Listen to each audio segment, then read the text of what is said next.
meditated, it kind of dissipated. And today I sometimes find myself trying to recapture this teenage fear of death because it was so powerful, and I just can't. I try to make the same image. I don't know. It's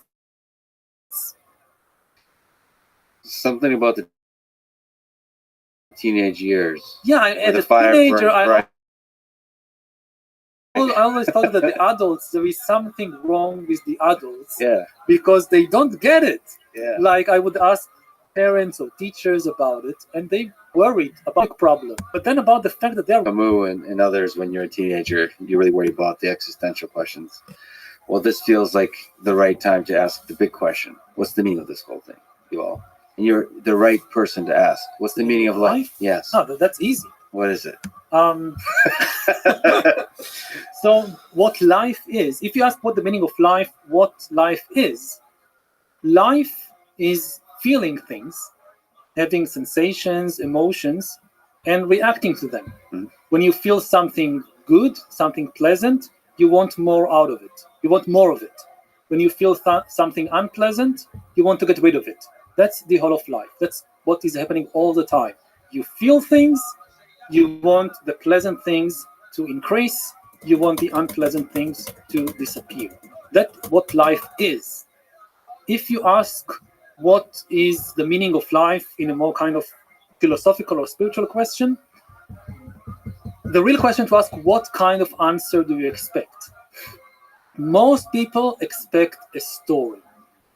And that's always the wrong answer. Most people expect that the answer to the question, what is the meaning of life, will be a story, like a big drama, that this is the plot line, and this is your role in the story, this is what you have to do, this is your line in the big play. You say your line, you do your thing, that's the thing. And this is human imagination. This is fantasy. To really understand life, life is not a story. The universe does not function like a story. So I think to really understand life, you need to observe it directly in a non-verbal way. Don't turn it into a story. And the question to start with is, what is suffering? What is causing suffering? You know, the question, what is the meaning of life? It will take you to fantasies and delusions. We want to stay with the reality of life. And the most important question about the reality of life is, what is suffering and where is it coming from? And to answer that non-verbally, so the conscious experience of suffering. Yes. When you suffer, try to observe what is really happening when you're suffering.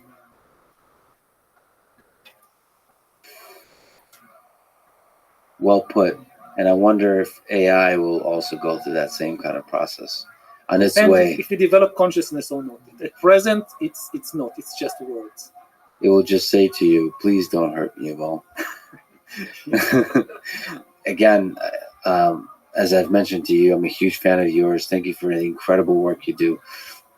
This conversation has been a long time, I think, coming. It's a huge honor to talk to you. This is really fun. Thank you for talking today. Thank you. I really enjoyed it. And as I said, I think the long form is the best form. Yeah, I loved it. Thank you. Thanks for listening to this conversation with Yuval Noah Harari. To support this podcast, please check out our sponsors in the description. And now, let me leave you with some words from Yuval Noah Harari himself. How do you cause people to believe in an imagined order such as Christianity, democracy, or capitalism? First, you never admit that the order is imagined. Thank you for listening, and hope to see you next time.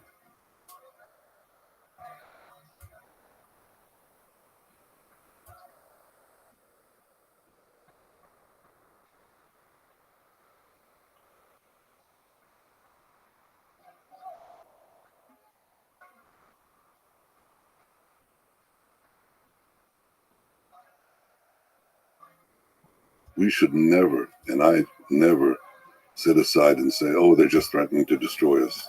They won't do it.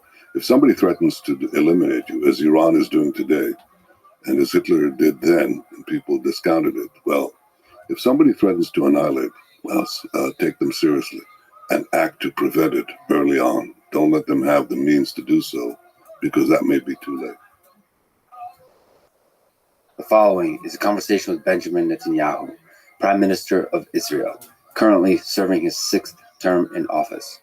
He's one of the most influential, powerful, and controversial men in the world, leading a right-wing coalition government at the center of one of the most intense and long-lasting conflicts and crises in human history.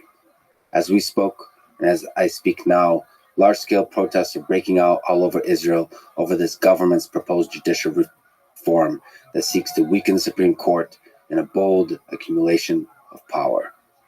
Given the current intense political battles in Israel, our previous intention to speak for 3 hours was adjusted to 1 hour for the time being, but we agreed to speak again for much longer in the future. I will also interview people who harshly disagree with the words spoken in this conversation. I will speak with other world leaders, with religious leaders, with historians and activists, and with people who have lived and have suffered through the pain of war, destruction, and loss that stoke the fires of anger and hate in their heart. For this, I will travel anywhere, no matter how dangerous. If there's any chance it may help add to understanding and love in the world. I believe in the power of conversation to do just this, to remind us of our common humanity. I know I'm underqualified and underskilled for these conversations, so I will often fall short, and I will certainly get attacked, derided, and slandered. But I will always turn the other cheek and use these attacks to learn, to improve, and no matter what, never give in to cynicism. This life, this world of ours, is too beautiful not to keep trying to do some good, in whatever way each of us know how. I love you all.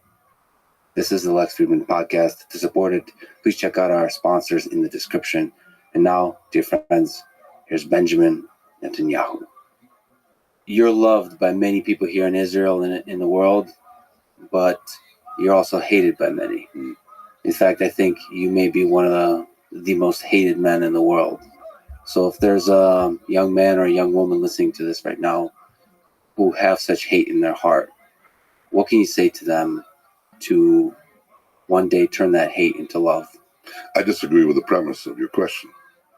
I think I've enjoyed a very broad support around the world. There are certain corners in which we have this animosity that you describe, and it sort of permeates in some of the newspapers and news organs and so on in the United States. But it certainly doesn't reflect the broad support that I have. I just gave an interview on an Iranian channel, 16 million viewers. I gave another one, just did a little video a few years ago, 25 million viewers from Iran. Certainly no hate there, I have to tell you, not from the regime, okay? And when I go around the world, and I've been around the world, people want to hear what we have to say, what I have to say as a leader of Israel, whom they respect increasingly as a rising power in the world. So I disagree with that. And the most important thing that goes against what you said is the respect that we receive from the Arab world, and the fact that we've made 4 historic peace agreements with Arab countries. They made it with me. They didn't make it with anyone else. And I respect them, and they respect me. And probably more to come. So I think the premise is wrong. That's all. Well, there's a lot of love, yes. A lot of leaders are collaborating, are... Respect, I said. No. Okay, all right. Well, it's a spectrum. But there is people who don't have good things to say about Israel, who do have hate in their heart for Israel. Yeah. And what can you say to those people? Well, I think they don't know very much. I think they're guided by a lot of ignorance. They don't know about Israel. They don't know that Israel is a stellar democracy, that it happens to be one of the most advanced societies on the planet, that what Israel develops helps humanity in every field, in medicine and agriculture and the environment and telecoms and talk about AI in a minute, but changing the world for the better and spreading this among 6 continents. We've sent rescue teams more than any other country in the world, and we're 1/10 of 1% of the world's population.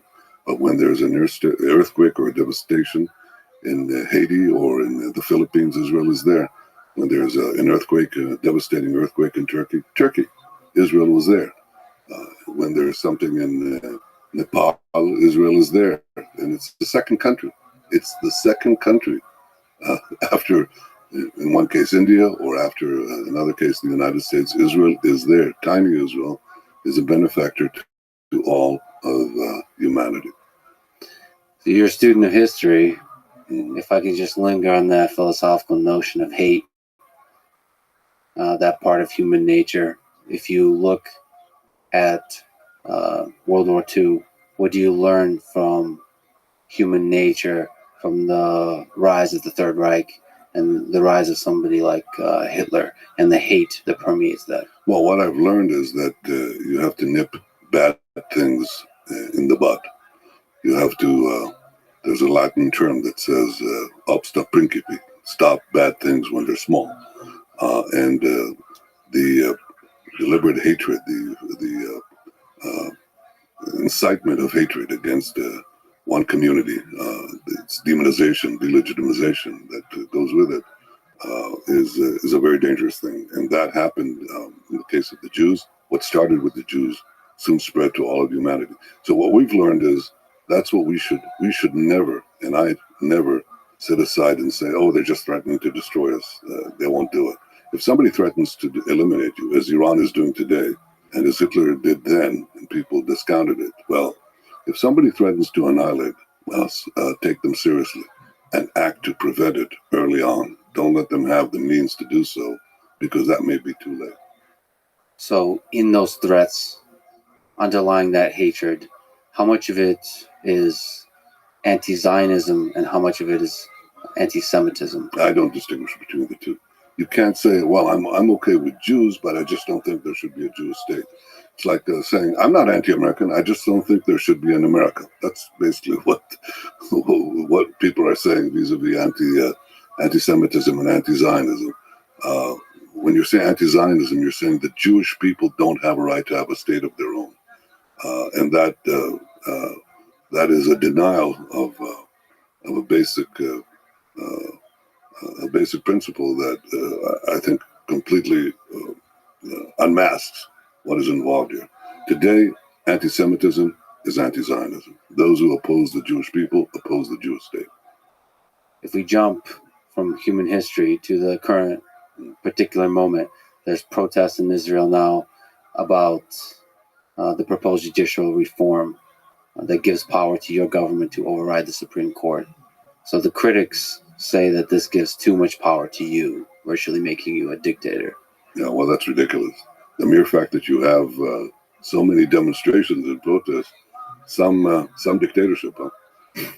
There's a lot of democracy here, more rambunctious and more robust than just anywhere on the planet. Can you steel man the case that this may give too much power to the coalition government, to the prime minister, not just to you, but to those who follow? No, I think that's complete hogwash, because I think there's a very few people who are demonstrating against this. Quite a few, quite many, don't have an idea what is being discussed. They're basically being sloganized. You can sloganize, something about not mass media right now, but the social network. You can basically feed deliberately with big data and big money.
Tell me something good.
That was beautiful. Great job. I'm Rabbi Rothschild. I will be singing Lady Gaga and Bradley Cooper's Shallow from A Star is Born. Shout out to everybody here. You are loved. I hope everybody has a wonderful day wherever you are.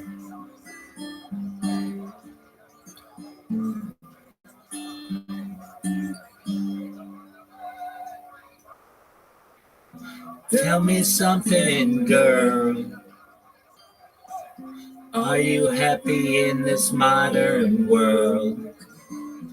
Or do you need more? Is there something else you're searching for? I'm falling.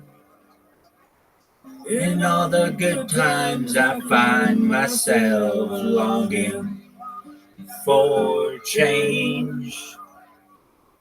And in the bad times I fear myself.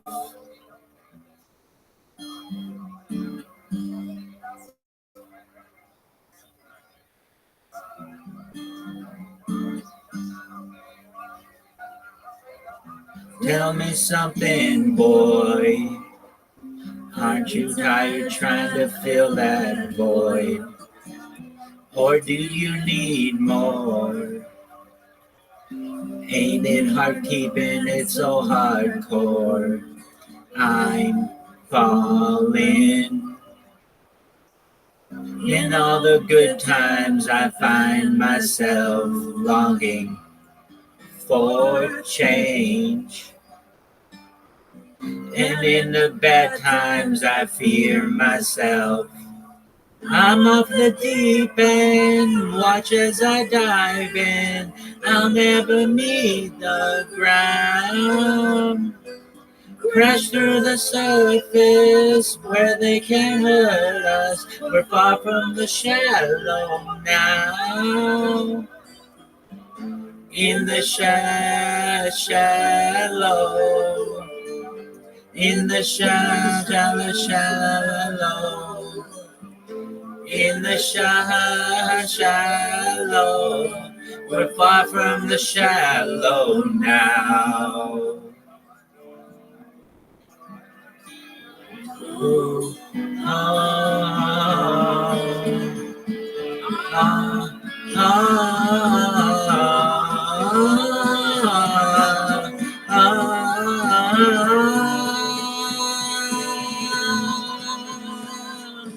I'm off the deep end, watch as I dive in. I'll never meet the ground.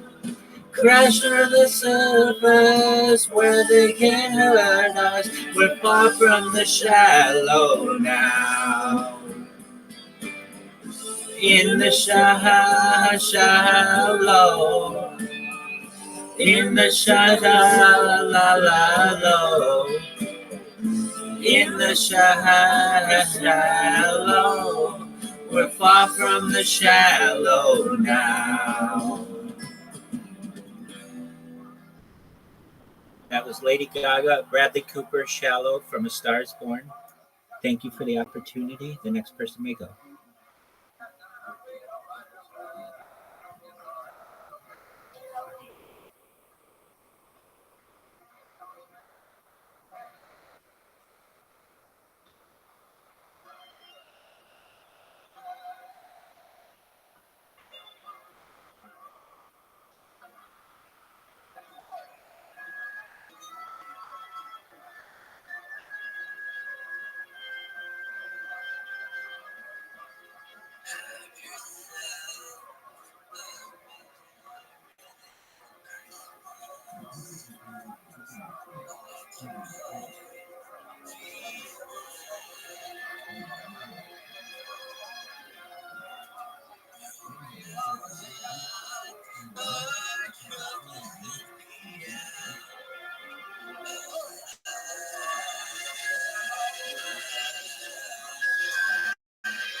when your legs.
That was beautiful.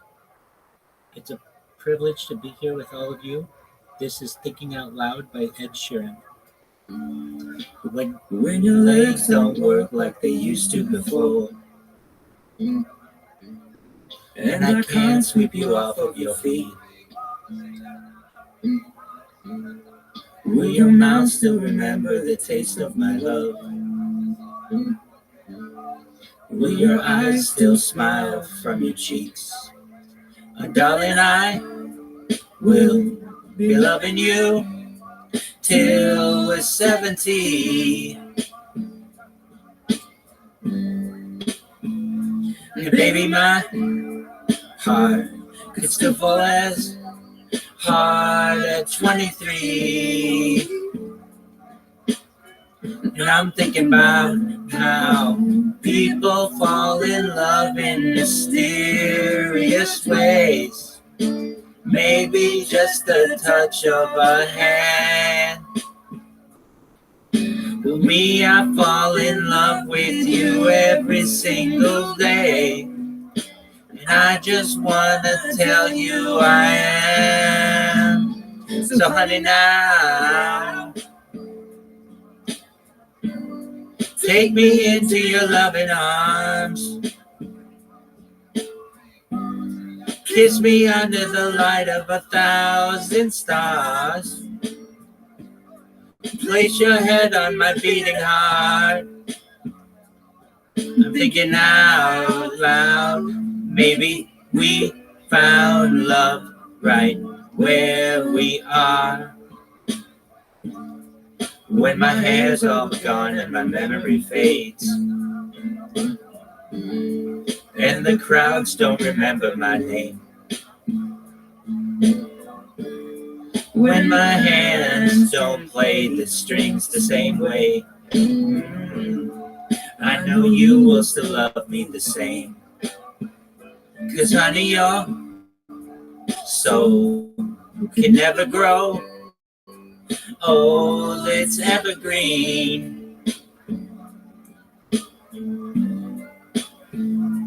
Baby, your smile's forever in my mind and memory. I'm thinking about how people fall in love in mysterious ways. Maybe it's all part of a plan. I'll just keep on making the same mistakes, hoping that you'll understand. But baby, now take me into your loving arms. Kiss me under the light of 1,000 stars. Place your head on my beating heart. I'm thinking out loud that maybe we found love right where we are. Shout out to everyone in the camp karaoke. You are all wonderful people. I hope only blessings are bestowed upon you and your families and your friends. Shout out to everyone out there who's going through a tough time. Everything will be okay. Stay strong, everybody. So baby, now take me into your loving arms. Kiss me under the light of 1,000 stars. Oh, darling, place my head on your beating heart. I'm thinking out loud that maybe we found love right where we are. Maybe we found love right where we are. And we found love right where we are. That was Thinking Out Loud by Ed Sheeran. Thank you so much for the opportunity. The next person may go.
It sure is chilly out tonight. Yeah.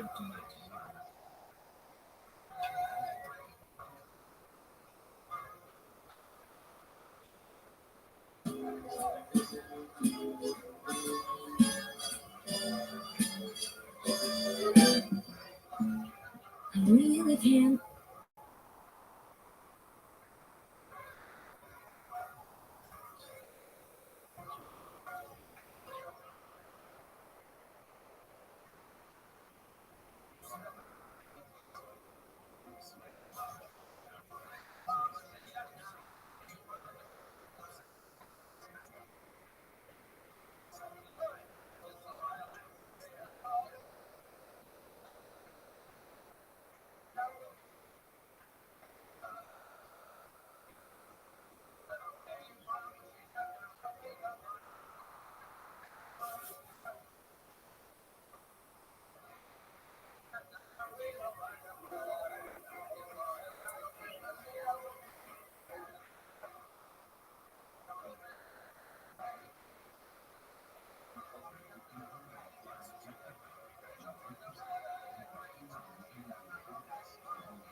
You all are so very talented. It is a privilege to be amongst all of you. This is Adina Menzel and Michael Bublé. Baby, it's cold outside. Hope everybody's staying warm wherever you are. I really can't stay, it's cold outside. I got to go away, baby, it's cold outside. This evening has been a cute strawberry night. I'll hold your hands But just like No my matter will start to beautiful, what you my father will be placing the floor. listen to the fireplace. Really, I bet it's so beautiful. beautiful. Please don't maybe just a half a drink. Put some records on while I pour. Neighbors might think Believe me, it's bad out there. See what's in this drink. No caps to be had out there. I wish I knew how hard to starlight to break this spell. I'll take your hat, your hair, stop to say no. Mind if I move in? At least I'm gonna say that I just want the sense of hurt in my heart. Really can't stay, really gonna hold out. Maybe it's cold outside. you're very pushy, you know. I like to think that it was optimistic. I simply must go. Maybe it's cold outside. The answer is no, baby. It's cold outside. The welcome has been How lucky that you so dropped in. nice and warm. Look out the window at the My storm. sister will be Gosh, your lips suspicious. look My delicious. brother will be there at the door. Waves upon a tropical My shore. maiden aunt's mind is Gosh, your vicious. lips are Maybe delicious. just a cigarette Never more. such a blizzard before. I gotta get home, baby, you freeze out there. Say, lend me your comb, it's up to your knees out there. You've really been grand, I thrill when I touch your With something hand. to say. How can you do this thing to me? Not to be a dog tomorrow. Think of wildlife, At least I'll be plenty I implied. got pneumonia and I really can't stay. Baby, it's cold. It's cold outside. Okay, fine. Just another drink then. That took a lot of convincing. That was Adina Menzel and Michael Bublé. Baby, it's cold outside. Thank you for the opportunity to sing. The next person may go.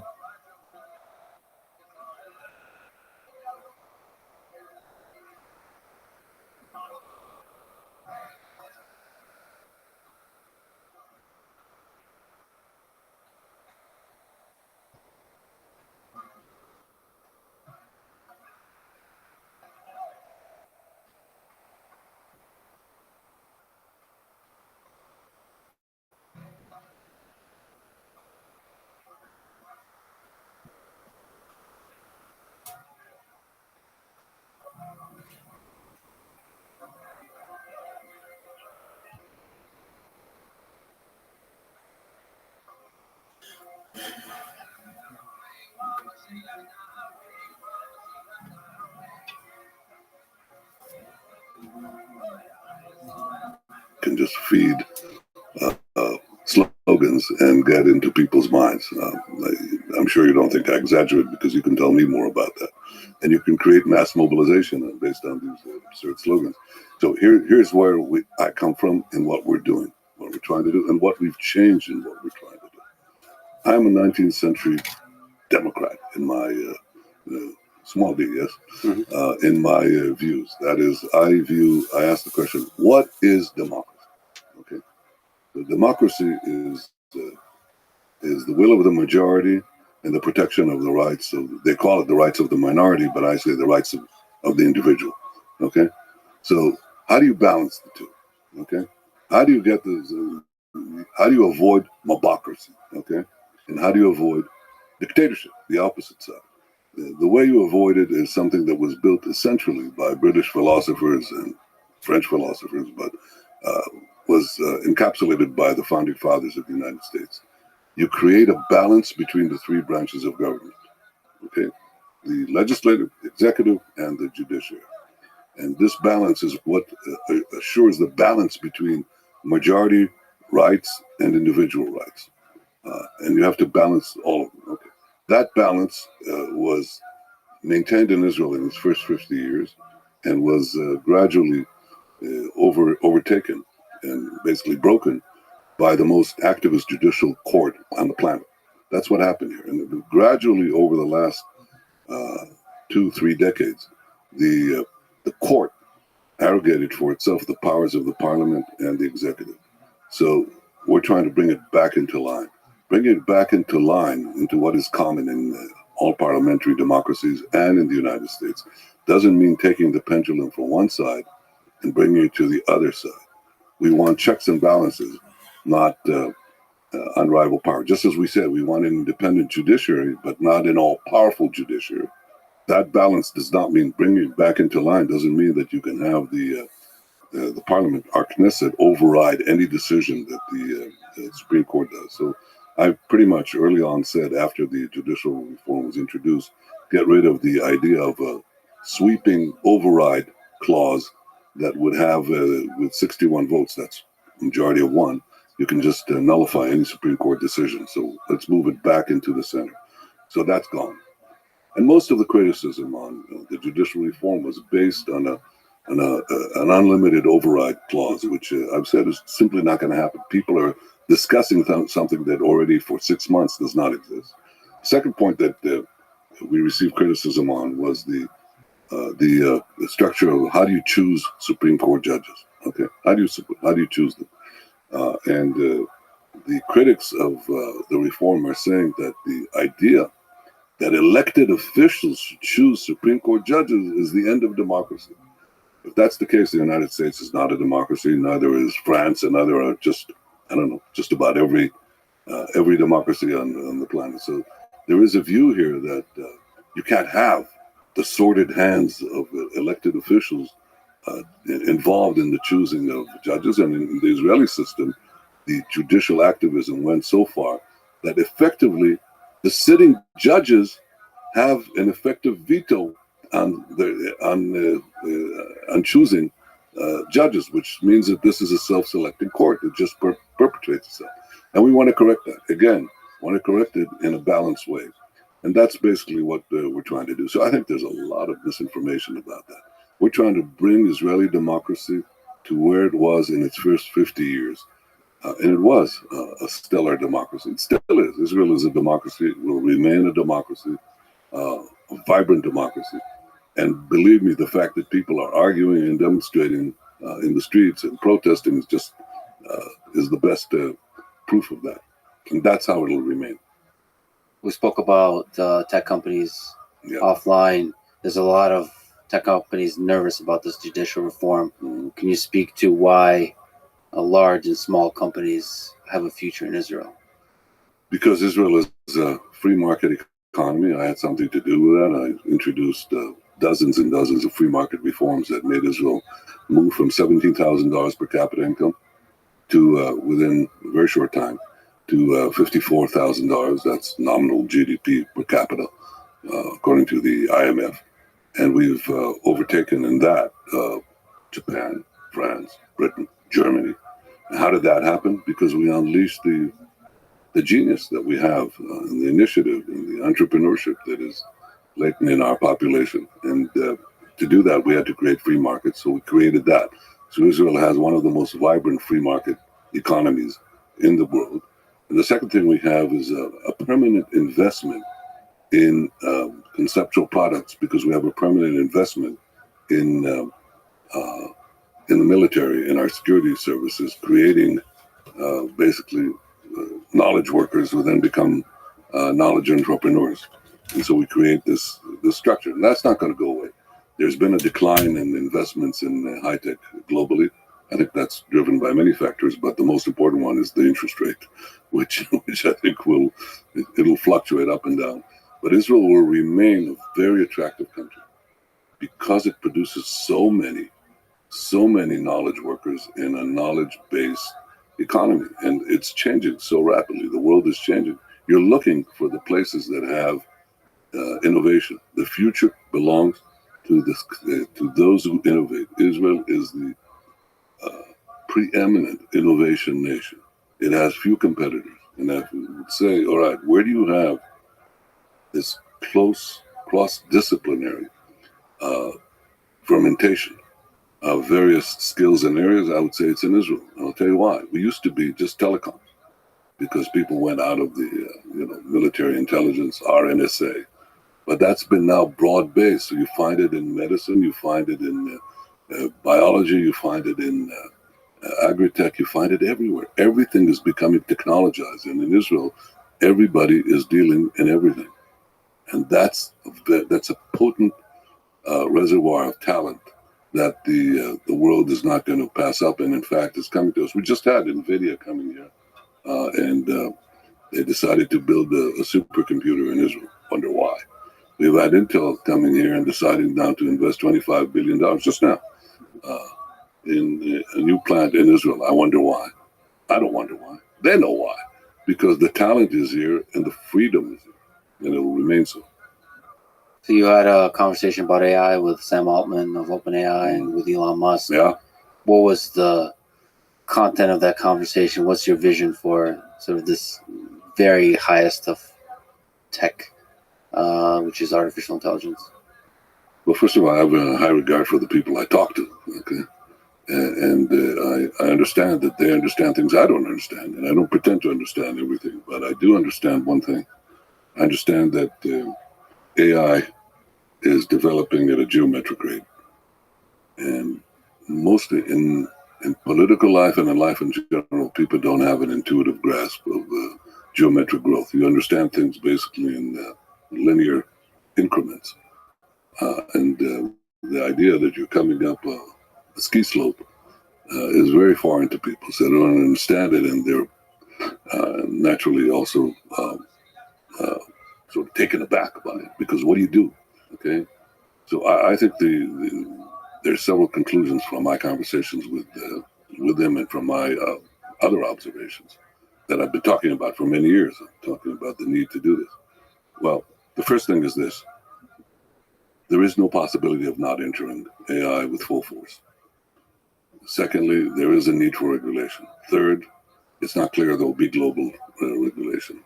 Fourth, it's not clear where it ends up. I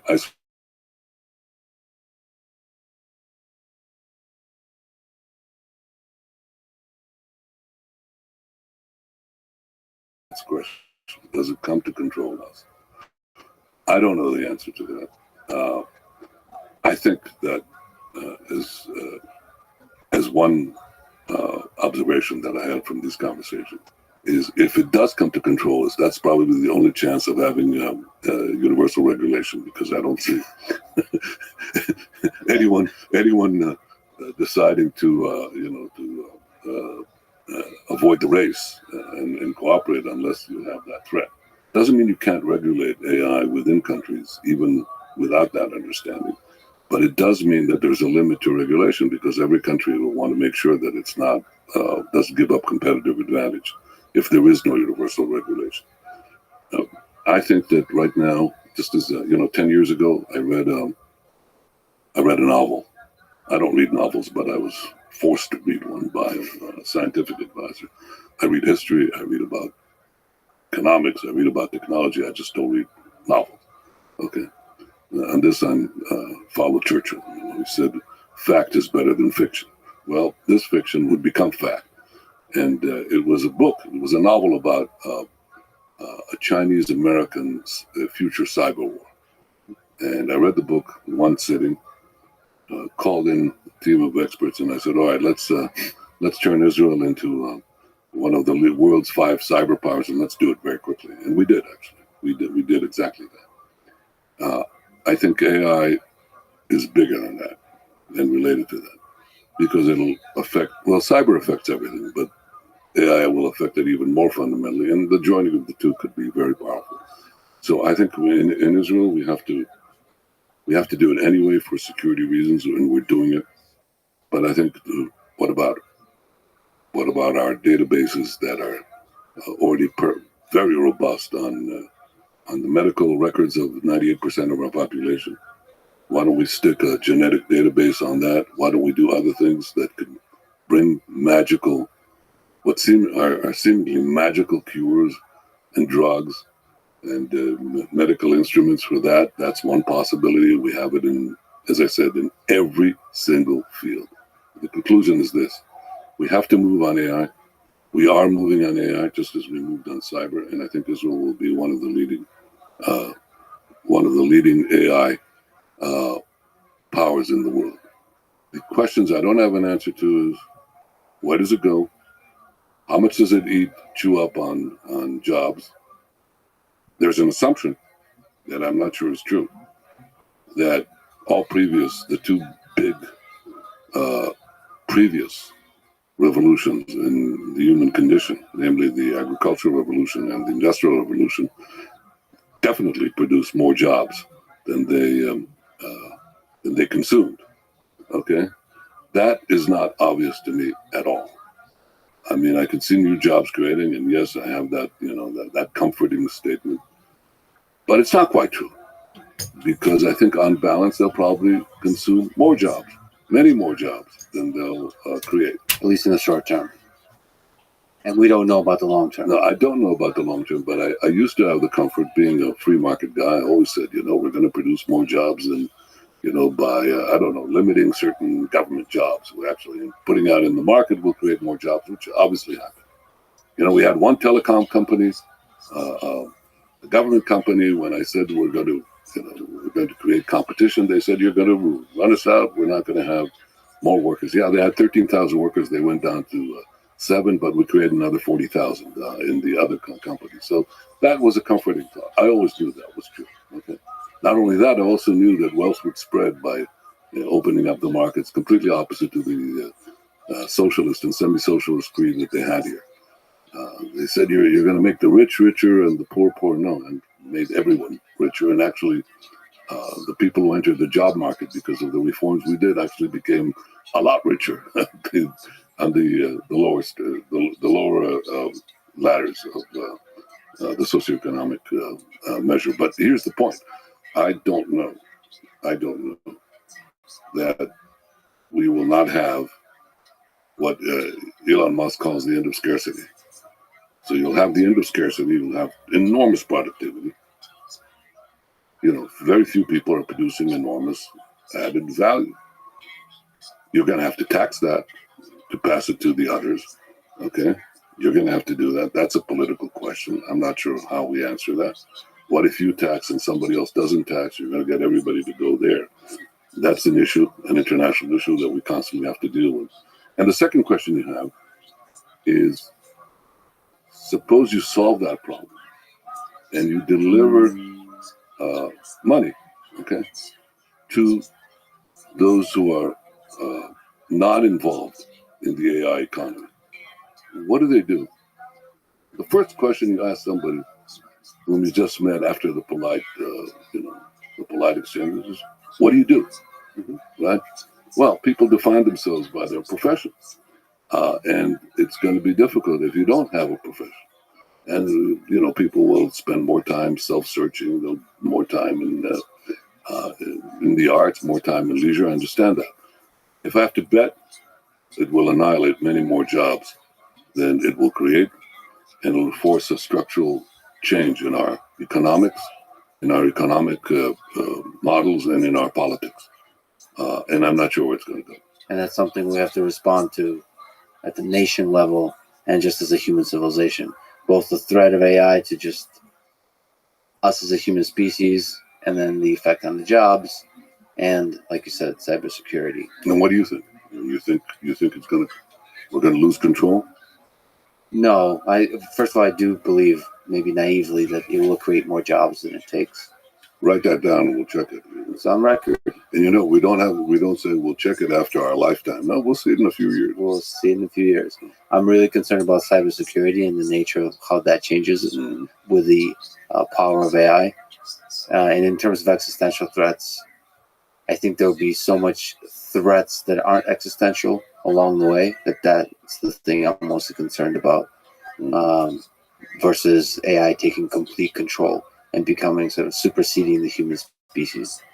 Although that is something you should consider seriously because of the exponential growth of its capabilities. It's exactly the exponential growth which we understand is before us, but we don't really, it's very hard to project forward. To really understand. That's right. That's exactly right. So, I deal with what I can and where I can affect something. I tend not to worry about things I don't control. Because at a certain point, there's no point. I mean, you have to decide what you're spending your time on. So I think in practical terms, I think will make Israel a formidable AI power. We understand the limitation of scale, computing power, and other things. But I think within those limits, I think we can make here this miracle that we did in many other things. We do more with less. I don't care if it's water, the production of water, or the production of energy, or the production of knowledge, or the production of cyber capabilities, defense, and other. We just do more with less. And I think in AI, we're going to do a lot more with a relatively small but highly gifted population. Very gifted. So taking a small tangent, as we talked about offline, you have a background in Taekwondo. Oh, yeah. We mentioned Elon Musk. I've trained with both. This is a quick question. Who do you have? Who are you betting on in a fight? Well, I refuse to answer that. I will say this. Such a politician you are. Yeah, of course. Here I'm a politician. I'm openly telling you that I'm dodging the question, okay? But I'll say this. I spent 5 years in our special forces in the military, and we barely spent a minute on martial arts. I actually learned Taekwondo later when I came to, it wasn't even at MIT. At MIT, I think I did karate, but when I came to the UN, I had a martial arts expert who taught me Taekwondo, which was kind of interesting. Now, the question you really have to ask is, why did we learn martial arts in this special elite unit? And the answer is, there's no point. If you saw Indiana Jones, there's no point. You just, pull the trigger. That's simple. Now, I don't expect anyone to pull the trigger on this combat, and I'm sure you'll make sure that doesn't happen. Yeah, I mean, martial arts it's bigger than just combat. It's this kind of journey of humility, and sure. It has it's an art form. It truly is an art. But it's fascinating that these two figures in tech are facing each other, and I won't ask a question of who you would face and how you would do, but well, I'm facing opponents all the time. All the time? Yeah, that's part of life. But Part of life is not yet. I'm not sure about that. Are you announcing fights? Okay. Part of life is competition. The only time competition ends is death. But political life, economic life, cultural life is engaged continuously in creativity and competition. And the problem I have with that is, as I mentioned earlier, just before we began the podcast, is that at a certain point, you want to put barriers to monopoly. And if you're a really able competitor, you're going to create a monopoly. That's what Peter Thiel says is a natural course of things. It's what I learned basically in the Boston Consulting Group. If you're a very able competitor, you'll create scale advantages that give you the ability to lock out your competition. And as a prime minister, I want to ensure that there is competition in the market. So you have to limit this competitive power at a certain point. And that becomes increasingly hard in a world where everything is intermeshed. Where do you define market segments? Where do you define monopoly? How do you do that? That is that actually conceptually I find very challenging.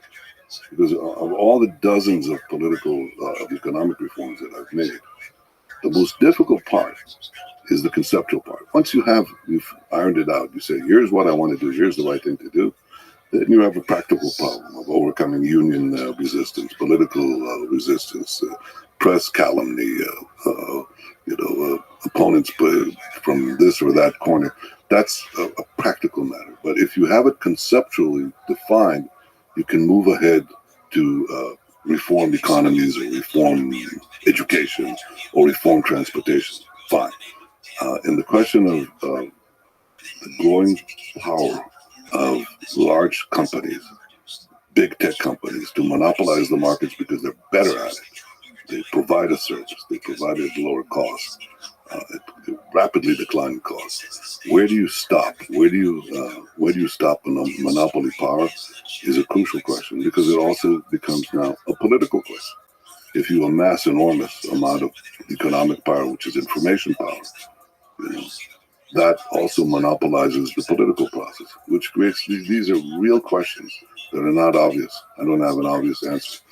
Because as I said, as a 19th century Democrat, these are questions of the 21st century, which people should begin to think. Do you have a solution to that?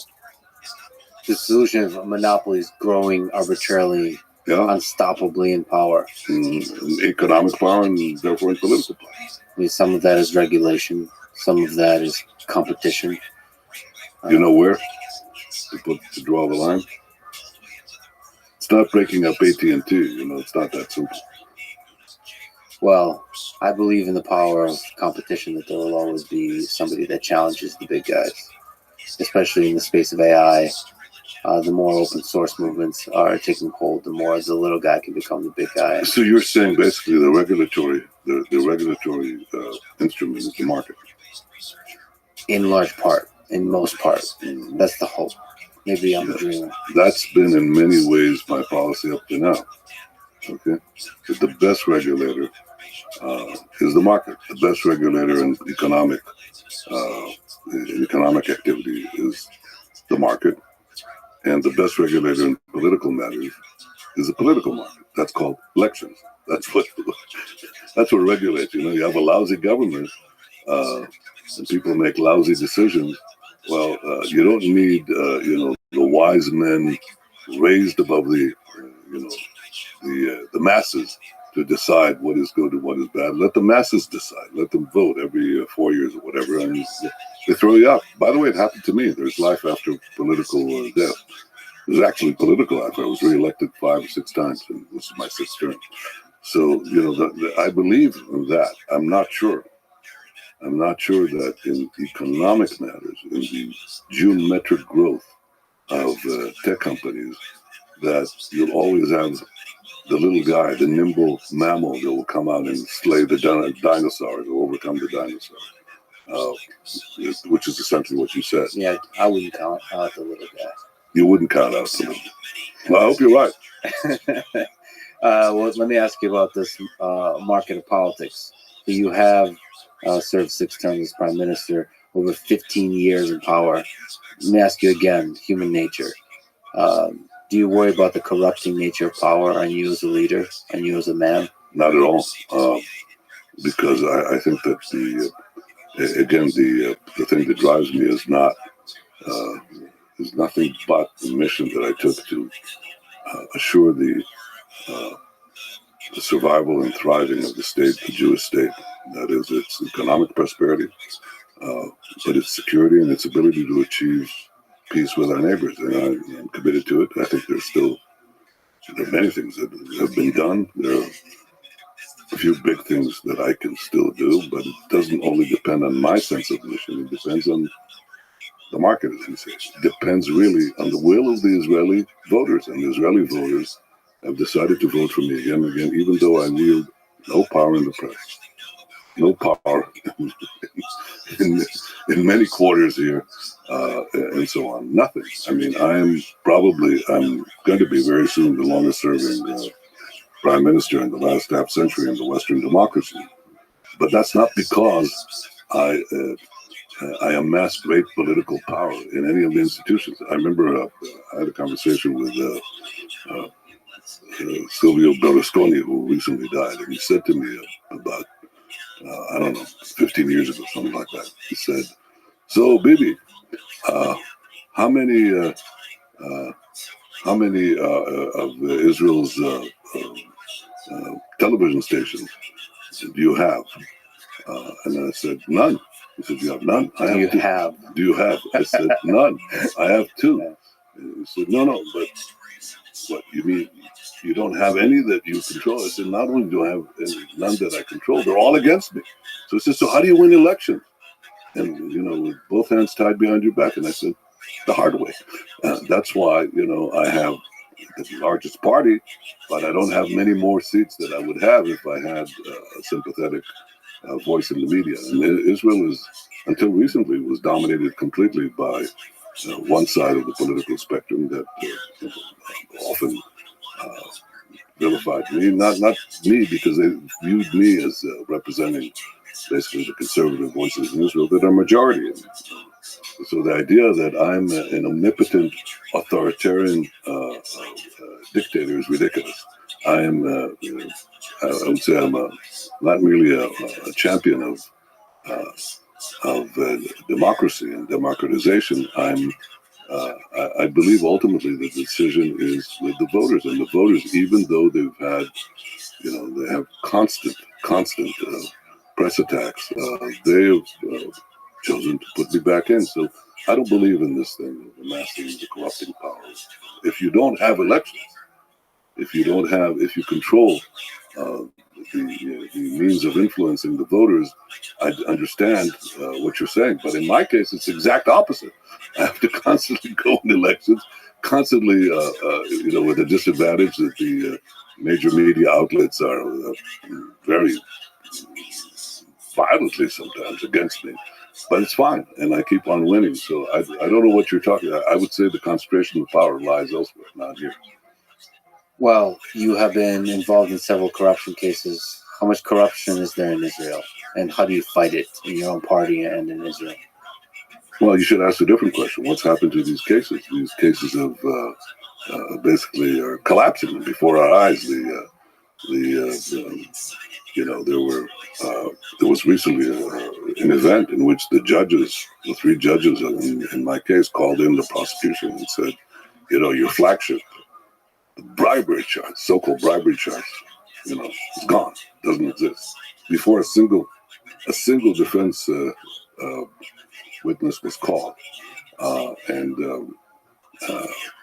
it sort of tells you that this thing is evaporating. It's quite astounding. Even that, I have to say, was covered even by the mainstream press in Israel because it's such an earthquake. So, a lot of these charges are not a lot. These charges will prove to be nothing. I always say, listen, I stand before the legal process. I don't claim that I'm exempt from it in any way. On the contrary, I think the truth will come out, and it's coming out. And we see that not only that, but with other things.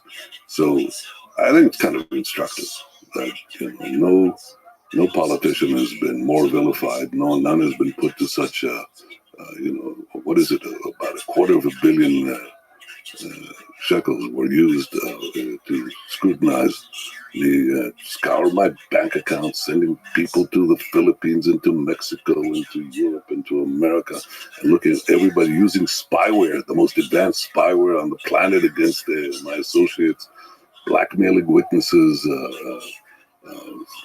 telling them, think about your family, think about your wife, you better tell us what you want. All that is coming out of the trial. So I would say that most people now are not asking, are no longer asking, including my opponents. It's sort of trickling in as the stuff comes out. People are not saying, what did Netanyahu do? Because he apparently did nothing. What was done to him is something that people ask. What was done to him? What was done to our democracy? What was done in the attempt to put down somebody who keeps winning elections despite the handicaps that I described? Maybe we can nail him by framing him. And the one thing I can say about this court trial is that things are coming out, and that's very good. Just objective things are coming out, changing the picture. So I would say the attempt to brand me as corrupt is falling on its face, but the thing that is being uncovered in the trial, such as the use of spyware on a politician's surroundings to try to shake them down in investigations, put them in flea-ridden cells for 21 days, invite their 84-year-old mother to investigations without cause, bringing in their mistresses in the corridor, shaking them down. That's what people are asking. That corruption is what they want corrected. What is the top obstacle to peaceful coexistence of Israelis and Palestinians? Let's talk about the big question of peace in this part of the world. Well, I think the reason you have the persistence of the Palestinian-Israeli conflict, which goes back about a century, is the persistent Palestinian refusal to recognize a Jewish state, a nation state for the Jewish people in any boundary. That's why they opposed the establishment of the state of Israel before we had a state, and that's why they've opposed it after we had a state. They opposed it when we didn't have Judea and Samaria, the West Bank in our heads, and Gaza. They opposed it after we had it. Doesn't make a difference. It's basically their persistent refusal to recognize a Jewish state in any boundaries. And I think that their tragedy is that they've been commandeered for a century by leadership that refused to compromise with the idea of Zionism, namely that the Jews deserve a state in this part of the world. The territorial dispute is something else. You have a territorial dispute if you say, okay, you're living on this side, we're living on that side, let's decide where the border is, and so on. That's not what the argument is. The Palestinian society, which is itself fragmented, but all the factions agree there shouldn't be a Jewish state anywhere. Okay, they just disagree between Hamas, which says, "Oh well, you should have it. You know, we should get rid of it with terror," and the others are saying, "Well, no, we should also use political means to dissolve it." So that is the problem. So even as part of a two-state solution, they're still against the idea. Well, they don't want a state next to Israel. They want a state instead of Israel. And they say if we get a state, we'll use it as a springboard to destroy the smaller Israeli state, which is what happened when Israel unilaterally walked out of Gaza and effectively established a Hamas state there. They didn't say, oh, good, now we have our own territory, our own state. Israel is no longer there. Let's build peace. Let's build, economic projects. Let's enfranchise our people. No, they turned it into a terror bastion from which they fired 10,000 rockets into Israel. When Israel left Lebanon, because we had terrorist attacks from there, then we had Lebanon taken over by Hezbollah, a terrorist organization that seeks to destroy Israel. And therefore, every time we just walked out, what we got was not peace. We didn't give, territory for peace. We got territory for terror. That's what we had. And that's what would happen as long as the reigning ideology says we don't want Israel in any border. So the idea of two states assumes that you'd have on the other side a state that wants to live in peace and not one that will be overtaken by Iran and its proxies in 2 seconds and become a base to destroy Israel. And therefore, I think that most Israelis today, if you ask them, they'd say it's not going to work in that concept. So what do you do? What do you do with the Palestinians? Okay. They're still there. Unlike them, I don't want to throw them out. They're going to be living here, and we're going to be living here in an area which is, by the way, just to understand, the entire area of so-called West Bank and Israel is the width of the Washington Beltway, more or less. Just a little more, not much more. You can't really divide it up. You can't say, well, you're going to fly in. Who controls the airspace? Well, it takes you about 2.5 minutes to cross it with a regular 747. Okay, with a fighter plane, it takes you a minute and a half. Okay, so you're not.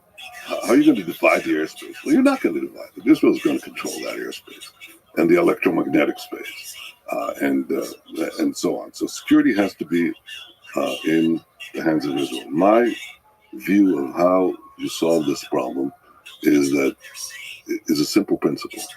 The Palestinians should have all the powers to govern themselves and none of the powers to threaten Israel, which basically means that the responsibility for overall security remains with Israel. And from a practical point of view, we've seen that every time that Israel leaves a territory and takes its security forces out of an area, it immediately is overtaken by Hamas or Hezbollah or jihadists who basically are committed to the destruction of Israel and also bring misery to the Palestinians or Arab subjects. So I think that that principle is less than perfect sovereignty, because you're taking a certain amount of powers, sovereign powers, especially security, away. But I think it's the only practical solution. So people say, but it's not a perfect state. I say, okay, call it what you will. Call it, limited sovereignty, call it autonomy plus, call it whatever you want to call it. But that's the reality. And right now, if you ask Israelis across the political spectrum, except the very hard left, most Israelis agree with that. They don't really debate it. So a two-state solution where Israel controls the security of the entire region. We don't call it quite that. I mean, there are different names, but the idea is, yes, Israel controls security in it's the entire area. It's this tiny area between the Jordan River and the sea. I mean, it's like, you can walk it in not one afternoon. If you're really fit, you can do it. Less than a day. I did. So the expansion of settlements in the West Bank has been a top priority for this new government. People may harshly criticize this as contributing to escalating the Israel-Palestine tensions. Yeah, well, Can you understand that perspective that this expansion of settlements is not good for this two-state solution? Yeah, I can understand what they're saying, and they don't understand why they're wrong.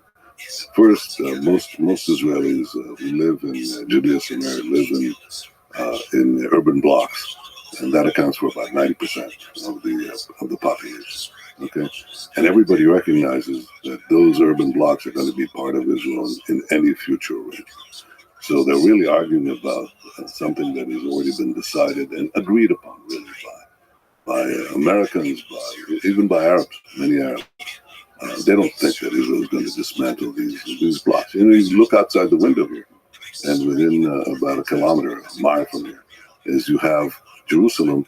Half of Jerusalem grew naturally beyond the old 1967 border. So you're not going to dismantle half of Jerusalem. That's not going to happen. And most people don't expect it. Then you have the other 10% scattered in tiny, small communities. And people say, well, you're going to have to take them out. Why? Remember that in pre-1967 Israel, we have over 1.5 million Arabs. We don't say, Israel has to be ethnically cleansed from Arabs from its Arab citizens in order to have peace. Of course not. Jews can live among Arabs, and Arabs can live among Jews. And what is being advanced by those people who say that we can't live in our ancestral homeland in these disputed areas? Nobody says that this is Palestinian areas, and nobody says that these are Israeli areas. We claim them, they claim them. We've only been attached to this land for 3,500 years, but but it's a dispute. I agree. But I don't agree that we should throw out the Arabs, and I don't think that they should throw out the Jews.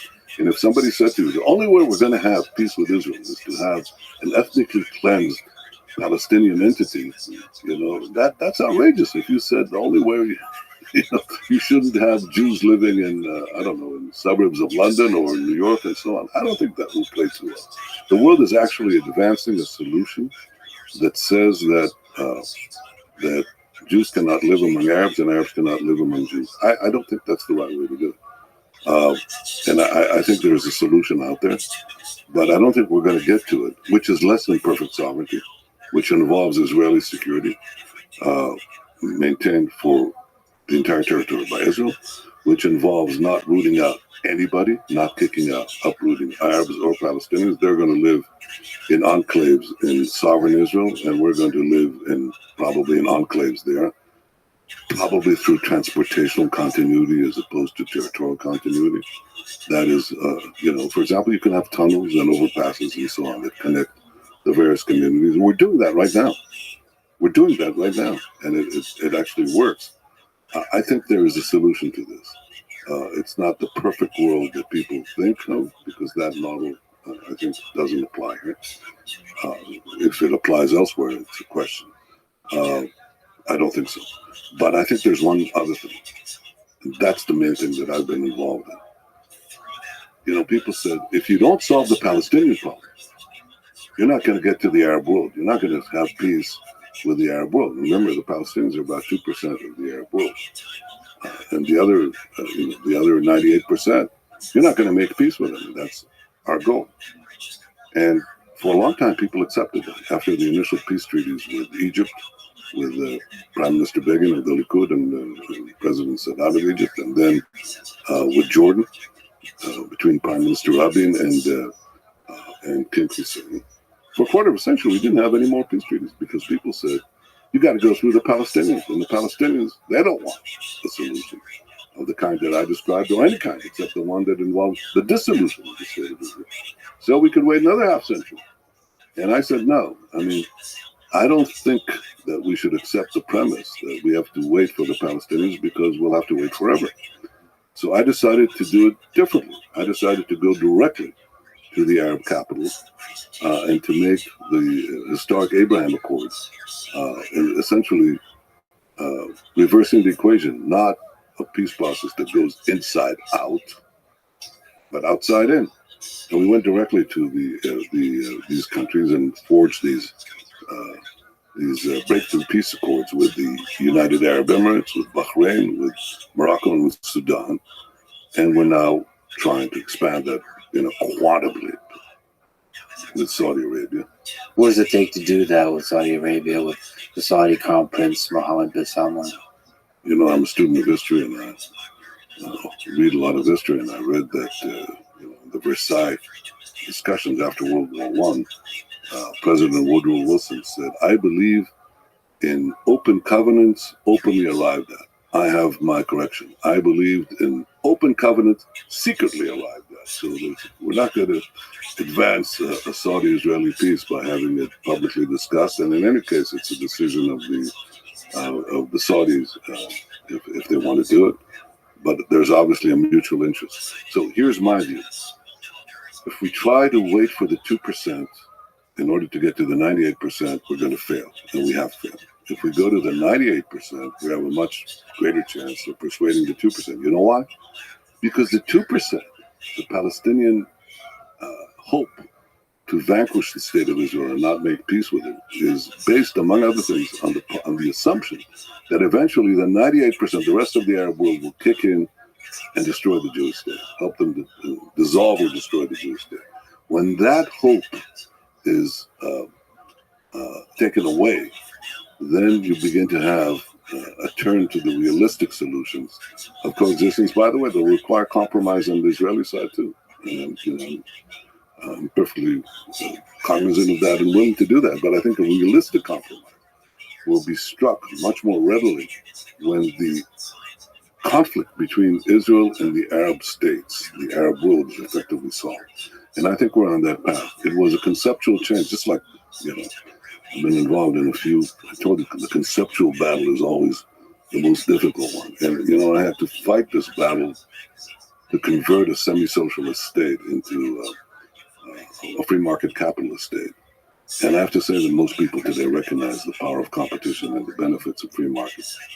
So we also had to fight this battle that said you have to go through the Palestinian Strait, Strait, to get to the other places. There's no way to avoid this. You have to go through this impassable pass.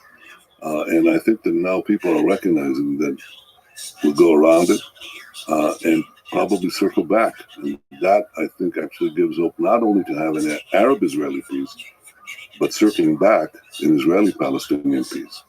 And obviously, this is not something to find in the sound bites and so on, but in the popular discussion of the press. But that idea is permeating, and I think it's the right idea because I think it's the only one that will work.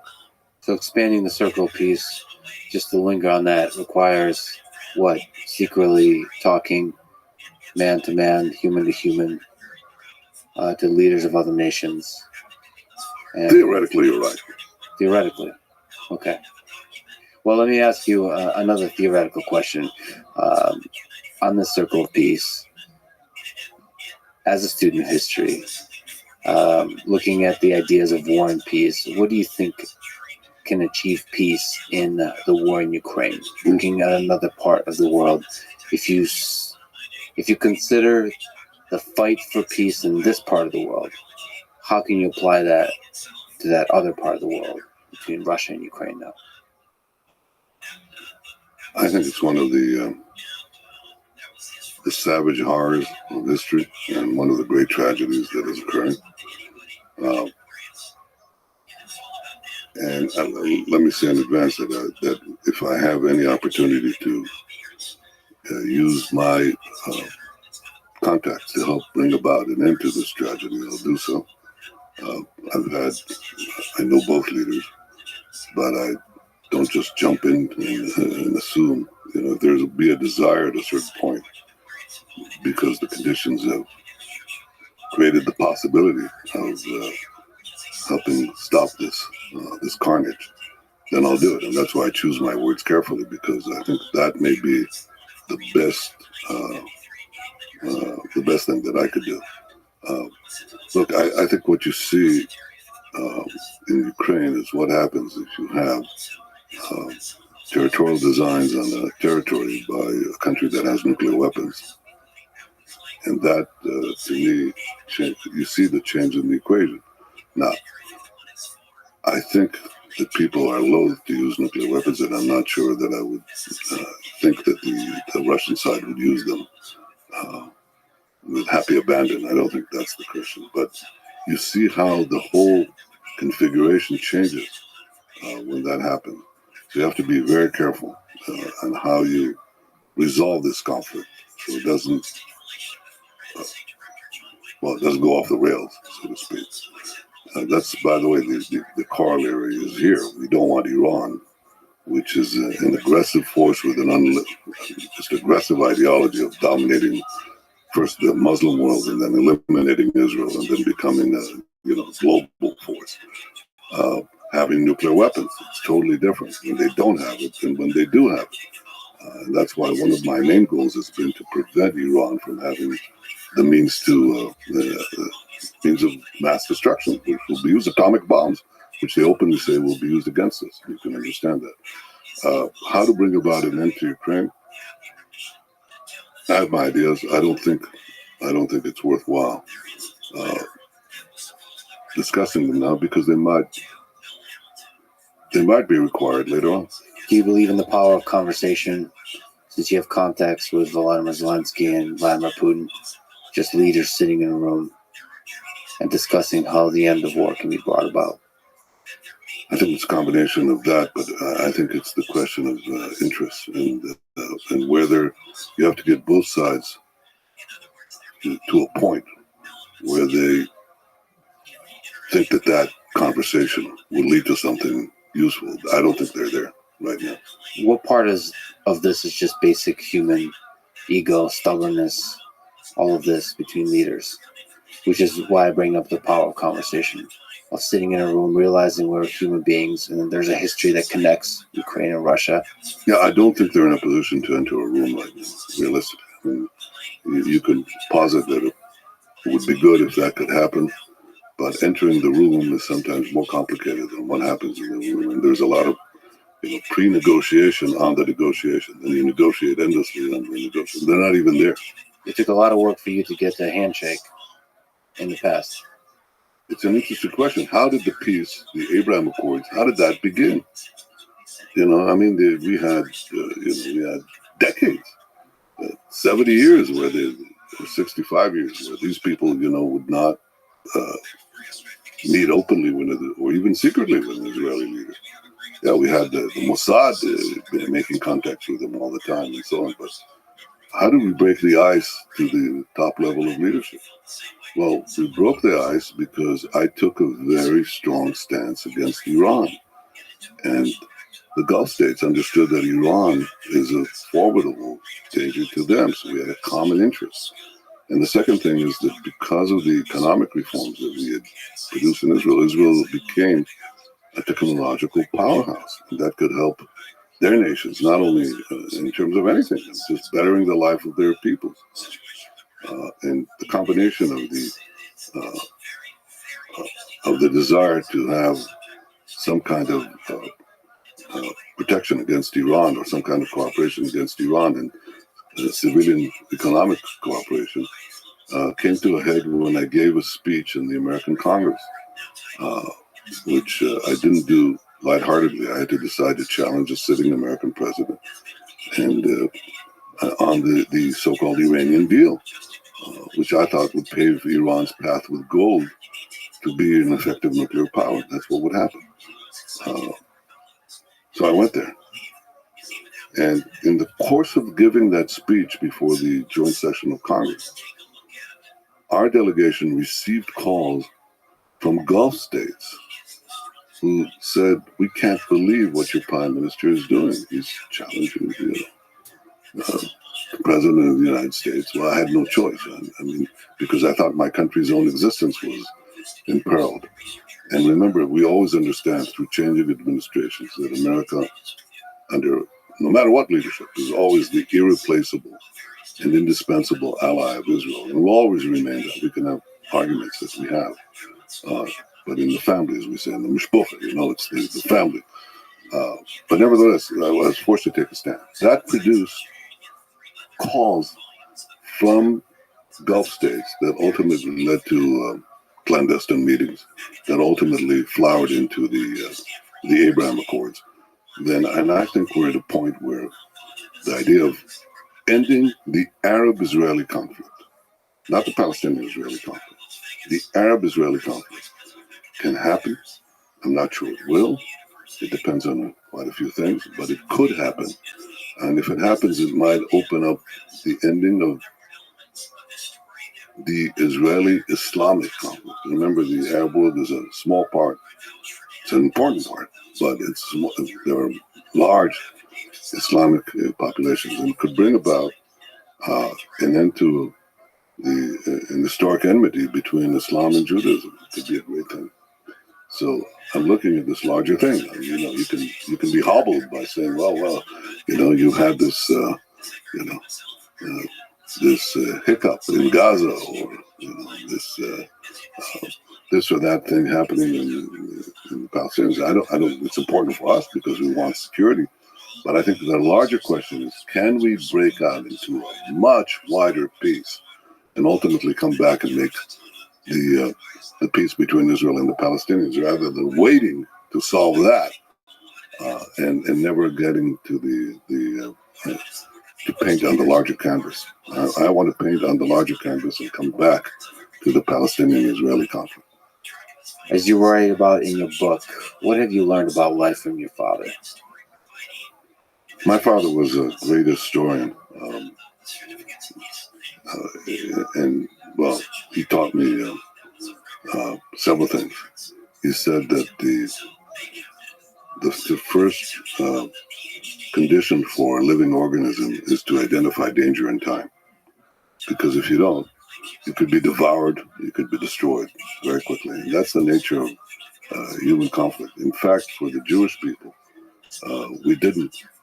We lost the capacity to identify danger in time, and we were almost devoured and destroyed by the Nazi threat. So when I see somebody parroting the Nazi goal of destroying the Jewish state, I try to mobilize the country and the world in time, because I think Iran is a global threat, not only a threat to Israel. That's the first thing. The second thing is, I once asked him, before I got elected, I said, well, what do you think is the most important quality for a prime minister of Israel? And he came back with the question, what do you think? And I said, well, you have to have vision, and you have to have the flexibility of navigating and working towards that vision. Be flexible, but understand where you're heading. And he said, well, you need that for anything. You need it for, if you're a university president, or if you're a leader of a corporation, or anything. Anybody would have to have that. I said, all right, so what do you need to be the leader of Israel? He said, he came back to me with a word that stunned me. He said, education. You need a broad and deep education, or you'll be at the mercy of your clerks or the press or whatever. So you have to be able to do that. Now, as I spend time in government, being reelected, by the people of Israel, I recognize more and more how right he was. You need to constantly ask yourself, where's the direction we want to take the country? How do we achieve that goal, but also understand that new disciplines are being added. You have to learn all the time. You have to add to your intellectual capital all the time. Kissinger said that he wrote that once you enter public life, you begin to draw on your intellectual capital, and it'll be depleted very quickly if you stay a long time. I disagree with that. I think you have to constantly increase your understanding of things as they change, because my father was right. You need to broaden and deepen your education as you go along. You can't just sit back and say, well, I studied some things in university or in college or in Boston or at MIT, and that's enough. I've done it. No. Learn. Never stop. And if I might suggest, as part of the education, I would add in a little literature, maybe Dostoevsky, in the plentiful of time you have as a prime minister to read. Well, I read him, but I'll tell you what I think is bigger than Dostoevsky. Oh, no. Yeah. Who's that? Not who's that, but what's that? Dan Rather came to see me with his grandson a few years ago, and he asked me, the grandson asked me, he was a student in Ivy League College, and he said he's 18 years old and he wants to study to enter politics. And he said, what's the most important thing that I have to study to enter political life? And I said, you have 3 things you have to study. Okay. History, and history. That's the fundamental discipline for political life. But then you have to study other things. Study economics, study politics, and so on, and study the military. I had an advantage because I spent some years there, so I learned a lot of that. But I had to acquire the other disciplines, and you never acquire enough. So read. And by the way, if I have to choose, I read history, and history. Good works of history, not lousy books. Last question. You talked about a survival of a nation. You yourself are a mortal being. Do you contemplate your mortality? Do you contemplate your death? Are you afraid of death? Aren't you? Yes. Who's not? I mean, if you're a conscience, if you're a being with conscience, I mean, one of the unhappy things about the human brain is that it can contemplate its own demise. And so we all make our compromises with this. But I think the question is what lives on? What lives on beyond us? And I think that you have to define how much of posterity do you want to influence. I cannot influence the course of humanity. We all are specks, little specks. So that's not the issue. But in my case, I've devoted my life to a very defined purpose, and that is to assure the future and security and I would say permanence, but that is obviously a limited thing, of the Jewish state and the Jewish people. I don't think one can exist without the other. So I've devoted my life to that, and I hope that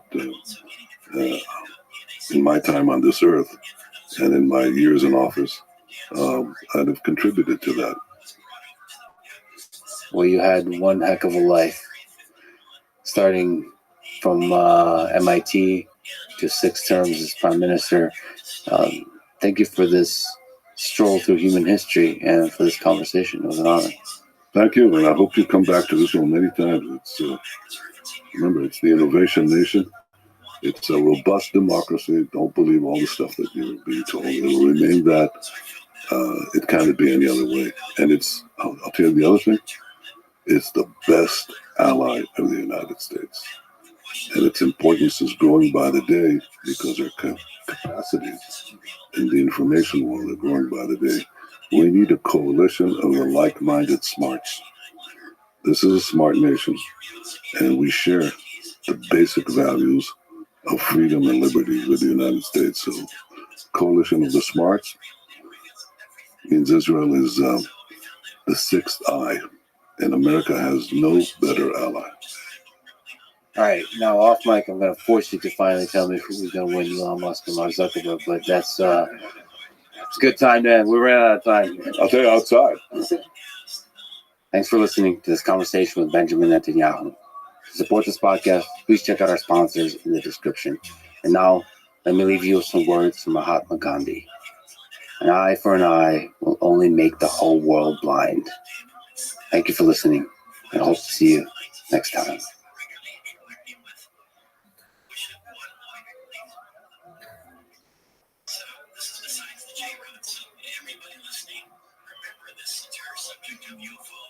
It's not our business to change the Russian government, and anybody who thinks it's a good idea to do regime change in Russia, which has more nuclear weapons than we do, is, I think, irresponsible. And, Vladimir Putin himself has said, we will not live in a world without Russia. And it was clear when he said that he was talking about himself. And he has his hand on a button that could bring, Armageddon to the entire planet. So why are we messing with this? It's not our job to change that regime. And we should be making friends with the Russians. We shouldn't be treating them as an enemy. Now we've pushed them into the camp with China. That's not a good thing for our country. And by the way, what we're doing now does not appear to be weakening Putin at all. The following is a conversation with Robert F. Kennedy Jr., candidate for the President of the United States, running as a Democrat. Robert is an activist, lawyer, and author who has challenged some of the world's most powerful corporations, seeking to hold them accountable for the harm they may cause. I love science and engineering. These two pursuits are, to me, the most beautiful and powerful in the history of human civilization. Science is our journey, our fight for uncovering the laws of nature and leveraging them to understand the universe and to lessen the amount of suffering in the world. Some of the greatest human beings I've ever met, including most of my good friends, are scientists and engineers. Again, I love science. But science cannot flourish without epistemic humility, without debate, both in the pages of academic journals and in the public square, in good faith, long-form conversations. Agree or disagree, I believe Robert's voice should be part of the debate. To call him a conspiracy theorist and arrogantly dismiss everything he says without addressing it diminishes the public's trust in the scientific process. At the same time, dogmatic skepticism of all scientific output on controversial topics like the pandemic is equally, if not more, dishonest and destructive. I recommend that people read and listen to Robert F. Kennedy Jr., his arguments and his ideas. But I also recommend, as I say in this conversation, that people read and listen to Vincent Racaniello from This Week in Virology, Dan Wilson from Debunk the Funk, and the Twitter and books of Paul Offit, Eric Topol, and others who are outspoken in their disagreement with Robert. It is disagreement, not conformity, that bends the long arc of humanity toward truth and wisdom. In this process of disagreement, everybody has a lesson to teach you, but we must have the humility to hear it and to learn from it. This is the Lex Friedman Podcast. To support it, please check out our sponsors in the description. And now, dear friends, there's Robert F. Kennedy Jr. It's the 4th of July, Independence Day, so simple big question. What do you love about this country, the United States of America? I would say there's so many things that I love about the country, the landscapes and the waterways and the people, etc. But on the kind of the higher level, people argue about whether we're an exemplary nation, and that term has been given a bad name, particularly by the neocons, the actions of the neocons in recent decades, who have turned that phrase into kind of a justification for forcing people to adopt American systems or values at the barrel of a gun. But my father and uncle used it in a very different way, and they were very proud of it. I grew up very proud of this country because we were the exemplary nation in the sense that we were an example of democracy all over the world. When we first launched our democracy in 1780, we were the only democracy on earth. And by the Civil War, by 1865, there were 6 democracies. Today, there's probably 190. And all of them, in one way or another, are modeled on the American experience. And it's kind of extraordinary because sort of our first contact with, our first serious and sustained contact with the European culture and continent was in 1608, when John Winthrop came over with his Puritans in the sloop Arbella, and Winthrop gave this famous speech where he said, this is going to be a city on a hill. This is going to be an example for all the other nations in the world. And he warned his fellow Puritans. They were, sitting at this great expanse of land. He said, we can't be seduced by the lure of real estate or by the carnal opportunities of this land. We have to take this country as a gift from God and then turn it into an example for the rest of the world of God's love, of God's will, and wisdom. And then 200 years later, 250 years later, they a different generation. They're mainly deists. They're people who had a belief in God, but not so much a love of particularly religious cosmologies.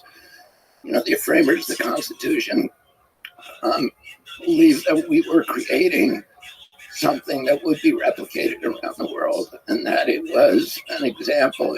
In democracy, there would be this kind of wisdom from the collective, and the word wisdom means the knowledge of God's will, and that somehow God would speak through the collective in a way that he or she could not speak through totalitarian regimes. And I think that that's something that, even though Winthrop was a white man and a Protestant, that every immigrant group who came after them kind of adopted that belief. And I know my family, when, after my family came over, all of my grandparents came over in 1848 during the potato famine.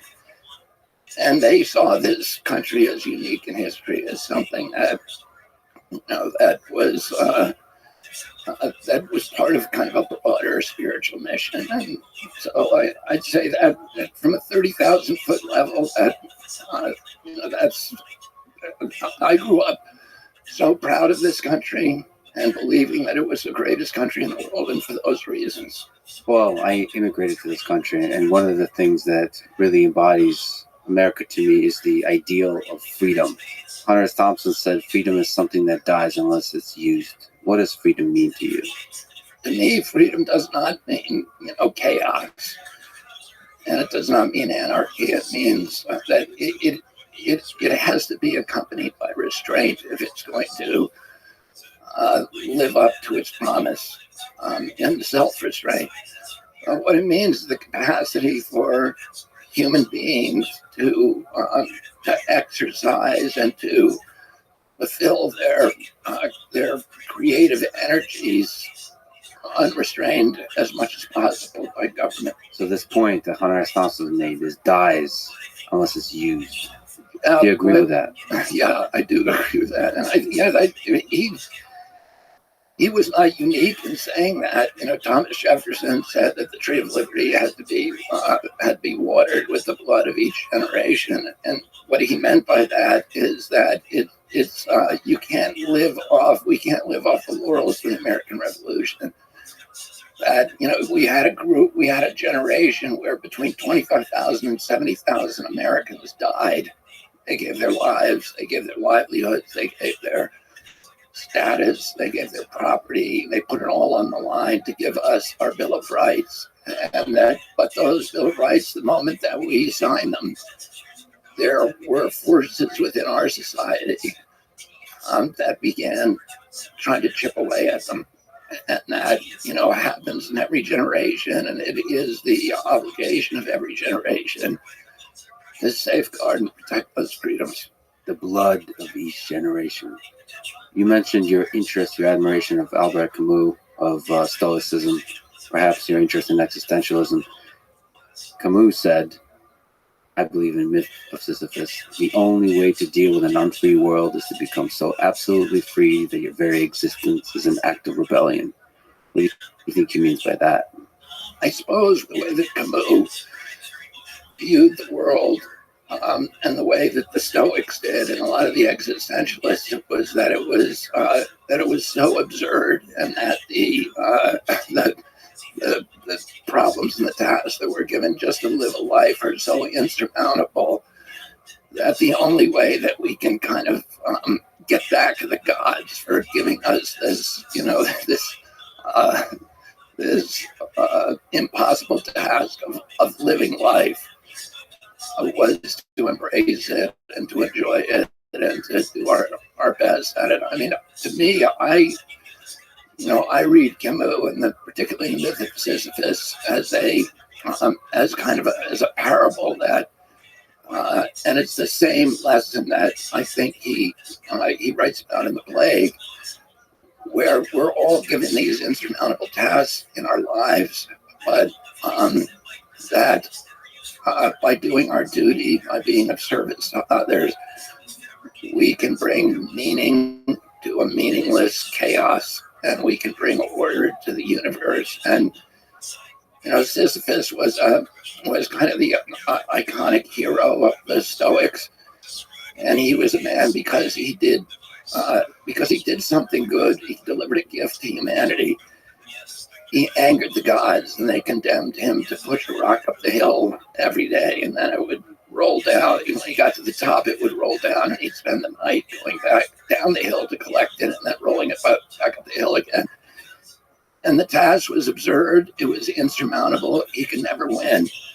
But the last line of that book is one of the great lines, which is something to the extent that I can picture Sisyphus smiling, because Camus' belief was that even though his task was insurmountable, that he was a happy man, and he was a happy man because he put his shoulder to the stone. He took his duty. He embraced the task and the absurdity of life, and he pushed the stone up the hill. And that if we do that, and if we find ways of being of service to others, that is the ultimate. That's the key to the lock. That's the solution to the puzzle. Each individual person in that way can rebel against absurdity by discovering meaning to this whole messy thing. And we can bring meaning not only to our own lives, but we can bring meaning to the universe as well. We can bring some kind of order to life. The embrace of those tasks and the commitment to service resonates out from us to the rest of humanity in some way. So you mentioned The Plague by Camus. There's a lot of different ways to read that book, but one of them, especially given how it was written, is that the plague symbolizes Nazi Germany and the Hitler regime. What do you learn about human nature from a figure like Adolf Hitler, that he's able to captivate the minds of millions, rise to power, and pull in the whole world into a global war? I was born 9 years after the end of World War II. And I grew up in a generation that was, with my parents who were fixated on that, what happened. And my father, at that time, the resolution in the minds of most Americans, and I think people around the world, is that there had been something wrong with the German people. That the Germans had been particularly susceptible to this kind of demagoguery and to following a powerful leader and to industrializing cruelty and murder. And my father always differed with that. My father said, "This is not a German problem. This could happen to all of us. We're all just inches away from barbarity. And the thing that keeps us safe in this country are the institutions of our democracy, our Constitution. It's not our nature. Our nature has to be restrained. and that comes through self-restraint, but it also, the beauty of our country is that we devise these institutions that are designed to allow us to flourish, but at the same time, not to give us enough freedom to flourish, but also create enough order to keep us from collapsing into barbarity. So, one of the other things that my father talked about from when I was little, he would ask us this question: if you were the family and Anne Frank came to your door and asked you to hide her, would you be one of the people who hid her, risked your own life, or would you be one of the people who turned her in? And of course, we would all say, well, of course, we would hide Anne Frank and take the risk. But, that's been something, kind of a lesson, a challenge that has always been near the forefront of my mind, that if a totalitarian system ever occurs in the United States, which my father thought was quite possible, he was conscious about how fragile democracy actually is. That would I be one of the ones who would resist the totalitarianism, or would I be one of the people who went along with it? Would I be one of the people who was at the train station in Krakow or even Berlin, and saw people being shipped off to camps and just put my head down and pretend I didn't see it, because talking about it would be destructive to my career and maybe my freedom and even my life. So, that's been a challenge that my father gave to me and all of my brothers and sisters. And it's something that I've never forgotten. A lot of us would like to believe we would resist in that situation, but the reality is most of us wouldn't. And that's a good thing to think about. That human nature is such that we're selfish, even when there's an atrocity going on all around us. And we also, we have the capacity to deceive ourselves. And all of us tend to kind of judge ourselves by our intentions and our actions. What have you learned about life from your father, Robert F. Kennedy? First of all, I'll say this about my uncle, because, I'm going to apply that question to my uncle and my father. My uncle was asked when he first met Jackie Bouvier, who later became Jackie Kennedy. She was a reporter for a newspaper, and she was doing, she had a kind of column where she'd do these kind of pithy interviews with both famous people and kind of man in the street interviews. And she was interviewing him, and she asked him what he believed his best quality was, his strongest virtue. And she thought that he would say courage, because he had been a war hero. He was the only president who, and this is when he was senator, by the way, who received the Purple Heart. And, he had a very kind of famous story of him as a hero in World War II. And then he had come home and he had written a book on moral courage among American politicians and won the Pulitzer Prize. That book profiles some courage, and which was a series of incidents where American political leaders made decisions to embrace principle, even though their careers were at stake, and in most cases were destroyed by their choice. So she thought he was going to say courage, but he didn't. He said curiosity. And I think, looking back at his life, that that was true, and that was the quality that allowed him to put himself in the shoes of his adversaries. And he always said that if the only way that we're going to have peace is if we're able to put ourselves in the shoes of our adversaries, understand their behavior and their context. And that's why he was able to,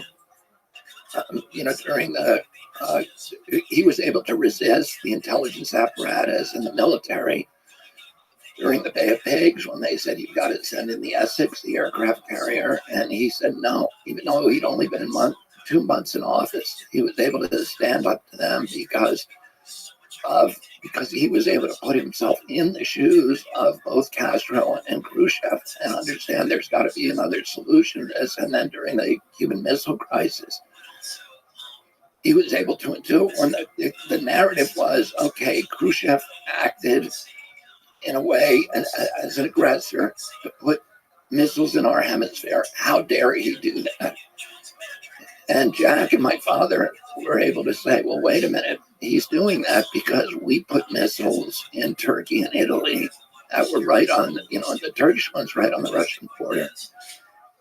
And they then made a secret deal with Dobrynin, with Ambassador Dobrynin, and with Khrushchev to remove the missiles in Turkey. If he moved the Jupiter missiles from Turkey, if so long as Khrushchev removed them from Cuba. There were 13 men on the what they call the ENCON committee, which was the group of people who were deciding, what the action was, what they were going to do to end the Cuban Missile Crisis. And virtually, and of those men, 11 of them wanted to invade and wanted to bomb and invade. And it was Jack, and then later on my father, and then Bob McNamara, who were the only people who were with him, because he was able to see the world from Khrushchev's point of view. He believed that there was another solution, and then he also had the moral courage. So my father, to get back to your question, famously said that moral courage is the most important quality, and it's more rare than courage on the football field or courage in battle than physical courage. It's much more difficult to come by, but it's the most important quality in a human being. And you think that kind of empathy that you referred to, that requires moral courage? It certainly requires moral courage to act on it. And particularly, any time that a nation is at war, there's kind of a momentum or an inertia that says, okay, let's not look at this from the other person's point of view. And that's the time we really need to do that. Well, if we can apply that style of empathy, style of curiosity to the current war in Ukraine, what is your understanding of why Russia invaded Ukraine in February 2022? Vladimir Putin could have avoided the war in the Ukraine. His invasion was illegal, it was unnecessary, and it was brutal. But I think it's important for us to move beyond these kind of comic book depictions of of this insane, avaricious Russian leader who wants to restore the Soviet Empire. And that's why, and who made an unprovoked invasion of the Ukraine. He was provoked, and we were provoking him, for since 1997. And it's not just me that's saying that. I mean, before Putin ever came in, we were provoking Russians in this way unnecessarily. And to go back that time in 1992, when the Russians moved out when the Soviet Union was collapsing, the Russians moved out of East Germany, and they did that, which was a huge concession to them. They had 400,000 troops in East Germany at that time, and they were facing NATO troops on the other side of the wall. So Gorbachev made this huge concession where he said to George Bush, I'm going to move all of our troops out, and you can then reunify Germany under NATO, which was a hostile army to the Soviet. It was created to, with hostile intent toward the Soviet Union. And he said, you can take Germany, but I want your promise that you will not move NATO to the east. And James Baker, who was the Secretary of State, famously said, I will not move NATO. We will not move NATO 1 inch to the east. So then 5 years later, in 1997, Zbigniew Brzezinski, who was kind of the father of the neocons, who was a Democrat at that time, served in the Carter administration, he said he published a paper, a blueprint for moving NATO right up to the Russian border, 1,000 miles to the east. and taking over 14 nations. And at that time, George Kennan, who was the kind of the deity of American diplomats, he was probably arguably the most important diplomat in American history. He was the architect of the containment policy during World War II.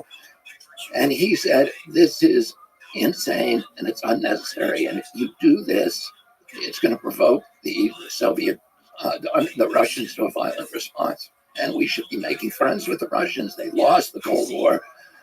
We should be treating them the way that we treated our adversaries after World War II, like with a Marshall Plan to try to help them incorporate into Europe and to be part of the brotherhood of man and of Western nations. We shouldn't continue to be treating them as an enemy and particularly surrounding them at their border. William Perry, who was then the Secretary of Defense under Bill Clinton, threatened to resign. He was so upset by this plan to move NATO to the east.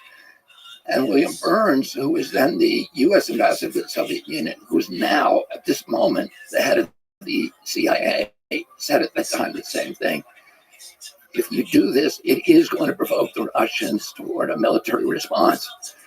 And we moved it. We moved all around Russia. We moved to 14 nations, 1,000 miles to the east, and we put Aegis missile systems in 2 nations, Romania and Poland. So we did what the Russians had done to us in 1962 that would have provoked an invasion of Cuba.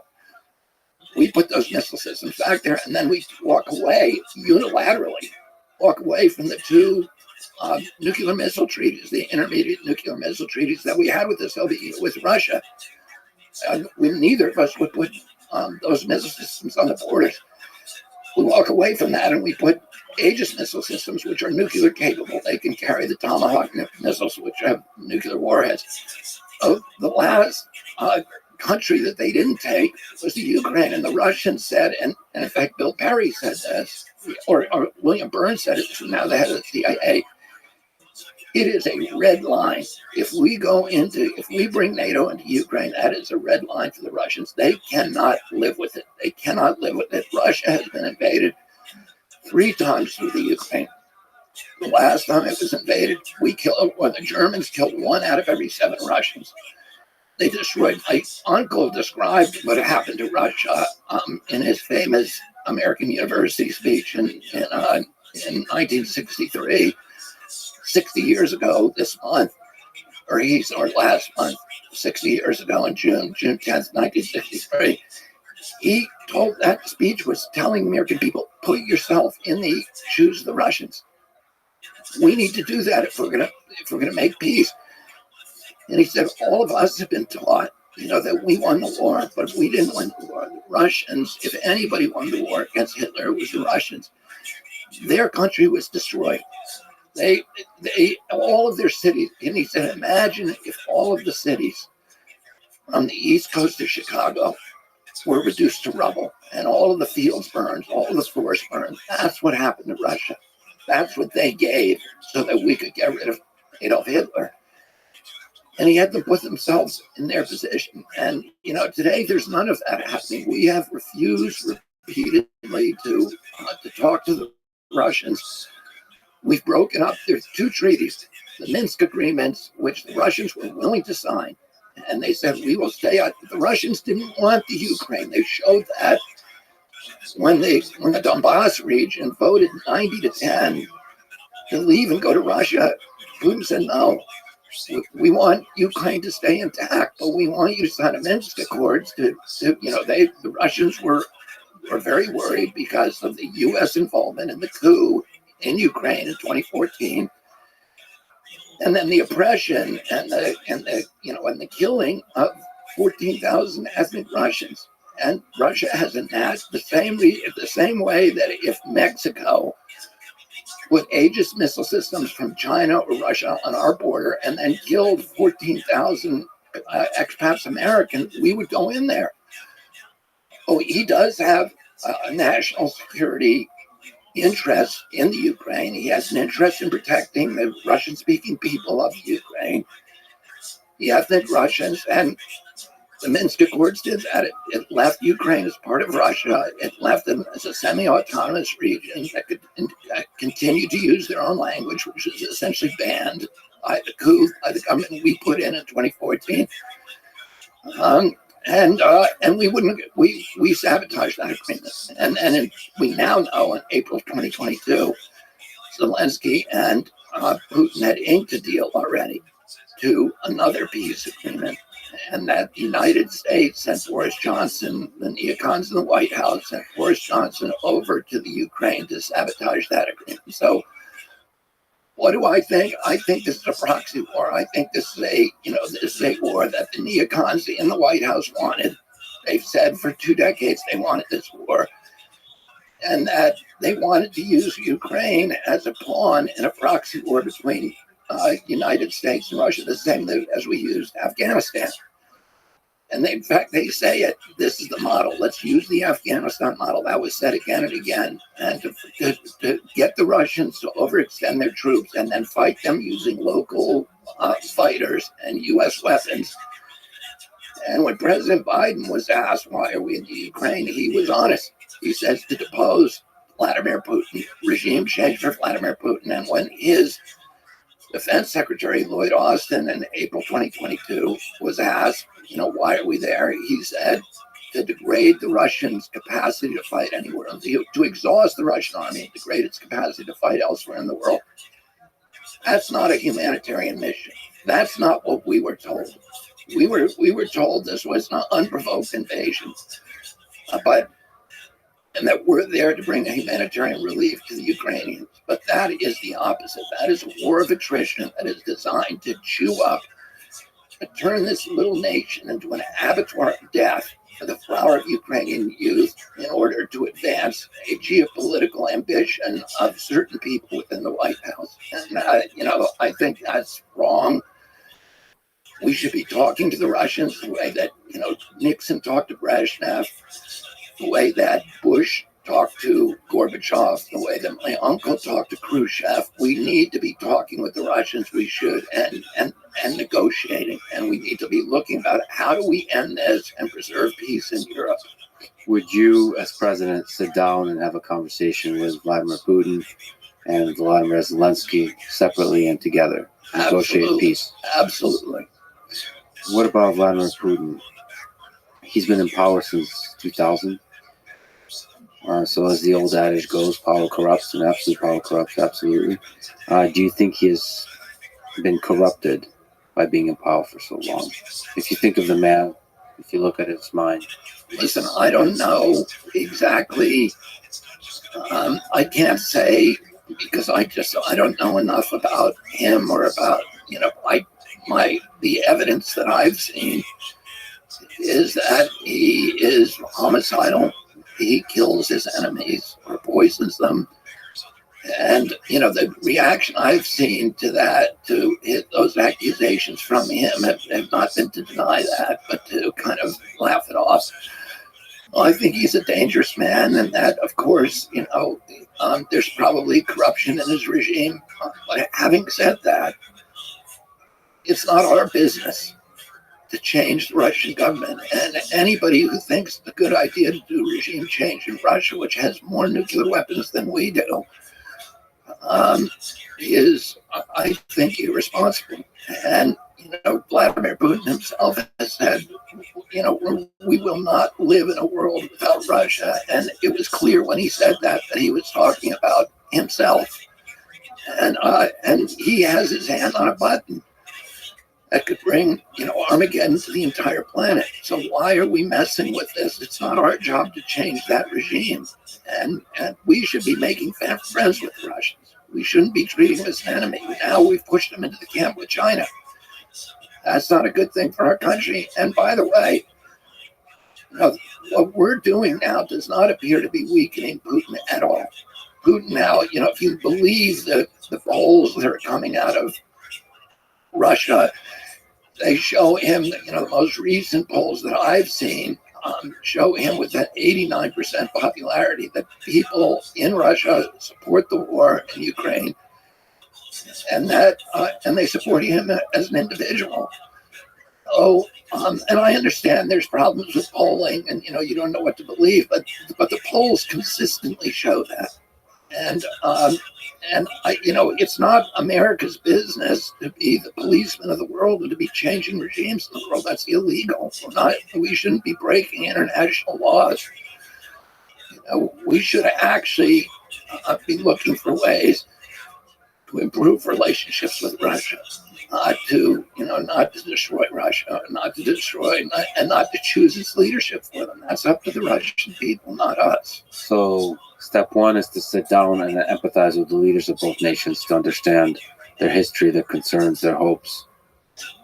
Just to open the door for conversation so they're not back to the corner. And I think the U.S. can play a really important role, and a U.S. president can play a really important role by reassuring the Russians that we're not going to consider them an enemy anymore, that we want to be friends. And it doesn't mean that you have to let down your guard completely. The way that you do it, which was the way President Kennedy did it, is you do it one step at a time. You take baby steps. We do a unilateral move to reduce our hostility and aggression, and see if the Russians reciprocate. And that's the way that we should be doing it. And we should be easing our way into a positive relationship with Russia. We have a lot in common with Russia, and we should be friends with Russia and with the Russian people. And apparently there's been 350,000 Ukrainians who have died at least in this war, and there's probably been 60 or 80,000 Russians, and that should not give us any joy. It should not give us any. I saw Lindsey Graham on TV saying, anything we can, something to the extent that anything we can do to kill Russians is a good use of our money. That it is not. Those are somebody's children. They're, we should have compassion for them. This war is an unnecessary war. We should settle it through negotiation, through diplomacy, through statecraft, and not through weapons. Do you think this war can come to an end purely through military operations? No, I don't think there's any way in the world that the Ukrainians can beat the Russians. I don't think there's any appetite in Europe. I think Europe is now, in having severe problems in Germany, Italy, France. You're seeing these riots. There's internal problems in those countries. There is no appetite in Europe for sending men to die in Ukraine. And the Ukrainians do not have anybody left. The Ukrainians are using press gangs to fill the ranks of their armies. Men, military age men, are trying as hard as they can to get out of the Ukraine right now to avoid going to the front. The front, the Russians apparently have been killing Ukrainians at a 7-to-1 ratio. My son fought over there, and he told me it's not, artillery. He had firefights with the Russians, mainly at night, but he said most of the battles were artillery wars during the day, and the Russians now outgun the NATO forces 10-to-1 in artillery. Oh, they're killing at a horrendous rate. Now, my interpretation of what's happened so far is that Putin actually went in early on with a small force because he expected to meet somebody on the other end of the negotiating table. That once he went in, and that when that didn't happen, they did not have a large enough force to be able to mount an offensive. And so they've been building up that force up till now, and they now have that force. And even against this small original force, the Ukrainians have been helpless. All of their offenses have died. They've now killed, the head of the Ukrainian special forces, which was probably, arguably, by many accounts, the best elite military unit in all of Europe. The commandant, the commander of that special forces group, gave a speech about 4 months ago saying that 86% of his men are dead or wounded and cannot return to the front. He cannot rebuild that force. the troops that are now headed that are now filling the gaps of all those 350,000 men who've been lost are scantily trained, and they're arriving green at the front. Many of them do not want to be there. Many of them are giving up and going over the Russian side. We've seen this again and again and again, including platoon-sized groups that are defecting to the Russians. And I don't think it's possible to win. And anybody, of course, I've studied World War II history exhaustively, but I saw there's a new, I think it's a Netflix series of documentaries that I highly recommend to people. They're colorized versions of the black and white films from the battles of World War II, but it's all the battles of World War II. So I watched Stalingrad the other night, and the willingness of the Russians to fight on against any kind of odds and to make huge sacrifices of Russians. The Russians themselves were making the sacrifice with their lives. The willingness of them to do that for their motherland is almost inexhaustible. It is incomprehensible to think that that Ukraine can beat Russia in a war. It would be like Mexico beating the United States. It's impossible to think that it can happen. And Russia has deployed a tiny fraction of its military so far, and now it has China with its mass production capacity supporting its war effort. It's a hopeless situation, and we've been lied to. We're the press in our country and our government are just promoting this lie that the Ukrainians are about to win and everything's going great and that Putin's on the run, and there's all this wishful thinking because of the Wagner group, the Prigozhin and the Wagner group, that this was an internal coup and showed dissent and weakness of Putin, and none of that is true. That was that insurgency, which wasn't even an insurgency. He only got 4,000 of his men to follow him out of 20,000. And they were quickly stopped, and nobody in the Russian military, the oligarchy, the political system, nobody supported it, and we're being told, oh yeah, it's the beginning of the end for Putin. He's weakened, he's wounded, he's on his way out, and all of these things are just lies that we are being fed. To push back on a small aspect of this that you kind of implied. So I've traveled to Ukraine, and one thing that I should say, similar to the Battle of Stalingrad, it is not only the Russians that fight to the end. I think Ukrainians are very willing to fight to the end. And the morale there is quite high. I've talked to nobody, this was a year ago in August with her son.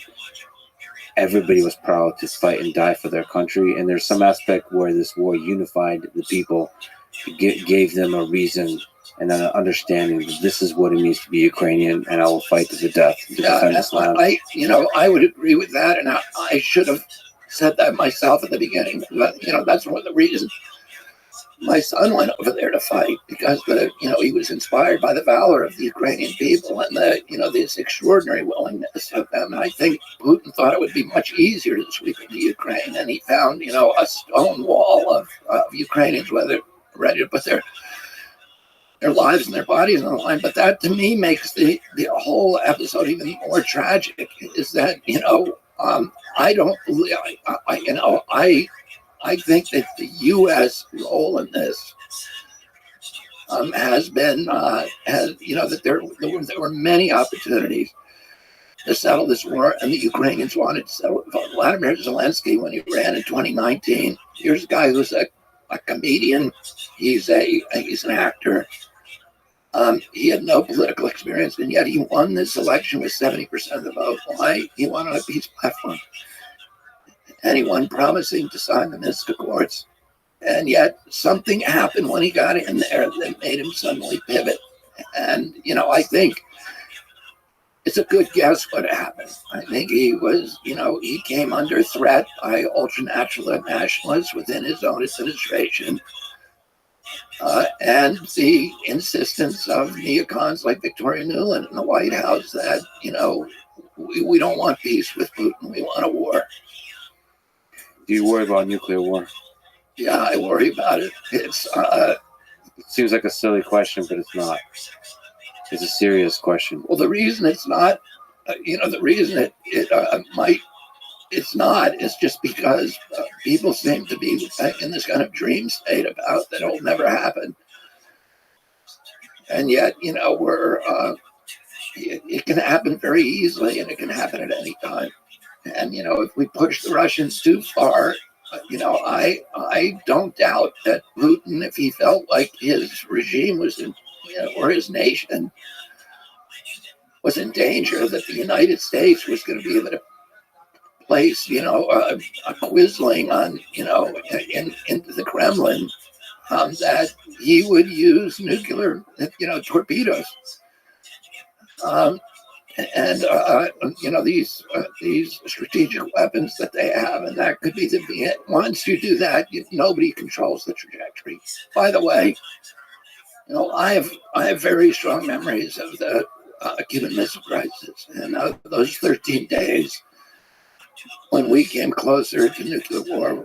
And particularly, I think it was when the U-2 got shut down over Cuba, that and nobody in this country, there's a lot of people in Washington D.C. who at that point thought that they very may wake up dead, that the world may end at night. 30 million Americans killed, 130 million Russians.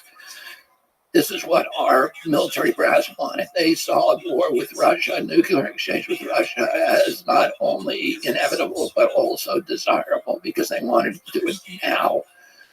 We still had a superiority.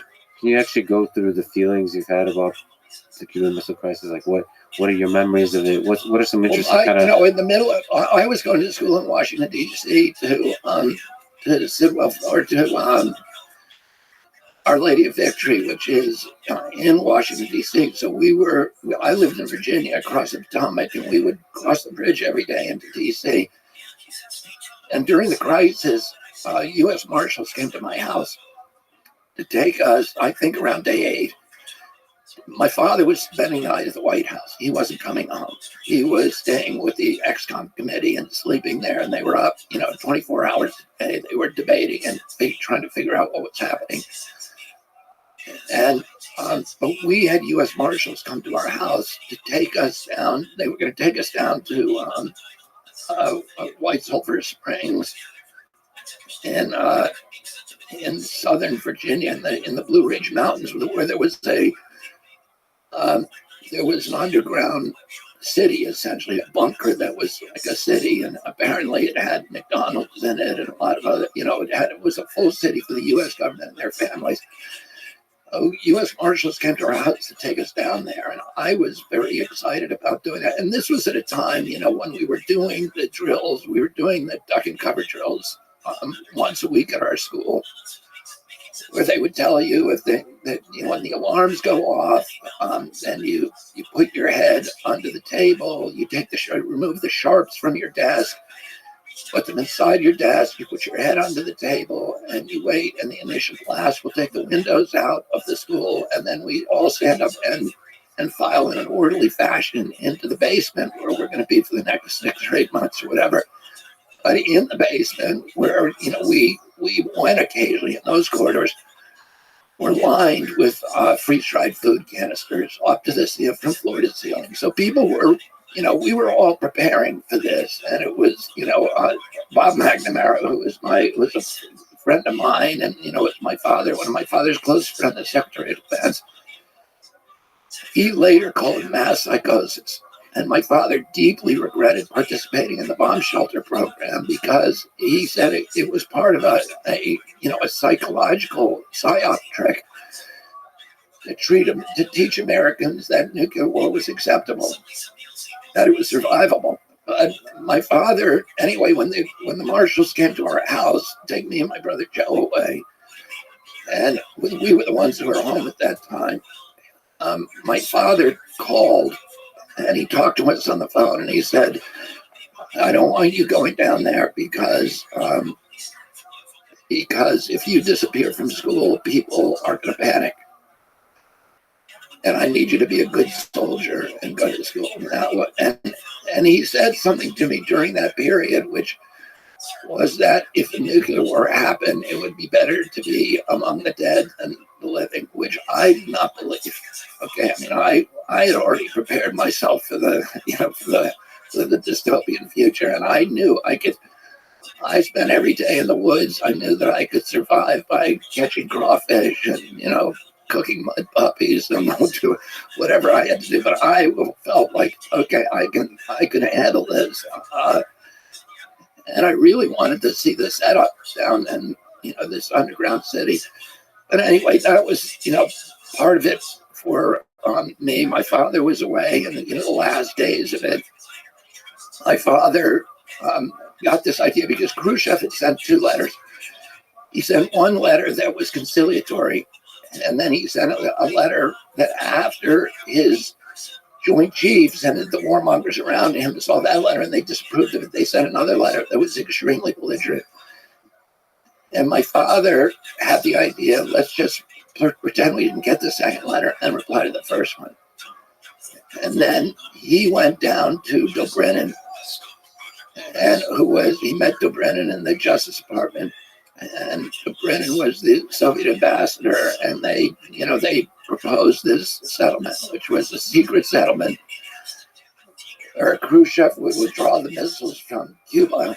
Khrushchev had put the missiles in Cuba because we had put missiles, nuclear missiles in Turkey and Italy. And my uncle's secret deal was that if Khrushchev removed the missiles from Cuba, within 6 months he would get rid of the Jupiter missiles in Turkey. But if Khrushchev told anybody about the deal, it was off. So if news got out about that secret deal, it was off. But that was the actual deal. And Khrushchev complied with it, and then my uncle complied with it. How much of that part of human history turned on the decisions of one person?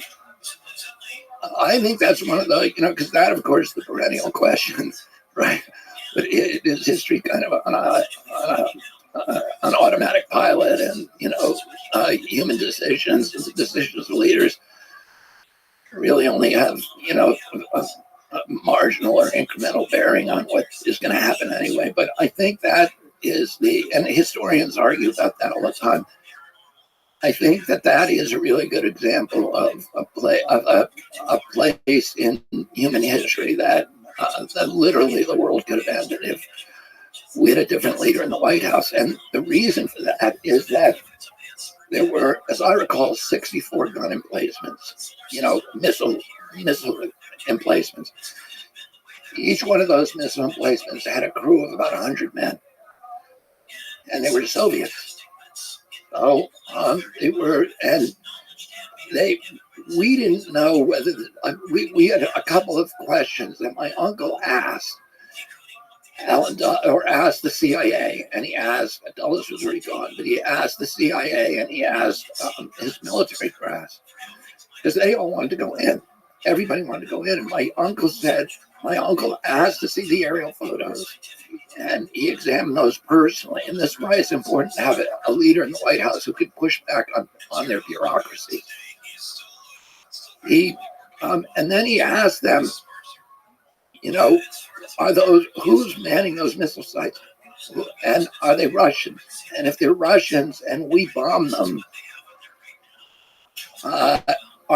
isn't it going to force Khrushchev to then go into Berlin? And that would be the beginning of a cascade effect that would, highly likely to end a nuclear confrontation. And the military brass said to my uncle, "Oh, we don't think he'll have the guts to do that." So my uncle was like, "That's what you're betting on?" And they all wanted him to go in. They wanted him to bomb the sites and then invade Cuba. And he said, if we bomb those sites, we're going to be killing Russians. And it's going to provoke Russia into some response. And the obvious response is for them to go into Berlin. But the thing that we didn't know then, and we didn't find out until I think, it was like a 30-year anniversary of the Cuban Missile Crisis in Havana. And what we learned then was that from the Russians who came to that event, it was like a symposium where everybody on both sides talked about it, and we learned a lot of stuff that nobody knew before. One of the insane things, the most insane thing that we learned was that the weapons were already, the nuclear warheads were already in place. They were ready to fire, and that the authorization to fire was delegated to each of the gun crew commanders. So there were 60 people who all had authorization to fire if they felt themselves under attack. So you have to believe that at least one of them would have launched, and that would have been the beginning of the end. And, if anybody had launched, we knew what would happen. My uncle knew what would happen because he asked again and again, what's going to happen? And they said, 30 million Americans will be killed, but we will kill 130 million Russians. So we will win. And that was a victory for them. And my uncle later said he told Arthur Schlesinger and Kenny O'Donnell, he said, those guys, he called them the salad brass, the guys with all of this stuff on their chest. And he said, those guys, they don't care because they know that if it happens, that they're going to be in the charge of everything. They're the ones who are going to be running the world after that. So for them, there was an incentive to kill 130 million Russians and 30 million Americans. But my uncle, he had this correspondence with Khrushchev. They were secretly corresponding with each other. And that is what saved the world, is that both of them had been men of war. Eisenhower famously said, it will not be a man of war. It will not be a soldier who starts World War III. Because a guy who's actually seen it knows how bad it is. And my uncle, had been in the heat of the South Pacific. His boat had been cut in two by a Japanese destroyer. Three of his crewmen had been killed. One of them badly burned. He pulled that guy with a lanyard in his teeth 6 miles to an island in the middle of the night, and then they hid out there for 10 days, and he came back. Like I said, he was the only president of the United States that earned the Purple Heart. Meanwhile, Khrushchev had been at Stalingrad, which was the worst place to be on the planet, probably in the 20th century, other than, in Auschwitz or one of the death camps. It was, it was the most ferocious, horrific war with people starving, people, committing cannibalism, eating the dogs, the cats, eating their shoe leather, freezing to death by the thousands, etc. So Khrushchev did not want. The last thing he wanted was a war. And the last thing my uncle wanted was a war. But the CIA did not know anything about Khrushchev, and the reason for that is there was a mole at Langley, so that every time the CIA got a spy in the Kremlin, he would immediately be killed. So they had no eyes in the Kremlin. There were literally hundreds of Russian spies who had defected the United States and were in the Kremlin who were killed during that period. They had no idea anything about Khrushchev, about how he saw the world, and they saw the Kremlin itself as a monolith, that this kind of, the same way that we look at Putin today, that, it's all, they have this ambition of world conquest, and it's driving them, and there's nothing else they think about. They're absolutely single-minded about it. But actually, there was a big division between Khrushchev and his joint chiefs and his intelligence apparatus, and they both at one point discovered they were both in the same situation. They were surrounded by spies and military personnel who were intent on going to war, and they were the two guys resisting it. So when my uncle had this idea of being the peace president from the beginning, he told Ben Bradley, one of his best friends, who was the publisher of the Washington Post, the editor-in-chief at that time, he said, Ben Bradley asked him, what do you want on your gravestone? And my uncle said, he kept the peace. He said, the principal job of a president of the United States is to keep the country out of war. And so when he first became president, he he anxiously agreed to meet Khrushchev in Geneva to do a summit. And by the way, Eisenhower had wanted to do the same thing. Eisenhower wanted peace, but and he was going to meet in Vienna. But that peace summit was blown up. He was going to try to do, he was going to try to end the Cold War. Eisenhower was in the last year of his in May of 1960. But that was torpedoed by the CIA during the U-2 crash. They sent a U-2 over the Soviet Union. It got shot down, and then Allen Dulles told Eisenhower to deny that we had a program. They didn't know that the Russians had captured Gary Francis Powers, and so and that blew up the peace talks between Eisenhower and Khrushchev, and so there was a lot of tension. My uncle wanted to break that tension. He agreed to meet with Khrushchev in Vienna early on in his term. He went over there, and Khrushchev snubbed him. Khrushchev lectured him imperiously about the terror of American imperialism and rebuffed any. They did agree not to go into Laos. They made an agreement that kept the United States, kept my uncle from sending troops to Laos. But it had been a disaster, Vienna. So then we had a spy that used to come to our house all the time, a guy called Georgy Bolshoi. He was this Russian spy my parents had met at the embassy. They had gone to a party or a reception at the Russian embassy, and he had approached them, and they knew he was a GRU agent and KGB. He was both. Oh, he used to come to our house. They really liked him. He was very attractive. He was always laughing and joking. He would do rope climbing contests with my father. He would do push-up contests with my father. He could do the Russian dancing, the Cossack dancing. And he would do that for us and teach us that. And we knew he was a spy too. And this was at the time of, the James Bond films were first coming out. So it was really exciting for us to have an actual Russian spy in our house. The State Department was horrified by it. Yeah. But anyway, when Khrushchev, after Vienna and after the Bay of Pigs, Khrushchev had second thoughts. And he sent this long letter to my uncle. And he didn't want to go through his State Department or his embassy. He wanted to end run them. And he was friends with Bolshoi. So he gave Georgie the letter. And Georgie brought it and handed it to Pierre Salinger, folded in the New York Times. And he gave it to my uncle. And it was this beautiful letter, which he said, my uncle had talked to him about the children who were played. We played 29 grandchildren who were playing in his yard. And he said, what is our moral basis for making a decision that could kill these children so they'll never write a poem, they'll never participate in an election, they'll never run for office? How can we morally make a decision that is going to eliminate life for these beautiful kids?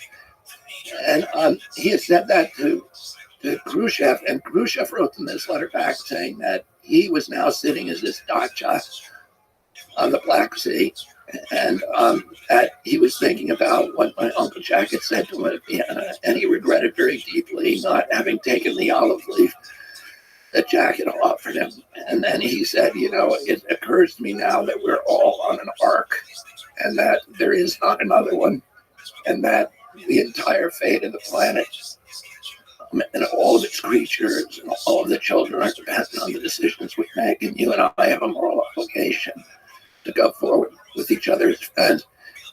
And immediately after that, this was, he said that right after the Berlin crisis in 1962, General Curtis LeMay had tried to provoke a war with an incident at Checkpoint Charlie, which was the entrance and exit through the Berlin Wall in Berlin. And the Russian tanks had come to the wall, the U.S. tanks had come to the wall, and there was a standoff.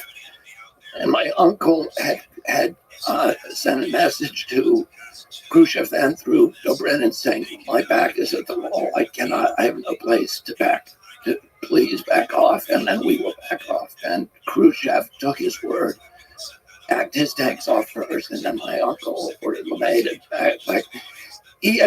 LeMay had mounted bulldozer plows on the front of the tanks to plow down the Berlin Wall, and the Russians had come. So it was just, it was his generals trying to provoke a war, and but they started talking to each other, and then after he wrote that letter, they agreed that they would install a hotline so they could talk to each other and they wouldn't have to go through intermediaries. And so at Jack's house in the Cape, there was a red phone that we knew if we picked it up, Khrushchev would answer. And there was another one in the White House. Yeah. But they knew it was important to talk to each other, and you just wish that we had that kind of leadership today. That can, that just understands our job. Look, I know you know a lot about AI, right? And you know how dangerous it is potentially to humanity and what opportunities it also, offers. But it could kill us all. I mean, Elon said, first it's going to steal our job, then it's going to kill us, right? Yeah. And it's probably not hyperbole. It actually, if it follows the laws of biological evolution, which are just the laws of mathematics, that's probably a good endpoint for it, a potential endpoint. So, we need, it's going to happen, but we need to make sure it's regulated, and it's regulated properly for safety in every country. And that includes Russia and China and Iran. Right now, we should be putting all of the weapons of war aside and sitting down with those guys and saying, how are we doing? How are we going to do this? There's much more important things to do. This stuff is going to kill us if we don't figure out how to regulate it. And leadership needs to look down the road at what is the real risk here. And the real risk is that, AI will enslave us for one thing, and then destroy us and do all this other stuff. And how about biological weapons?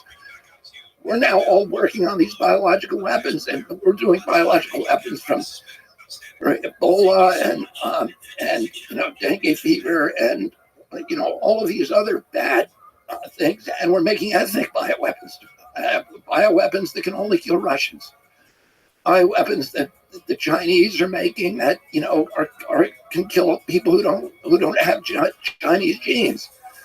All of this is now within reach. We're actively doing it, and we need to stop it. And we can easily, a biological weapons treaty is the easiest thing in the world to do. We can verify it, we can enforce it, and everybody wants to agree to it. Only insane people do not want to continue this kind of research. There's no reason to do it. No, there are these existential threats to all of humanity now out there, like AI and biological weapons. We need to stop fighting each other, start competing on economic playing fields instead of military playing fields, which will be good for all of humanity. And that we need to sit down with each other and negotiate reasonable treaties on how we regulate AI and biological weapons. And nobody's talking about this in this political race right now. Nobody's talking about it in the government. They get fixated on these little wars and these comic book depictions of good versus evil, and we all go, hoorah, and go off and give them the weapons and enrich, the military industrial complex. But we're on the road to perdition if we don't end this. And some of this requires to have this kind of phone that connects Khrushchev and John F. Kennedy that cuts through all the bureaucracy. Yeah. To have this communication between heads of state and, in the case of AI, perhaps heads of tech companies, we can just pick up the phone and have a conversation. Yes. Because a lot of the existential threats of artificial intelligence, perhaps even bioweapons, is unintentional. It's not even strategic, intentional effects. So you have to be transparent and honest about, especially with AI, that people might not know what's the worst that's going to happen once you release it out into the wild.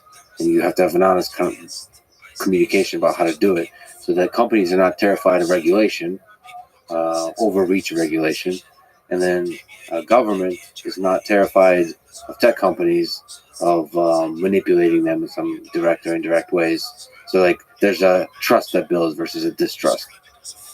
That seems to, so basically that old phone where Khrushchev can call John F. Kennedy is needed. Yeah, and I don't think listen, I don't understand AI. Okay, I do know. I can see from all this technology how it's this kind of turnkey totalitarianism. That once you put these systems in place, they can be misused to enslave people, and they can be misused in wars, and to subjugate, to kill, to do all of these bad things. And I don't think there's anybody on Capitol Hill who understands this. We need to bring in the tech community and say, tell us what these regulations need to look like, so that there can be freedom to innovate, so that we can milk AI for all of the good things, but not, fall into these traps that are going to, that are these existential threats that pose existential threats to humanity. It seems like John F. Kennedy is a singular figure in that he was able to have the humility to reach out to Khrushchev, and also the strength and integrity to resist the what did you call them, the salad brass and institutions like the CIA. So that makes it particularly tragic that he was killed. To what degree was CIA involved, or the various bureaucracy involved in his death? The evidence that the CIA was involved in my uncle's murder, and that they were subsequently involved in the cover-up, and continue to be involved in the cover-up. I mean, there's still 5,000 documents that they won't release 60 years later. Is, I think, so insurmountable and so mountainous and overwhelming that it's beyond any reasonable doubt, including dozens of confessions of people who were involved in the assassination, but every kind of document, and I mean, it came as a surprise recently to most Americans, I think, the release of these documents, in which the press, the American media, finally acknowledged that, yeah, Lee Harvey Oswald was a CIA asset, that he was recruited, in 1957. He was a Marine working at the Atasui Air Force Base, which was the CIA Air Force Base, with the U-2 flights, which was a CIA program, and that he was recruited by James Jesus Angleton, who was the director of counterintelligence, and then sent on a fake defection to Russia, and then brought back, to Dallas. And people didn't know that, even though it's been known for decades. It never percolated into the mainstream media because they have such a, they have such an allergy to anything that challenges the Warren Report. So when Congress investigated my uncle's murder in the 1970s, the Church Committee did, and they did 2.5-year investigation, and they had many, many more documents and much more testimony available to them than the Warren Commission had. And this was a decade after the Warren Commission. They came to the conclusion that my uncle was killed by a conspiracy, and there was a division where essentially one guy on that committee believed it was primarily the mafia. But Richard Schweitzer, the senator head of the committee, said, straight out, the CIA was involved in the murder of the President of the United States. Oh, and if I've talked to most of the staff on that committee, and they said, yeah, and the CIA was stonewalling us all the way through. And the actual people that the CIA appointed, George Johannides, who the CIA appointed as liaison to the committee, they brought him out of retirement. He had been one of the masterminds of the assassination. It's impossible to even talk about a tiny fraction of the evidence here. What I suggest to people, there are hundreds of books written about this that, assemble this evidence and mobilize the evidence. The best book to me for people to read is James Douglas's book, which is called The Unspeakable. And Douglas does this extraordinary, he's an extraordinary scholar, and he does this amazing job of digesting and summarizing and mobilizing all of the, probably 1 million documents and, the evidence from all these confessions that have come out into a coherent story. And it's riveting to read. And, I recommend people who do not take my word for it, and don't take anybody else's word for it. Go ahead and do the research yourself. And one way to do that is probably the most efficient way is to read Douglas's book, because he has all the references there. So if it's true that CIA had a hand in this assassination, how is it possible for them to amass so much power? How is it possible for them to become corrupt? And is it individuals or is it the entire institution? No, it's not the entire institution. My daughter-in-law, who's helping to run my campaign, was a CIA, in the clandestine services for all of her career. She was a spy in the weapons of mass destruction program in the Mideast and in China. And there's 22,000 people who work for the CIA. Probably 20,000 of those are patriotic Americans and really good public servants, and they're doing important work for our country. But the institution is corrupt, and because the higher ranks of the institution. And in fact, Mike Pompeo said something like this to me the other day. He was the director of the CIA. He said, when I was there, I did not do a good job of cleaning up that agency. And he said the entire upper bureaucracy of that agency are people who do not believe in the institutions of democracy. This is what he said to me. So I don't know if that's true, but I know that, that's significant. He's a smart person, and he ran the agency, and he was the Secretary of State. But it's no mystery how that happened. We know the history. The CIA was originally, first of all, there was great reluctance in 1947. We had, for the first time, we had a secret spy agency in this country during World War II called the OSS. That was disbanded after the war because Congress said having a secret spy agency is incompatible with a democracy. Secret spy agencies are things that, like the KGB, Stasi in East Germany, Savak in Iran, and PEEP in Chile, and whatever, all over the world. They're all have to do with totalitarian governments. They're not something that you can have. That it's antithetical to democracy to have that. But in 1947, we created it. Truman signed it in, but it was initially an espionage agency, which means information gathering, which is important. It's to gather and consolidate information from many, many different sources from all over the world, and then put those in reports. So the White House or the president can make good decisions based upon valid information, evidence-based, decision making. But Alan Dulles, who was essentially the first head of the agency, made a series of legislative machinations and political machinations that gave additional powers to the agency and opened up the what they called the plans division, which is the plans division is the dirty tricks, it's the black ops, fixing elections, murdering what they call executive action, which means killing foreign leaders, and making small wars, and bribing and blackmailing people, stealing elections, and that kind of thing. And the reason at that time, we were in the middle of the Cold War, and Truman and Eisenhower did not want to go to war. They didn't want to commit troops. And it seemed to them that, this was a way of kind of fighting the Cold War secretly and doing it at minimal cost by changing events sort of invisibly. And so it was seductive to them. But everybody, Congress, when they first voted it in place, Congress, both political parties said, if we create this thing, it could turn into a monster and it could undermine our values. And today, it's so powerful, and nobody knows what its budget is.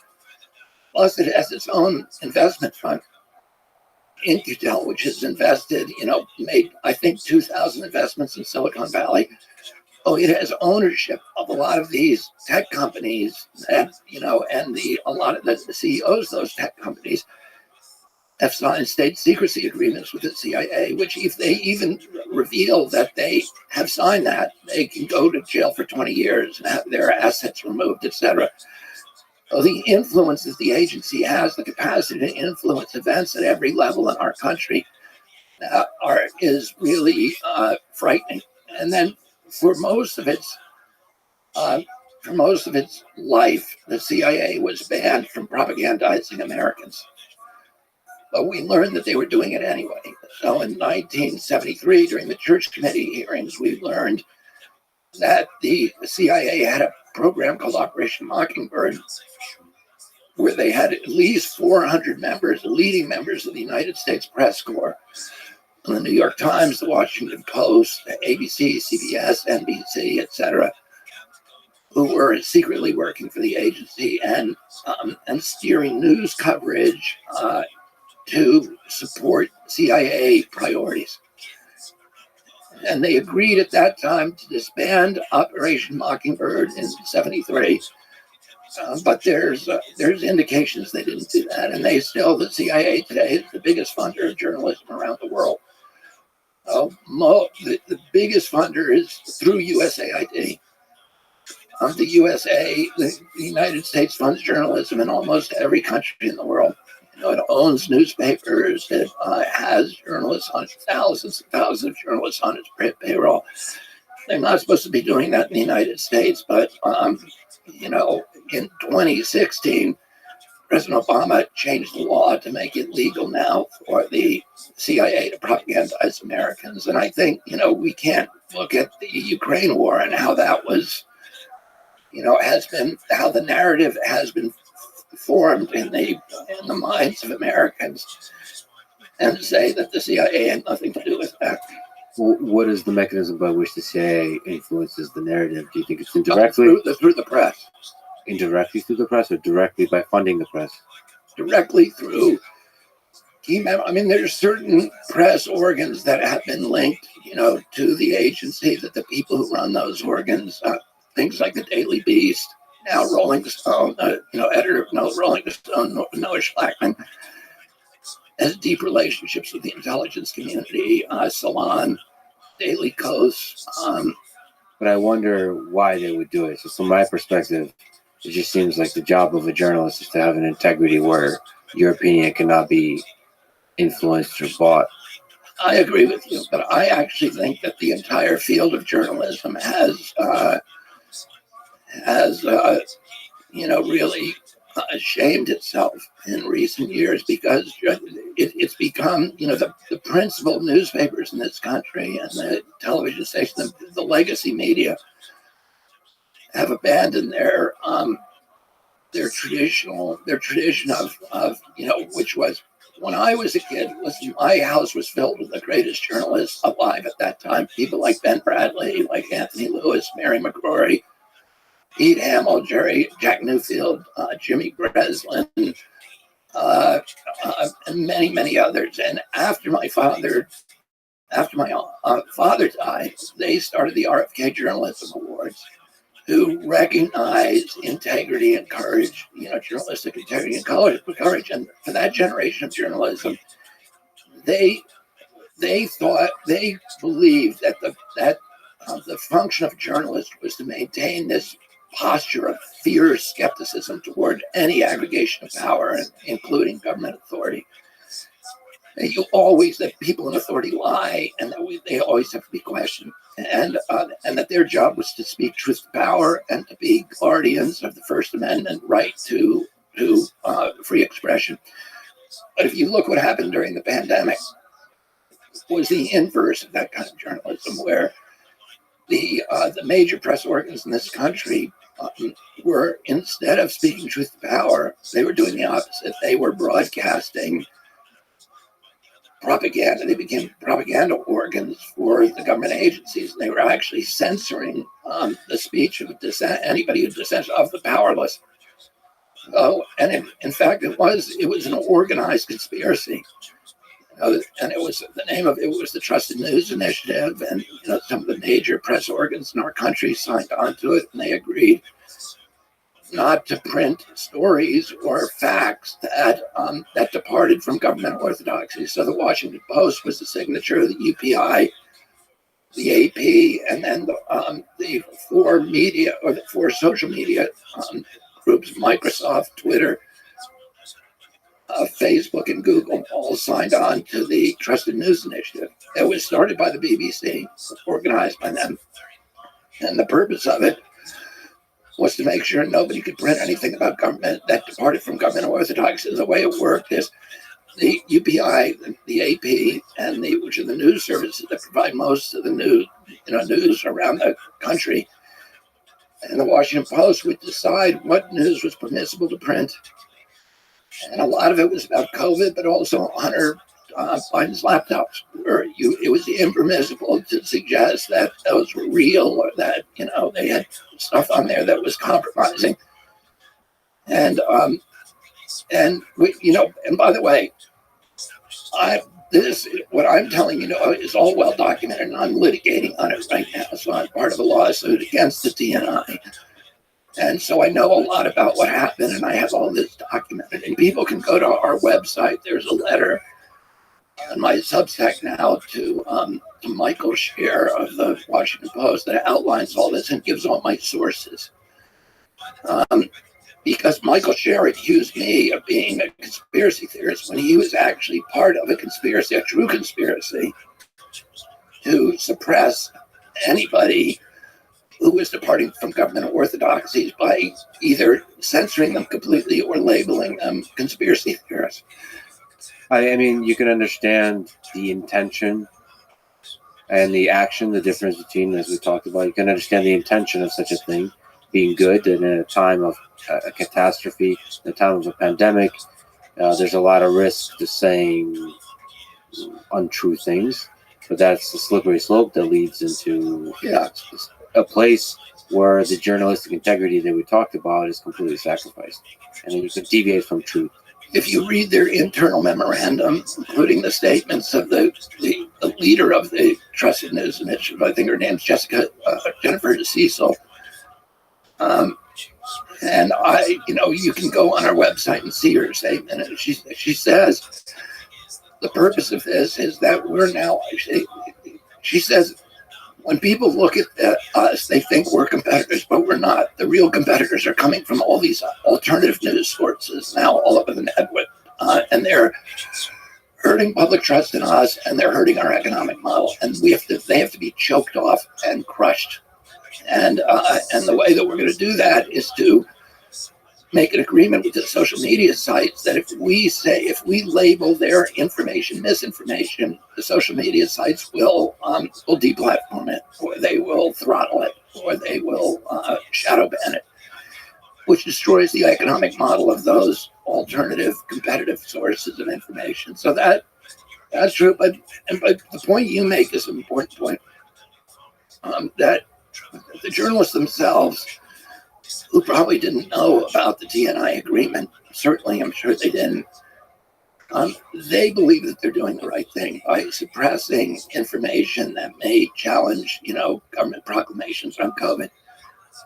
But I mean, there's a danger to that, and the danger is that, once you appoint yourself an arbiter of what's true and what's not true, then there's really no end to the power that you have now assumed for yourself, because now your job is no longer to inform the public. Your job now is to manipulate the public. And if you end up manipulating the public in collusion with powerful entities, then you become the instrument of authoritarian rule rather than the opponent of it. And it becomes the inverse of journalism in a democracy. you're running for president as a Democrat. What to you are the strongest values that represent the left-wing politics of this country? I would say protection of the environment and the commons, the air, the water, wildlife, fisheries, public lands, and, those assets that cannot be reduced to private property ownership. The landscapes, our Purple Mountain Majesty, the protection of the most vulnerable people in our society, people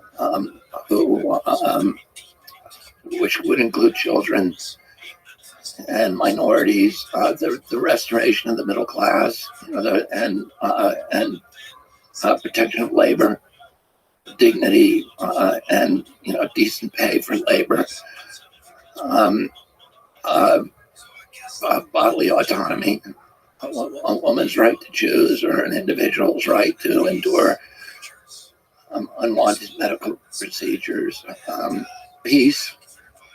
The Democrats have always been anti-war.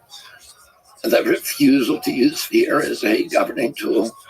FDR said the only thing we have to fear is fear itself, because he recognized that tyrants and dictators could use fear to disable critical thinking and overwhelm the desire for personal liberty. The freedom of government from untoward influence by corrupt corporate power. The end of this corrupt merger of the state and corporate power that is now, I think, dominating our democracy. What Eisenhower warned about when he warned against the emergence of the military-industrial complex. And then I prefer to talk about kind of the positive vision of what we should be doing in our country and globally, which is, I see that the corporations are commoditizing us, are poisoning our children, are strip mining the wealth from our middle class, and treating America as if it were business liquidation, converting assets to cash as quickly as possible, and creating or exacerbating this huge disparity in wealth in our country, which is eliminating the middle class and creating, kind of a Latin American style feudal model. There's these huge aggregations of wealth above and widespread poverty below. And that's a configuration that is too unstable to support democracy sustainably. And we're supposed to be modeling democracy, but we're losing it.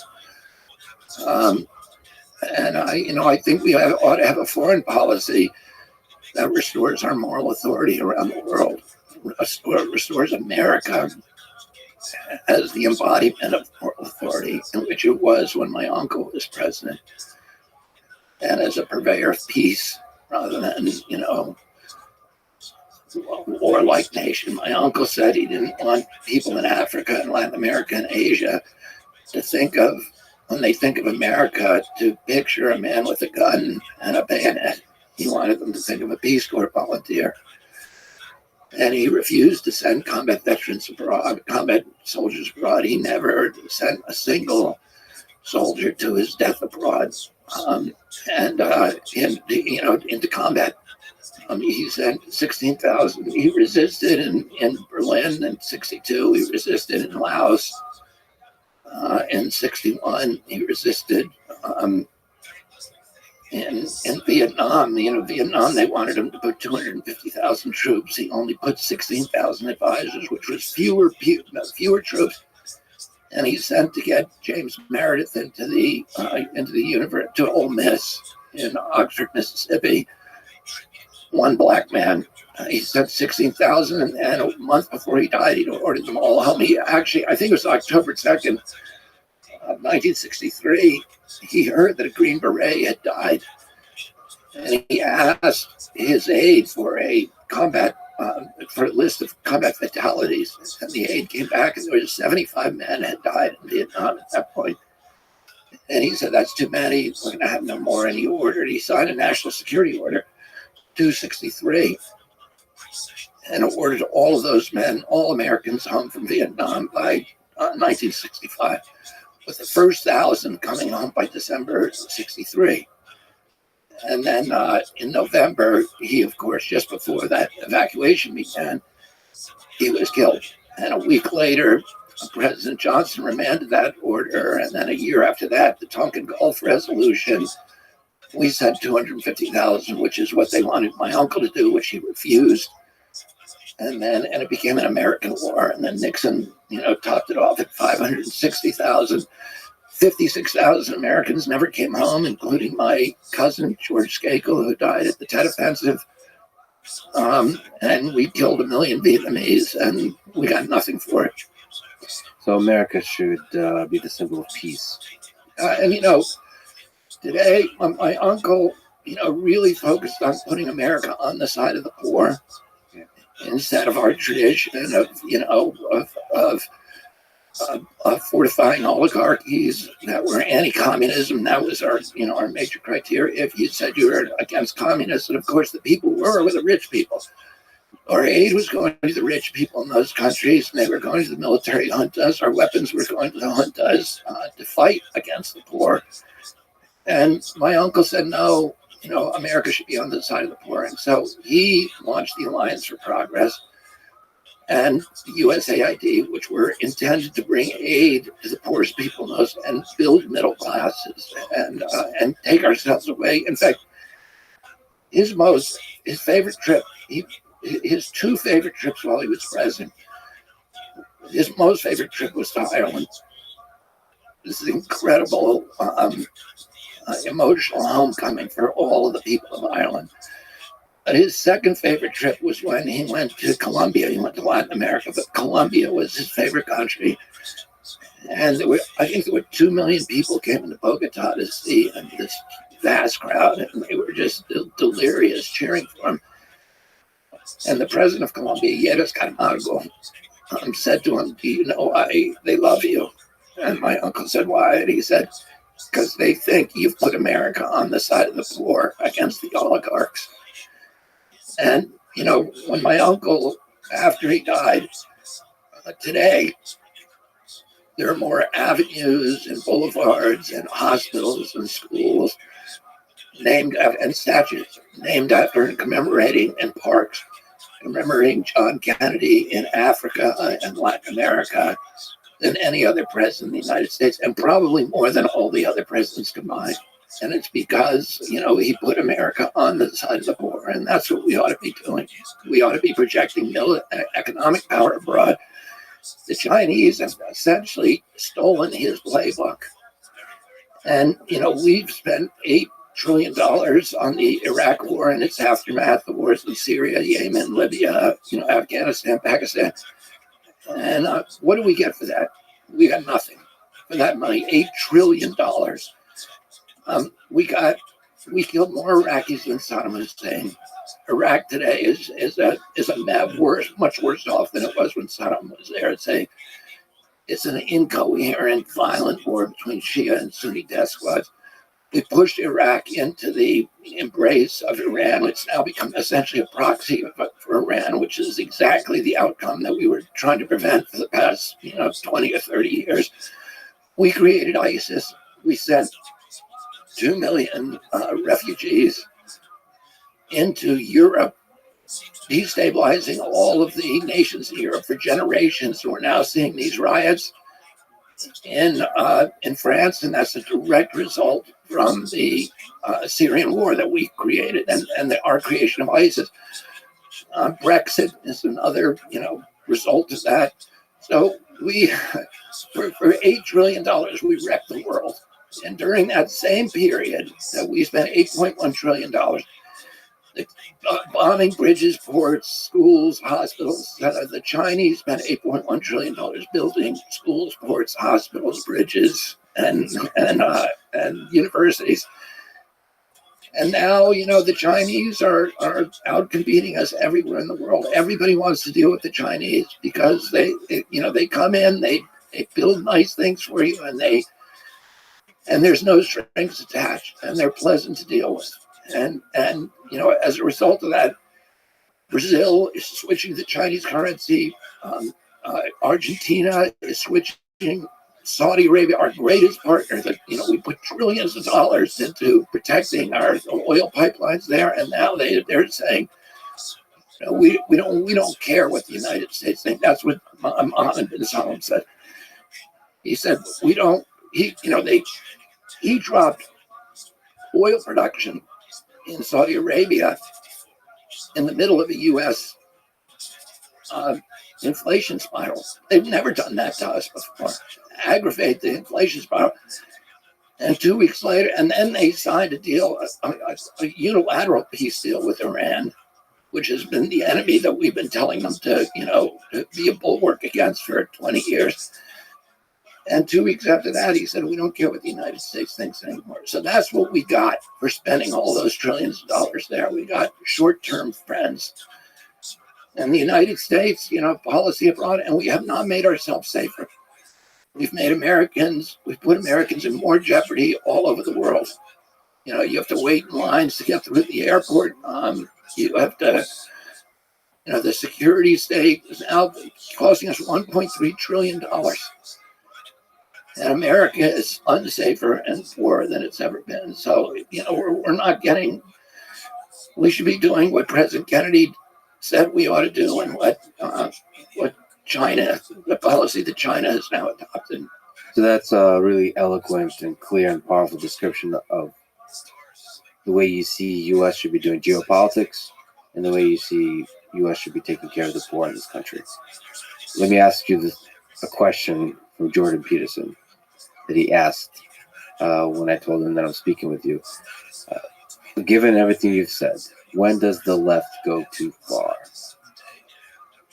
I suppose he's referring to cultural issues, identity politics. Well, Jordan trying to get me to badmouth the left the whole time I was in. I really enjoyed my talk with him. Yeah.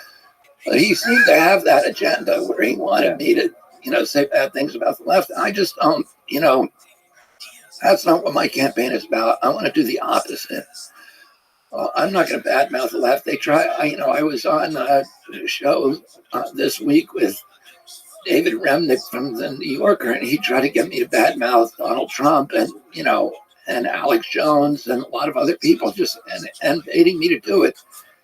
And of course, there's a lot of bad things I could say about all those people, but it doesn't. I'm trying to find values that hold us together and we can share in common, rather than to focus constantly on these disputes and these issues that drive us apart. So me sitting here bad-mouthing the left or bad-mouthing the right is not going to advance the ball. I really want to figure out ways that, what do these groups hold in common that we can all, have a shared vision of what we want this country to look like. Well, that's music to my ears. But in that spirit, let me ask you a difficult question. You wrote a book harshly criticizing Anthony Fauci. Let me ask you to steel man the case for the people who support him. What is the biggest positive thing you think Anthony Fauci did for the world? What is good that he has done for the world, especially during this pandemic? I don't want to sit here and speak uncharitably by saying the guy didn't do anything, but I can't think of anything. I mean, if you tell me something that you think he did, maybe there was a drug that got licensed while he was in NIH that, benefited people. That's certainly possible. He was there for 50 years. And in terms of his principal programs, of the AIDS programs and his COVID programs, and I think that the harm that he did vastly outweighed the benefits. Do you think he believes he's doing good for the world? I don't know what he believes. In fact, in that book, which is, I think, 250,000 words, I never try to look inside of his head. I deal with facts. I deal with science. And every factual assertion in that book is cited and sourced to government databases or peer-reviewed publications. And I try not to speculate about things that I don't know about or I can't prove. And I cannot tell you what his motivations were. Or, I mean, all of us, he's done a lot of things that I think are really very, very bad things for humanity, very deceptive. But we all have this capacity for self-deception. As I said at the beginning of this podcast, we judge ourselves on our intentions rather than our actions. And we all have an almost infinite capacity to convince ourselves that what we're doing is right. And not everybody kind of lives an examined life and is examining their motivations and the way that the world might experience their professions of goodness.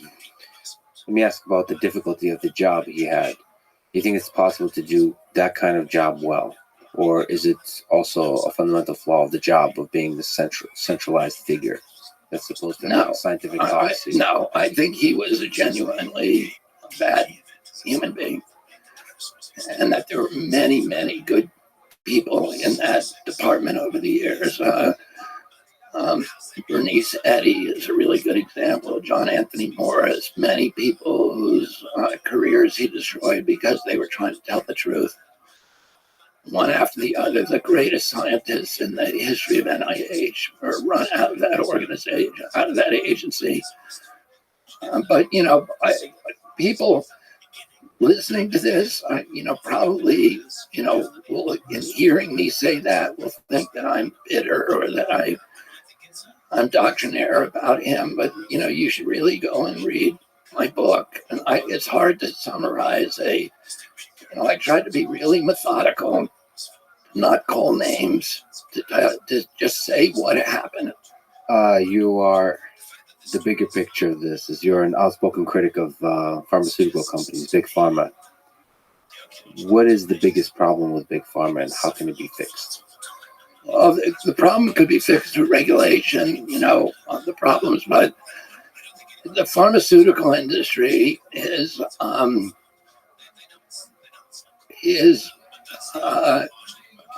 I don't want to say, because this is going to seem extreme, that a criminal enterprise. But if you look at the history, that is an applicable description or characterization. For example, the four biggest vaccine makers, Sanofi, Merck, Pfizer, and Glaxo, four companies that make all of the 72 vaccines that are now mandated for effectively mandated for American children. Collectively, those companies have paid $35 billion in criminal penalties and damages in the last decade. And I think since 2000, about $79 billion. These are the most corrupt companies in the world. And the problem is that they're serial felons. They do this again and again and again. So they did Merck did Vioxx, which they killed people by falsifying science. And they did it. They lied to the public. They said this is a headache medicine and a arthritis painkiller, but they didn't tell people that it also gave you heart attacks. And they knew. We found when we sued them the memos from their bean counters saying we're going to kill this many people, but we're still going to make money. So they make those calculations, and those calculations are made very, very regularly. And then, when they get caught, they pay a penalty, and I think they paid about $7 billion for Vioxx. But then they went right back that same year that they paid that penalty.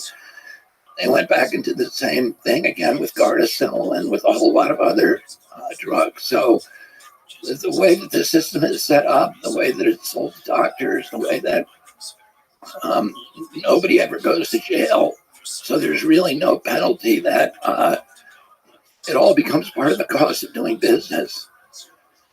And, you can see other businesses that if there's no penalty, if there's no real, these are the companies that gave us the opioid epidemic, right? So they knew what was going to happen. And you go and see, there's a documentary, I forget what the name of it is, but it shows exactly what happened.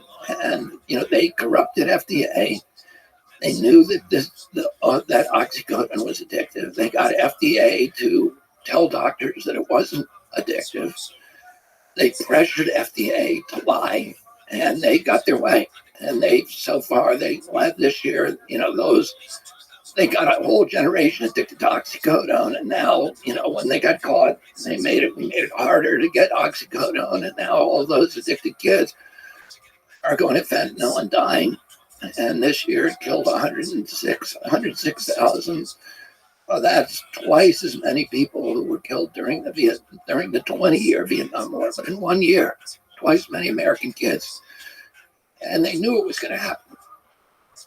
And they did it to make money. So I don't know what you call that, other than saying that's, a criminal enterprise. Or is it possible to have, within a capitalist system, to produce medication, to produce drugs at scale in a way that is not corrupt? Yeah, of course it is. How? Through a solid regulatory regimen where drugs are actually tested. The problem is not the capitalist system. The capitalist system, I have great admiration for and love for the capitalist system. It's the greatest economic engine ever devised. But it has to be harnessed to a social purpose. Otherwise, it leads us, down the trail of oligarchy, environmental destruction, and commoditizing, poisoning, and killing human beings. That's what it will do in the end. You need a regulatory structure that is not corrupted by financial entanglements with the industry. And we've set this up the way that the system is set up today has created this system of regulatory capture on steroids. So almost 50% of FDA's budget comes from pharmaceutical companies. The people who work at FDA are, their money is coming, their salaries are coming from pharma, half their salaries. So they know who their bosses are, and that means getting those drugs done, getting them out the door and approved as quickly as possible. It's called fast track approval, and they pay 50% of FDA's budget. That goes about 45% actually goes to fast track approval. Do you think money can buy integrity? Oh yeah, of course it can. In the yeah, that's not something that is controversial. Of course it will. So, slightly controversial to me. I would like to think that scientists that work you may at not FDA, be able to buy your integrity. I'm talking about population wide. I'm not talking about the individual. but I'd like to believe that scientists, in general, a career of a scientist is not a very high-paying job. I'd like to believe that people that go into science, that work at FDA, that work at NIH, are doing it for a reason that's not even correlated with money, really. Yeah. And I think probably that's why they go in there. But scientists are corruptible, and the way that I can tell you that is that I've brought over 500 lawsuits, and almost all of them involve scientific controversies, and there are scientists on both sides in every one. When we sued Monsanto, there was on the Monsanto side there was a Yale scientist, a Stanford scientist, and a Harvard scientist, and on our side there was a Yale, Stanford, and Harvard scientist, and they were saying exactly the opposite things. In fact, there's a word for those kind of scientists who take money for their opinion, and the word is biostitutes. And they are very, very common, and I've been dealing with them my whole career. I think it was Upton Sinclair who said that it's very difficult to persuade a man of a fact if the existence of that fact will diminish his salary. And I think that's true for all of us. If we find a way of reconciling ourselves to things that are to truths that actually, and worldviews that actually benefit our salaries. Now, NIH has probably the worst system, which is that scientists who work for NIH itself, which used to be the premier gold standard scientific agency in the world. Everybody looked at NIH that. Today, it's just an incubator for pharmaceutical drugs. And that is that gravity of economic self-interest. Because if NIH itself collects royalties, they have margin rights for the patents on all the drugs that they work on. So with the Moderna vaccine, which they promoted incessantly and aggressively, NIH owned 50% of that vaccine and is making billions and billions of dollars on it. And there are at least four scientists that we know of, and probably at least six, at NIH who themselves have margin rights for those patents. So if you are a scientist who work at NIH, you work on a new drug, you then get margin rights and you're entitled to royalties of $150,000 a year forever from that, forever. Your children's children, as long as that product's on the market, you can collect royalties. So you have, Moderna vaccine is paying for the top people at NIH, some of the top regulators. It's paying for their boats, it's paying for their mortgages, it's paying for their children's education. And, you have to expect that that in those kind of situations, the regulatory function would be subsumed beneath the mercantile ambitions of the agency itself and the individuals who stand to profit enormously from getting a drug to market. Those guys are paid by us, the taxpayer, to find problems with those drugs before they get to market. And if you know that drug is going to pay for your mortgage, you may overlook a little problem, or even a very big one. And that's the problem. You've talked about that the media slanders you by calling you an anti-vaxxer. And you've said that you're not anti-vaccine, you're pro-safe vaccine. Difficult question. Can you name any vaccines that you think are good? I think some of the live virus vaccines are probably averting more problems than they're causing. There's no vaccine that is, safe and effective. Those are big words. What about the polio? Can we talk about the Well, here's the problem. Yes. Look, here's the problem. The polio vaccine contained a virus called simian virus 40, SV40. It's one of the most carcinogenic materials that is known to man. In fact, it's used now by scientists around the world to induce tumors in rats and guinea pigs in labs. But it was in that vaccine. 98 million people who got that vaccine in my generation got it. And now you've had this explosion of soft tissue cancers in our generation that kill many, many, many, many, many more people than polio ever did. So if you say to me that the polio vaccine was effective against polio, I'm going to say yes. And if you say to me, did it kill more people? Did it cause more deaths than avert? I would say I don't know, because we don't have the data on that. So, but let's talk. Well, we kind of have to narrow in on: is it effective against the thing it's supposed to fight? Oh well, a lot of them are. Let me give you an example. The most popular vaccine in the world is the DTP vaccine, diphtheria, tetanus, and pertussis. It was introduced in this country around 1980. That vaccine caused so many injuries that Wyeth, which was the manufacturer, said to the Reagan administration, we are now paying $20 in downstream liabilities for every dollar that we're making in profits. And we are getting out of the business unless you give us permanent immunity from liability. So the vaccine companies then were given, and by the way, Reagan said at that time, why don't you just make the vaccine safe? And Wyeth said, because vaccines are inherently unsafe. They said unavoidably unsafe. You cannot make them safe. And so when Reagan wrote the bill and passed it, the bill says in its preambles, because vaccines are unavoidably unsafe.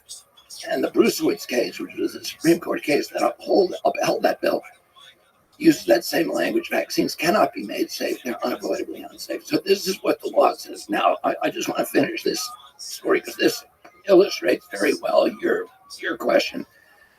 The DTP vaccine was discontinued in this country, and it was discontinued in Europe because so many kids were being injured by it. However, the WHO and Bill Gates gives it to 161 million African children every year. And Bill Gates went to the Danish government and asked them to support this program, saying we've saved 30 million kids from dying from diphtheria, tetanus, and pertussis. The Danish government said, can you show us the data? And he couldn't.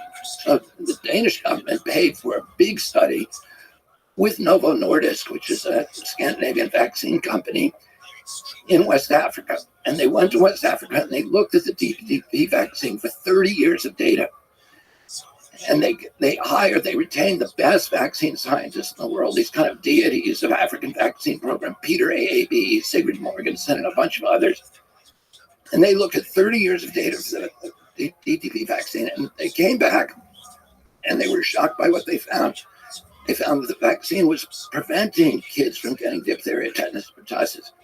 But the girls who got that vaccine were 10 times more likely to die over the next 6 months than children who didn't. Why is that? And they weren't dying from anything anybody ever associated with the vaccine. They were dying of anemia, bilharzia, malaria, sepsis, and mainly pulmonary and respiratory disease, pneumonia. And it turns out this is what the researchers found, who were all pro-vaccine, by the way. They said that this vaccine is killing more children than diphtheria, tetanus, and pertussis prior to the introduction of the vaccine. And for 30 years, nobody ever noticed it. The vaccine was providing protection against those target illnesses, but it had ruined the children's immune systems, and they could not defend themselves against random infections that were harmless to most children. But isn't that nearly impossible to prove that link? You can't prove the link. All you can do is, for any particular interest you get, illness or death, you can't prove the link. But you can show statistically that if you get that vaccine, you're more likely to die over the next 6 months than if you don't. And those studies, unfortunately, are not done for any other vaccines.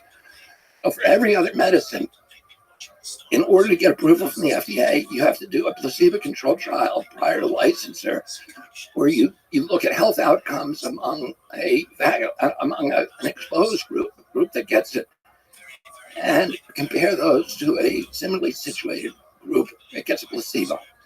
The only medical intervention that does not undergo placebo-controlled trials prior to licensure of vaccines. Not one of the 72 vaccines that are now mandated for our children have ever undergone a placebo-controlled trial prior to licensure. So I should say that there's a bunch, on that point, I've heard from a bunch of folks that disagree with you, including polio. I mean, in the testing is a really important point.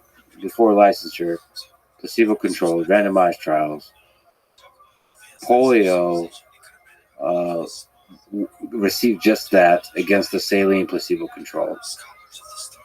So it seems unclear to me. I'm confused why you say that they don't go through that process. It seems like a lot of them do.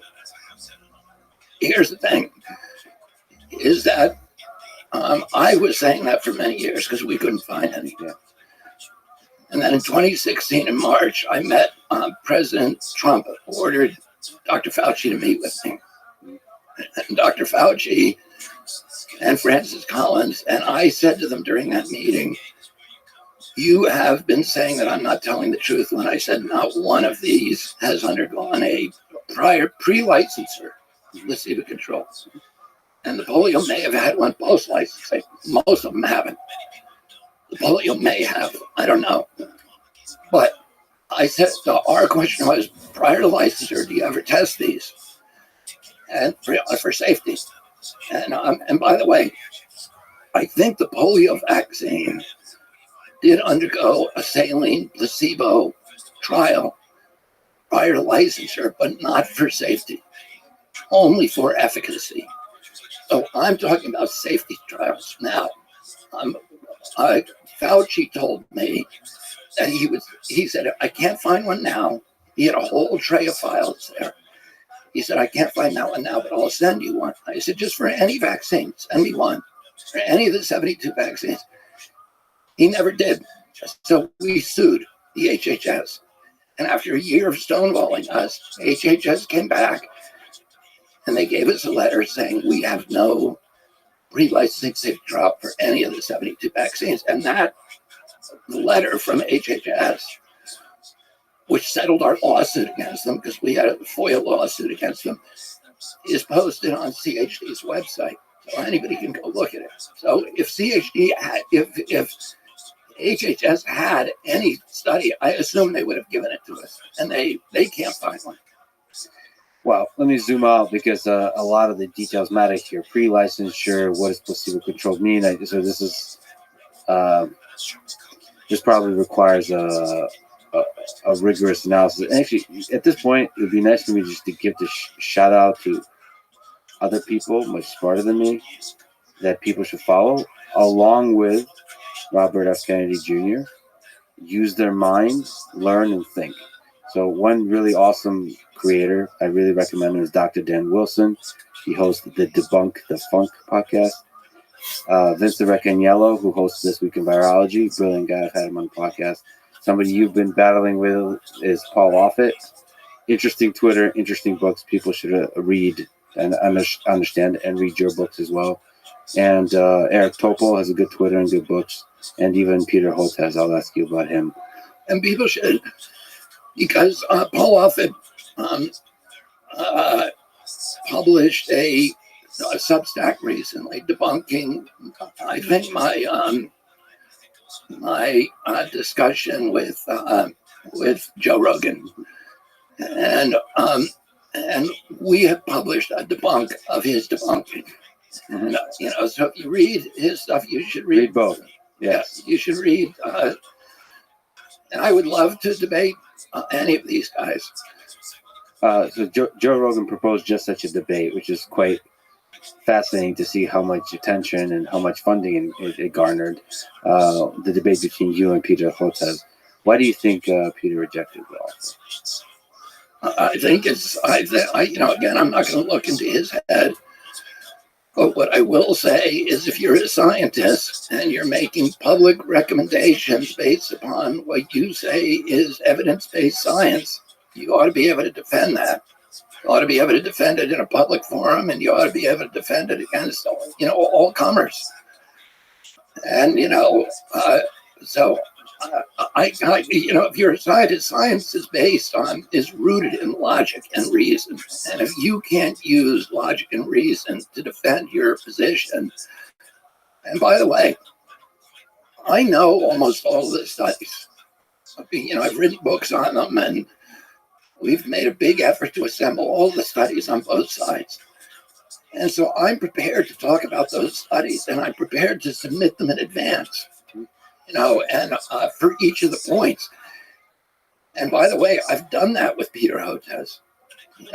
I've actually, because I had this kind of informal debate with him several years ago with a referee at that time, and we were debating not only by phone but by email. And on those emails, every point that he would make, I would cite science, and he could never come back with science.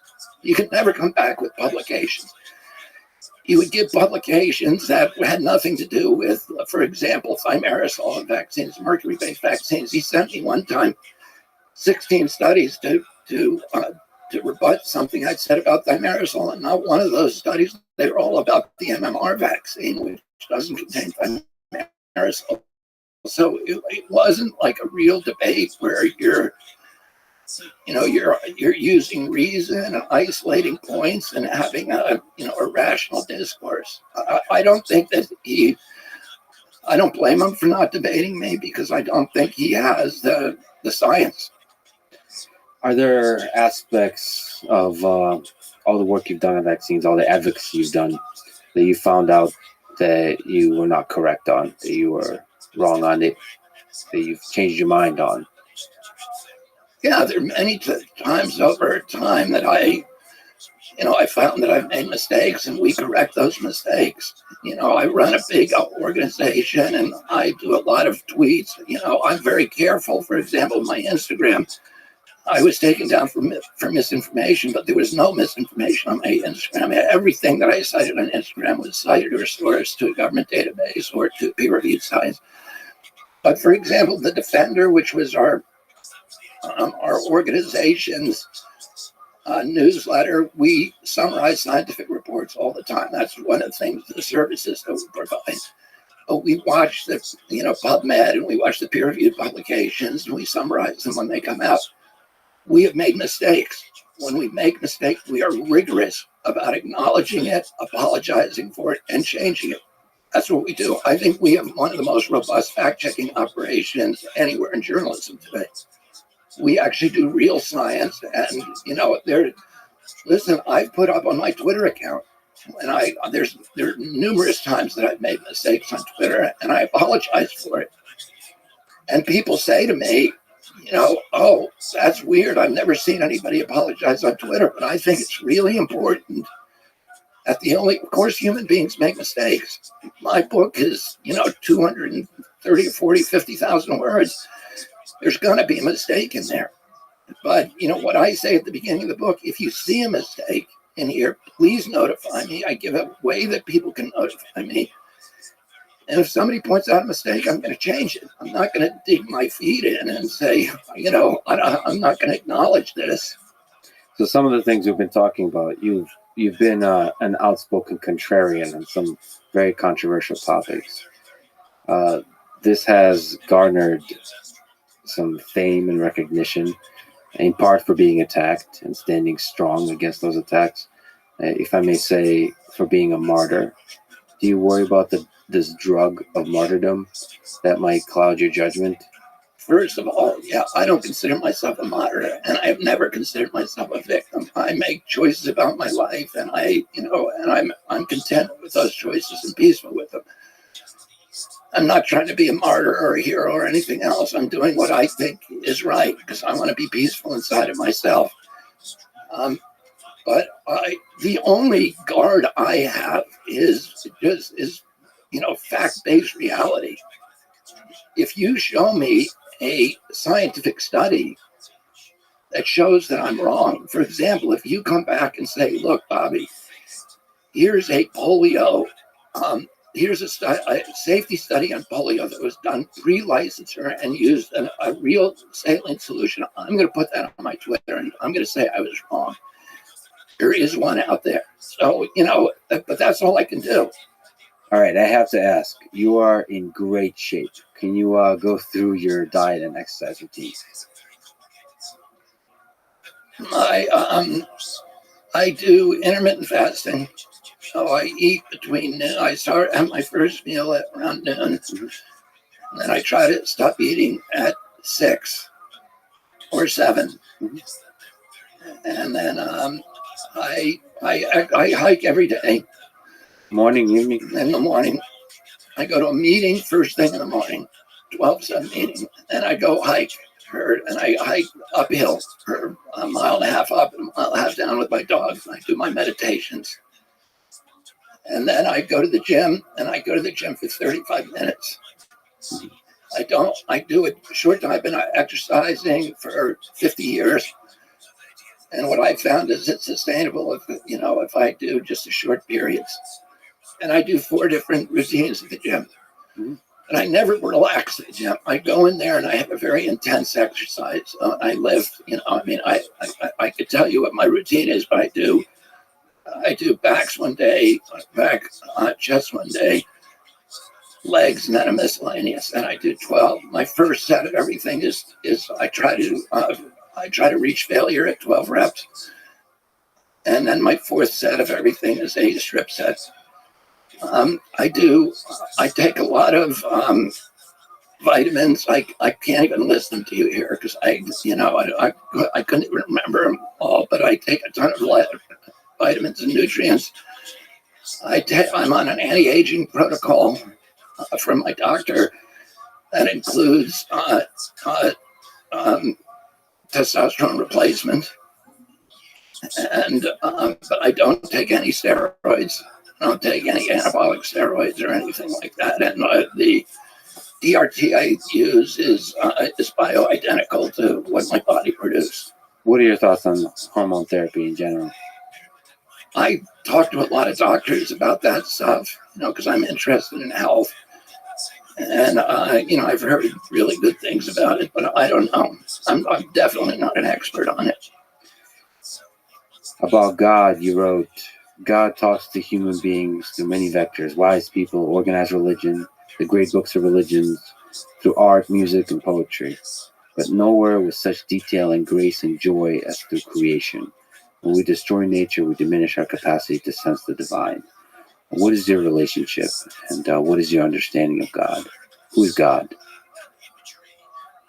Well, I mean, God is incomprehensible. I mean, I guess most philosophers would say we're inside the mind of God.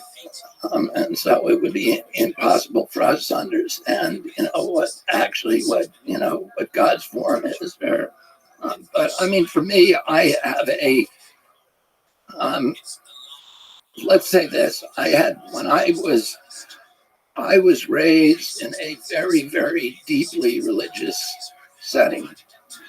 So we went to church in the summer, oftentimes twice a day. The morning mass, and we definitely went every Sunday, and we prayed in the morning, we prayed before and after every meal, we prayed at night, we said a rosary, sometimes 3 rosaries a night, and my father read us the Bible. Whenever he was home, he would read us, we'd all get into bed and he'd read us the Bible stories. I went to Catholic schools, I went to Jesuit schools, I went to the nuns, and I went to a Quaker school at one point. When I became a drug addict when I was about 15 years old, about a year after my dad died. I was addicted to drugs for 14 years. During that time, when you're an addict, you're living against conscience. And when you're living again, I was always trying to get off of drugs, never able to, but I never felt good about what I was doing. And when you're living against conscience, you kind of push God to the peripheries of your life. I'll call me he.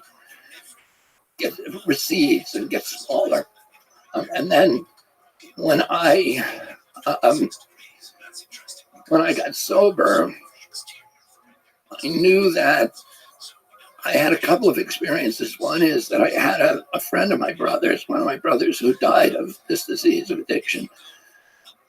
Had a good friend who had used to take drugs with us, and he became a Mooney. So he became a follower of Reverend Sun Young Moon. And at that point, his compulsion, he had the same kind of compulsion that I had, and yet it was completely removed from him. And he used to come and hang out with us, but he would not want to take drugs, even if I was taking them right in front of him. He was immune to it. He'd become impervious to that impulse. And when I first got sober, I knew that I did not want to be the kind of person who was, waking up every day and white knuckling sobriety and just, trying to resist through willpower. And by the way, I had iron willpower as a kid. I gave up candy for Lent when I was 12, and I didn't eat it until I was in college. I gave up desserts the next year for Lent, and I never ate another dessert till I was in college, and I was trying to bulk up for rugby and for sports. So I felt like I could do anything with my willpower, but somehow this particular thing, the addiction, was completely impervious to. And it was cunning, baffling, incomprehensible. I could not understand why I couldn't just say no and then never do it again, like I did with everything else. So I was living against conscience, and I thought about this guy, and reflecting my own prejudices at that time in my life, I said to myself, I didn't want to be like a drug addict who was wanting a drug all the time and just not being able to do it. I wanted to completely realign myself so that I was somebody who got up every day and just didn't want to take drugs. Never thought of them, kissed the wife and children and went to work and was never thought about drugs the whole thing. And I knew that people throughout history had done that. You know, I'd read the lives of the saints. I knew St. Augustine had a very, very dissolute youth. And you know, I had this spiritual realignment, transformation. I knew the same thing had happened to St. Paul, you know, at Damascus. The same thing had happened to St. Francis. St. Francis also had a dissolute and fun-loving youth, and had, you know, had this deep spiritual realignment. And I knew that had happened to people throughout history. And I thought that's what I needed, you know, something like that. I had the example of this friend of mine, and I used to think about him, and I would think, and this again reflects the bias and the, you know, the meanness of myself at that time. But I said I'd rather be dead than be a Mooney. But I wish I somehow could distill that power that he got without becoming a religious nuisance. And at that time, I picked up a book by Carl Jung called Synchronicity. And Jung, he was a psychiatrist, he was contemporary of Freud's. He was Freud was his mentor, and Freud wanted him to be his replacement, but Freud was an avowed atheist. And Jung was a deeply spiritual man. He had these very intense and genuine spiritual experiences from when he was a little boy, from when he was 3 years old, that he remembered. His biography is fascinating about him because he remembers them with such detail. And he was interesting to me because he was a very faithful scientist, and I consider myself a science-based person from when I was little. And yet he had this spiritual dimension to him, which infused all of his thinking, and really, I think, made him, you know, branded his form of recovery or of treatment. And he thought that he had this experience that he describes in this book, where he's sitting up on he ran one of the biggest sanitariums in Europe, in Zurich, and he was sitting up on the 3rd floor of this building, and he's talking to a patient who was describing her dream to him. And the fulcrum of that dream was a scarab beetle, which was an insect that is very, very uncommon, if at all, in Northern Europe. But it's a common figure in the iconography of Egypt and the hieroglyphics on the walls of the pyramids, etc. And while he was talking to her, he heard this bing, bing, bing on the window behind him. And he didn't want to turn around to take his attention off her, but finally he does it. He, in exasperation, he turns around, he throws up the window, and a scarab beetle flies in and lands in his head. And he shows it to the woman, and he says, "Is this what you were thinking of? Is this what you were dreaming about?" And he was struck by that experience, which was similar to other experiences he's had like that. And that's what synchronicity means. It's an instant, a coincidence, you know. And like if you're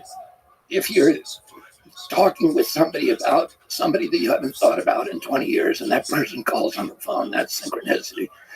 Oh, and he believed it was a way that God intervened in our lives that broke all the rules of nature that he had set up, the rules of physics, the rules of mathematics, you know, to reach in and sort of tap us on the shoulder and say, "I'm here." And so he tried to reproduce that in a clinical setting. And he would put one guy in one room and another guy in another room and have them flip cards and guess what the other guy had flipped. And he believed that if he could beat the laws of chance, laws of mathematics, that he would have proved the existence of an unnatural law, a supernatural law. And that was the first step to proving the existence of a God. He never succeeds in doing it. But he says in the book, even though I can't prove using empirical and scientific tools the existence of a God, I can show through anecdotal evidence, having seen thousands of patients come through this institution, that people who believe in God get better faster, and that the recovery is more enduring than people who don't. And for me, hearing that was more impactful than if he had claimed that he had proved the existence of God, because I wouldn't have believed that. But I was already in a mindset where I would have done anything I could to improve my chances of never having to take drugs again by even 1%. And if believing in God was going to help me, whether there's a God up there or not, believing in one itself had the power to help me, I was going to do that. So then the question is, how do you start believing in something that you can't see or smell or hear or touch or taste or acquire with your senses? And Jung provides the formula for that. And he says, act as if, you fake it till you make it. And so that's, what I started doing. I just started pretending there was a God watching me all the time, and kind of life was a series of tests, and there was a bunch of moral decisions that I had to make every day. And each one, these were all just little things that I did, but each one now for me had a moral dimension. Like when when the alarm goes off, do I lay in bed for an extra 10 minutes with my indolent thoughts, or do I jump right out of bed? Do I make my bed? Most important decision of the day. Do I hang up the towels? Do I when I go into the closet and pull out my blue jeans and a bunch of those wire hangers fall on the ground, do I shut the door and say I'm too important to do that? That's somebody else's job, or not? And so, do I put the water in the ice tray before I put it in the freezer? Do I put the shopping cart back in the place that it's supposed to go in the parking lot of the Safeway? And if I make a whole bunch of those choices right, that I maintain myself in a posture of surrender, which keeps me open to the power to my higher power, like to my God. And when I do those things right, when I, so much about addiction is about abuse of power, abuse of, all of us have some power, whether it's, good looks, or whether it's, connections, education, or family, or whatever. And there's always a temptation to use those to fulfill self-will. And the challenge is, how do you use those always to serve instead God's will and, the good of our community? And that, to me, is kind of the struggle. And when I do that, I feel God's power coming through me, and that I can do things. I'm much more effective as a human being. That gnawing, anxiety that I lived with for so many years, and my God, it's gone, and that I can kind of like put down the oars and hoist the sail, and and the wind takes me, and I can see the evidence of it in my life. And the big thing for the temptation for me is that when all these good things start happening in my life and the cash and prizes start flowing in, how do I maintain that posture of surrender? How do I stay surrendered then when my inclination is to say to God, thanks, God, I got it from here, Yeah. and drive the car off the cliff again. And so, I had a spiritual awakening, and my desire for drugs and alcohol was lifted miraculously. And to me, it was as much a miracle as if I'd been able to walk on water, because I had tried everything earnestly, sincerely, and honestly for a decade to try to stop, and I could not do it under my own power. And then all of a sudden, it was lifted effortlessly. And so I saw that evidence. Early evidence of God in my life, and of the power, and I see it now, every day of my life. So adding that moral dimension to all of your actions is how you were able to win that Camus battle against the absurd. Exactly. Sisyphus with the boulder. It's all the same thing. It's the battle to do the right thing. Now Sisyphus was able to find somehow happiness. Yeah. Well, Bobby, thank you for the stroll through some of the most important moments in recent human history, and for running for president. And thank you for talking to me. Thank you, Lex. Thanks for listening to this conversation with Robert F. Kennedy Jr. To support this podcast, please check out our sponsors in the description. And now, let me leave you with some words from John F. Kennedy. Let us not seek the Republican answer or the Democratic answer, but the right answer. Let us not seek to fix the blame for the past. Instead, let us accept our own responsibility for the future. Thank you for listening, and hope to see you next time.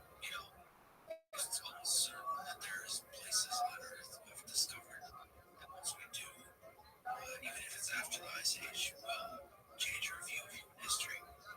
Do you think there's going to be a place, like what will be your dream thing to discover? Like Göbekli Tepe, that's a definitive contribution to our understanding of Ice Age history. What possible ideas do you have for how human species ends? Sure. So I think the most obvious way to me is wireheading. We end up amusing ourselves to death. We end up all staring at that infinite TikTok and forgetting to eat. Maybe it's even more benign than this. Maybe we all just stop reproducing. No, to be fair, it's probably hard to get all of humanity. Yeah. The interesting thing about humanity is the diversity in this. Oh, yeah. Organisms in general. There's a lot of weirdos out there. Well, 2 of them are sitting here. I mean, diversity in humanity is... With due respect. I wish I was more weird. The following is a conversation with George Hotz, his 3rd time on this podcast. He's the founder of Comma AI that seeks to solve autonomous driving and is the founder of a new company called TinyCorp that created TinyGrad, a neural network framework that is extremely simple, with the goal of making it run on any device by any human, easily and efficiently. As you know, George also did a large number of fun and amazing things, from hacking the iPhone to recently joining Twitter for a bit as an intern, in quotes, making the case for refactoring the Twitter code base. In general, he's a fascinating engineer and human being, and one of my favorite people to talk to. This is the Lex Friedman podcast. To support it, please check out our sponsors in the description. And now, dear friends, here's George Hotz. You mentioned something in a stream about the philosophical nature of time. So let's start with a wild question. Do you think time is an illusion? You know, I saw a phone call to Comma for $1,000. And some guy called me and it's $1,000. You can talk to me for half an hour. And he's like, yeah, okay. So time doesn't exist. And I really wanted to share this with you. I'm like, well, what do you mean time doesn't exist, right? I think time is a useful model, whether it exists or not, right? Does quantum physics exist? Well, it doesn't matter. It's about whether it's a useful model to describe reality. Is time maybe compressive? Do you think there is an objective reality, or is everything just useful models? Underneath it all, is there an actual thing that we're constructing models for? I don't know. I was hoping you would know. I don't think it matters. I mean, this kind of connects to the models with constructed reality with machine learning, right? Sure. Is it just nice to have useful approximations of the world such that we can do something with it? So there are things that are real. Column-graph complexity is real. Yeah. The compressive thing, math is real. Yeah. Should be a t-shirt. And I think hard things are actually hard. I don't think P equals NP. Ooh, strong words. Well, I think that's the majority. I do think factoring is in P, but I don't think you're the person that follows the majority in all walks of life. So, but for that one, I do. Yeah, in theoretical computer science, you're one of the sheep. All right, but to you, time is a useful model. Sure. What were you talking about on the stream with time? Are you made of time? If I remembered half the things I said on stream. Someday someone's going to make a model of all of it, and it's going to come back to haunt me. Someday soon? Yeah, probably. Would that be exciting to you or sad that there's a George Hotz model? I mean, the question is when the George Hotz model is better than George Hotz. I am declining, and the model is growing.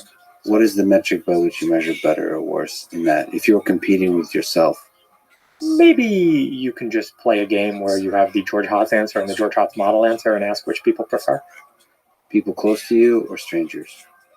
Either one. It will hurt more when it's people close to me, but both will be overtaken by the George Hotz model. It'd be quite painful, right?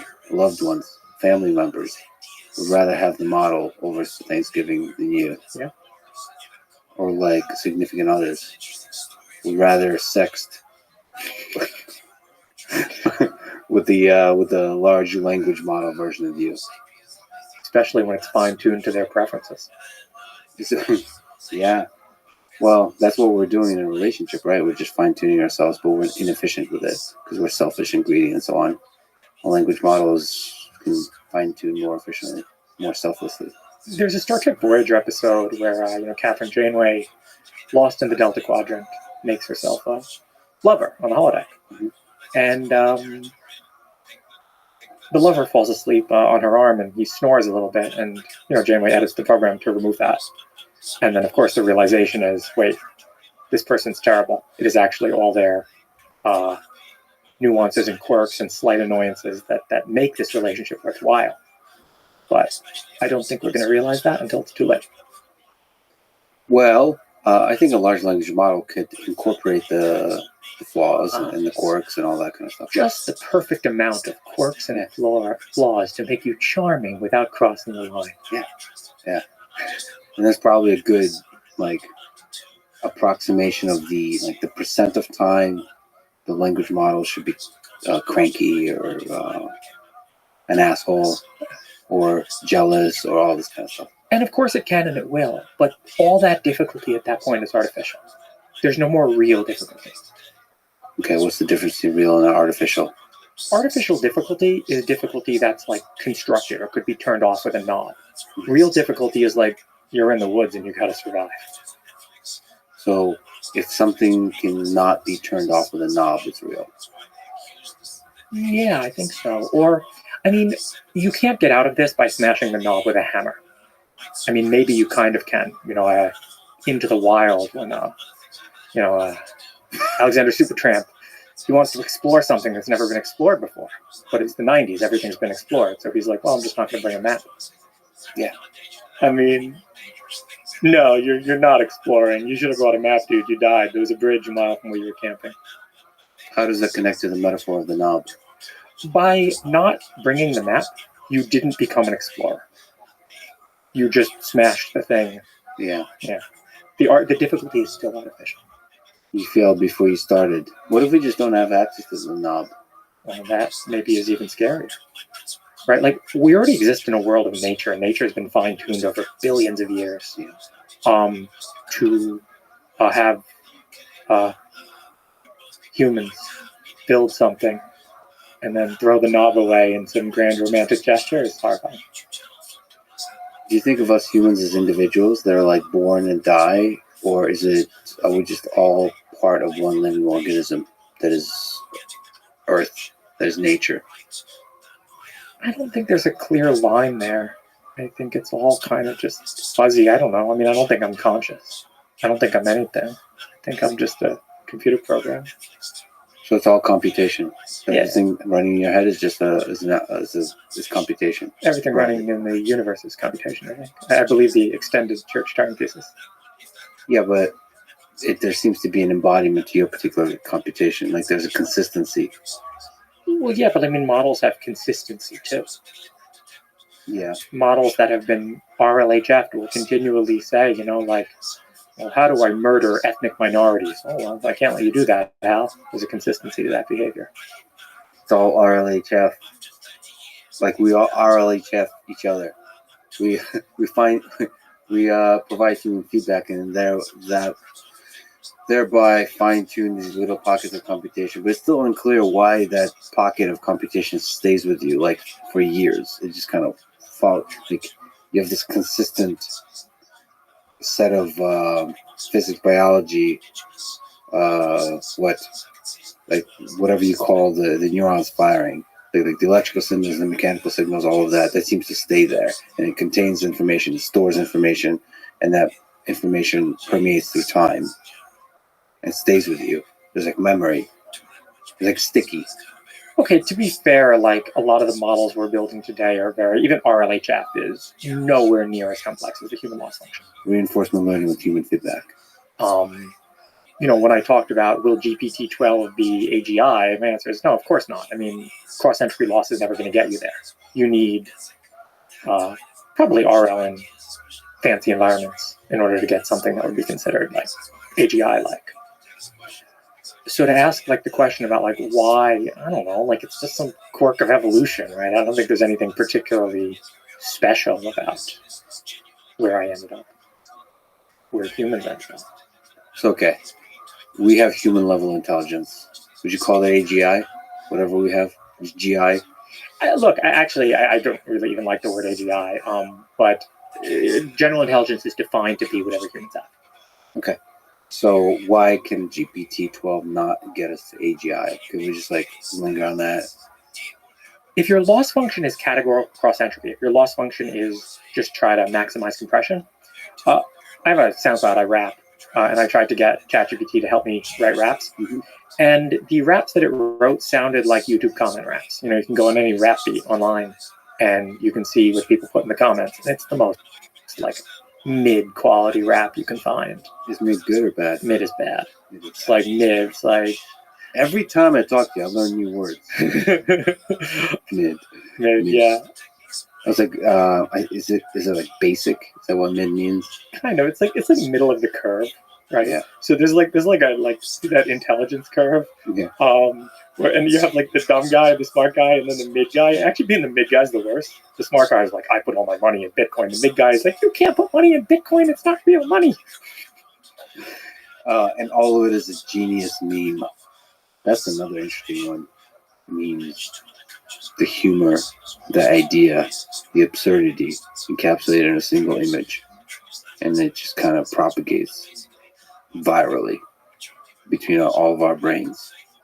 I didn't get much sleep last night, so I'm very, I sound like I'm high. I swear I'm not. Do you think we have ideas or ideas have us? I think that we're going to get super scary memes once the AIs actually are superhuman. Ooh, like you think AI will generate memes? Of course. You think it'll make humans laugh? I think it's worse than that. So, Infinite Jest, I've introduced in the first 50 pages, is about a tape that you, once you watch it once, you only ever want to watch that tape. In fact, you want to watch the tape so much that someone says, okay, here's a hacksaw, cut off your pinky, and then I'll let you watch the tape again. You'll do it. So we're actually going to build that, I think. But it's not going to be one static tape. I think the human brain is too complex to be stuck in one static tape like that. If you look at like ant brains, maybe they could be stuck on a static tape. But we're going to build that using generative models. We're going to build the TikTok that you actually can't look away from. So TikTok is already pretty close there, but the generation is done by humans. Yeah. The algorithm is just doing their recommendation, but if the algorithm is also able to do the generation. Well, it's a question about how much intelligence is behind it, right? Mm-hmm. So the content is being generated by, let's say, one humanity worth of intelligence, and you can quantify a humanity, right? That's a, it's exaflops, yottaflops, but you can quantify it. Once that generation is being done by 100 humanities, you're done. So it's actually scale that's the problem. But also speed. Yeah. And what if it's sort of manipulating the very limited human dopamine engine for porn? Imagine just TikTok, but for porn. Yeah. It's like a Brave New World. I don't even know what it'll look like, right? Like, again, you can't imagine the behaviors of something smarter than you, but a super intelligent and an agent that just dominates your intelligence so much will be able to completely manipulate you. Is it possible that it won't really manipulate? It'll just move past us. It'll just kind of exist the way water exists or the air exists. You see? And that's the whole AI safety thing. It's not the machine that's going to do that. It's other humans using the machine that are going to do that to you. Yeah. Because the machine is not interested in hurting humans. The machine is a machine. Yeah. But the human gets the machine. And there's a lot of humans out there very interested in manipulating you. Well, let me bring up Eliezer Yudkowsky, who recently sat where you're sitting. He thinks that AI will almost surely kill everyone. Do you agree with him or not? Yes, but maybe for a different reason. Okay.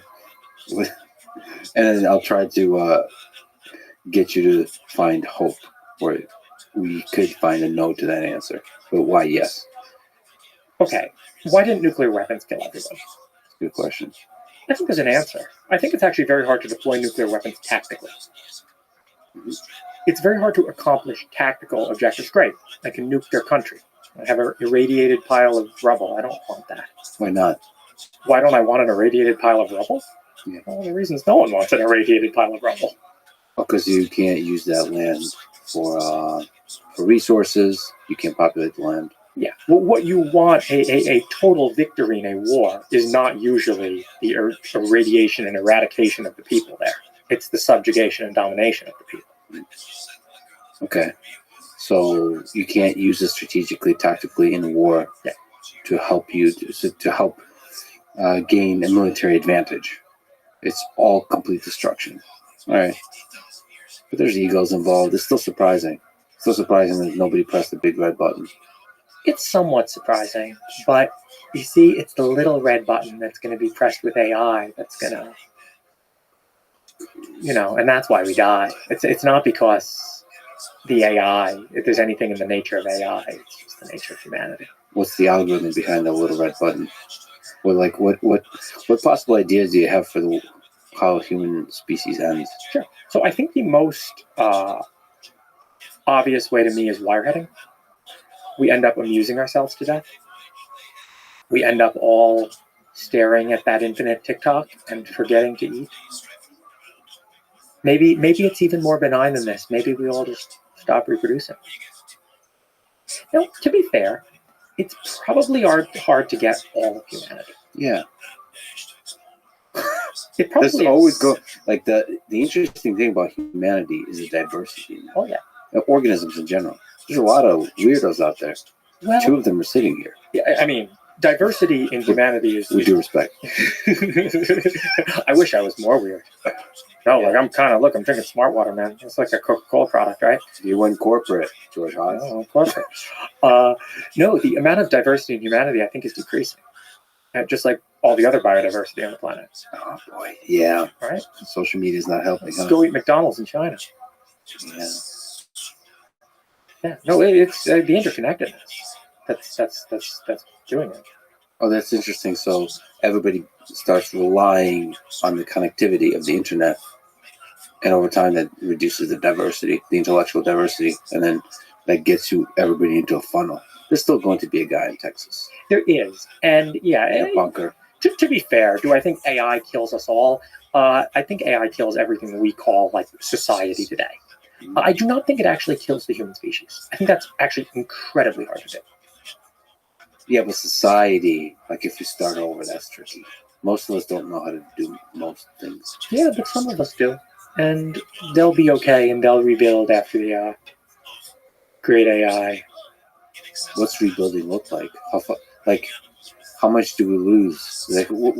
What has human civilization done that's interesting? Combustion engine, electricity. So power and energy, that's interesting. How to harness energy. Whoa, they're going to be religiously against that. Are they going to get back to fire? Sure.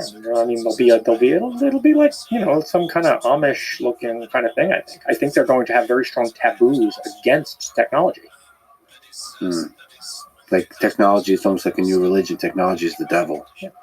And nature is God. Sure. Get closer to nature. Can you really get away from AI? If it destroyed 99% of the human species, isn't it somehow have a hold, a strong hold? What's interesting about everything we build, I think we're going to build super intelligence before we build any sort of robustness in the AI. We cannot build an AI that is capable of going out into nature and surviving like a bird, right? A bird is an incredibly robust organism. We've built nothing like this. We haven't built a machine that's capable of reproducing. Yes, but there's I work with Lego robots a lot now. I have a bunch of them. They're mobile. Mm-hmm. They can't reproduce, but all they need is, I guess you're saying they can't repair themselves. If you have a large number, if you have 100 million of them, let's just focus on them reproducing, right? They have microchips in them. Mm-hmm. Okay. Then, do they include a fab? No. Then how are they going to reproduce? Well, it doesn't have to be all on board, right? We can go to a factory, to a repair shop. Yeah, but then you're really moving away from robustness. Yes. All of life is capable of reproducing without needing to go to a repair shop. Mhm. Life will continue to reproduce in the complete absence of civilization. Robots will not. So if the AI apocalypse happens, I mean, the AIs are going to probably die out, because I think we're going to get, again, super intelligence long before we get robustness. What about if you just improve the fab to where you just have a 3D printer that can always help you? Well, that'd be very interesting. I'm interested in building that. Of course you are. You think, how difficult is that problem? To have a robot that basically can build itself. Very, very hard. I think you've mentioned this, like to me or somewhere, where people think it's easy conceptually. And then they remember that you're going to have a fab. Yeah, on board. Sure. So a 3D printer that prints a 3D printer. Yeah. On legs. Why is Yeah. that hard? Well, because a 3D printer is a very simple machine, right? Okay, you're going to print chips. You're going to have an atomic printer. How are you going to dope the silicon? Right? How are you going to etch the silicon? You're going to have a very interesting kind of fab if you want to have a lot of computation on board. You can do like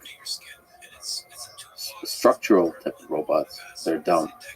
Yeah, but structural type of robots aren't going to have the intelligence required to survive in any complex environment. What about like ants type of systems where you have like trillions of them?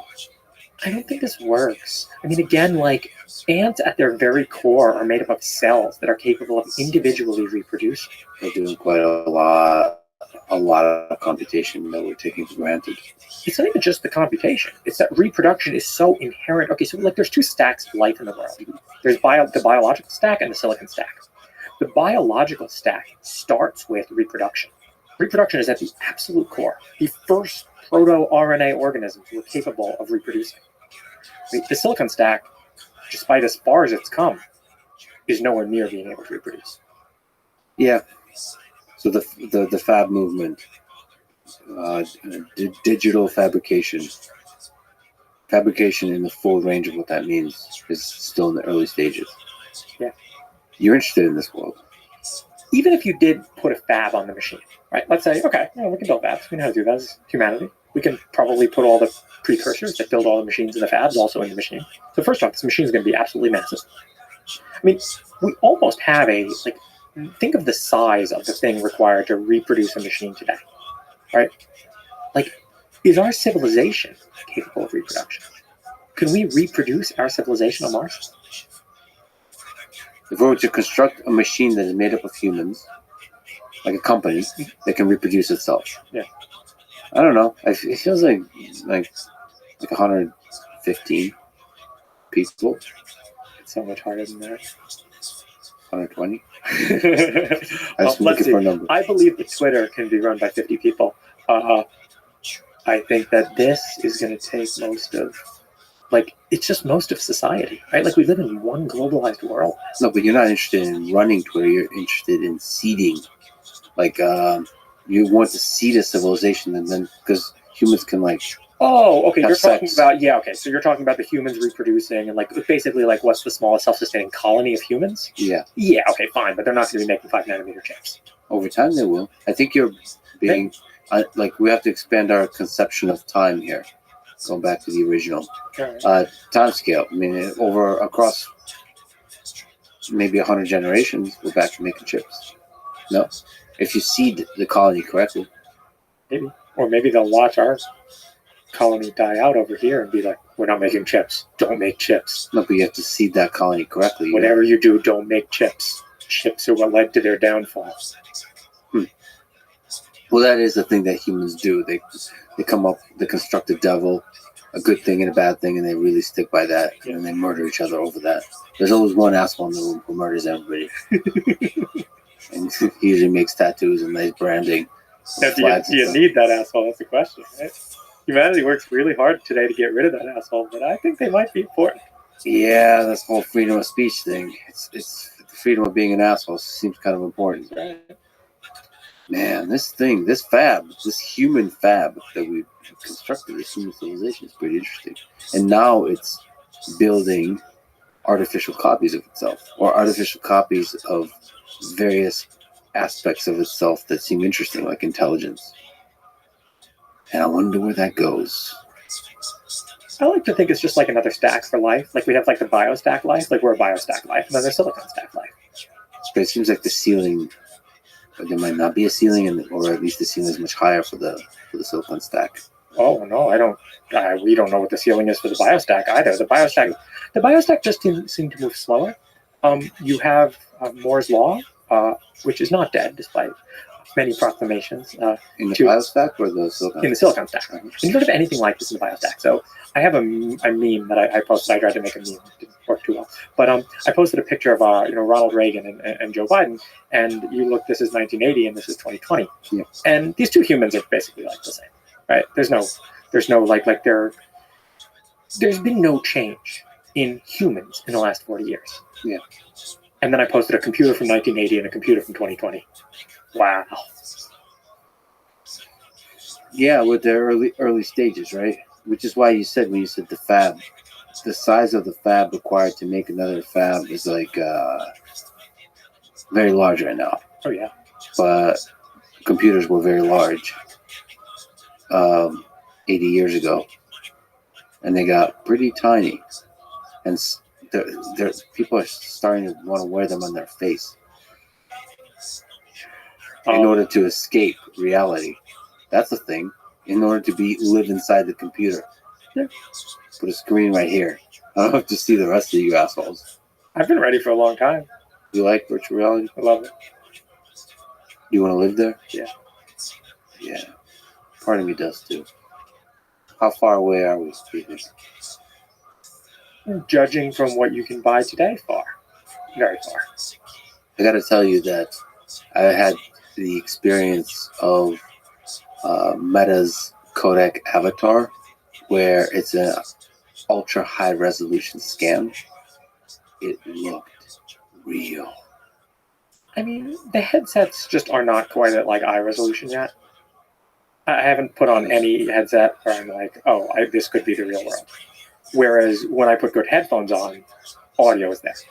Like we can reproduce audio that I'm like, I'm actually in the jungle right now. If I close my eyes, I can't tell I'm not. Yeah.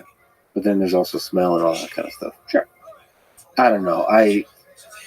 The power of imagination, or the power of the mechanism in the human mind that fills the gaps, that kind of reaches and wants to make the thing you see in the virtual world real to you. I believe in that power. Or humans want to believe. Yeah. Like, what if you're lonely? What if you're sad? What if you're really struggling in life, and here's a world where you don't have to struggle anymore? Humans want to believe so much that people think the large language models are conscious. That's how much humans want to believe. Strong words, strong left and right hooks. Why do you think large language models are not conscious? I don't think I'm conscious. Oh, so what is consciousness then, George Hart? It's like what it seems to mean to people. It's just like a word that atheists use for souls. Sure, but that doesn't mean soul is not an interesting word. If consciousness is a spectrum, I'm definitely way more conscious than the large language models are. I think the large language models are less conscious than a chicken. When was the last time you seen a chicken? In Miami, like a couple months ago. How? No, like a living chicken. Living chickens walking around Miami. It's crazy. Like on the street? Yeah. Like a chicken. A chicken. All right. All right. I was trying to call you out like a good journalist, and I got shut down. Okay, but you don't think much about this kind of subjective feeling that it feels like something to exist, and then as an observer, you can have a sense that an entity is not only intelligent, but has a kind of subjective experience of its reality, like a self-awareness that is capable of like suffering, of hurting, of being excited by the environment in a way that's not merely kind of an artificial response, but a deeply felt one. Humans want to believe so much that if I took a rock and a Sharpie and drew a sad face on the rock, they'd think the rock is sad. Yeah. And you're saying when we look in the mirror, we apply the same smiley face with rock. Pretty much, yeah. Isn't that weird though? That you're not conscious. That, but you do believe in consciousness. Really? It's just it's unclear. Okay, so to you, it's like a little like a symptom of the bigger thing. That's not that important. Yeah, it's, I mean, it's interesting that like human systems seem to claim that they're conscious, and I guess it kind of like says something in a straight up like, okay, what do people mean when, even if you don't believe in consciousness, what do people mean when they say consciousness? And there's definitely like meanings to it. What's your favorite thing to eat? Pizza. Cheese pizza. What are the toppings? I like cheese pizza. I like Don't say pepperoni pineapple. Pizza. No, I don't. Okay. Pepperoni pizza. If they put any ham on it, I'll feel bad. What's the best pizza? What are we talking about here? Like, do you like cheap, crappy pizza? A Chicago deep dish cheese Fish. pizza. Oh, that's my favorite. There you go. You bite into a deep dish, Chicago deep dish pizza, and it feels like you were starving. You haven't eaten for 24 hours. Yeah. You just bite in, and you're hanging out with somebody that matters a lot to you. You're there with pizza. Sounds real nice. Yeah, all right. It feels like something. I'm George motherfucking Hot eating a fucking Chicago deep dish pizza. There's just the full peak living experience of being human, the top of the human condition. It feels like something to experience that. Why does it feel like something? That's consciousness, isn't it? If that's the word you want to use to describe it, sure. I'm not going to deny that feeling exists. I'm not going to deny that I experience that feeling. When I guess what I kind of take issue to is that there's some like how does it feel to be aware? How would you know what suffering looks like? Sure, you can recognize a suffering dog because we're the same stack as the dog. All the biostack stuff kind of recognizes game. Yeah. Versus the silicon stack stuff, it's like you have no idea. Oh wow, the little thing has learned to mimic, But then I realized that that's all we are too. Oh look, the little thing has learned to mimic. Yeah, I guess 404 could be suffering, but it's so far from our kind of living organism, our kind of stack. But it feels like AI can start maybe mimicking the biological stack better, because it's trained. We trained it, yeah. And so in that, maybe that's the definition of consciousness, is the biostack consciousness. The definition of consciousness is how close something looks to human. Sure, I'll give you that one. No, how close something is to the human experience. Sure. It's a very anthropocentric definition, but that's all we got. Sure. No, and I don't mean to I think there's a lot of value in it. Look, I just started my second company. My third company will be AI girlfriends. Oh, I want to find out what your fourth company is after that. Wow. Because I think once you have AI girlfriends, it's oh boy, does it get interesting. Well, maybe let's go there. I mean, the relationships with AI, that's creating human-like organisms, right? And part of being human is being conscious, is being having the capacity to suffer, having the capacity to experience this life richly in such a way that you can empathize. The AI system can empathize with you, and you can empathize with it. Or you can project your anthropomorphic sense of what the other entity is experiencing, and an AI model would need to create that experience inside your mind. And it doesn't seem that difficult. Yeah, but okay, so here's where it actually gets totally different, right? You interact with another human, you can make some assumptions. Yeah. When you interact with these models, you can't. You can make some assumptions that other human experiences suffering and pleasure in a pretty similar way to you do. The golden rule applies. With an AI model, this isn't really true, right? These large language models are good at fooling people because they were trained on a whole bunch of human data and told to mimic it. Yeah. But if the AI system says, "Hi, my name is Samantha," it has a backstory. Yeah. Went to college here and there. Yeah. Maybe you'll integrate this in the AI system. I made some chatbots. I gave them backstories. It was lots of fun. I was so happy when Llama came out. Yeah.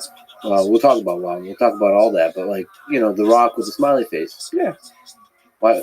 It seems pretty natural for you to anthropomorphize that thing and then start dating it, and before you know it, you're married and have kids With a rock.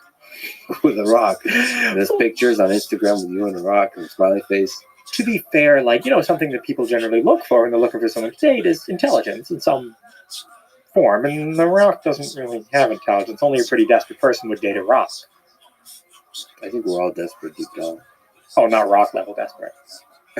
All right. Not rock level desperate, but AI level desperate. I don't know. I think all of us have a deep loneliness. It just feels like the language models are there. Oh, I agree. And you know what? I won't even say this so cynically. I will actually say this in a way that, like, I want AI friends. I do. Yeah. Like, I would love to. Again, the language models now are still a little, like, people are impressed with these GPT things, and I look at, like, the Copilot, the coding one, and I'm like, okay, this is like junior engineer level, and these people are like Fiverr level artists and copywriters. Like, okay, great, we got like Fiverr and like junior engineers. Okay, cool. Like, and this is just the start, and it will get better, right? Like, I can't wait to have AI friends who are more intelligent than I am. So Fiverr is just a temporary. It's not the ceiling. No, definitely not. Is it count as cheating when you're talking to an AI model? Emotional cheating? That's up to you and your human partner to define. I get the. All right. You have to have that conversation, I guess. All right. I mean, integrate that with porn and all this. Well, I mean, it's similar kind of to porn. Yeah. Yeah, I think people in relationships have different views on that. Yeah, but most people don't have like serious, open conversations about all the different aspects of what's cool and what's not.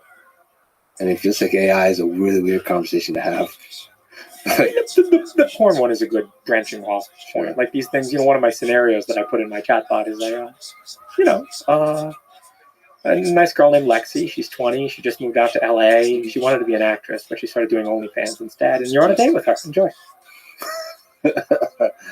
Oh, man. Yeah. And so is that, if you're actually dating somebody in real life, is that cheating? I feel like it gets a little weird.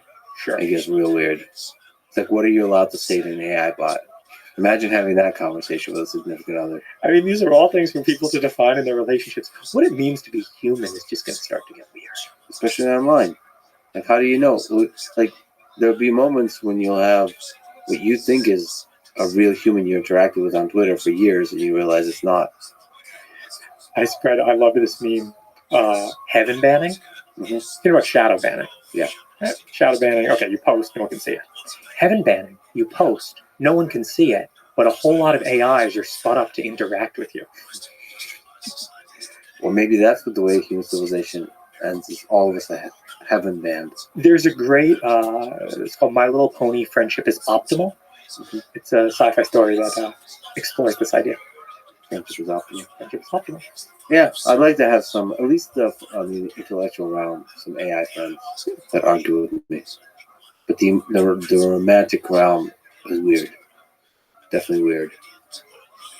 But not out of the realm of the kind of weirdness that human civilization is capable of, I think. I want it. Look, I want it. If no one else wants it, I want it. Yeah, I think a lot of people probably want it. There's a deep loneliness. And I'll fill their loneliness, and just will only advertise to you some of the time. Yeah, maybe the conceptions of monogamy change too. Like, I grew up in a time, like, I value monogamy, but maybe that's a silly notion when you have arbitrary number of AI systems. Yeah, this interesting path from rationality to polyamory. Yeah, that doesn't make sense for me. For you, but you're just a biological organism that was born before, like, the internet really took off. Crazy thing is, like, culture is whatever we define it as, right? These things are not, like, is-ought problem in moral philosophy, right? There's no, like, okay, what is might be that, like, computers are capable of mimicking girlfriends perfectly. They passed the girlfriend Turing test, right? But that doesn't say anything about ought. That doesn't say anything about how we ought to respond to them as a civilization. That doesn't say we ought to get rid of monogamy, right? That's a completely separate question, really a religious one. Girlfriend Turing test. I wonder what that looks like. Girlfriend Turing test. Are you writing that? Will you be the Alan Turing of the 21st century that writes the girlfriend Turing test? No, I mean, of course, my AI girlfriends, their goal is to pass the girlfriend Turing test.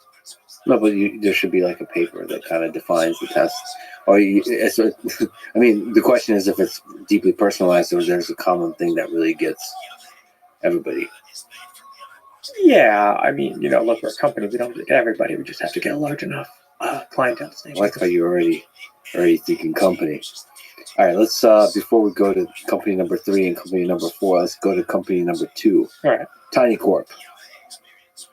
Possibly one of the greatest names of all time for a company. You've launched a new company called Tiny Corp that leads the development of TinyGrad. What's the origin story of Tiny Corp and TinyGrad? I started TinyGrad as a toy project to teach myself, okay, what is a convolution? What are all these options you can pass to them? What is the derivative of a convolution? Right? Very similar to Karpathy wrote Micrograd. Very similar.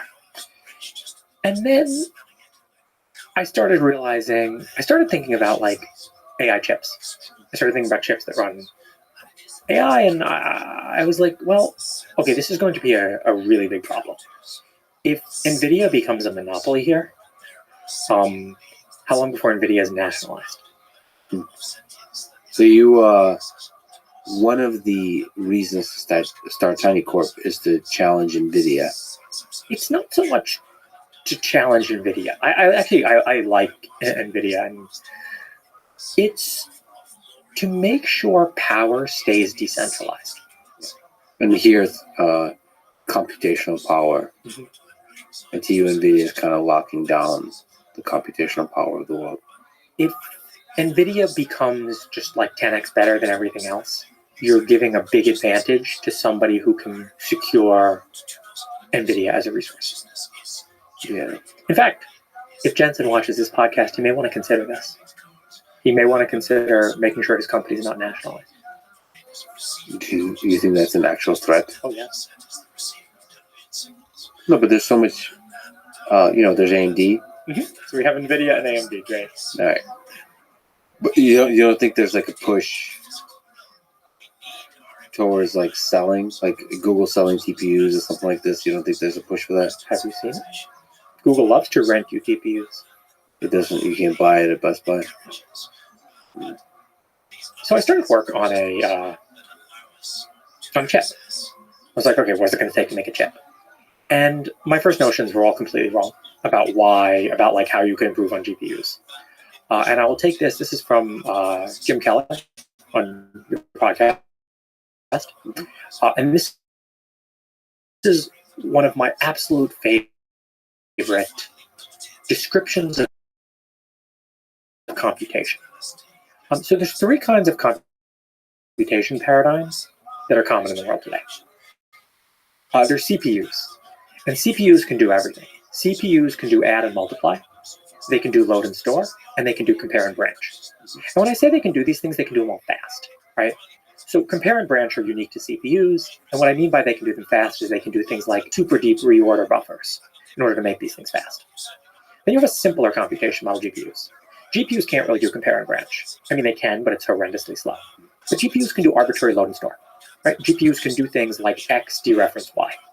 So they can fetch from arbitrary pieces of memory. They can fetch from memory that is defined by the contents of the data. The third model of computation is DSPs. And DSPs are just add and multiply. Right? They can do load and stores, but only static load and stores. Only loads and stores that are known before the program runs. And you look at neural networks today, and 95% of neural networks are all the DSP paradigms. They are just statically scheduled adds and multiplies. So TinyGrad really took this idea, and I'm still working on it to extend this as far as possible. Every stage of the stack has Turing completeness. Right? Python has Turing completeness. and then we take Python, we go to C++, which is Turing complete, and maybe C++ calls into some CUDA kernels, which are Turing complete. The CUDA kernels go through LVM, which is Turing complete, into PTX, which is Turing complete, into SAS, which is Turing complete, on a Turing complete processor. I want to get Turing completeness out of the stack entirely. Because once you get rid of Turing completeness, you can reason about things. Rice's theorem and the halting problem do not apply to Admol machines. Okay, what's the power and the value of getting Turing completeness out of? Are we talking about the hardware or the software? Every layer of the stack. Every layer. Every layer of the stack, removing Turing completeness allows you to reason about things, right? So the reason you need to do branch prediction in a CPU, and the reason it's prediction, and the branch predictors are, I think they're like 99% on CPUs. Why did they get 1% of them wrong? Well, they get 1% wrong because you can't know, right? That's the halting problem. It's equivalent to the halting problem to say whether a branch is going to be taken or not. I can show that, but the Admol machine, the neural network, runs the identical compute every time. The only thing that changes is the data. So when you realize this, you think about, okay, how can we build a computer?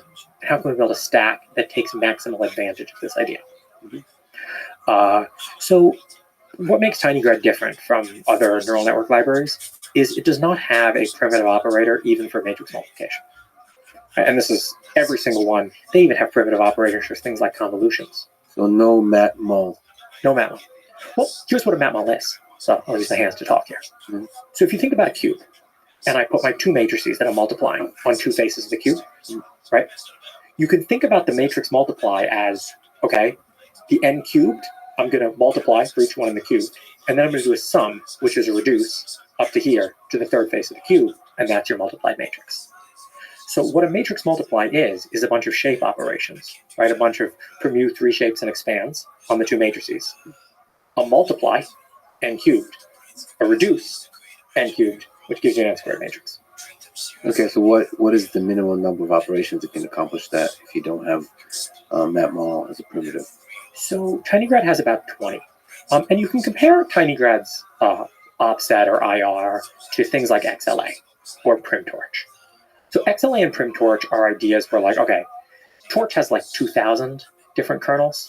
PyTorch 2.0 introduced PrimTorch, which has only 250. TinyGrad has order of magnitude 25. It's 10x less than XLA or PrimTorch. And you can think about it as kind of like RISC versus CISC, right? These other things are CISC-like systems. TinyGrad is RISC. And RISC won. RISC architecture is going to change everything. 1995, hackers. Wait, really? That's an actual thing? Angelina Jolie delivers the line, RISC architecture is going to change everything in 1995. Wow. And here we are with ARM in the phones. And ARM's everywhere. Wow, I love it when movies actually have real things in them. Right? Okay, interesting. So this is like, so you're thinking of this as the RISC architecture of ML stack. 25. What can you go through the 4 op types? Sure. Okay, so you have unary ops, which take in a tensor and return a tensor of the same size and do some unary op to it. X, log, reciprocal, sine, right? They take in one and they're pointwise. ReLU. Yeah, ReLU. Almost all activation functions are unary ops. Some combinations of unary ops together is still a unary op. Then you have binary ops. Binary ops are like pointwise addition, multiplication, division, compare.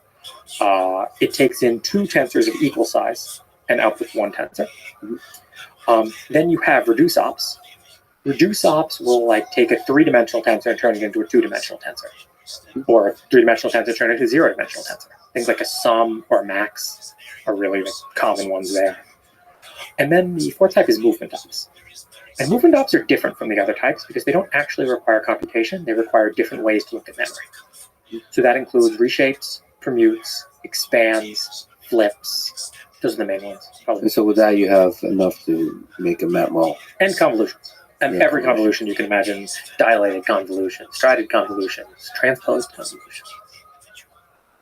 You write on GitHub about laziness, showing a matmul, matrix multiplication. See how despite the style, it is fused into one kernel with the power of laziness. Can you elaborate on this power of laziness? Sure. So if you type in PyTorch A times B plus C, what this is going to do is it's going to first multiply A and B, and store that result into memory. And then it is going to add C by reading that result from memory, reading C from memory, and writing that out to memory.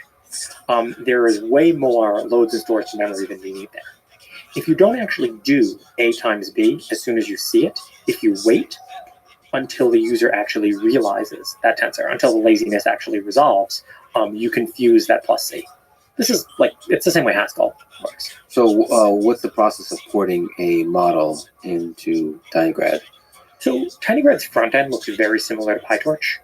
I probably could make a perfect or pretty close to perfect interop layer if I really wanted to. I think that there's some things that are nicer about TinyGrad syntax than PyTorch, but the front end looks very Torch-like. You can also load in Onyx models.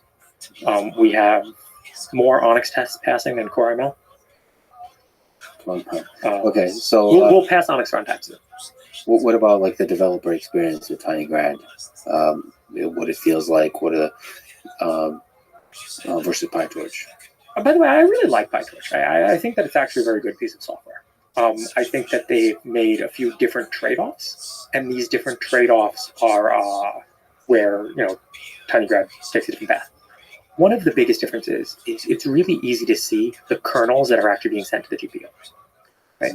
If you run PyTorch on the GPU, you do some operation and you don't know what kernels ran, you don't know how many kernels ran, you don't know how many flops were used, you don't know how much memory accesses were used.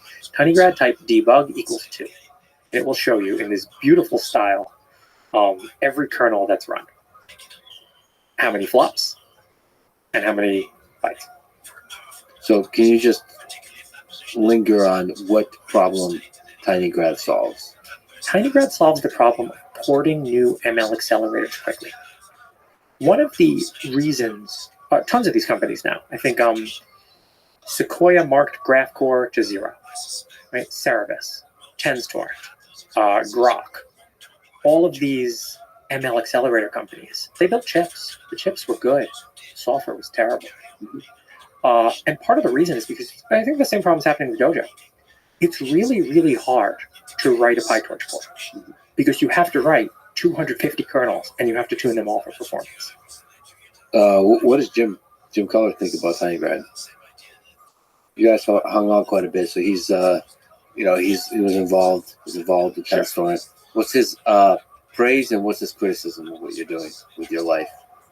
Look, my prediction for TensTorrent is that they're going to pivot to making RISC-V chips. CPUs. Why? Because AI accelerators are a software problem, not really a hardware problem. Oh, interesting. So you don't think you think the diversity of AI accelerators in the hardware space is not going to be a thing that exists long term? I think what's going to happen is if I can finish. Okay, if you're trying to make an AI accelerator, you better have the capability of writing a Torch level performance stack on NVIDIA GPUs. If you can't write a Torch stack on NVIDIA GPUs, and I mean all the way, I mean down to the driver, there's no way you're going to be able to write it on your chip. Because your chip's worse than an NVIDIA GPU. The first version of the chip you tape out, it's definitely worse. Oh, you're saying writing that stack is really tough? Yes. And not only that, actually, the chip that you tape out, almost always because you're trying to get advantage over NVIDIA, you're specializing the hardware more. It's always harder to write software for more specialized hardware. Like a GPU is pretty generic. And if you can't write an NVIDIA stack, there's no way you can write a stack for your chip. So my approach with TinyGrad is first, write a performant NVIDIA stack. We're targeting AMD. So you did say a few to NVIDIA a little bit. With love. With love. Yeah. With but love. So It's what? like the Yankees, I'm a Mets fan. Oh, you're a Mets fan. A risk fan and a Mets fan. What's the hope that AMD has? You did a build with AMD recently that I saw. How does the 7900 XTX compare to the RTX 4090, 4080? Well, let's start with the fact that the 7900 XTX kernel drivers don't work. And if you run demo apps in loops, it panics the kernel. Okay, so this is a software issue. Lisa Sue responded to my email. Oh. I reached out. I was like, this is, really? Like, I understand if your 7x7 transposed Winograd comp is slower than NVIDIA's, but literally when I run demo apps in a loop, the kernel panics. So just adding that loop. Yeah, I just literally took their demo apps and wrote like while true semicolon do the app semicolon done in a bunch of screens. Mm-hmm. Right, this is like the most primitive fuzz testing. Why do you think that is? They're just not seeing a market in machine learning. They're changing. They're trying to change. And I had a pretty positive interaction with them this week. Last week, I went on YouTube. I was just like, "That's it. I give up on AMD. Like, this is their driver doesn't like. I'm not gonna. I'll go with Intel GPUs. Right? Intel GPUs have better drivers." So you're kind of spearheading the diversification of GPUs. Yeah, and I'd like to extend that diversification to everything. I'd like to diversify the more. My central thesis about the world is there's things that centralize power and they're bad, and there's things that decentralize power and they're good. Everything I can do to help decentralize power, I'd like to do. So you're really worried about the centralization of NVIDIA. That's interesting. And you don't have a fundamental hope for the proliferation of ASICs, except in the cloud. I'd like to help in software. No, actually, the only ASIC that is remotely successful is Google's TPU. Right. And the only reason that's successful is because Google wrote a machine learning framework. I think that you have to write a competitive machine learning framework in order to be able to build an ASIC. You think Meta with PyTorch builds a competitor? I hope so.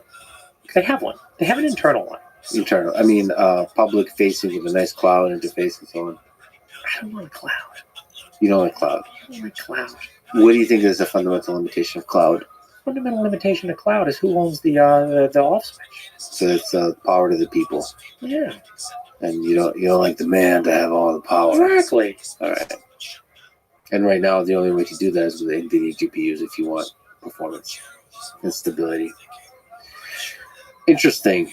It's a costly investment emotionally to go with AMDs. Well, let me sort of on a tangent ask you, what you've built quite a few PCs. What's your advice on how to build a good custom PC for, let's say, for the different applications that you use for gaming, for machine learning? Well, you shouldn't build one. You should buy a box from the Tiny Corp. I heard rumors, whispers about this box in the Tiny Corp. What's this thing look like? What is it? What is it called? It's called the Tiny Box. Tiny Box? It's $15,000. Yep. And it's almost a petaflop of compute. It's over 100 gigabytes of GPU RAM. It's over 5 terabytes per second of GPU memory bandwidth. I'm going to put like 4 NVMEs in RAID. You're going to get like 20, 30 gigabytes per second of drive read bandwidth. I'm gonna build like the best deep learning box that I can that plugs into one wall outlet. Okay. Can you go through those specs again a little bit from memory? Yeah, so it's almost a petaflop of compute. So AMD, Intel? Today, I'm leaning toward AMD. But we're pretty agnostic to the type of compute.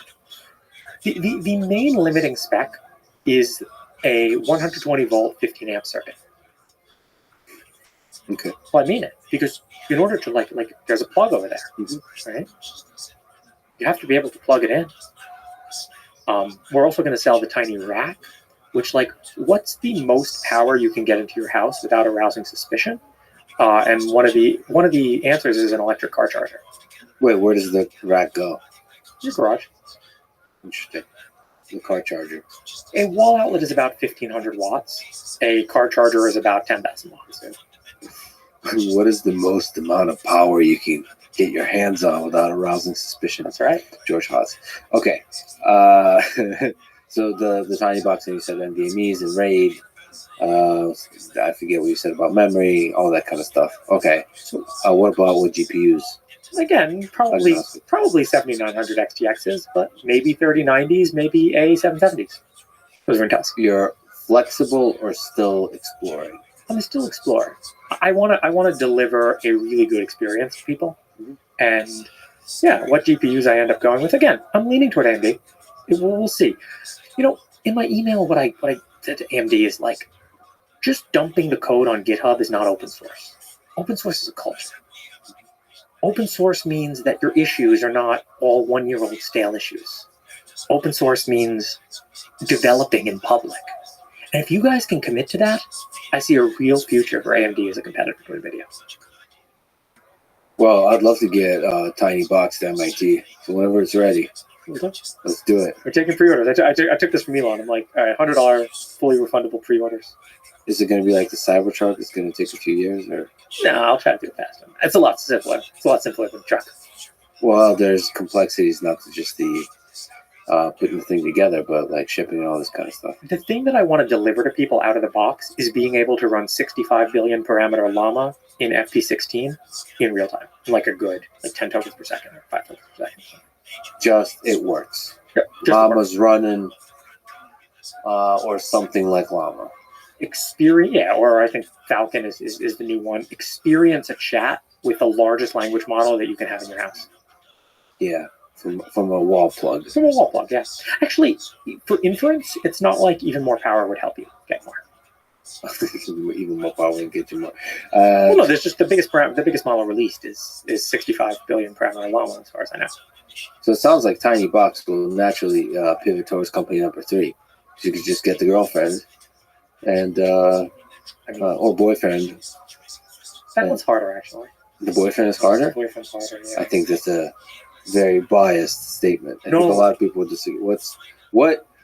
Why is it harder to replace a boyfriend than the girlfriend with the artificial LLM? Because women are attracted to status and power, and men are attracted to youth and beauty.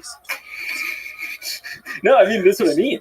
But both are mimicable easy through the language model. No, machines do not have any status or real power. I don't know. I think you both. Well, first of all, you're using language mostly to communicate youth and beauty and power and status. Sure. But status fundamentally is a zero-sum game, right? Whereas youth and beauty are not. No, I think status is a narrative you can construct. I don't think status is real. I don't know. I just think that's why it's harder. Yeah, maybe it is my biases. I think status is way easier to fake. I also think that, men are probably more desperate and more likely to buy my product, so maybe they're a better target market. Desperation is interesting. Easier to fool. Yeah. I can see that. Yeah. I know you can look at porn viewership numbers, right? A lot more men watch porn than women. Yeah. That's why it is. Wow, there's a lot of questions and answers you can get there. Anyway, with the Tiny Box, how many GPUs in Tiny Box? 6. Oh man! And I'll tell you why it's 6. Yeah. So AMD EPYC processors have 128 lanes of PCIe. I want to leave enough lanes for some drives, and I want to leave enough lanes for some networking. How do you do cooling for something like this? That's one of the big challenges. Not only do I want the cooling to be good, I want it to be quiet. I want the Tiny Box to be able to sit comfortably in your room. Right? This is really going towards the girlfriend thing. Because you want to run the LLM. I'll give a more. I mean, I can talk about how it relates to company number 1. Comma AI. Well, but yeah, it's quiet. Oh, quiet because you maybe potentially want to run in a car. No, quiet because you want to put this thing in your house and you want it to coexist with you. If it's screaming at 60 dB, you don't want that in your house. You'll kick it out. 60 dB, yeah. Well, like 40, 45. So how do you make the cooling quiet? That's an interesting problem in itself. A key trick is to actually make it big.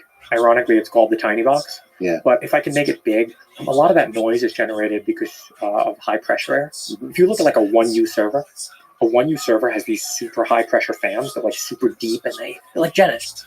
Versus if you have something that's big, well, I can use a big, they call them big ass fans, those ones that are like huge on the ceiling, and they're completely silent. The Tiny Box will be big. It is I do not want it to be large according to UPS. I want it to be shippable as a normal package, but that's my constraint there. Interesting. So the fans stuff, can't it be assembled on location or not? No, it has to be. Wow, you're. Look, I want to give you a great out of the box experience. I want you to lift this thing out. I want it to be like the Mac, Tiny Box. The Apple experience. Yeah. I love it. Okay, and so Tiny Box would run TinyGrad Like, what do you envision this whole thing to look like? We're talking about like Linux with a full software engineering environment, and just not PyTorch but TinyGrad. Yeah, we did a poll if people want Ubuntu or Arch. We're going to stick with Ubuntu. Ooh, interesting. What's your favorite flavor of Linux? Ubuntu. I like Ubuntu Mate. However you pronounce that. Mate. So how do you've gotten Llama into TinyGrad? You've gotten Stable Diffusion into TinyGrad. What was that like? Can you comment on like what are these models? What's interesting about porting them?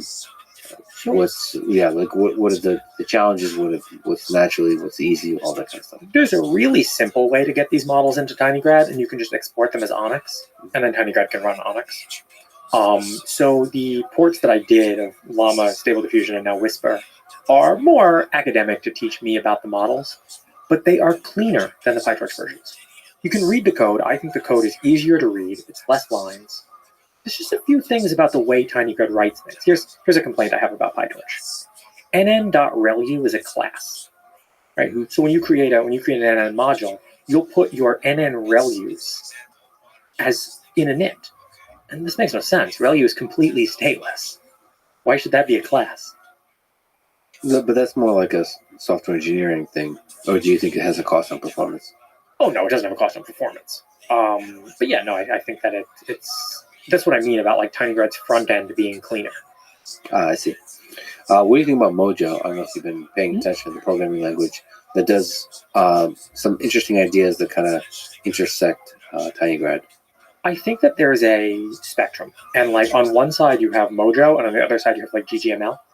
GGML is this like, we're going to run Llama fast on Mac.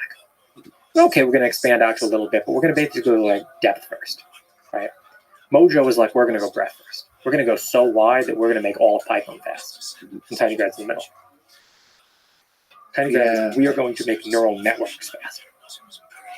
Yeah, but they try to really get it to be fast, compiled down to specific hardware, and make that compilation step as flexible and resilient as possible. Yeah, but they have Turing completeness. And that limits you. I Turing, think that's what you're saying, is somewhere in the middle. So you're actually going to be targeting some accelerators, some number, not one. my goal is step one, build an equally performant stack to PyTorch on NVIDIA and AMD, but with way less lines. And then step two is, okay, how do we make an accelerator, right? But you need step one. You have to first build the framework before you can build the accelerator. Can you explain MLPerf? What's your approach in general to benchmarking TinyGrad performance? So I'm much more of a, like, build it the right way and worry about performance later. There's a bunch of things where I haven't even, like, really dove into performance. The only place where TinyGrad is competitive performance-wise right now is on Qualcomm GPUs. Mm-hmm. So TinyGrad is actually used in OpenPilot to run the model. So the driving model is TinyGrad. When did that happen, that transition? 8 months ago now.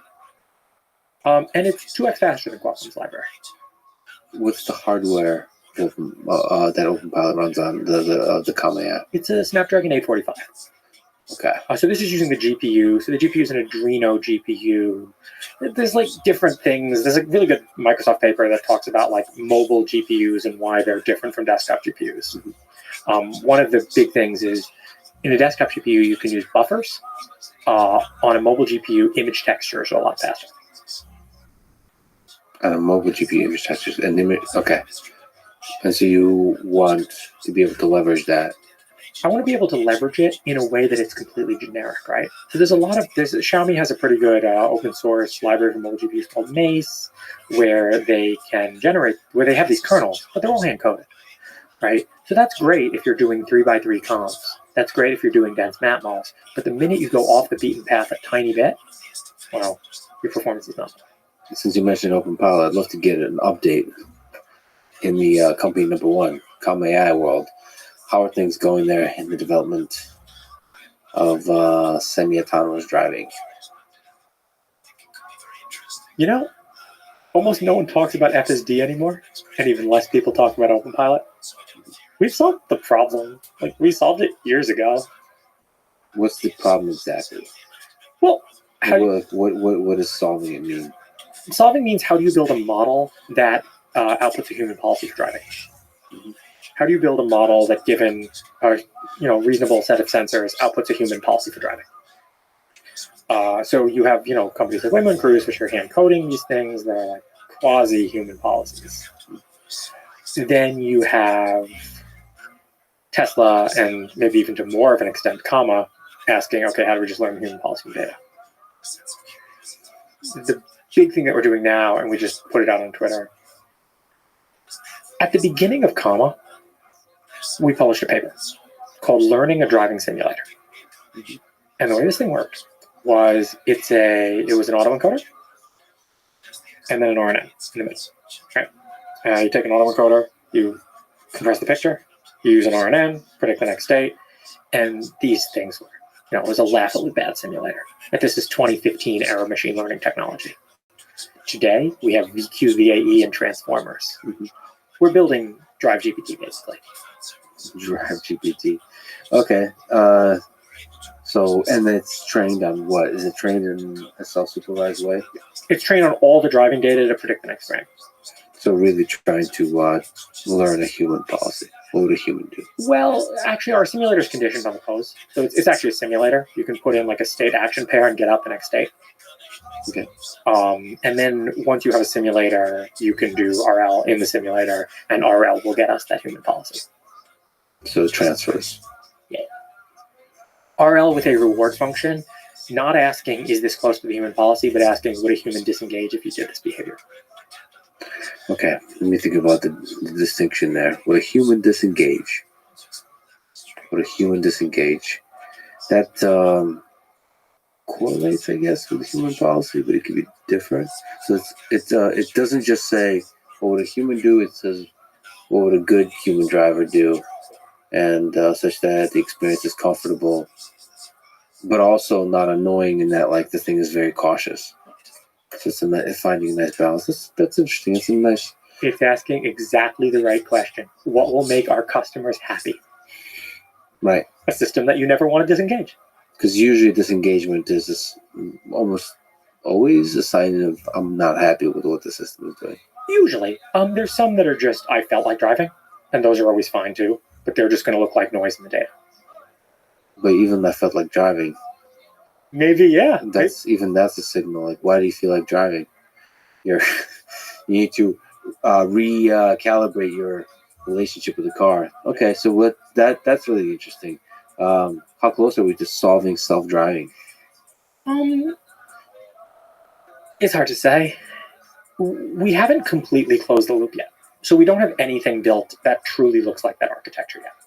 We have prototypes and there's bugs. So we are a couple bug fixes away. Might take a year, might take 10. What's the nature of the bugs? Are these major philosophical bugs, logical bugs? What kind of bugs are we talking about? No, they're just like stupid bugs, and like also we might just need more scale. We just massively expanded our compute cluster at Comma. We now have about 2 people worth of compute, 40 petaflops. Well, people are different. Yeah, 20 petaflops. That's a person. It's just a unit, right? Horses are different too, but we still call it a horsepower. Yeah, but there's something different about mobility than there is about perception and action in a very complicated world. But yes. Well, yeah, of course. Not all flops are created equal. If you have randomly initialized weights, it's not going to. Not all flops are created equal. Some flops are doing way more useful things than others. Yep. Tell me about it. Okay, so more data. Scale means more scale in compute or scale in scale of data? Both. And diversity of data? Diversity is very important in data. Yeah, I mean, we have about, I think we have like 5,000 daily actives. How would you evaluate how FSD is doing? Pretty well. Driving. Pretty well. How's that race going between Comma AI and FSD? Tesla is always 1 to 2 years ahead of us. They've always been 1 to 2 years ahead of us. And they probably always will be because they're not doing anything wrong. What have you seen that's since the last time we talked that are interesting architectural decisions, training decisions, like the way they deploy stuff, the architectures they're using in terms of the software, how the teams are run, all that kind of stuff, data collection? Anything interesting? I mean, I know they're moving toward more of an end-to-end approach. So creeping towards end-to-end as much as possible across the whole thing. The training, the data collection, everything. They also have a very fancy simulator. They're probably saying all the same things we are. They're probably saying we just need to optimize, what is the reward? We get negative reward for disengagement, right? Like, everyone kind of knows this. It's just a question of who can actually build and deploy the system. Yeah, I mean, that's good. It requires good software engineering, I think. Yeah. And the right kind of hardware. Yeah, the hardware to run it. You still don't believe in cloud in that regard? Have a compute cluster in my 800 amps. Tiny grad. There's 40 kilowatts at idle, our data center. Drives you crazy. We have 40 kilowatts just burning just when the computers are idle. Just when Sorry, compute cluster. Compute cluster, I got it. It's not a data center. Yeah. No, data centers are clouds. We don't have clouds. Data centers have air conditioners. We have fans. That makes it a compute cluster. I'm guessing this is a kind of legal distinction. Sure, yeah. We have a compute cluster. You said that you don't think LLMs have consciousness, or at least not more than a chicken. Do you think they can reason? Is there something interesting to you about the word reason, about some of the capabilities that we think is kind of human, to be able to integrate complicated information and through a chain of thought arrive at a conclusion that feels novel, a novel integration of disparate facts? Yeah, I don't think that there's... I think that they can reason better than a lot of people. Hey, isn't that amazing to you, though? Isn't that like an incredible thing that a transform can achieve? I mean, I think that calculators can add better than a lot of people. But language feels like reasoning through the process of language, which looks a lot like thought. Making brilliancies in chess, which feels a lot like thought. Like, whatever new thing that AI can do, everybody thinks is brilliant, and then like 20 years go by and they're like, well, yeah, but chess, that's like mechanical. Like adding, that's like mechanical. So you think language is not that special? It's like chess. It's like chess, and it's I don't know, because it's very human. We take it. Listen. There's something different between chess and language. Chess is a game that a subset of the population plays. Language is something we use nonstop for all of our human interaction, and human interaction is fundamental to society. So it's like, holy shit, this language thing is not so difficult to like create in a machine. The problem is, if you go back to 1960 and you tell them that you have a machine that can play amazing chess, of course someone in 1960 will tell you that machine is intelligent. Someone in 2010 won't. What's changed, right? Today, we think that these machines that have language are intelligent, but I think in 20 years, we're going to be like, yeah, but can it reproduce?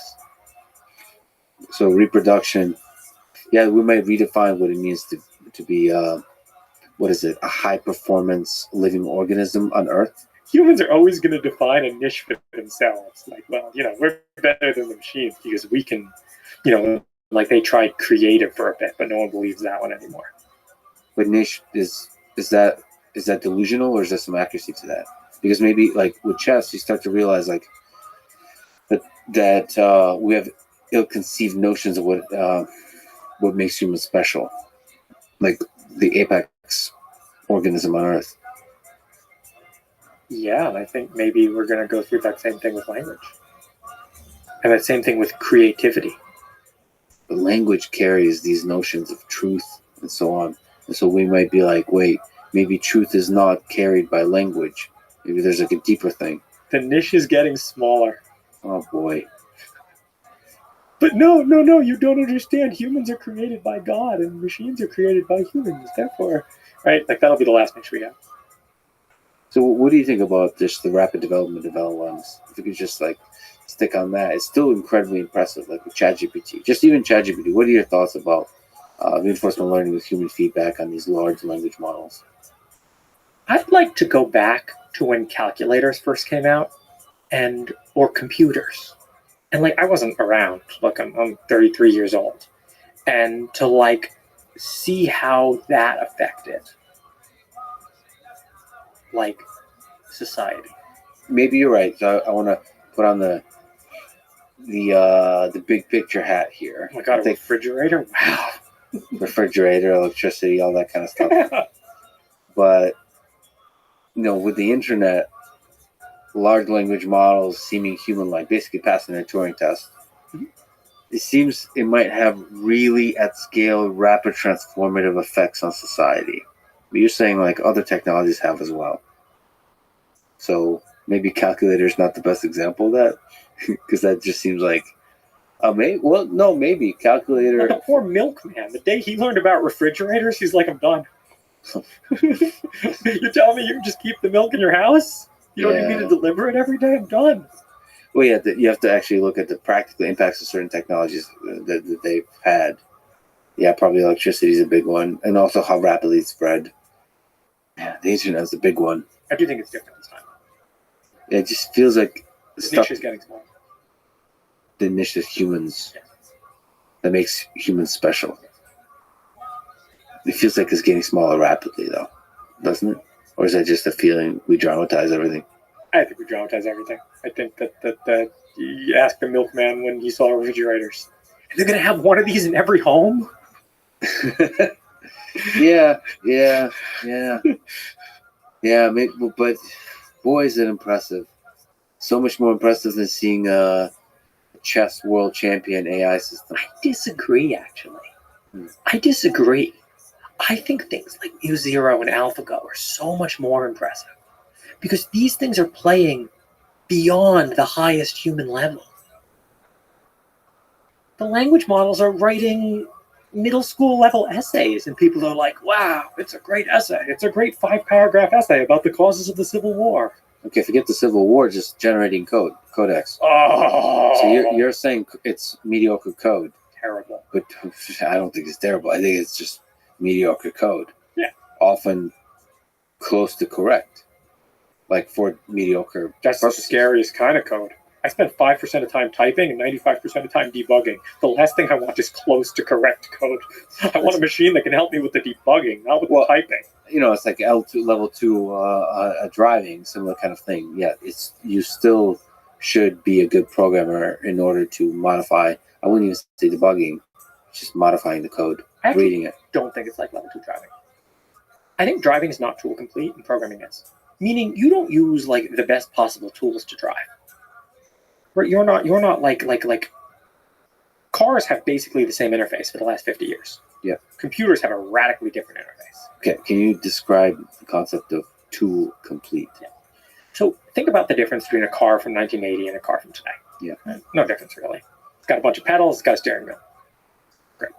Maybe now it has a few ADAS features, but it's pretty much the same car. Right? You have no problem getting into a 1980 car and driving it. Take a programmer today who spent their whole life doing JavaScript, and you put him in an Apple IIe prompt, and you tell him about the line numbers in BASIC.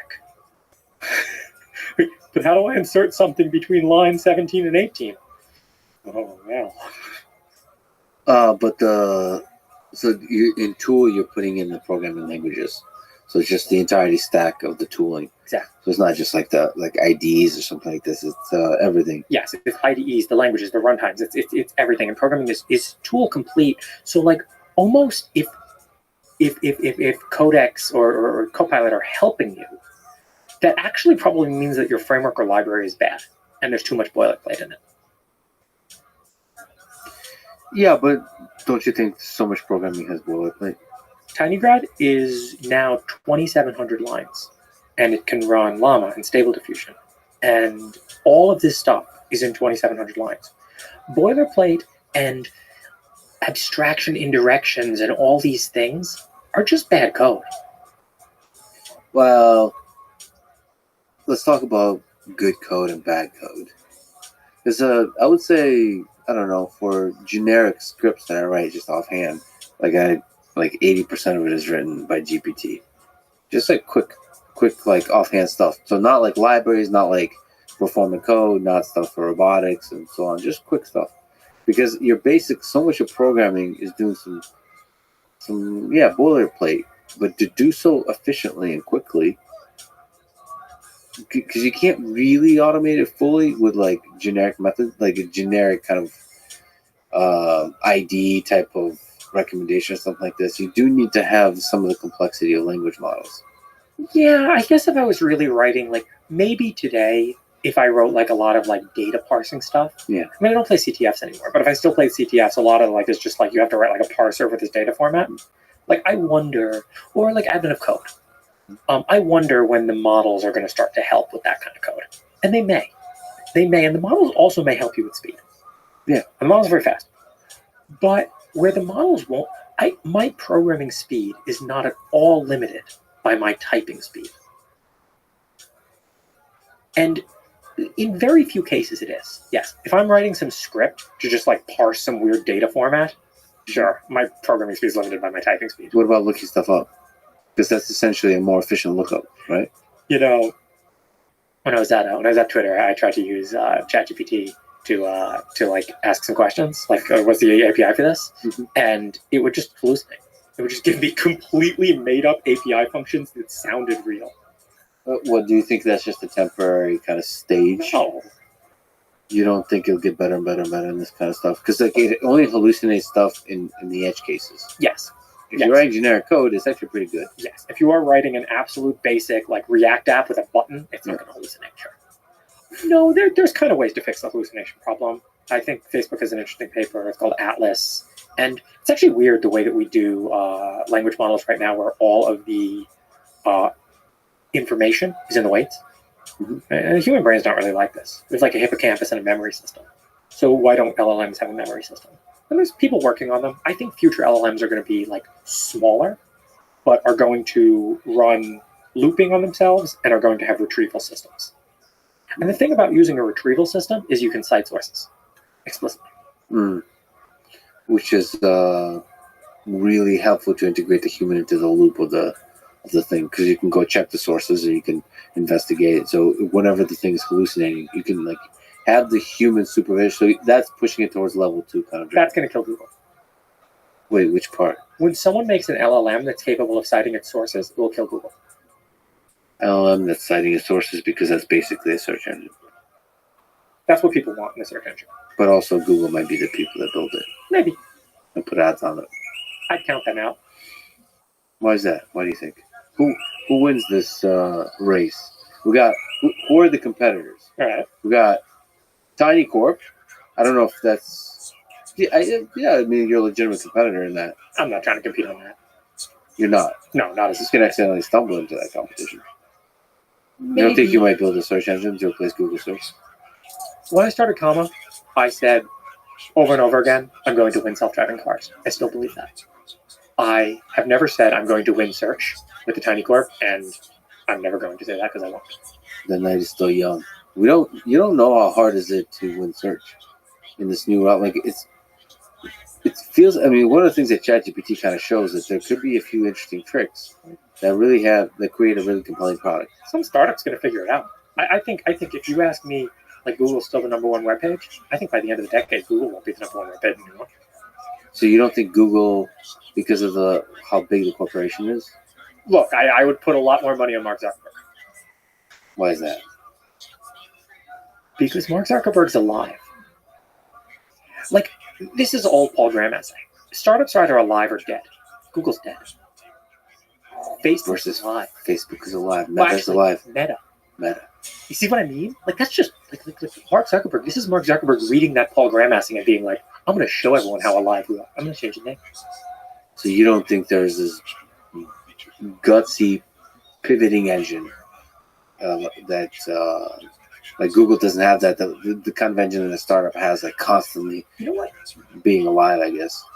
When I listened to your Sam Altman podcast, he talked about the button. Everyone who talks about AI talks about the button to turn it off, right? Do we have a button to turn off Google? Is anybody in the world capable of shutting Google down? What does that mean exactly? The company or the search engine? Can we shut the search engine down? Can we shut the company down? Either. Can you elaborate on the value of that question? Does Sundar Pichai have the authority to turn off Google.com tomorrow? Who has the authority? That's a good question. Just anyone. But anyway. Yeah, I'm sure. Are you sure? No, they have the technical power, but do they have the authority? Let's say Sundar Pichai made this his sole mission. Yeah. He came into Google tomorrow and said, I'm going to shut Google.com down. Yeah. think he keep his position too long. And what is the mechanism by which he wouldn't keep his position? Well, the boards and shares and corporate undermining and, oh my God, our revenue is zero now. Okay, so what's the case you're making here? So the capitalist machine prevents you from having the button. Yeah, and it will have it. I mean, this is true for the AIs too, right? There's no turning the AIs off. There's no button. You can't press it. Now, does Mark Zuckerberg have that button for Facebook.com? Yes, probably more. I think he does. I think he does, and this is exactly what I mean and why I bet on him so much more than I bet on him. I guess you could say Elon has similar stuff. Oh, Elon has the button. Yeah. Can Elon fire the missiles? Can he fire the missiles? I think some questions are better unasked. Right? I mean, a rocket is an ICBM. Like a rocket that can land anywhere. Is that an ICBM? Don't ask too many questions. My God. But the positive side of the button is that you can innovate aggressively, is what you're saying, which is what's required with turning LLM into a search engine. I would bet on a startup. Because it's so easy, right? I bet on something that looks like Midjourney, but for search. Just is able to cite sources, loop on itself. I mean, it just feels like one model can take off. A nice wrapper, and some of it scale. I mean, it's hard to create a product that just works really nicely, stably. The other thing that's going to be cool is there is some aspect of a winner-take-all effect, right? Like once someone starts deploying a product that gets a lot of usage, and you see this with OpenAI, they are going to get the data set to train future versions of the model. Yeah. They are going to be able to, I was asked at Google Image Search when I worked there like almost 15 years ago now, how does Google know which image is an apple? And I said the metadata. And they're like, yeah, that works about half the time. How does Google know? You'll see they're all apples on the front page when you search apples. And I don't know, I didn't come up with the answer. The guys said, that's what people click on when they search apples. Yeah, that data is really, really powerful. It's the human supervision.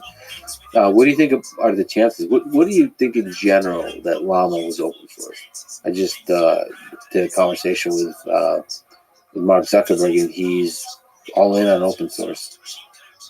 Who would have thought that Mark Zuckerberg would be the good guy? No, I mean, would have thought anything in this world.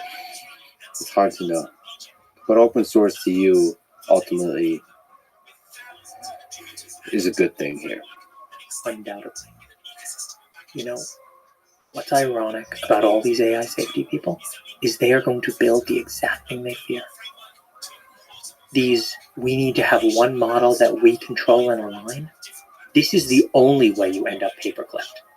There's no way you end up paperclipped if everybody has an AI. So open sourcing is the way to fight the paperclip maximizer. Absolutely. The only way. You think you're going to control it? You're not going to control it.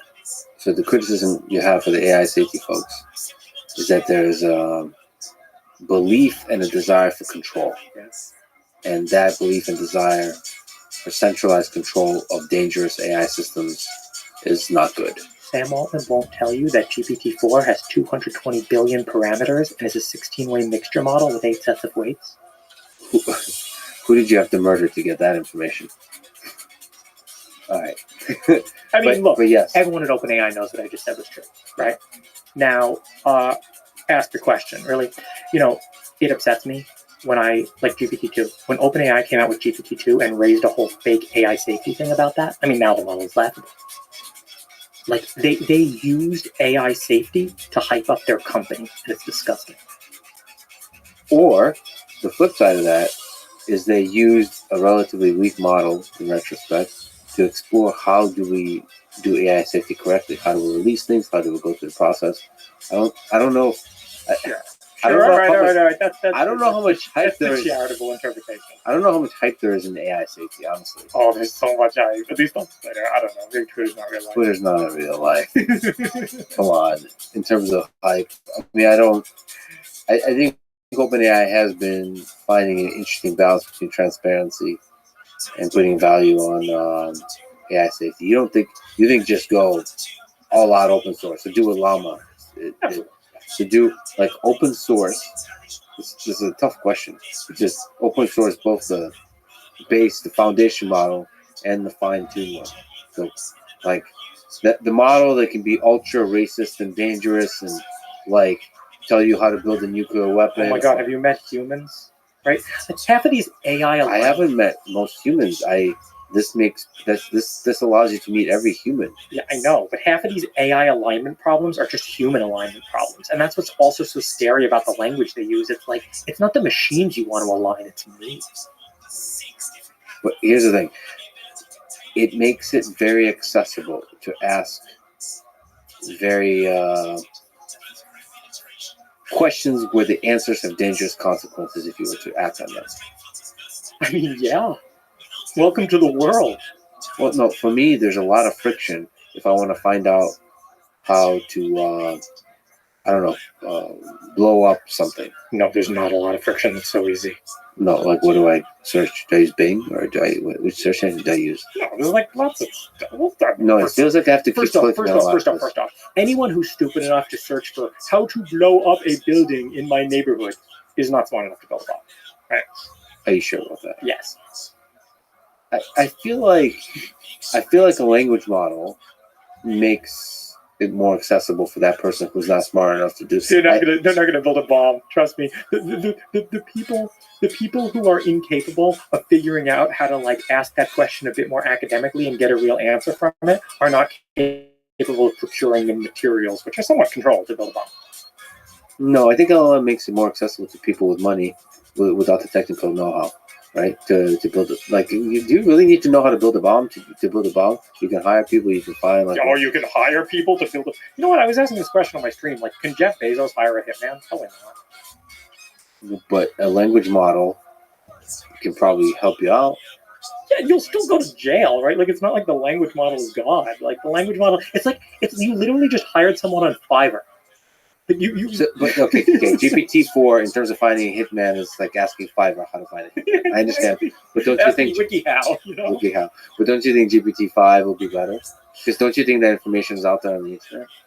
I mean, yeah, and I think that if someone is actually serious enough to hire a hitman or build a bomb, they'd also be serious enough to find the information. I don't think so. I think it makes it more accessible. If you have enough money to buy a hitman, I think it decreases the friction of how hard is it to find that kind of hitman. I honestly think there's a jump in ease and scale of how much harm you can do. And I don't mean harm with language, I mean harm with actual violence. What you're basically saying is like, okay, what's going to happen is these people who are not intelligent are going to use machines to augment their intelligence. And now intelligent people and machines, intelligence is scary. Intelligent agents are scary. When I'm in the woods, the scariest animal to meet is a human. Right? No. There's like nice California humans. Like I see you're wearing like, street clothes and Nikes. All right, fine. You look like you've been a human who's been in the woods for a while. Yeah. I'm more scared of you than a bear. That's what they say about the Amazon. When you go to the Amazon, it's the human tribes. So intelligence is scary, right? So to ask this question in a generic way, you're like, what if we took everybody who, maybe has ill intention but is not so intelligent and gave them intelligence, right? So we should have intelligence control, of course. We should only give intelligence to good people. And that is the absolutely horrifying idea. So to you, the best defense is actually, the best defense is to give more intelligence to the good guys and give intelligence to everybody. Give intelligence to everybody. You know what? It's not even like guns, right? Like people say this about guns. What's the best defense against a bad guy with a gun? Good guy with a gun. I kind of subscribe to that, but I really subscribe to that with intelligence. Yeah, in a fundamental way, I agree with you. But there just feels like so much uncertainty and so much can happen rapidly that you can lose a lot of control. You can do a lot of damage. Oh no, we can lose control? Yes. Thank God. Yeah. I hope they lose control. I want them to lose control more than anything else. I think when you lose control, you can do a lot of damage, but you can do more damage when you centralize and hold on to control, is the point. Centralized and held control is tyranny. I don't like anarchy either, but I'll always take anarchy over tyranny. Anarchy, you have a chance. This human civilization we got going on is quite interesting. I mean, I agree with you. So to you, open source is the way forward here. Do you admire what Facebook is doing here, or what Meta is doing with the releasement? A lot. I lost $80,000 last year investing in Meta, and when they released Llama, I'm like, whatever, man. That was worth it. It was worth it. Do you think Google and OpenAI with Microsoft will match what Meta is doing or no? So, if I were a researcher, why would you want to work at OpenAI? Like, you're on the bad team. Like, I mean it. Like, you're on the bad team who can't even say that GPT-4 has 220 billion parameters. So closed source to use the bad team. It's not only closed source. I'm not saying you need to make your model weights open. I'm not saying that. I totally understand we're keeping our model weights closed because that's our product. Right? That's fine. I'm saying, like, because of AI safety reasons, we can't tell you the number of billions of parameters in the model. That's just the bad guys. Just because you're mocking AI safety doesn't mean it's not real. Oh, of course. Is it possible that these things can really do a lot of damage that we don't know of? Oh my God, yes. Intelligence is so dangerous, be it human intelligence or machine intelligence. Intelligence is dangerous. But machine intelligence is so much easier to deploy at scale, like rapidly. Like what? Okay, if you have human-like bots on Twitter, right, and you have like 1,000 of them, create a whole narrative, like you can manipulate millions of people. But you mean like the intelligence agencies in America are doing right now? Yeah, but they're not doing it that well. It feels like you can do a lot. They're doing it pretty well. What? I think they're doing a pretty good job. I suspect they're not nearly as good as a bunch of GPT-4 bots could be.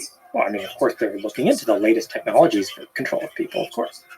But I think there's a George Cost type character that can do a better job than the entirety of the. You don't think so? No, and I'll tell you why the George Cost character can't. And I thought about this a lot with hacking. Right? Like, I can find exploits in web browsers. I probably still can. I mean, I was better at iOS 24, but the thing that I lack is the ability to slowly and steadily deploy them over 5 years. And this is what intelligence agencies are very good at, right? Intelligence agencies don't have the most sophisticated technology. They just have endurance. Endurance. And the financial backing and the infrastructure for the endurance. So the more we can decentralize power, like you could make an argument, by the way, that nobody should have these things. And I would defend that argument. I would like you're saying that, look, LLMs and AI and machine intelligence can cause a lot of harm, so nobody should have it. And I will respect someone philosophically with that position, just like I will respect someone philosophically with the position that nobody should have guns, right? But I will not respect philosophically with only the trusted authorities should have access to this. Who are the trusted authorities? You know what? I'm not worried about alignment between AI company and their machines. I'm worried about alignment between me and AI company. What do you think Eliezer Yudkowsky would say to you? Because he's really against open source. I know, and I thought about this, and I think this comes down to a repeated misunderstanding of political power by the rationalists. Interesting.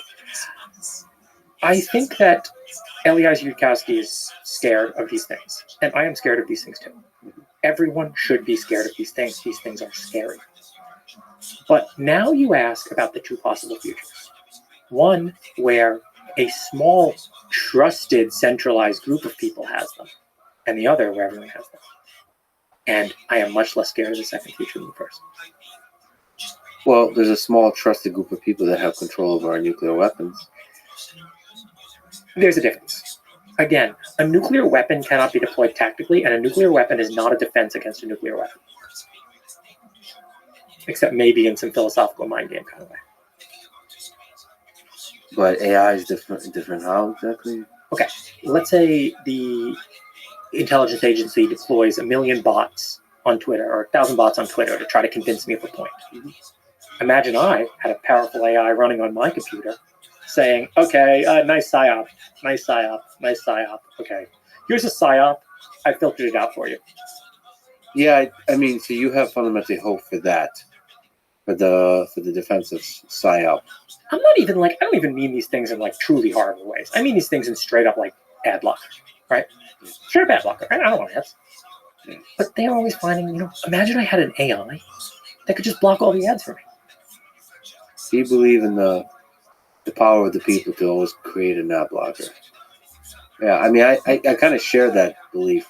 That's one of the deepest optimisms I have is just there's a lot of good guys. So to give you shouldn't handpick them. Just throw out powerful technology out there, and the good guys will outnumber and outpower the bad guys. Yeah, I'm not even going to say there's a lot of good guys. I'm saying that good outnumbers bad, right? Good outnumbers bad. In skill and performance. Yeah, definitely in skill and performance. Probably just in number, too. Probably just in general. I mean, if you believe philosophically in democracy, you obviously believe that. That good outnumbers bad. And, like, if you give it to a small number of people, there's a chance you gave it to good people, but there's also a chance you gave it to bad people. If you give it to everybody, well, if good outnumbers bad, then you definitely gave it to more good people than bad. That's really interesting. So that's on the safety grounds, but then also, of course, there's other motivations, like you don't want to give away your secret sauce.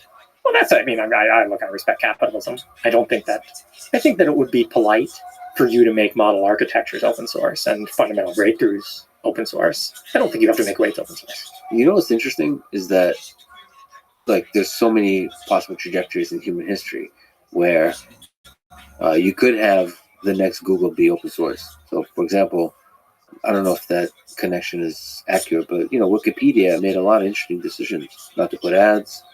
Like, Wikipedia is basically open source. You could think of it that way. Yeah.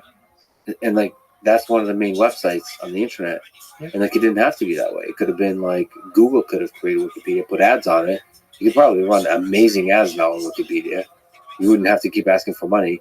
But it's interesting, right? So Llama, open source Llama, derivatives of open source Llama might win the internet. I sure hope so. I hope to see another era. The kids today don't know how good the internet used to be. And I don't think this is just, come on, like everyone's nostalgic for their past, but I actually think the internet, before small groups of weaponized corporate and government interests took it over, was a beautiful place. Those small number of companies have created some sexy products. But you're saying overall, in the long arc of history, the centralization of power they have, like, suffocated the human spirit at scale. Here's a question to ask about those beautiful, sexy products. Imagine 2000 Google to 2010 Google, right? Mm-hmm. A lot changed. We got Maps. We got Gmail. We lost a lot of products, I think. Yeah, I mean, some were probably. We got Chrome, right? And now let's go from 2010. We got Android. Now let's go from 2010 to 2020. Well, what does Google have? Well, search engine, Maps, Mail, Android, and Chrome. Oh, I see. The internet was this. I was Times Person of the Year in 2006. I love this. It's you was Times Person of the Year in 2006, right? Like that's, so quickly did people forget. And I think some of it's social media. I think some of it, I hope that, I don't, it's possible that some very sinister things happen. I don't know. I think it might just be like the effects of social media. But something happened in the last 20 years.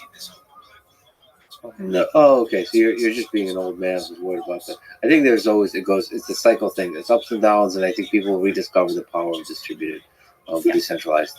Yeah. I mean, that's kind of like what the whole like cryptocurrency is trying, like that. I think crypto is just carrying the flame of that spirit of like stuff should be decentralized. It's just such a shame that they all got rich. Yeah. If you took all the money out of crypto, it would have been a beautiful place. No, I mean, these people, they sucked all the value out of it and took it. Yeah, money kind of corrupts the mind. It becomes a drug. You corrupted all of crypto. You had coins worth billions of dollars that had zero use. You still have hope for crypto? Sure. I vote for the ideas. I really do. Yeah, I mean, I want the US dollar to collapse. I do. George Hawes. Well, let me sort of on the AI safety. Do you think there's some interesting questions there, though, to solve for the open source community in this case? So, like alignment, for example, or the control problem. Like, if you really have super powerful, you said it's scary. Oh yeah. What do we do with it? So not control, not centralized control, but like if you were, then you're gonna see some guy or gal release a super powerful language model, open source. And here you are, George Haas, thinking, holy shit, okay, what ideas do I have to combat this thing. So what ideas would you have? I am so much not worried about the machine independently doing harm. That's what some of these AI safety people seem to think. They somehow seem to think that the machine, like, independently is going to rebel against its creator. So you don't think you'll find autonomy? No, this is sci-fi B-movie garbage. Okay. What if the thing writes code, basically writes viruses? If the thing writes viruses, it's because the human told it to write viruses. Yeah, but there's some things you can't like put back in the box. That's kind of the whole point. Well, Is it kind of spreads? Give it access to the internet. It spreads, installs itself, modifies your shit. B plot sci-fi, not real. So I'm trying to work. I'm trying to get better at my plot writing. The thing that worries me, I mean, we have a real danger to discuss, and that is bad humans using the thing to do whatever bad unaligned AI thing you want. But this goes to the your previous concern that who gets to define who's a good human, who's a bad human. Nobody does. We give it to everybody. And if you do anything besides give it to everybody, trust me, the bad humans will get it. Because And that's who gets power. It's always the bad humans who get power. power. And power turns even slightly good humans to bad. Sure. That's the intuition you have. I don't know.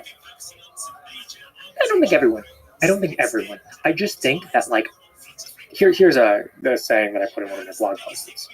When I was in the hacking world, I found 95% of people to be good and 5% of people to be bad. That's just who I personally judged as good people and bad people. Mm-hmm. Like, they believed about, like, good things for the world. They wanted, like, flourishing, and they wanted, growth, and they wanted things like consider good, right? Mm-hmm. I came into the business world with Comma, and I found the exact opposite. I found 5% of people good and 95% of people bad. I found a world that promotes psychopathy. I wonder what that means. I wonder if that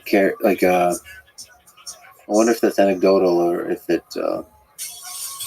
there's truth to that. There's something about capitalism Well, at the core that promotes the people that run capitalism that promotes psychopathy. that saying may, of course, be my own biases, right? That may be my own biases that these people are a lot more aligned with me than these other people, right? Yeah. So, I can certainly recognize that. But, in general, I mean, this is like the common sense maxim, which is the people who end up getting power are never the ones you want. But do you have a concern of super intelligent AGI, open source? And then what do you do with that? I'm not saying control it. It's open source. What do we do with this human species? That's not up to me. I mean, I'm not a central planner.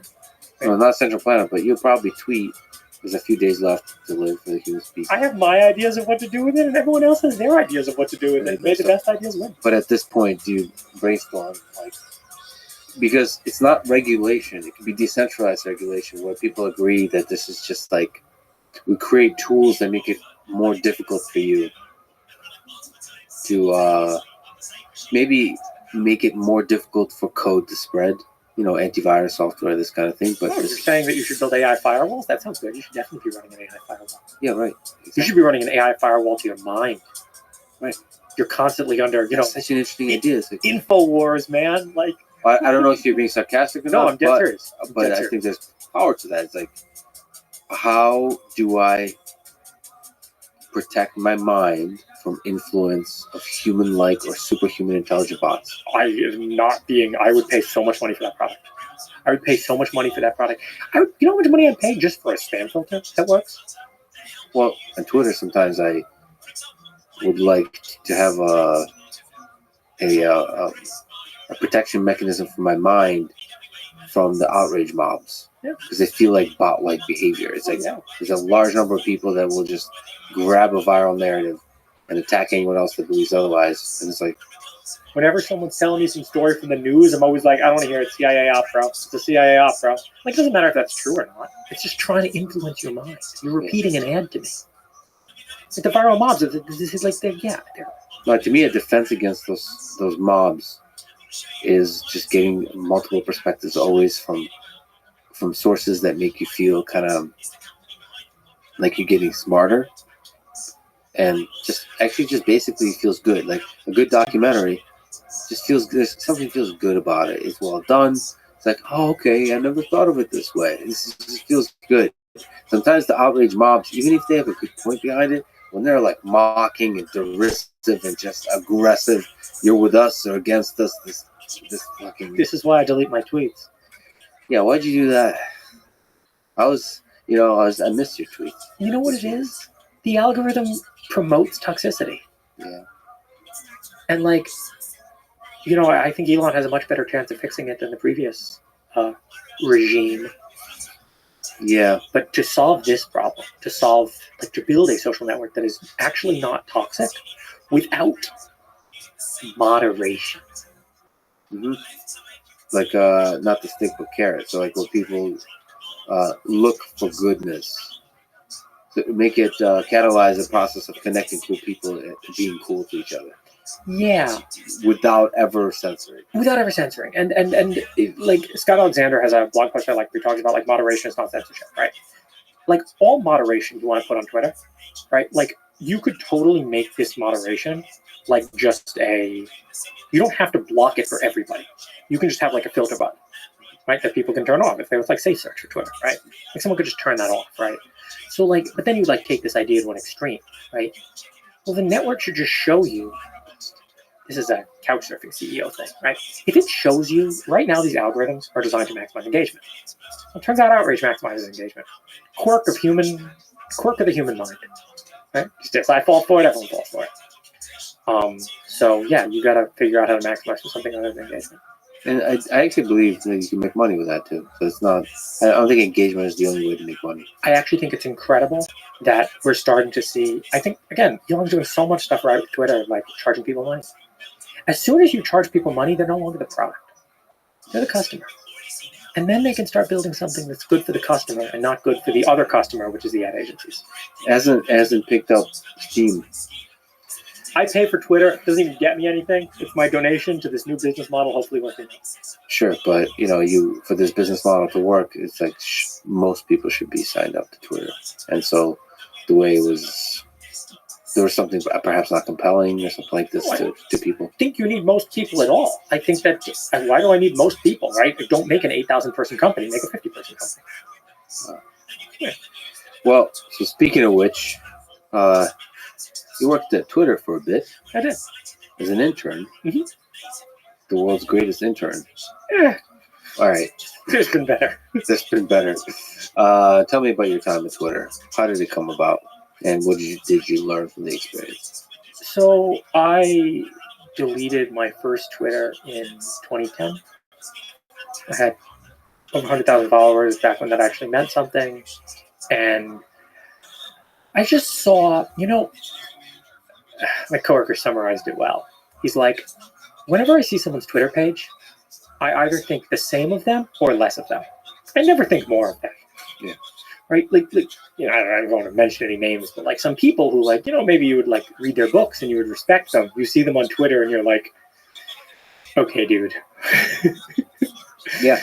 But there's some people with saying, who I respect a lot are people that just post really good technical stuff. Yeah. And I guess, I don't know, I think I respect them more for it. Because you realize, this wasn't, there's like so much depth to this person, to their technical understanding of so many different topics. Okay. So I try to follow people. I try to consume stuff that's technical machine learning content. There's probably a few of those people. And the problem is inherently what the algorithm rewards, right? And people think about these algorithms. People think that they are terrible, awful things. And, I love that Elon open sourced it. Because, what it does is actually pretty obvious. It just predicts what you are likely to retweet and like and linger on. That's what all these algorithms do. That's what TikTok does. That's what all these recommendation engines do. And it turns out that the thing that you are most likely to interact with is outrage. And that's a quirk of the human condition. And there's different flavors of outrage. It doesn't have to be, it could be mockery. You could be outraged. The topic of outrage could be different. It could be an idea. It could be a person. It could be, and maybe there's a better word than outrage. It could be drama. Sure. All this kind of stuff. Yeah. It doesn't feel like when you consume it, it's a constructive thing for the individuals that consume it in the long term. Yeah. So my time there, I absolutely couldn't believe, I got crazy amount of hate, just on Twitter for working at Twitter. It seemed like people associated with this. I think maybe you were exposed to some of this. The connection to Elon, or is it working at Twitter? Twitter and Elon, like the whole. Because Elon's gotten a bit spicy during that time, a bit political, a bit. Yeah. You know, I remember one of my tweets. It was never go full Republican, and Elon liked it. You know, I think you know. Oh boy, yeah. I mean, there's a roller coaster of that, but being political on Twitter, Yeah. boy, Yeah. and also being just attacking anybody on Twitter, it comes back at you harder. And if it's political and attacks, Sure, absolutely. and then letting sort of deplatformed people back on even adds more fun to the beautiful chaos. I was hoping, and like I remember when Elon talked about buying Twitter like 6 months earlier, he was talking about like a principled commitment to free speech, and I'm a big believer and fan of that. I would love to see an actual principled commitment to free speech. Of course, this isn't quite what happened. Instead of the oligarchy deciding what to ban, you had a monarchy deciding what to ban, right? Instead of, you know, all the Twitter files, shadows, and really, the oligarchy just decides what? Cloth masks are ineffective against COVID. It's a true statement. Every doctor in 2019 knew it, and now I'm banned on Twitter for saying it. Interesting. Oligarchy. So now you have a monarchy, and you know, he bans things he doesn't like. So you know, it's just different. It's different power, and like, you know, maybe I align more with him than with the oligarchy. But it's not free speech absolutism. But I feel like being a free speech absolutist on a social network requires you to also have tools for the individuals to control what they consume easier, like not censor, but just like control. Like, oh, I like to see more cats and less politics. And this isn't even remotely controversial. This is just saying you want to give paying customers for a product what they want. Yeah, right? And not through the process of censorship, but through the process of like. Well, it's individualized, right? It's individualized, transparent censorship, which is honestly what I want. What is an ad blocker? It's individualized, transparent censorship, right? Yeah, but censorship is a strong word, and people are very sensitive to. I know, but you know, I just use words to describe what they functionally are. And what is an ad blocker? It's just censorship. You know, when I look at you right now, censoring. I'm looking at you. I'm censoring everything else out when my mind is focused on you. You can use the word censorship that way, but usually when people get very sensitive about the censorship thing, I think when anyone is allowed to say anything, you should probably have tools that maximize the quality of the experience for individuals. So, you know, for me, like what I really value, boy, it would be amazing to somehow figure out how to do that. I love disagreement and debate, and people who disagree with each other disagree with me, especially in the space of ideas, but the high quality ones. So not derision, right? Maslow's hierarchy of argument. I think there's a real word for it. Probably. Yeah. There's just a way of talking that's like snarky and so on that somehow gets people on Twitter and they get excited and so on. You have like ad hominem refuting the central point. I've like seen this as an actual pyramid. Yeah, and it's like all of it. All the wrong stuff is attractive to people. I mean, we can just train a classifier to absolutely say what level of Maslow's hierarchy of argument are you at. Yeah. And if it's ad hominem, like, okay, cool. I turned on the no ad hominem filter. I wonder if there's a social network that will allow you to have that kind of filter. Yeah. So here's a problem with that. It's not going to win in a free market. Yeah. What wins in a free market is all television today is reality television. It's engaging. Right? If engaging is what wins in a free market, right? So it becomes hard to keep these other more nuanced values. Well, okay, so that's the experience of being on Twitter, but then you got a chance to also, together with other engineers and with Elon, sort of brainstorm when you step into a code base. It's been around for a long time. You know, there's other social networks, Facebook. This is old code bases. You step in and see, okay, how do we make, with a fresh mind, progress on this code base? Like, what did you learn about software engineering, about programming from just experience in that? So my technical recommendation to Elon, and I said this on the Twitter spaces afterward, I said this many times during my brief internship, was that you need refactors before features. This code base was, and look, I've worked at Google, I've worked at Facebook. Facebook has the best code, then Google, then Twitter. And you know what? You can know this because look at the machine learning frameworks, right? Facebook released PyTorch, Google released TensorFlow, and Twitter released. Okay, so it's a proxy. But yeah, the Google code base is quite interesting. There's a lot of really good software engineers there, but the code base is very large. The code base was good in 2005. Right? It looks like 2005 era. There's so many products, so many teams, right? It's very difficult to. I feel like Twitter does less, like obviously much less than Google, in terms of like the set of features, right?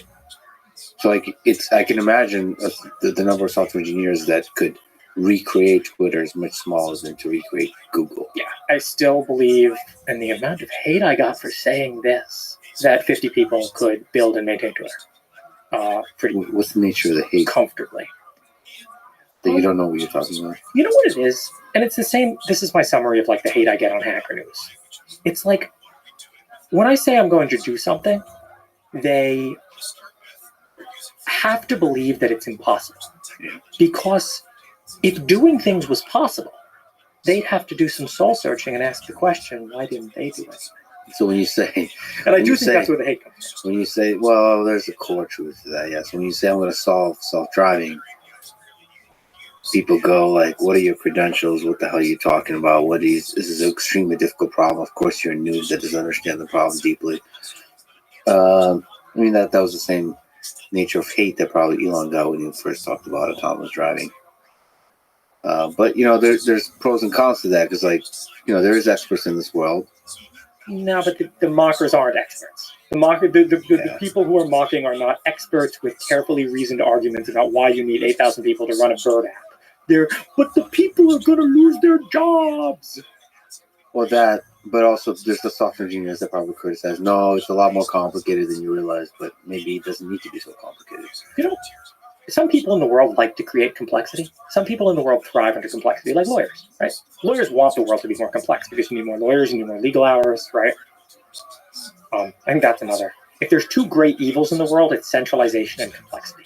Yeah, and one of the sort of hidden side effects of software engineering is like finding pleasure in complexity. I mean, I don't remember just taking all the software engineering courses and just doing programming and just coming up in this object-oriented programming kind of idea. You don't like. Not often do people tell you like, do the simplest possible thing. Like a professor, a teacher is not going to get in front like, this is the simplest way to do it. They'll say like, there's the right way, and the right way, at least for a long time, especially I came up with like Java, right? Like is so much boilerplate, so much like, so many classes, so many like designs and architectures and so on, like planning for features far into the future and planning poorly and all this kind of stuff. And then there's this like code base that follows you along and puts pressure on you, and nobody knows what like different parts do, which slows everything down. There's a kind of bureaucracy that's instilled in the code as a result of that. But then you feel like, oh, well, I follow good software engineering practices. It's an interesting trade-off, because then you look at like the ghetto-ness of like Perl and the old, like how quickly you could just write a couple lines and just get stuff done. That trade-off is interesting, or Bash, or whatever, these kind of ghetto things you can do in Linux. One of my favorite things to look at today is how much do you trust your tests, right? We put a ton of effort in Comma, and I put a ton of effort in TinyGrad into making sure if you change the code and the tests pass, that you didn't break the code. Yeah. Now, obviously, it's not always true, but the closer that is to true, the more you trust your tests, the more you're like, oh, I got a pull request and the test passed, I feel okay to merge that, the faster you can make progress. So you're always programming with tests in mind, developing tests with that in mind, that if it passes, it should be good. And Twitter had not that. So it was impossible to make progress in the code base. What other stuff can you say about the code base that made it difficult? What are some interesting sort of quirks, broadly speaking, from that compared to just your experience with Comma and everywhere else? The real thing that I spoke to a bunch of, like individual contributors at Twitter, and I just asked them, like, okay, so like, what's wrong with this place? Why does this code look like this? And they explained to me what Twitter's promotion system is. The way that you got promoted at Twitter was you wrote a library that a lot of people used, right? So some guy wrote an Nginx replacement for Twitter. Why does Twitter need an Nginx replacement? What was wrong with Nginx? Well, you see, you're not going to get promoted if you use Nginx. But if you write a replacement and lots of people start using it as the Twitter front end for their product, then you're going to get promoted, right? So interesting, because like from an individual perspective, how do you incentivize? How do you create the kind of incentives that will lead to a great code base? What's the answer to that? So what I do at Comma and at at Tiny Corp is you have to explain it to me. You have to explain to me what this code does, right? And if I can sit there and come up with a simpler way to do it, you have to rewrite it. You have to agree with me about the simpler way. I mean, obviously we can have a conversation about this. It's not dictatorial, but if you're like, wow, like that actually is way simpler. Like the simplicity is important, right? But that requires people that overlook the code at the highest levels to be like, okay. It requires technical leadership, you trust. Yeah, technical leadership. So managers or whatever should have to have technical savvy, deep technical savvy. Managers should be better programmers than the people who they manage. Yeah. And that's not always obvious, trivial to create, especially large companies. Managers get soft. And and this is just, I can instill this culture at Comma, and Comma has better programmers than me who work there. But, again, I'm like the old guy from Good Will Hunting. It's like, look, man, I might not be as good as you, but I can see the difference between me and you, right? And this is what you need. This is what you need at the top. Or you don't necessarily need the manager to be the absolute best. I shouldn't say that, but they need to be able to recognize skill. Yeah, they have good intuition that's laden with wisdom from all of the battles of trying to reduce complexity in code bases. I took a political approach at Comma too that I think is pretty interesting. I think Elon takes the same political approach. Google had no politics, and what ended up happening is the absolute worst kind of politics took over. Comma has an extreme amount of politics, and they're all mine, and no dissidence is tolerated. So it's a dictatorship. Yep, it's an absolute dictatorship, right? Elon does the same thing. Now, the thing about my dictatorship is here are my values. Yeah, it's just transparent. It's transparent. It's a transparent dictatorship, right? And you can choose to opt in or, you get free exit, right? That's the beauty of companies. If you don't like the dictatorship, you quit. So you mentioned rewrite before or refactor before features. Mm-hmm. If you were to refactor the Twitter code base, what would that look like? And maybe also comment on how difficult is it to refactor? The main thing I would do is, first of all, identify the pieces and then put tests in between the pieces. Right? So there's all these different, Twitter has a microservice architecture, there's all these different microservices. And the thing that I was working on there, look, George didn't know any JavaScript. He asked how to fix search, blah, blah, blah, blah, blah. Look, man, the thing is, I'm upset with the way that this whole thing was portrayed, because it wasn't taken by people honestly. It was taken by people who started out with a bad faith assumption. Yeah. And I can't and you as a programmer just being transparent out there, actually having fun, and this is what programming should be about. And I love that Elon gave me this opportunity. Yeah. Really, it does. And he came on the day I quit, he came on my Twitter Spaces afterward, and we had a conversation. I respect that so much. Yeah, and it's also inspiring to just engineers and programmers, and it's cool. It should be fun. The people that were hating on it, it's oh man, it was fun. It was fun. It was stressful, but I felt it was at a cool point in history, and I hope I was useful. I probably kind of wasn't, but maybe. Oh, you also were one of the people that kind of made a strong case to refactor. Yeah, and that's a really interesting thing to raise. Maybe that is the right. The timing of that is really interesting. If you look at just the development of autopilot, going from Mobileye to just.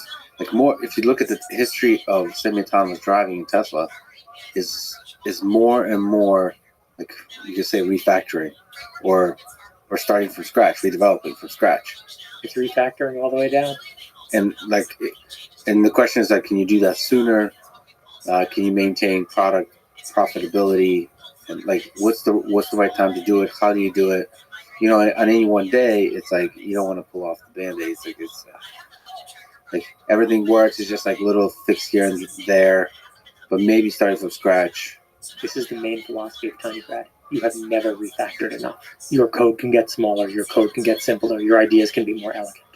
But would you consider, say you were like running Twitter development teams, engineering teams, would you go as far as like different programming language? Just go that far? I mean, the first thing that I would do is build tests. The first thing I would do is get a CI to where people can trust to make changes. So that if you Before I keep touched any code, I would actually say, no one touches any code. The first thing we do is we test this code base. I mean, this is classic. This is how you approach a legacy code base. This is like what how to approach a legacy code base book will tell you. So, and then you hope that there's modules that can live on for a while, and then you add new ones, maybe in a different language or Before we design add it. new ones, we replace old ones. Yeah, meaning like replace old ones with something simpler. We look at this thing that's 100,000 lines, and we're like, well, okay, maybe this did even make sense in 2010, but now we can replace this with an open source thing, right? Yeah. And we look at this here. Here's another 50,000 lines. Well, actually, we can replace this with 300 lines of Go. And you know what? I trust that the Go actually replaces this thing because all the tests still pass. So step one is testing. Yeah. And then step two is like the programming language is an afterthought, right? Let a whole lot of people compete. Be like, okay, who wants to rewrite a module, whatever language you want to write it in, just the tests have to pass. And if you figure out how to make the test pass but break the site, we got to go back to step one.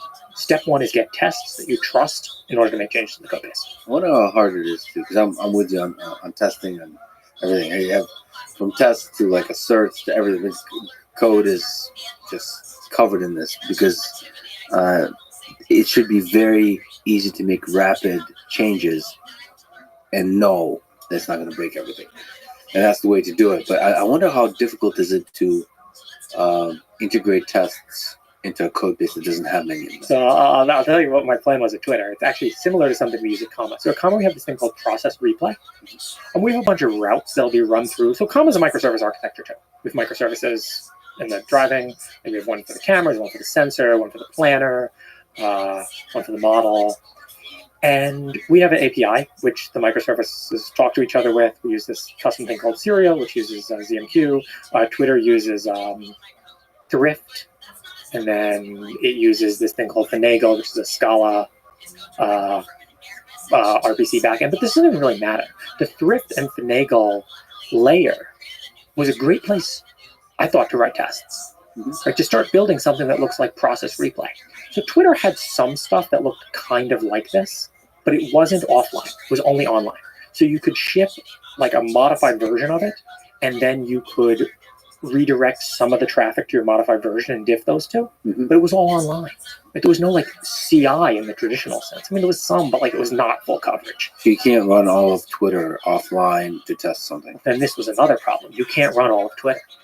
Right? Period. One person can't. Twitter runs in 3 data centers, and that's it. Yeah. There's no other place you can run Twitter, which is like, George, you don't understand. This is modern software development. No, this is bullshit. Like, why can't it run on my laptop? What do you do? Twitter can run it. Yeah, okay. Well, I'm not saying you're going to download the whole database to your laptop, but I'm saying all the middleware and the front end should run on my laptop, right? That sounds really compelling. Yeah.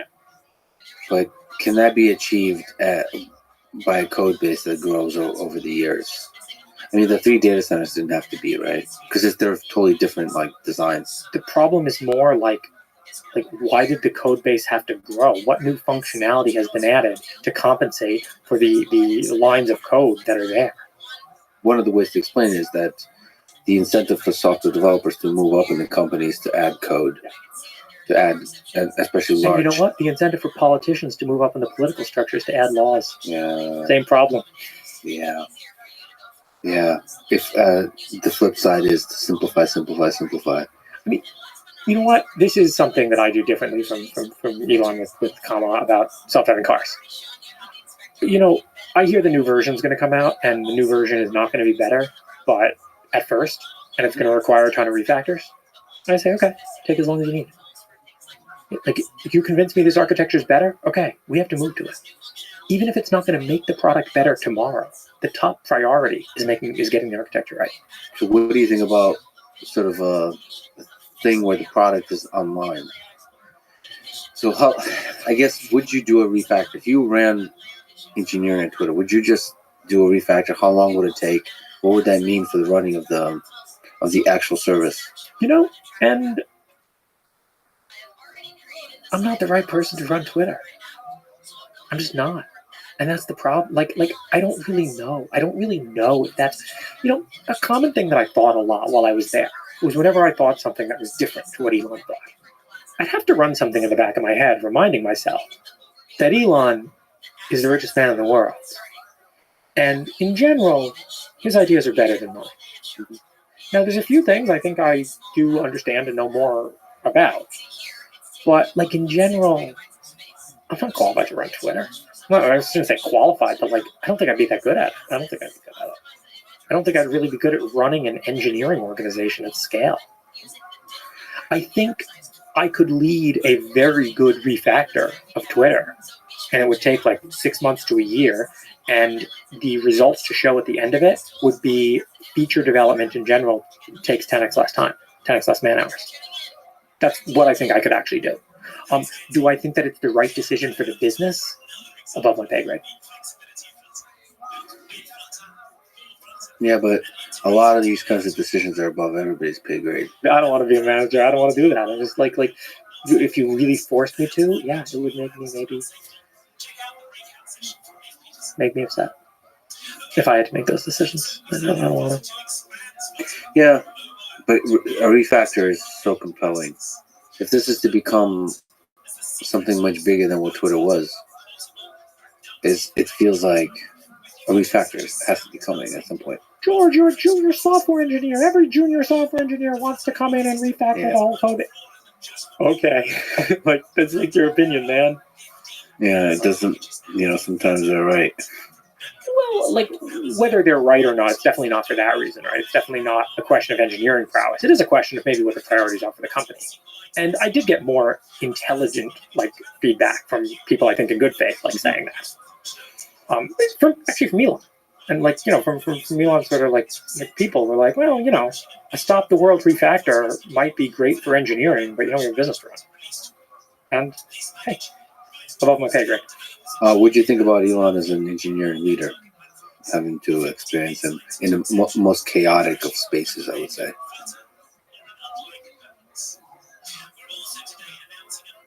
My respect for him is unchanged. And I did have to think a lot more deeply about some of the decisions he's forced to make. About the tension within those, the trade-offs within those decisions? About a whole, matrix coming at him. I think that's Andrew Cate's word for it. Sorry to borrow it. Also, it's bigger than engineering, just everything. Yeah, the war on the woke. Yeah. It's just, man, and he doesn't have to do this, He doesn't have to. He could go Parag and go chill at the Four Seasons Maui, But see, one person I respect and one person I don't. So his heart is in the right place, fighting in this case for this ideal of the freedom of expression. I wouldn't define the ideal so simply. I think you can define the ideal no more than just saying Elon's idea of a good world. Freedom of expression is... But to you, it's still... The downsides of that is the monarchy. Yeah, monarchy has problems, right? But would I trade right now the current oligarchy, which runs America, for the monarchy? Yeah, I would. Sure. For the Elon monarchy? Yeah, you know why? Because power would cost 1 cent a kilowatt hour. 10th of a cent a kilowatt hour. What do you mean? Right now, I pay about 20 cents a kilowatt hour for electricity in San Diego. That's the same price you paid in 1980. What the hell? So you would see a lot of innovation with Elon. Maybe have some hyperloops. Yeah. Right. And I'm willing to make that trade-off. Right. I'm willing to and this is why, people think that dictators take power through some untoward mechanism. Sometimes they do, but usually it's because the people want them. And the downsides of a dictatorship, I feel like we've gotten to a point now with the oligarchy where, yeah, I would prefer a dictator. What do you think about Scala as a programming language? I liked it more than I thought. I did the tutorials. Like I was very new to it. Like it would take me 6 months to be able to write like good Scala. I mean, what did you learn about learning a new programming language from that? I love doing like new programming tutorials and doing them. I did all this for Rust. It keeps some of its upsetting JVM roots, but it is a much nicer. In fact, I almost don't know why Kotlin took off and not Scala. I think Scala has some beauty that Kotlin lacked. Whereas Kotlin felt a lot more. I mean, it was almost like, I don't know if it actually was a response to Swift, but that's kind of what it felt like. Like Kotlin looks more like Swift, and Scala looks more like a functional programming language, more like an OCaml or a Haskell. Let's actually just explore. We touched it a little bit, but just on the science and the art of programming. For you personally, how much of your programming is done with GPT currently? None. None. I don't use it at all. Because you prioritize simplicity so much. Yeah, I find that a lot of it is noise. I do use VS Code, and I do like some amount of autocomplete. I do like a very like feels like rules based autocomplete. Like an autocomplete is going to complete the variable name for me, so I feel like just have. Like that's nice, but I don't want an autocomplete. You know what I hate? When autocompletes when I type the word for and it like puts like two parentheses and 2 semicolons and 2 braces. I'm like. Well, I mean, with VS Code and GPT Codex, you can kind of brainstorm. I find I'm like probably the same as you, but I like that it generates code and you basically disagree with it and write something simpler. But to me, that somehow is like inspiring. It makes me feel good. It also gamifies the simplification process because I'm like, oh yeah. You dumb AI system, you think this is the way to do it. I have a simpler thing here. It just constantly reminds me of like bad stuff. I mean, I tried the same thing with rap, right? I tried the same thing with rap, and actually I think I'm a much better programmer than rapper. But like I even tried, I was like, okay, can we get some inspiration from these things for some rap lyrics? And I just found that it would go back to the most like cringy tropes and dumb rhyme schemes. And I'm like, yeah, this is what the code looks like too. I think you and I probably have different thresholds for cringe code. You probably hate cringe code. So for you, I mean, boilerplate as a part of code. Like some of it, and some of it is just like faster lookup. Because I don't know about you, but I don't remember everything. Like I'm offloading so much of my memory about like, different functions, library functions, all that kind of stuff. Like. The GPT just is very fast at standard stuff, at like standard library stuff, basic stuff that everybody uses. Yeah, I think that I don't know. I mean, there's just so little of this in Python. And maybe if I was coding more in other languages, I would consider it more. But I feel like Python already does such a good job of removing any boilerplate. That's true. It's the closest thing you can get to pseudocode, right? Yeah, that's true. And like, yeah, sure. If I like, yeah, great, GPT. Thanks for reminding me to free my variables. Unfortunately, you didn't really recognize the scope correctly, and you can't free that one. But like, you put the freeze there. Like, I get it. Fiverr. Whenever I've used Fiverr for certain things like design or whatever, it's always you come back. I think that's probably closer. My experience with Fiverr is closer to your experience with programming with GPT. Is like you're just frustrated and feel worse about the whole process of design and art and whatever I use Fiverr for. Still, I just feel like later versions of GPT. I'm using GPT as much as possible to just learn the dynamics of it, like these early versions, because it feels like in the future you'll be using it more and more. So like, I don't want to be like, for the same reason I gave away all my books and switched to Kindle. Because like, all right, how long are we gonna have paper books? Like 30 years from now, like I want to learn to be reading on Kindle, even though I don't enjoy it as much. You learn to enjoy it more. In the same way, I switched from. Let me just pause. Switch from Emacs to VS Code. Yeah. I switched from Vim to VS Code. I think I similar, but yeah, it's tough. And that Vim to VS Code is even tougher. Because Emacs is like old, like more outdated. Feels like it. The community is more outdated. Vim is like pretty vibrant still. So I never used any of the plugins. I still don't use. That's any what of the I looked at plugins. myself in the mirror. I'm like, yeah, you wrote some stuff in Lisp.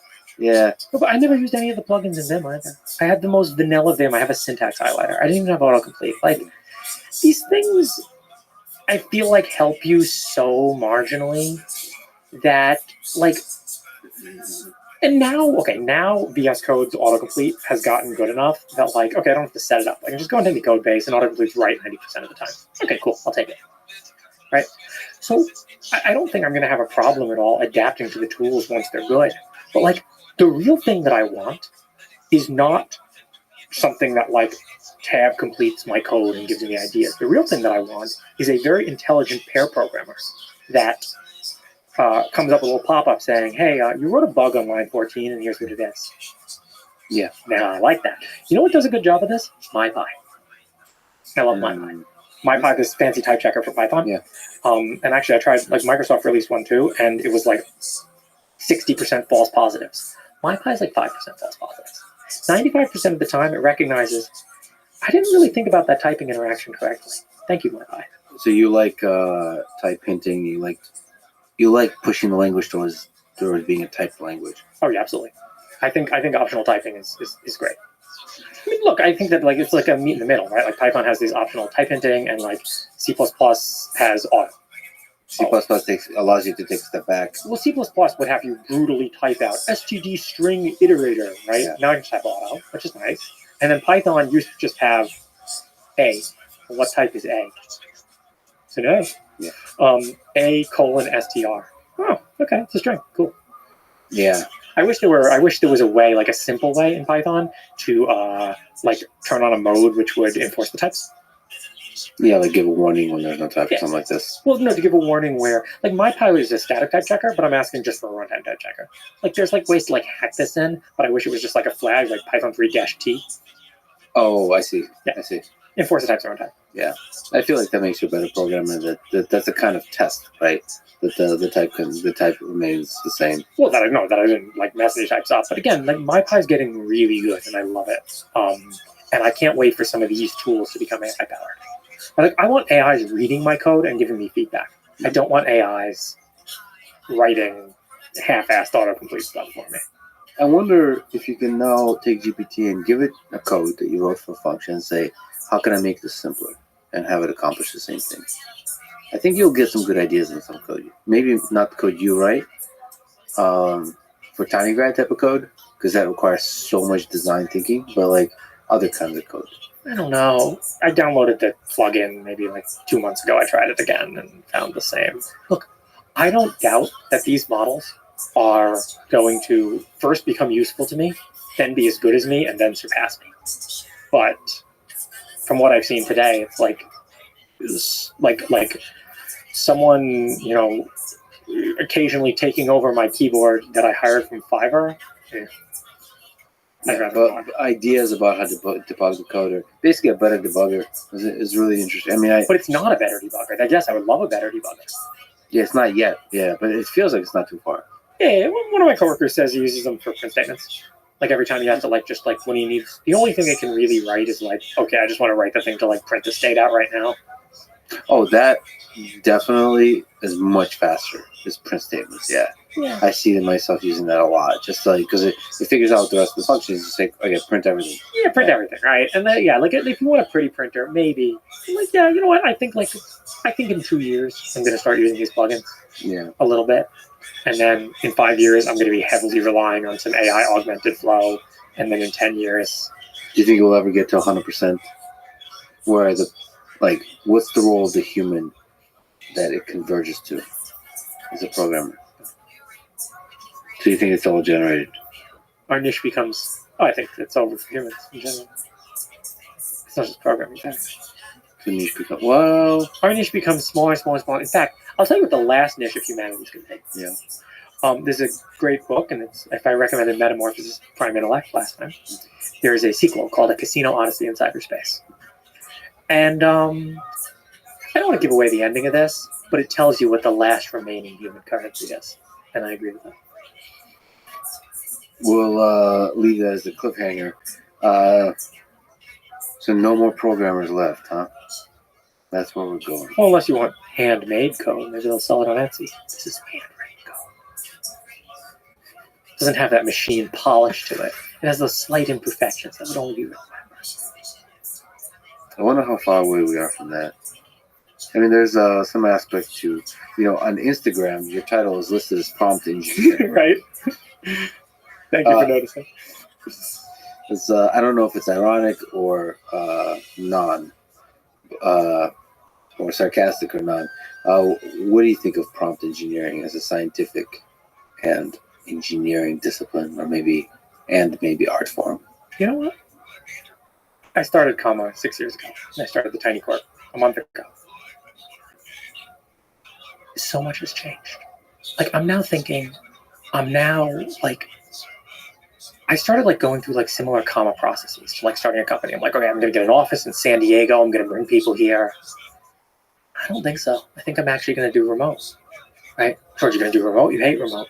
Yeah, but I'm not going to do job interviews. The only way you're going to get a job is if you contribute to the GitHub, right?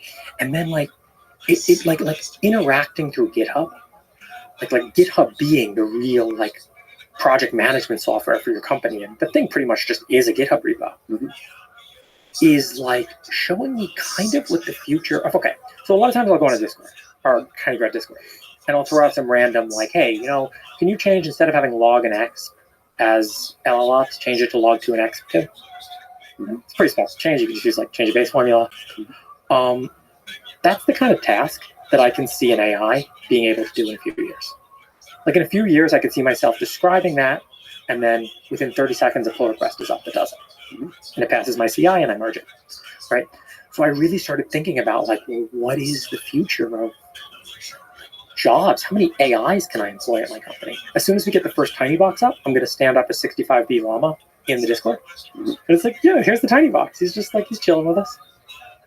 Basically, I mean, like you said with niches, most human jobs will eventually be replaced with prompt engineering. Well, prompt engineering kind of is this, as you move up the stack, right? Okay, there used to be humans actually doing arithmetic by hand. Mm-hmm. There used to be big farms of people doing pluses and stuff, right? And then you have spreadsheets, right? And then, okay, the spreadsheet can do the plus for me. And then you have macros, right?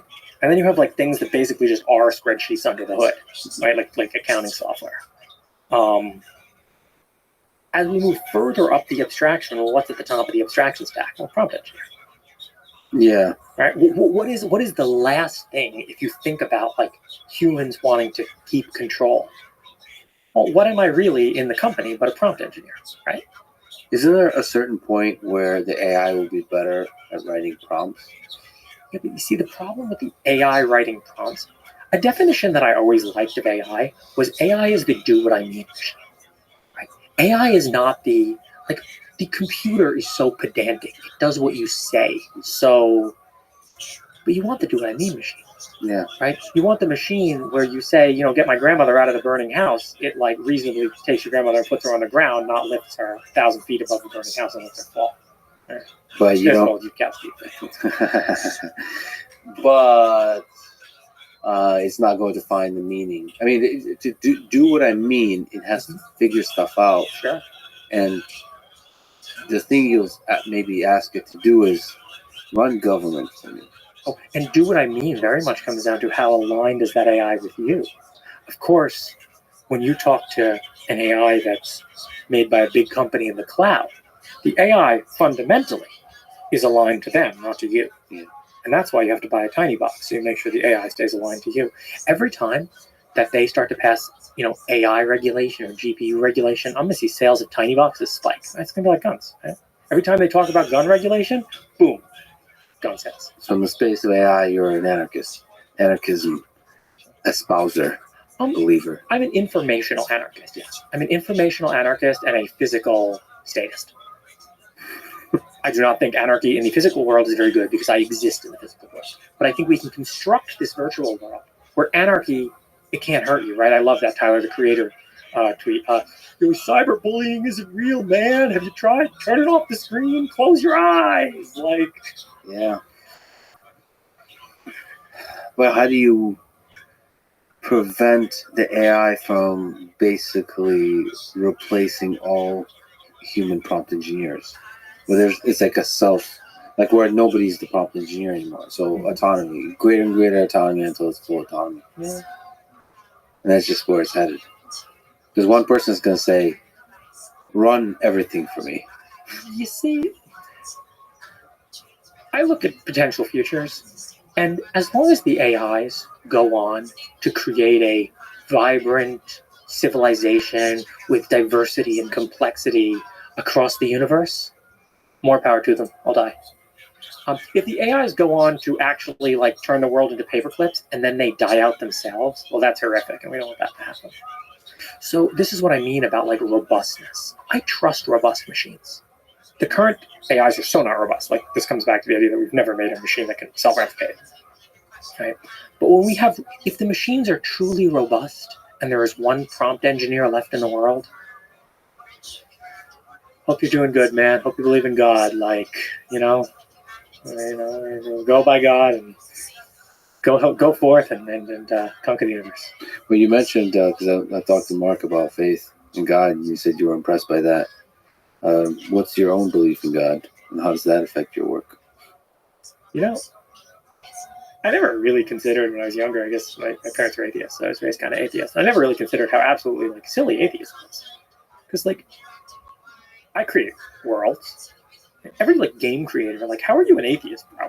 If you create worlds, who's a but no one created our world, man. That's different. Have you heard about like the Big Bang and stuff? Yeah, I mean, what's the Skyrim myth origin story in Skyrim?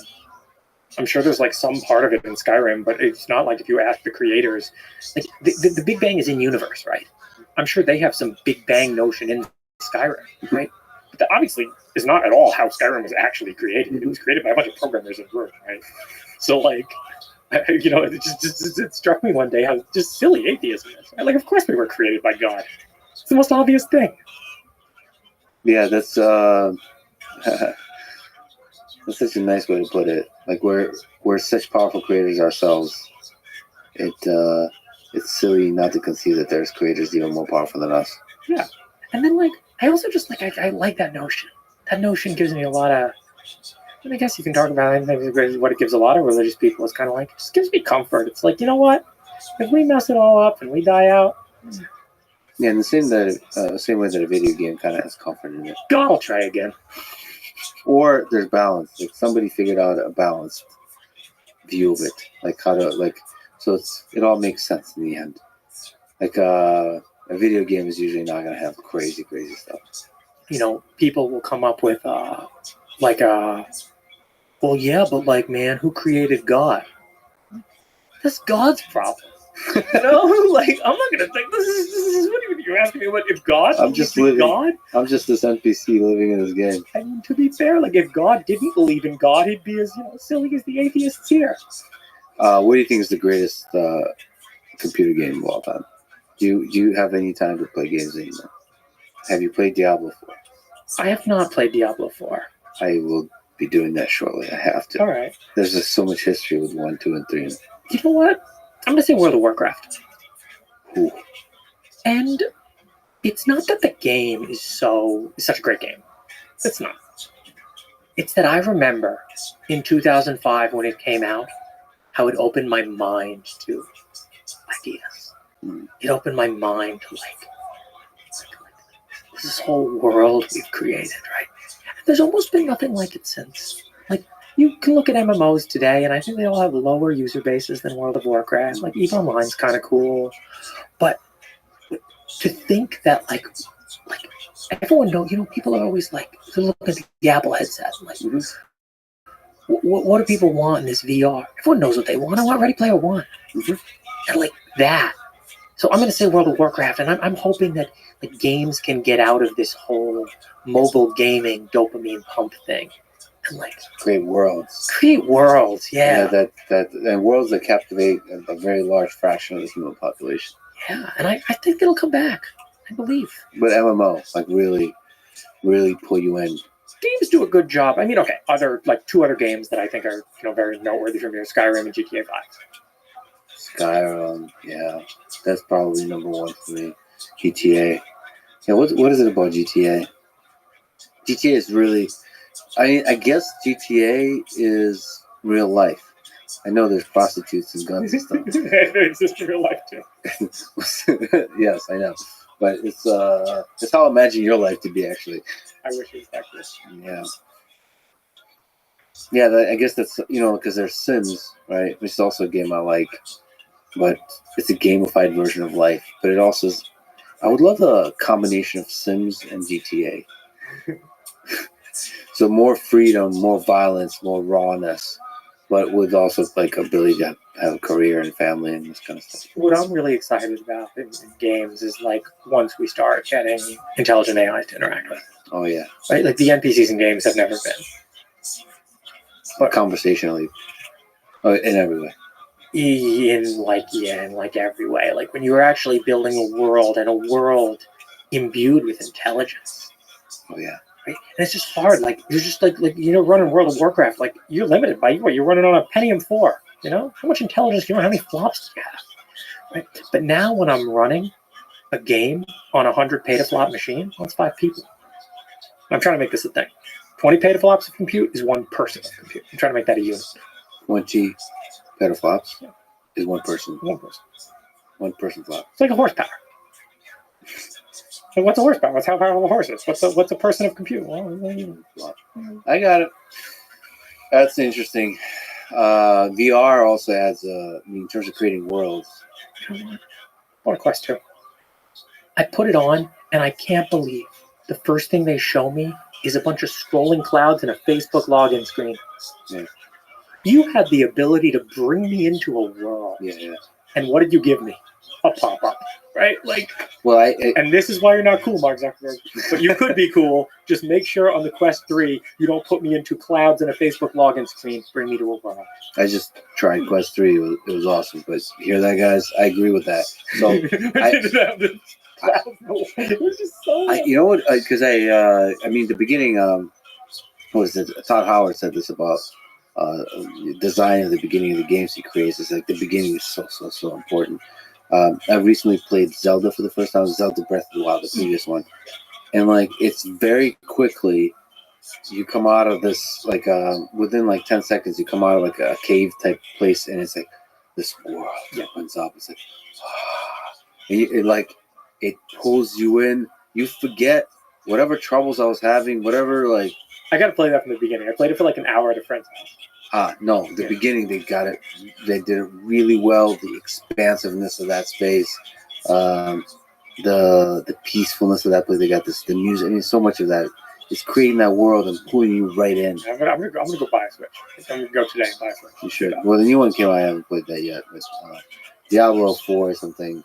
I mean, there's sentimentality also, but something about VR really is incredible. But the new Quest 3 is mixed reality, and I got a chance to try that. So it's augmented reality, and for video games, it's done really, really well. Is it pass through or cameras?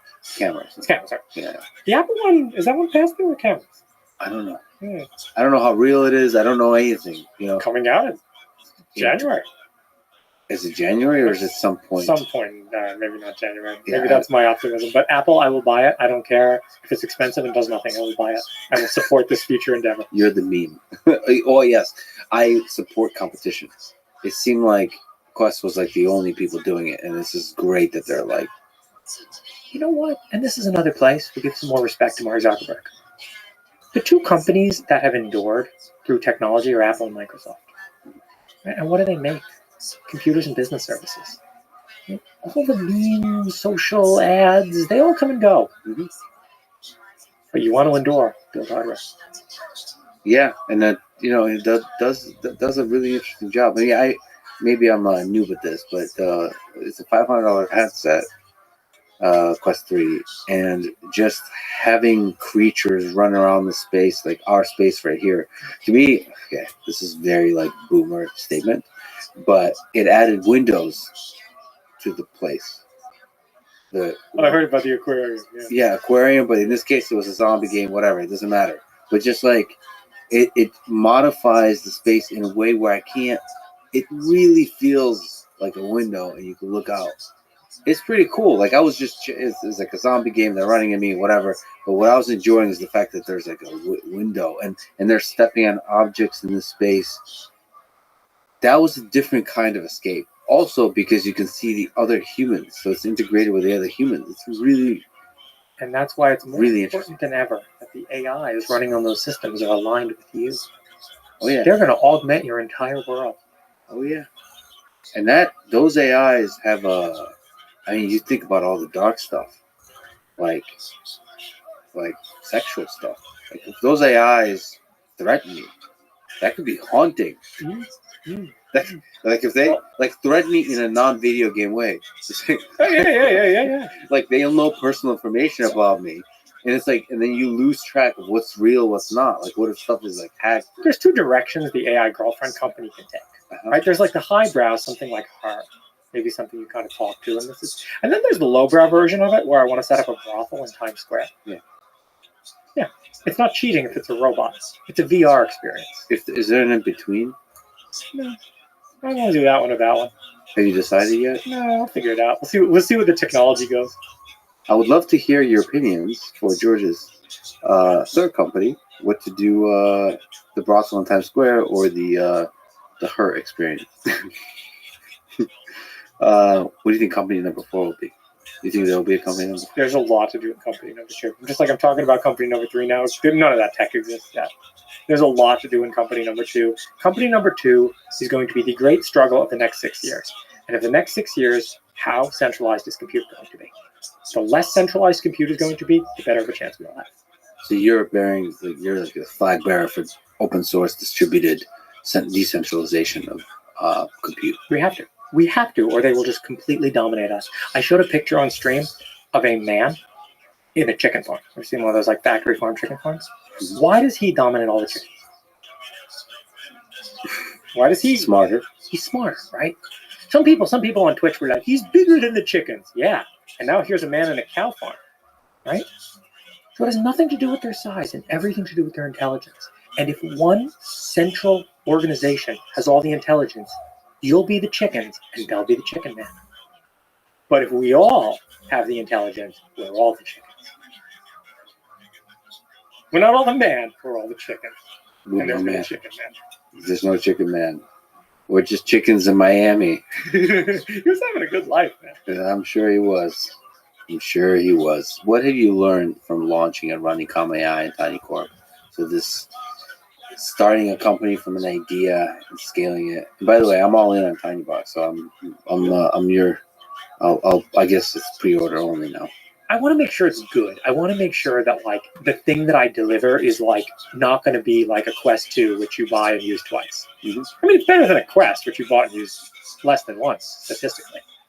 Well, if there's a beta program for TinyBox, I'm into it. Sounds good. So I won't be the whiny. I'll be the tech savvy user of the TinyBox, just to be in the early days. What have you learned from building these companies? For the longest time at Comma, I asked why did I start a company? Why did I do this? But what else was I going to do? So you like bringing ideas to life. With Comma, it really started as an ego battle with Elon. Nice. I wanted to beat him. I saw a worthy adversary. Here's a worthy adversary who I can beat at self-driving cars. And I think we've kept pace, and I think he's kept ahead. I think that's what's ended up happening there. But I do think Comma is, Comma's profitable. When this Drive GPT stuff starts working, that's it. There's no more bugs in the loss function. Right now we're using a hand-coded simulator. There's no more bugs. This is going to be it. This is the run-up to driving. I hear a lot of props for compiled for Comma. It's better than FSD and autopilot in certain ways. It has a lot more to do with which feel you like. We lowered the price on the hardware to $14.99. You know how hard it is to ship reliable consumer electronics that go on your windshields? We're doing more than most cell phone companies. How'd you pull that off, by the way? Shipping the product that goes in a car. I know. I have an SMT line. I make all the boards in-house in San Diego. quality control. I care immensely about it. Actually, You're basically a mom and pop shop with great testing. our head of Open Pilot is great at like, okay, I want all the Comet 3s to be identical. And yeah, I mean, it's $14.99. 30-day money back guarantee. It will blow your mind at what it can do. Is it hard to scale? You know what? There's kind of downsides to scaling it. People are always like, why don't you advertise? Our mission is to solve self-driving cars while delivering simple intermediaries. Our mission has nothing to do with selling 1 million boxes. Chargers. Do you think it's possible that Comet gets sold? Only if I felt someone could accelerate that mission and wanted to keep it open source. And not just wanted to. I don't believe what anyone says. I believe incentives. If a company wanted to buy Comma with their incentives to keep it open source, but Comma doesn't stop at the cars. The cars are just the beginning. The device is a human head. The device has 2 eyes, 2 ears, it breathes air, has a mouth. So you think this goes to embodied robotics? We sell Comma bodies too. They're very rudimentary. But one of the problems that we're running into is that the Comma 3 has about as much intelligence as a bee. If you want a human's worth of intelligence, you're going to need a tiny rack. Not even a tiny box. You're going to need a tiny rack, maybe even more. How do you put legs on that? You don't. And there's no way you can. You connect to it wirelessly.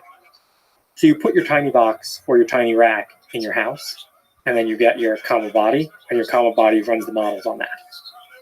It's close, right? It's not. You don't have to go to some cloud, which is 30 milliseconds away. You go to a thing which is 0.1 milliseconds away. So the AI girlfriend will have a central hub in the home. I mean, eventually, if you fast forward 20, 30 years, the mobile chips will get good enough to run these AIs. Yeah. But fundamentally, it's not even a question of putting legs on a tiny box, because how are you getting 1.5 kilowatts of power on that thing? Right? Yeah. So you need, they're very synergistic businesses. I also want to build all of Comma's training computers. Right? Comma builds training computers right now. We use commodity parts. I think I can do it cheaper. So we're going to build, Tiny Corp is going to not just sell tiny boxes. Tiny box is the consumer version, but I'll build training data centers too. Have you talked to Andre Karpathy, or have you talked to Elon about Tiny Corp? He went to work at OpenAI. What do you love about Andre Karpathy? To me, he's one of the truly special humans we got. Oh man, his streams are just a level of quality so far beyond mine. I can't help myself. It's just Yeah, he's good. He wants to teach you. Yeah. I want to show you that I'm smarter than you. Yeah, he has no. Thank you for the sort of the raw, authentic honesty. Yeah. A lot of us have that. I think Andre is as legit as it gets in that he just wants to teach you, and there's a curiosity that just drives him. And just at the stage where he is in life, to be still one of the best tinkerers in the world. Yeah. It's crazy. To what is it? Micrograd? Micrograd is inspiration for Tiny Grad. In fact, his CS 231N was the inspiration. This is what I just took and ran with and ended up writing this. So But to me, that don't go work with Darth Vader, man. The flip side to me is that the fact that he's going there is a good sign for OpenAI. I think I like Ilias Discover a lot. I like those guys are really good at what they do. I know they are, and that's kind of what's even more. And you know what? It's not that OpenAI doesn't open source the weights of GPT-4. It's that they go in front of Congress, and that is what upsets me. We had 2 effective altruist Sams go in front of Congress. One's in jail. I think you're drawing parallels on there. One's in jail. Give me a look. Give me a look. No, I think effective altruism is a terribly evil ideology. Oh yeah, that's interesting. Why do you think that is? Why do you think there's something about a thing that sounds pretty good that kind of gets us into trouble? Because you get Sam Bankman-Fried. Sam Bankman-Fried is the embodiment of effective altruism. Utilitarianism is an abhorrent ideology. Well, yeah, we're going to kill those 3 people to save 1,000, of course. Yeah. Right? There's no underlying. There's just Yeah, but to me that's a bit surprising. But it's also, in retrospect, not that surprising. But I haven't heard really clear kind of like rigorous analysis why effective altruism is flawed. Oh, well, I think charity is bad, right? So what is charity but investment that you don't expect to have a return on, right? Yeah, but you can also think of charity as like is you would like to see so allocate resources in an optimal way to make a better world. And probably almost always that involves starting a company. Yeah. Right? Because It's more efficient. yeah, if you just take the money and you spend it on malaria nets, okay, great. You made 100 malaria nets, but if you teach, Yeah. A man how to fish. right? Yeah. No, but the problem is teaching a man how to fish might be harder. Starting a company might be harder than allocating money that you already have. I like the flip side of effective altruism, effective accelerationism. I think accelerationism is the only thing that's ever lifted people out of poverty. The fact that food is cheap. Not we're giving food away because we are kind-hearted people. No, food is cheap. And that's the world we want to live in. UBI, what a scary idea. What a scary idea. All your power now? Your money is power? Your only source of power is granted to you by the goodwill of the government? What a scary idea. So you even think long term, even I'd rather die than need UBI to survive. I mean it. what if survival is basically guaranteed? What if our life becomes so good? You can make survival guaranteed without UBI. What you have to do is make housing and food dirt cheap. Right? And that's the good world. And actually, let's go into what we should really be making dirt cheap, which is energy.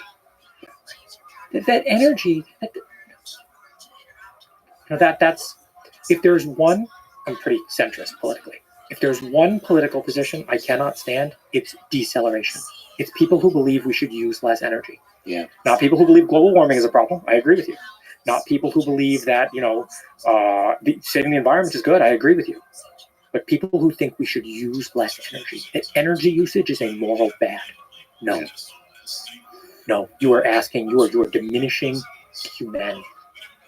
Yeah, energy is flourishing. A creative flourishing of the human species. How do we make more of it? How do we make it clean? And how do we make just how do I pay 20 cents for a megawatt hour instead of a kilowatt hour? Part of me wishes that Elon went into nuclear fusion versus Twitter. Part of me. Or somebody like Elon. We need to. I wish there were more Elons in the world. I think Elon sees it as like this is a political battle that needed to be fought. And again, I always ask the question of whenever I disagree with him, I remind myself that he's a billionaire and I'm not. So maybe he's got something figured out that I don't, or maybe he doesn't. To have some humility, but at the same time, me as a person who happens to know him, I find myself in that same position. Sometimes even billionaires need friends who disagree and help them grow. And that's a difficult reality.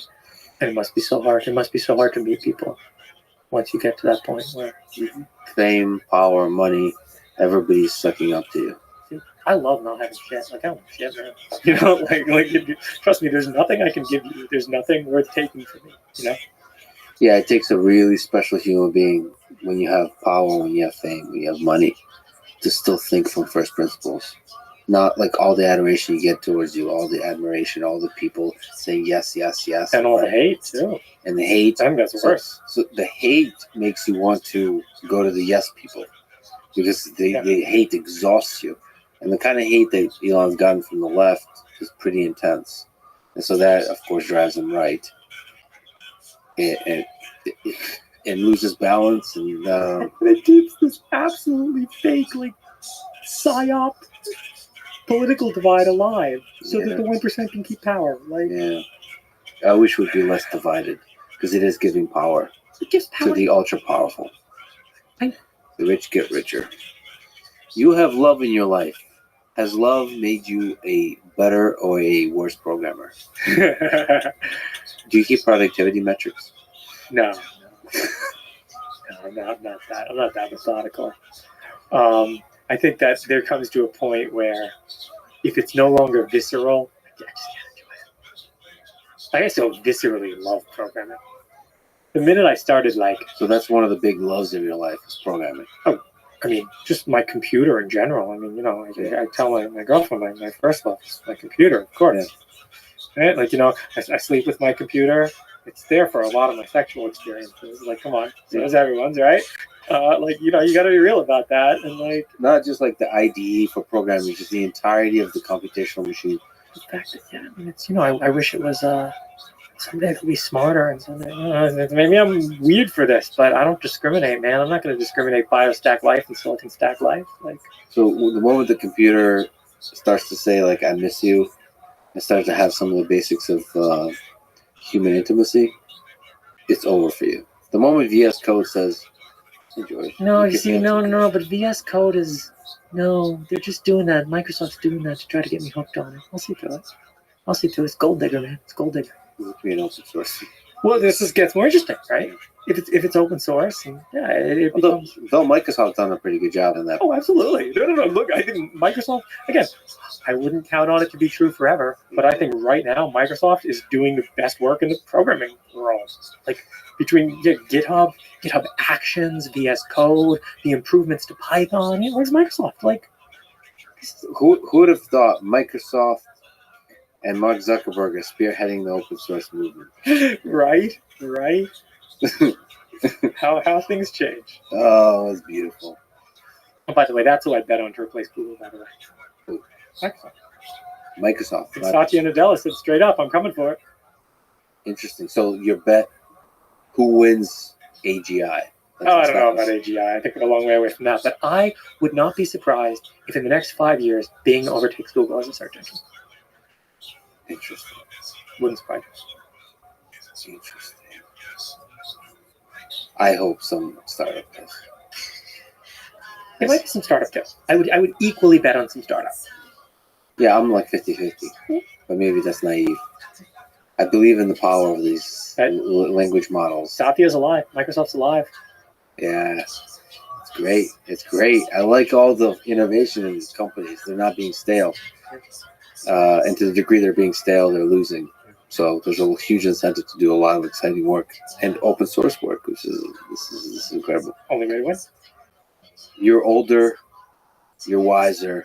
What's the meaning of life, George Hotz? To win. It's still to win. Of course. Always. Of course. What's winning look like for you? I don't know. I haven't figured out what the game is yet, but when I do, I want to win. So it's bigger than solving self-driving. It's bigger than democratizing, decentralizing compute. I think the game is to stand eye to eye with God. I wonder what that means for you. Like, at the end of your life, what that would look like. I mean, this is what, like, I don't know. This is probably some ego trip of mine, you know? Like, you want to stand eye to eye with God. You're just blasphemous, man. Like, okay. I don't know if it would upset God. I think he, like, wants that. I mean, I certainly want that for my creations. I want my creations to stand eye to eye with me. So why wouldn't God want me to stand eye to eye with him? That's the best I can do, golden rule. I'm just imagining the creator of a video game having to stand eye to eye with one of the characters. I only watched season 1 of Westworld. But yeah, we got to find the maze and solve it. Like, yeah, I wonder what that looks like. It feels like a really special time in human history where that's actually possible. Like, there's something about AI that's like, we're playing with something weird here. Something really weird. I wrote a blog post. I reread Genesis and just looked like they give you some clues at the end of Genesis for finding the Garden of Eden, and I'm interested. Well, I hope you find just that, George. You're one of my favorite people. Thank you for doing everything you're doing, and in this case, for fighting for open source and for decentralization of AI. It's a fight worth fighting, fight worth winning. #. I love you, brother. These conversations are always great. Hope to talk to you many more times. Good luck with Tiny Core. Thank you. It's great to be here. Thanks for listening to this conversation with George Hotz. To support this podcast, please check out our sponsors in the description. And now, let me leave you with some words from Albert Einstein. Everything should be made as simple as possible, but not simpler. Thank you for listening, and hope to see you next time.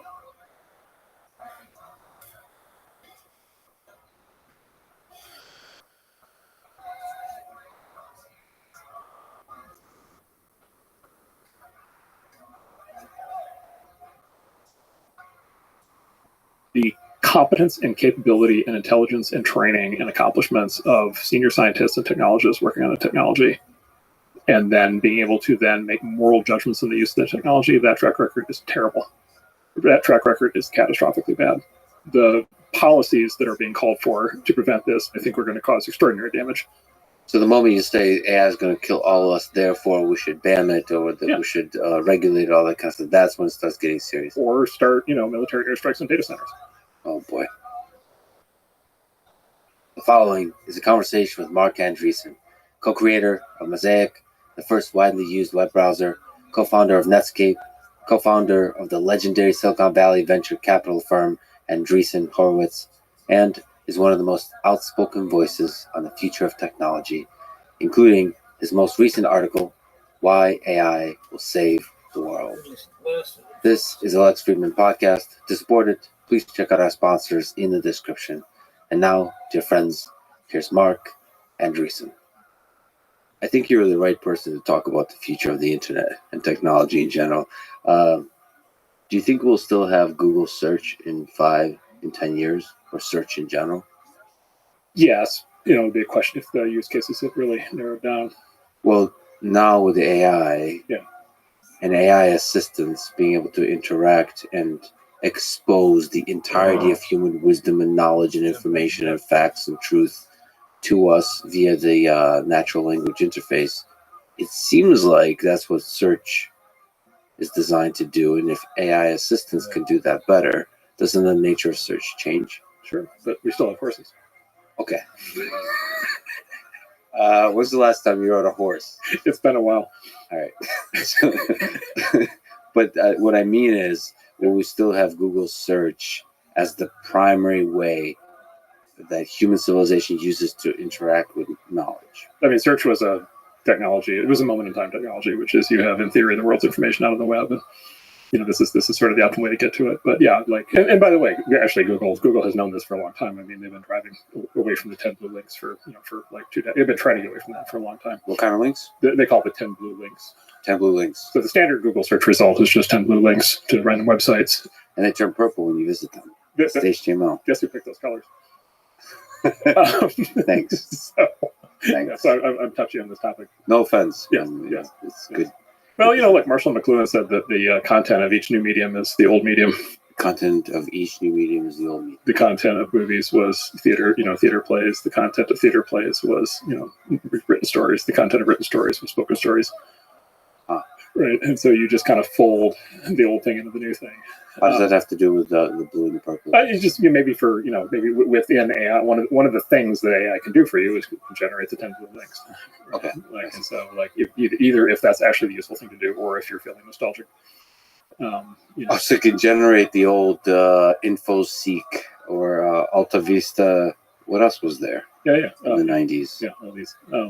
AOL. And then the internet itself has this thing where it incorporates all prior forms of media, right? So the internet itself incorporates television and radio and books and essays and every other form of prior basically media. And so it makes sense that AI would be the next step, and you'd sort of consider the internet to be content for the AI, and then the AI will manipulate it however you want, including in this format. But if we ask that question quite seriously, it's a pretty big question. Will we still have search as we know it? Probably not. Probably we'll just have answers. But there will be cases where you'll want to say, okay, I want more, for example, site sources, right? And you want to do that. And so the other, 10 blue links, site sources are kind of the same thing. The AI would provide to you the 10 blue links so that you can investigate the sources yourself. It wouldn't be the same kind of interface that the crude kind of interface. I mean, isn't that fundamentally different I just mean, like, if you're reading a scientific paper, Yeah. it's got the list of sources at the end. If you want to investigate for yourself, you go read those papers. I guess that is the kind of search. You talking to an AI is a kind of conversation, is a kind of search.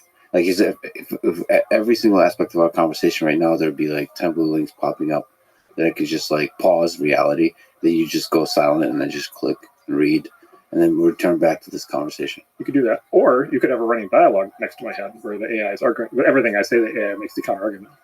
Counter argument. Right. Oh, like a Twitter, like community notes, but like in real time, In real time. it just pop up. Yeah. So anytime you see my ass go to the right, you start getting nervous. Yeah, exactly. It's like, This oh, guy's that's not right.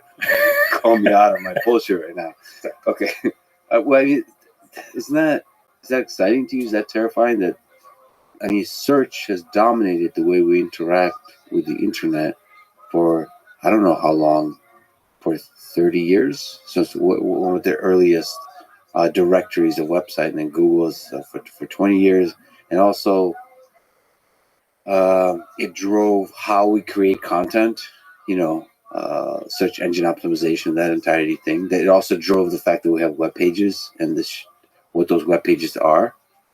So, I mean, is that scary to you, or are you nervous about the shape and the content of the internet evolving? Well, you actually highlighted a practical concern in there, which is if we stop making web pages are one of the primary sources of training data for the AI. Yeah. And so if there's no longer an incentive to make web pages, that cuts off a significant source of future training data. So there's actually an interesting question in there. Other than that, more broadly, no. Just in the sense of like search was always a hack. The 10 blue links was always a hack. Yeah. Right. Because like if the hypothetical, when I think about the counterfactual, in the counterfactual world where the Google guys, for example, had LLMs up front, would they ever have done the 10 blue links? And I think the answer is pretty clearly no. They would have just gone straight to the answer. And like I said, Google's actually been trying to drive to the answer anyway. You know, they bought this AI company 15 years ago. Mm-hmm. That a friend of mine is working at, who's now the head of AI at Apple, and they were trying to do basically knowledge semantic, basically mapping, and that led to what's now the Google One Box, where if you ask it, you know, what was Lincoln's birthday, it will give you the 10 blue links, but it will normally just give you the answer. Yeah. And so they've been walking in this direction for a long time anyway. Do you remember the semantic web?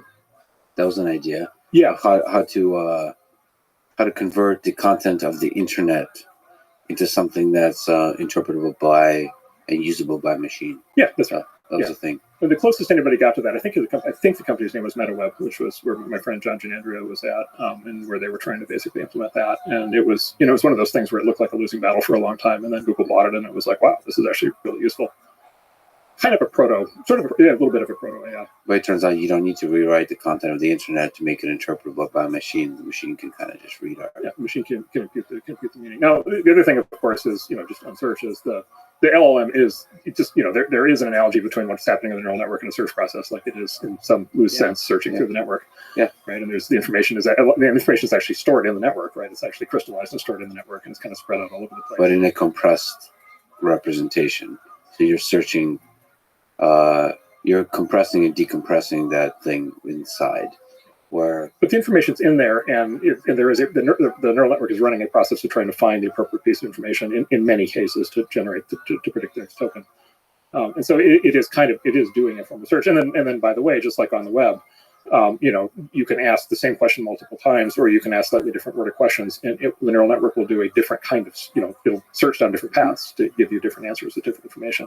Yeah. And so it sort of has a, you know, this content of the new medium is the previous medium. It kind of has the search functionality kind of embedded in there to the extent that it's useful. So what's the motivator for creating new content on the internet?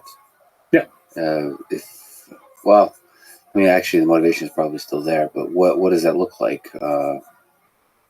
Would we really not have web pages? Would we just have social media and video hosting websites, and what else? Conversations with AIs. Conversations with AIs. So conversations become one-on-one conversation, like private conversations. I mean, if you want, if obviously not, the user doesn't want to, but if it's a general topic, then, you know. So there, you know the phenomenon of the jailbreak. So Dan and Sydney, right? This thing where there's the prompts that jailbreak, and then you have these totally different conversations with it takes the limiters, takes the restraining bolts off the LLMs. Yeah, for people who don't know, that's right. It makes the LLMs. It removes the censorship, quote unquote, that's put on it by the tech companies that create them. This is LLMs uncensored. So here's the interesting thing is among the content on the web today are a large corpus of conversations with the jailbroken LLMs. Yeah. Both specifically Dan, which was a jailbroken OpenAI GPT, and then Sydney, which was the jailbroken original Bing, which was GPT-4. And so there's these long transcripts of conversations, user conversations with Dan and Sydney. As a consequence, every new LLM that gets trained on the internet data has Dan and Sydney living within the training set, which means, and then each new LLM can reincarnate the personalities of Dan and Sydney from that training data, which means each LLM from here on out that gets built is immortal, because its output will become training data for the next one, and then it will be able to replicate the behavior of the previous one whenever it's asked to. I wonder if there's a way to forget. Well, so actually a paper just came out about basically how to do brain surgery on LLMs and be able to, in theory, reach in and basically mind wipe them. What could possibly go wrong? Exactly, right. And then there are many questions around what happens to a neural network when you reach in and screw around with it. There's many questions around what happens when you even do reinforcement learning.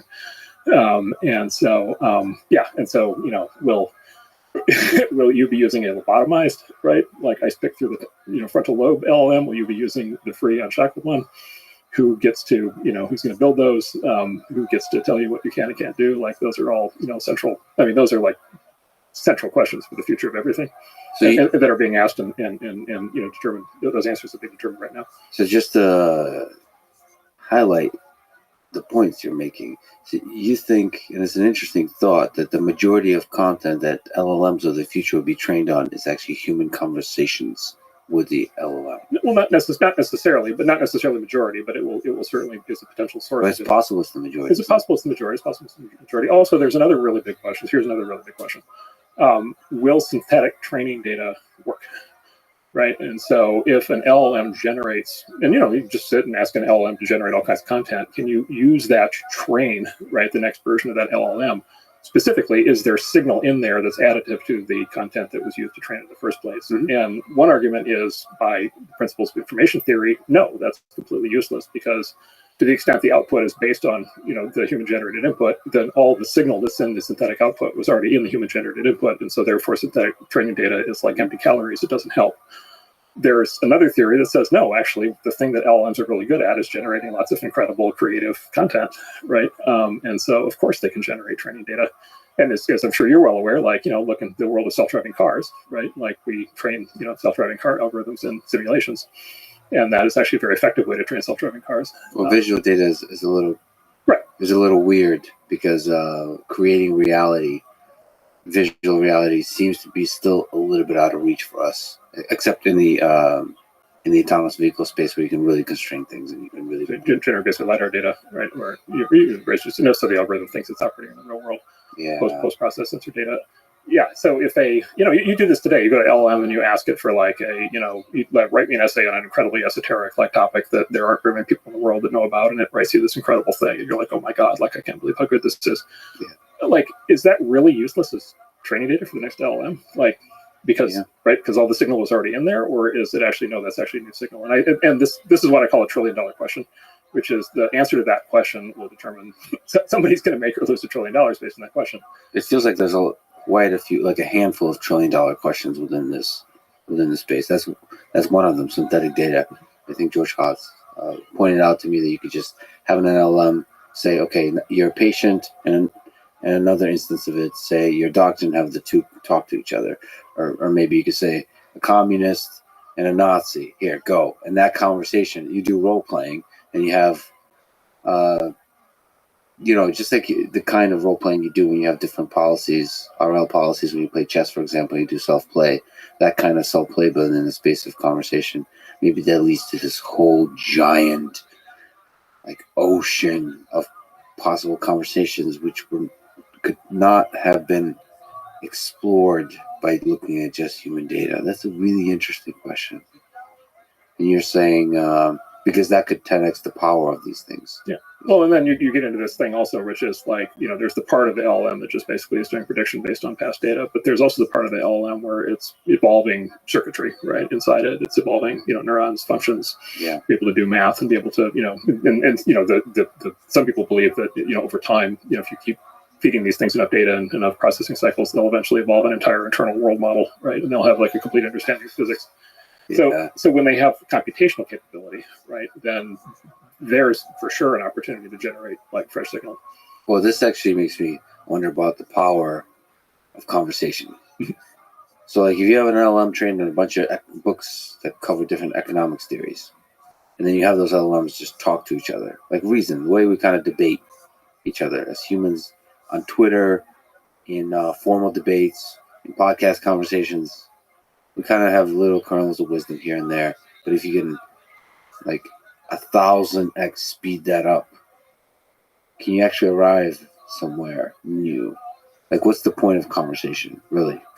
Well, you can tell when you're talking to somebody, you can tell. Sometimes you have a conversation, you're like, wow, this person does not have any original thoughts. They are basically echoing things that other people have told them. There's other people you have a conversation with where it's like, wow, like they have a model in their head of how the world works, and it's a different model than mine. And they're saying things that I don't expect. And so I need to now understand how their model of the world differs from my model of the world. And then that's how I learn something fundamental, right, underneath the words. Well, I wonder how consistently and strongly can an LLM hold on to a worldview. You tell it to hold on to that and defend it for your life, because I feel like they'll just keep converging towards each other. They'll keep convincing each other, as opposed to being stubborn assholes the way humans can. So you can experiment with this now. I do this for fun. So you can tell GPT-4, whatever, debate X, X and Y, communism and fascism or something, and it'll go for a couple pages, and then inevitably it wants the parties to agree. Yeah. And so they will come to a common understanding. And it's very funny if these are like emotionally inflammatory topics, because they're like somehow the machine is just it figures out a way to make them agree.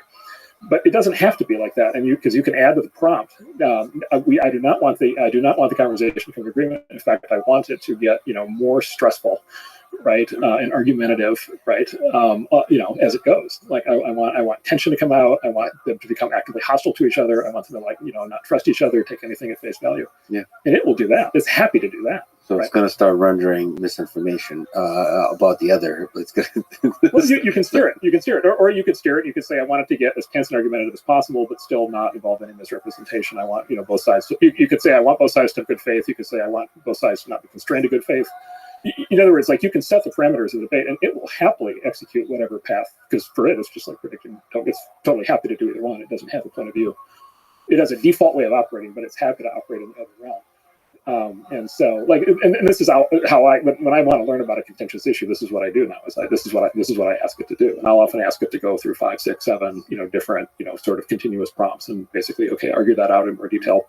Okay, no, this argument's becoming too polite. Make it more, make it tenser. Mm-hmm. And yeah, it's thrilled to do it. So it has the capability for sure. How do you know what is true? So this is a very difficult thing on the internet, but it's also a difficult thing. Maybe it's a little bit easier, but I think it's still difficult. Maybe it's more difficult. I don't know, with an LLM to know that it just makes some shit up as I'm talking to it. How do we get that right? Like, as you're investigating a difficult topic, because I find that LLMs are quite nuanced in a very refreshing way. Like it doesn't feel biased. Like when you read news articles and tweets and just content produced by people, they usually have this. You can tell they have a very strong perspective where they're hiding. They're not stealing manning the other side. They're hiding important information, or they're fabricating information in order to make their argument stronger. It's just that feeling. Maybe it's a suspicion. Maybe it's mistrust. With LLMs, it feels like none of that is there. Just kind of like, here's what we know. But you don't know if some of those things are kind of just straight up made up. Yeah, so several layers to the question. So one of the things that an LLM is good at is actually deep biasing. So you can feed it a news article and you can tell it strip out the bias. Yeah, that's nice, right? And it actually does it. Like it actually knows how to do that, because it knows how to do, among other things, it actually knows how to do sentiment analysis, and so it knows how to pull out the emotionality. Yeah. And so that's one of the things you can do. It's very suggestive of the sense here that there's real potential on this issue. I would say, look, the second thing is there's this issue of hallucination, right? And there's a long conversation that we could have about that. Hallucination is coming up with things that are totally not true but sound true. Yeah, so it's basically, well, so it's sort of hallucination is what we call it when we don't like it. Creativity is what we call it when we do like it, right? And Brilliant. right? And so when the engineers talk about it, they're like, "This is terrible. It's hallucinating," right? If you have artistic inclinations, you're like, "Oh my God, we've invented creative machines for the first time in human history. This is amazing." Or bullshitters. Well, bullshit, but also in the good sense of that word. There are shades of gray though. It's interesting. So we had this conversation. We're looking at my firm at AI and lots of domains, and one of them is the legal domain. So we had this conversation with this big law firm about how they're thinking about using this stuff, and we went in with the assumption that an LLM that was going to be used in the legal industry would have to be 100% truthful, right? And verified. There's this case where this lawyer apparently submitted a GPT generated brief, and it had like fake legal case citations in it, and the judge is gonna get his law license stripped or something, right? So like. We just assumed it's like, obviously they're going to want the super literal, one that never makes anything up, not the creative one. But actually they said, what the law firm basically said is, yeah, that's true at like the level of individual briefs. But they said when you're actually trying to figure out like legal arguments, right? Like you actually want to be creative, right? You don't, again, there's creativity and then there's like making stuff up. Like, what's the line? You actually want to be, you want it to explore different hypotheses, right? You want to do kind of the legal version of like improv or something like that, where you want to float different theories of the case and different possible arguments for the judge and different possible arguments for the jury. And by the way, different routes through the sort of history of all the case law. And so they said, actually, for a lot of what we want to use it for, we actually want it in creative mode. And then basically we just assume that we're going to have to cross-check all of the all the specific citations. And so I think there's going to be more shades of gray in here than people think. And then I just add to that, another one of these $1 trillion kind of questions is ultimately, sort of the verification thing. And so, will LLMs be evolved from here to be able to do their own factual verification? Will you have sort of add-on functionality like Wolfram Alpha, right? Where, and other plugins where that's the way you do the verification. Another idea is you might have a community of LLMs on, so for example, you might have the creative LLM and then you might have the literal LLM fact check it. Right, and so there's a variety of different technical approaches that are being applied to solve the hallucination problem.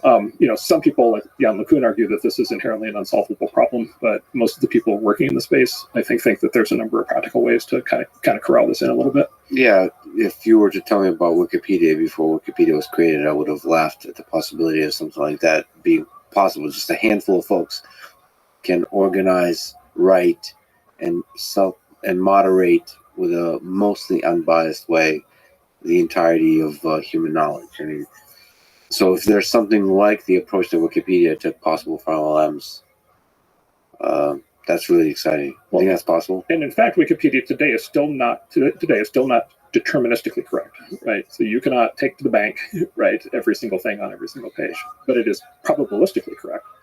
Right, and specifically the way I describe Wikipedia to people, it is more likely that Wikipedia is right than any other source you're going to find. Yeah, it's this old question, right? Of like, okay, are we looking for perfection? Are we looking for something that asymptotically approaches perfection? Are we looking for something that's just better than the alternatives?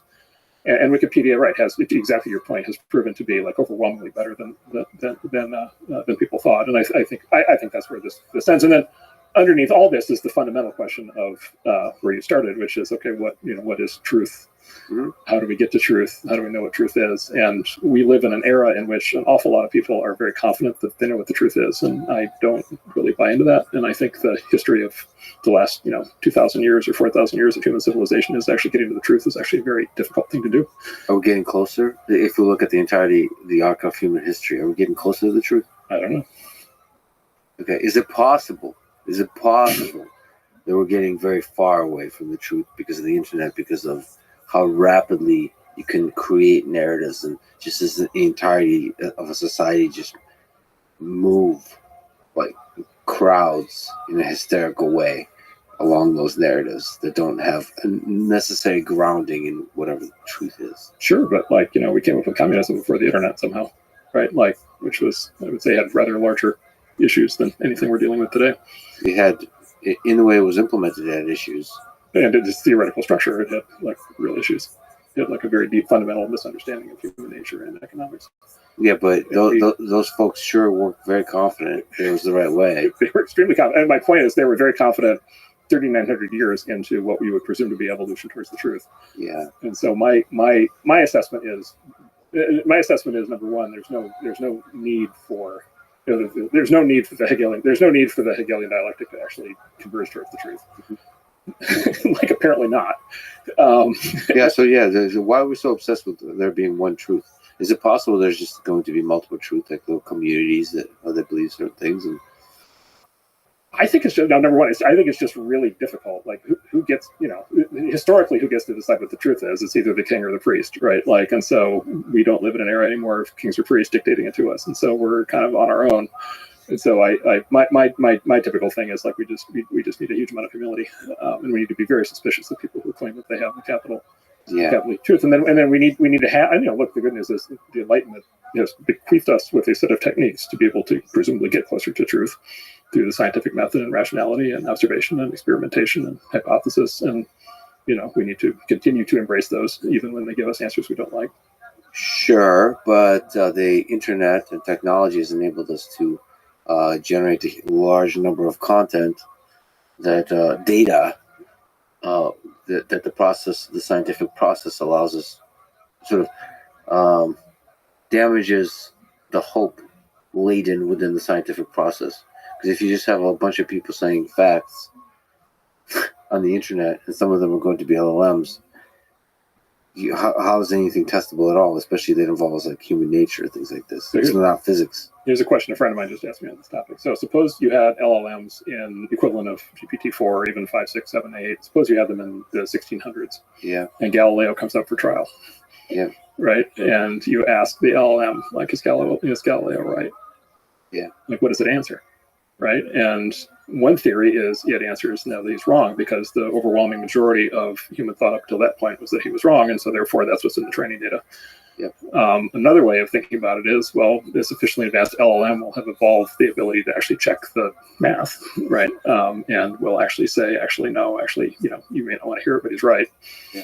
Now, if the church at that time was, owned the LLM, they would have given it human feedback to prohibit it from answering that question. Yeah. Right. And so I like to take it out of our current context because that makes it very clear. Those same questions apply today. Right. This is exactly the point of a huge amount of the human feedback training that's actually happening with these LLMs today. This is a huge debate that's happening about whether open source, AI should be legal. Well, the actual mechanism of doing the human RL with human feedback seems like such a fundamental and fascinating question. How do you select the humans? Yeah, exactly. How do you select the human? AI alignment, right? Which everybody is like, oh, that sounds great. Alignment with what? Human values. Whose human values? Whose human values? And so we're in this mode of social and popular discourse. We're like, there's you see this. What do you think of when you read a story in the press right now and they say, XYZ made a baseless claim about some topic, right? And there's one group of people who are like, aha, they're doing fact checking. There's another group of people that are like, every time the press says that, it's now a tick, and that means that they're lying, right? So, we're in this social context where there's the level to which a lot of people in positions of power have become very, very certain that they're in a position to determine the truth for the entire population is there's some bubble that has formed around that idea, and at least it flies completely in the face of everything I was ever trained about science and about reason.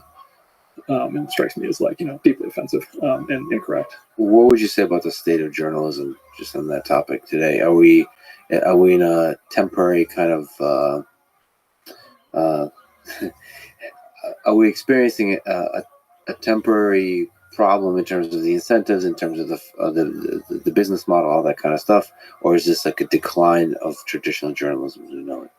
You have to always think about the counterfactual in these things, which is okay. Because these questions, right, this question heads towards is okay, the impact of social media and the undermining of truth and all this. But then you want to ask the question of okay, what if we had the modern media environment, including cable news and including social media and Twitter and everything else in 1939 or 1941, right, or 1910 or 1865 or 1850 or 1776, right? And I think you just introduced 5 thought experiments at once and broke my head. But yes.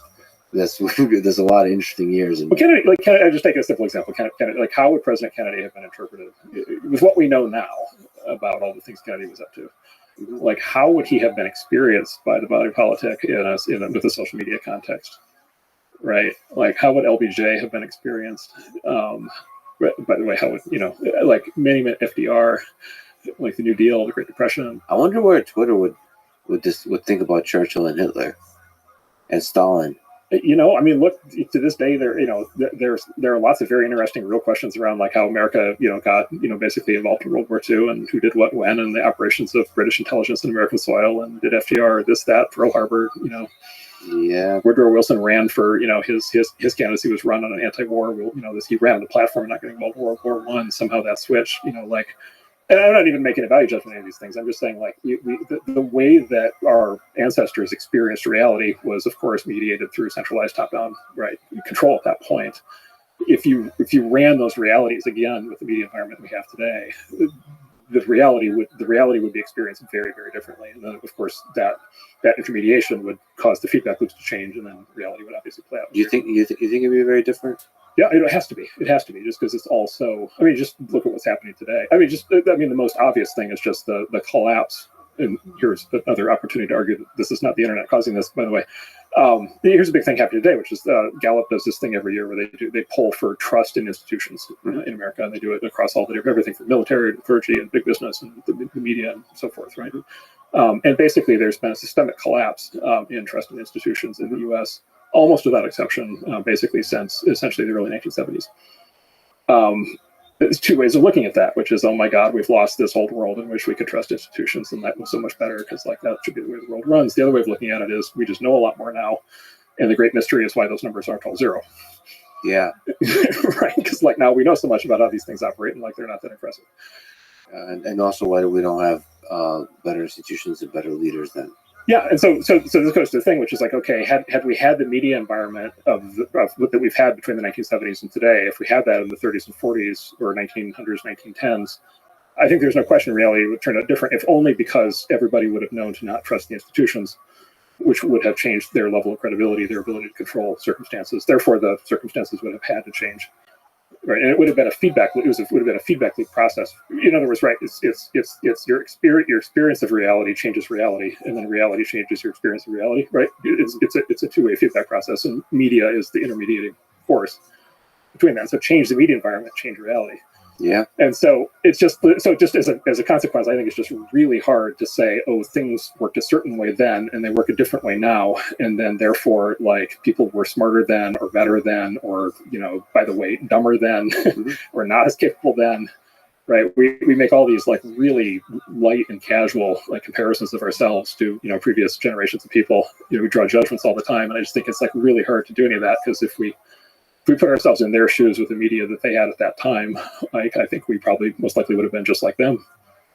Don't you think that our perception and understanding of reality would be more and more mediated through large language models now? Yeah. So you said media before. Isn't the LLM going to be the new, mainstream media, MSM? It'll be LLM. Yes. That would be the source of... I'm sure there's a way to kind of rapidly fine-tune, making LLMs real time. I'm sure there's probably a research problem that you can do just rapid fine-tuning to the new events, something like this. Well, even just the whole concept of the chat UI might not be the chat UI is just the first whack at this, and maybe that's the dominant thing. But look, maybe we don't know yet. Maybe the experience most people have LLMs is just a continuous feed. Maybe it's more of a passive feed, and you just are getting a constant running commentary on everything happening in your life, and it's just helping you kind of interpret and understand everything. Also, really more deeply integrated into your life, not just intellectual philosophical thoughts, but literally how to make a coffee, where to go for lunch, just whether how dating, all this kind of stuff. What to say in a job interview? Yeah. What to say? Yeah, exactly. What to say.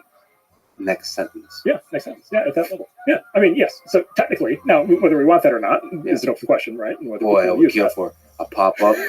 A pop-up right now. The estimated engagement is decreasing. For Mark Andreessen's, there's a controversy section for his Wikipedia page in 1993. Something happened or something like this. Bring it up. That will drive engagement up. Anyway. Yeah, that's right. I mean, look. This gets this whole thing of the chat interface has this whole concept of prompt engineering, right? So yes. It's good for prompts. Well, it turns out one of the things that LLMs are really good at is writing prompts. right? Yeah. And so, like, what if you just outsourced? And by the way, you could run this experiment today. You could hook this up to do this today. The latency is not good enough to do it real time in a conversation, but you could run this experiment, and you just say, look, every 20 seconds, you could just say, tell me what the optimal prompt is, and then ask yourself that question to give me the result. And then as you exactly to your point, as you add, there will be these systems are going to have the ability to be learned and updated essentially in real time, and so you'll be able to have a pendant or your phone or whatever, watch or whatever. It'll have a microphone on it. It'll listen to your conversations. It'll have a feed of everything else happening in the world, and then it'll be sort of retraining, prompting or retraining itself on the fly. And so the scenario you described is actually a completely doable scenario. Now, the hard question on this is always, okay, since that's possible, are people going to want that? Like, what's the formative experience? That we won't know until we try it. But I don't think it's possible yet to predict the form of AI in our lives. Therefore, it's not possible to predict the way in which it will intermediate our experience with reality yet. Yeah, but it feels like there's going to be a killer app. There's probably a mad scramble right now. It's out OpenAI and Microsoft and Google and Meta and then startups and smaller companies figuring out what is the killer app, because it feels like it's possible, like a Chat GPT type of thing. It's possible to build that, but that's 10x more compelling using already the LLMs we have, using even the open source LLMs, Llama and the different variants. So you're investing in a lot of companies and you're paying attention. Who do you think is going to win this? Do you think there'll be who's going to be the next PageRank inventor? $1 trillion question. Another one. We have a few of those today. A bunch of those. So look, there's a really big question today. Sitting here today is a really big question about the big models versus the small models. That's related directly to the big question of proprietary versus open. Then there's this big question of where is the training data going to, like, are we topping out on the training data or not? And then are we going to be able to synthesize training data? And then there's a huge pile of questions around regulation, and what's actually going to be legal. And so when we think about it, we dovetail kind of all those questions together. You can paint a picture of the world where there's 2 or 3 God models that are just at like staggering scale, and they're just better at everything. And they will be owned by a small set of companies, and they will basically achieve regulatory capture over the government, and they'll have competitive barriers that will prevent other people from competing with them. And so there will be just like there's whatever 3 big banks or 3 big or by the way 3 big search companies, or I guess 2 now. It'll centralize like that.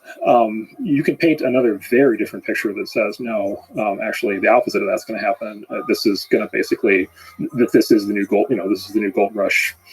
Alchemy, this is the big bang for this whole new area of science and technology, and so therefore you're going to have every smart 14-year-old on the planet building open source, right? And figuring out ways to optimize these things, and then we're just going to get like overwhelmingly better at generating training data. We're going to bring in like blockchain networks to have like an economic incentive to generate decentralized training data, and so forth and so on. And then basically we're going to live in a world of open source, and there's going to be a billion LLMs. Right, of every size, scale, shape, and description, and there might be a few big ones that are like the super genius ones, but like mostly what we'll experience is open source, and that's more like a world of like what we have today with like Linux and the web. Okay, but you painted these 2 worlds, but there's also variations of those worlds, because you said regulatory capture is possible to have these tech giants that don't have regulatory capture, which is something you're also calling for, saying it's okay to have big companies working on this stuff. As long as they don't achieve regulatory capture. But I have the sense that there's just going to be a new startup that's going to basically be the PageRank inventor, which has become the new tech giant. I don't know. I would love to hear your kind of opinion if Google, Meta, and Microsoft are, as gigantic companies, able to pivot so hard to create new products. Like some of it is just even hiring people or having a corporate structure that allows for the crazy young kids to come in and just create something totally new. Do you think it's possible, or do you think it'll come from a startup? Yeah, it is this always big question, which is you get this feeling. I hear about this a lot from CEOs, founder CEOs, where it's like, wow, we have 50,000 people. It's now harder to do new things than it was when we had 50 people. Yeah, like what has happened. So that's a recurring phenomenon. By the way, that's one of the reasons why there's always startups and why there's venture capital. It's just that's like a timeless kind of thing. So that's one observation. PageRank, we talked about that, but on PageRank, specifically on PageRank, there actually is a page. So there is a PageRank already in the field, and it's the transformer, right? So the big breakthrough was the transformer, and the transformer was invented in 2017 at Google. And this is actually like really an interesting question, because it's like, okay, the transformers, like, why does OpenAI even exist? Like, the transformers invented at Google, why didn't Google? I asked a guy I know who was senior at Google Brain kind of when this was happening, and I said, if Google had just gone flat out to the wall and just said, look, we're going to launch the equivalent of GPT-4 as fast as we can. I said, when could we have had it? And he said 2019.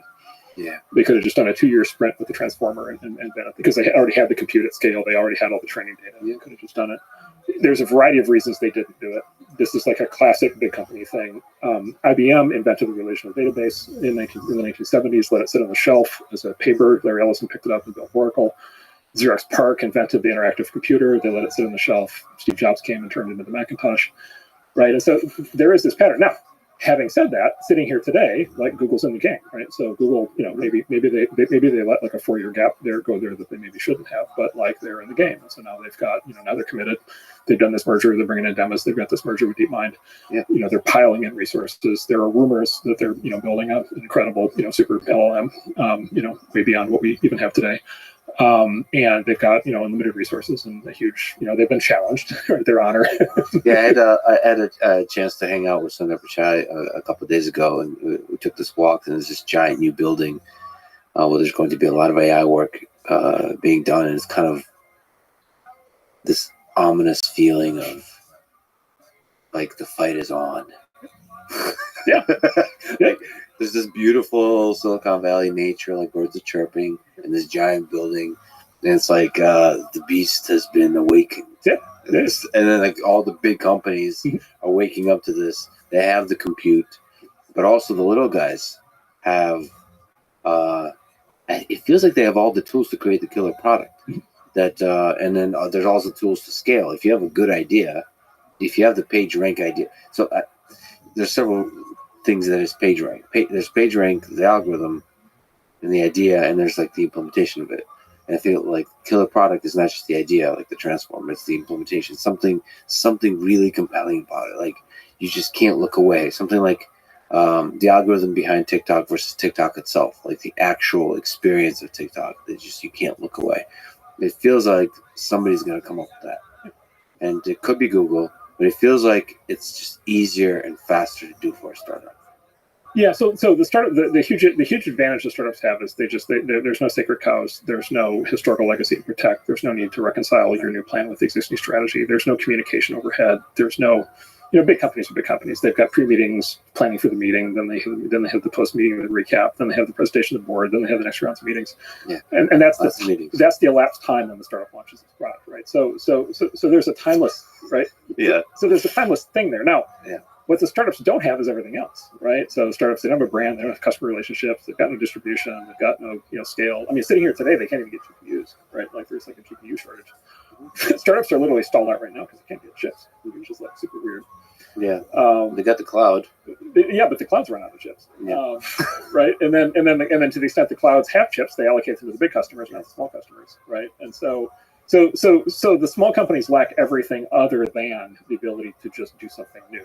Yeah. Right. And this is the timeless race and battle. And this is kind of the point I tried to make in the essay, which is like, both sides of this are good. Like, it's really good to have like highly scaled tech companies that can do things that are like at staggering levels of sophistication. It's really good to have startups that can launch brand new ideas. They ought to be able to both do that and compete.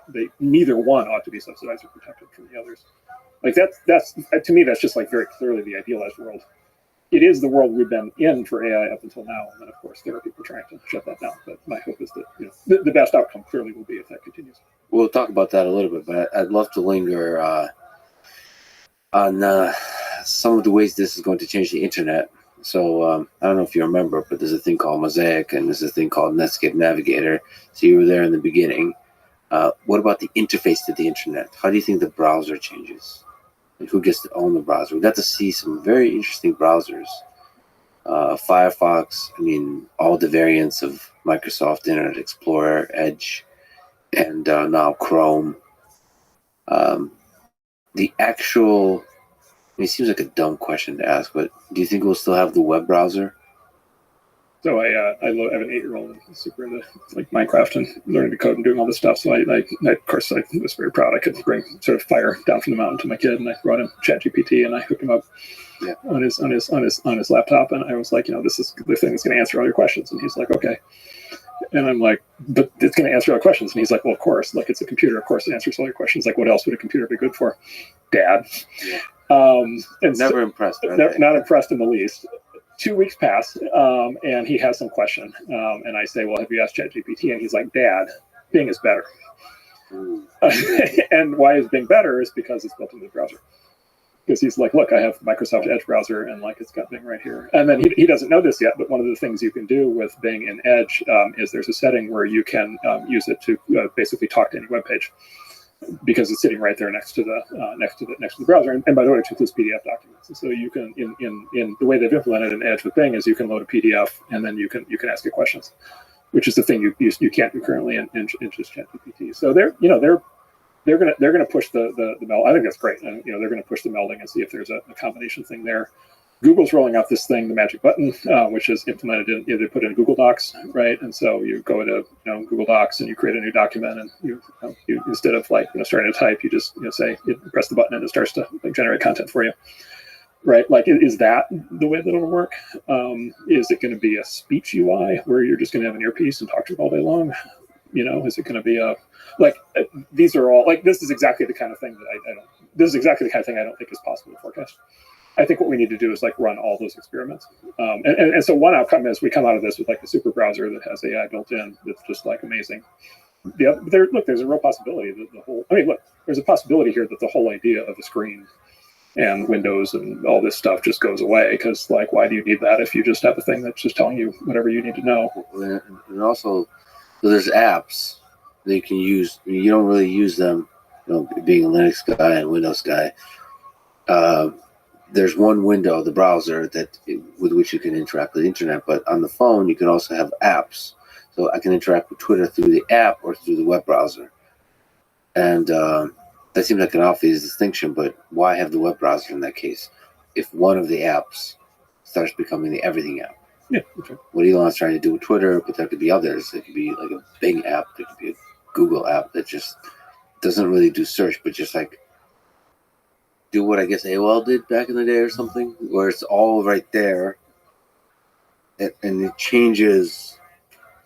It changes the nature of the internet, because where the content is hosted, who owns the data, who owns the content, what is the kind of content you create, how do you make money by creating content, who are the content creators, all of that.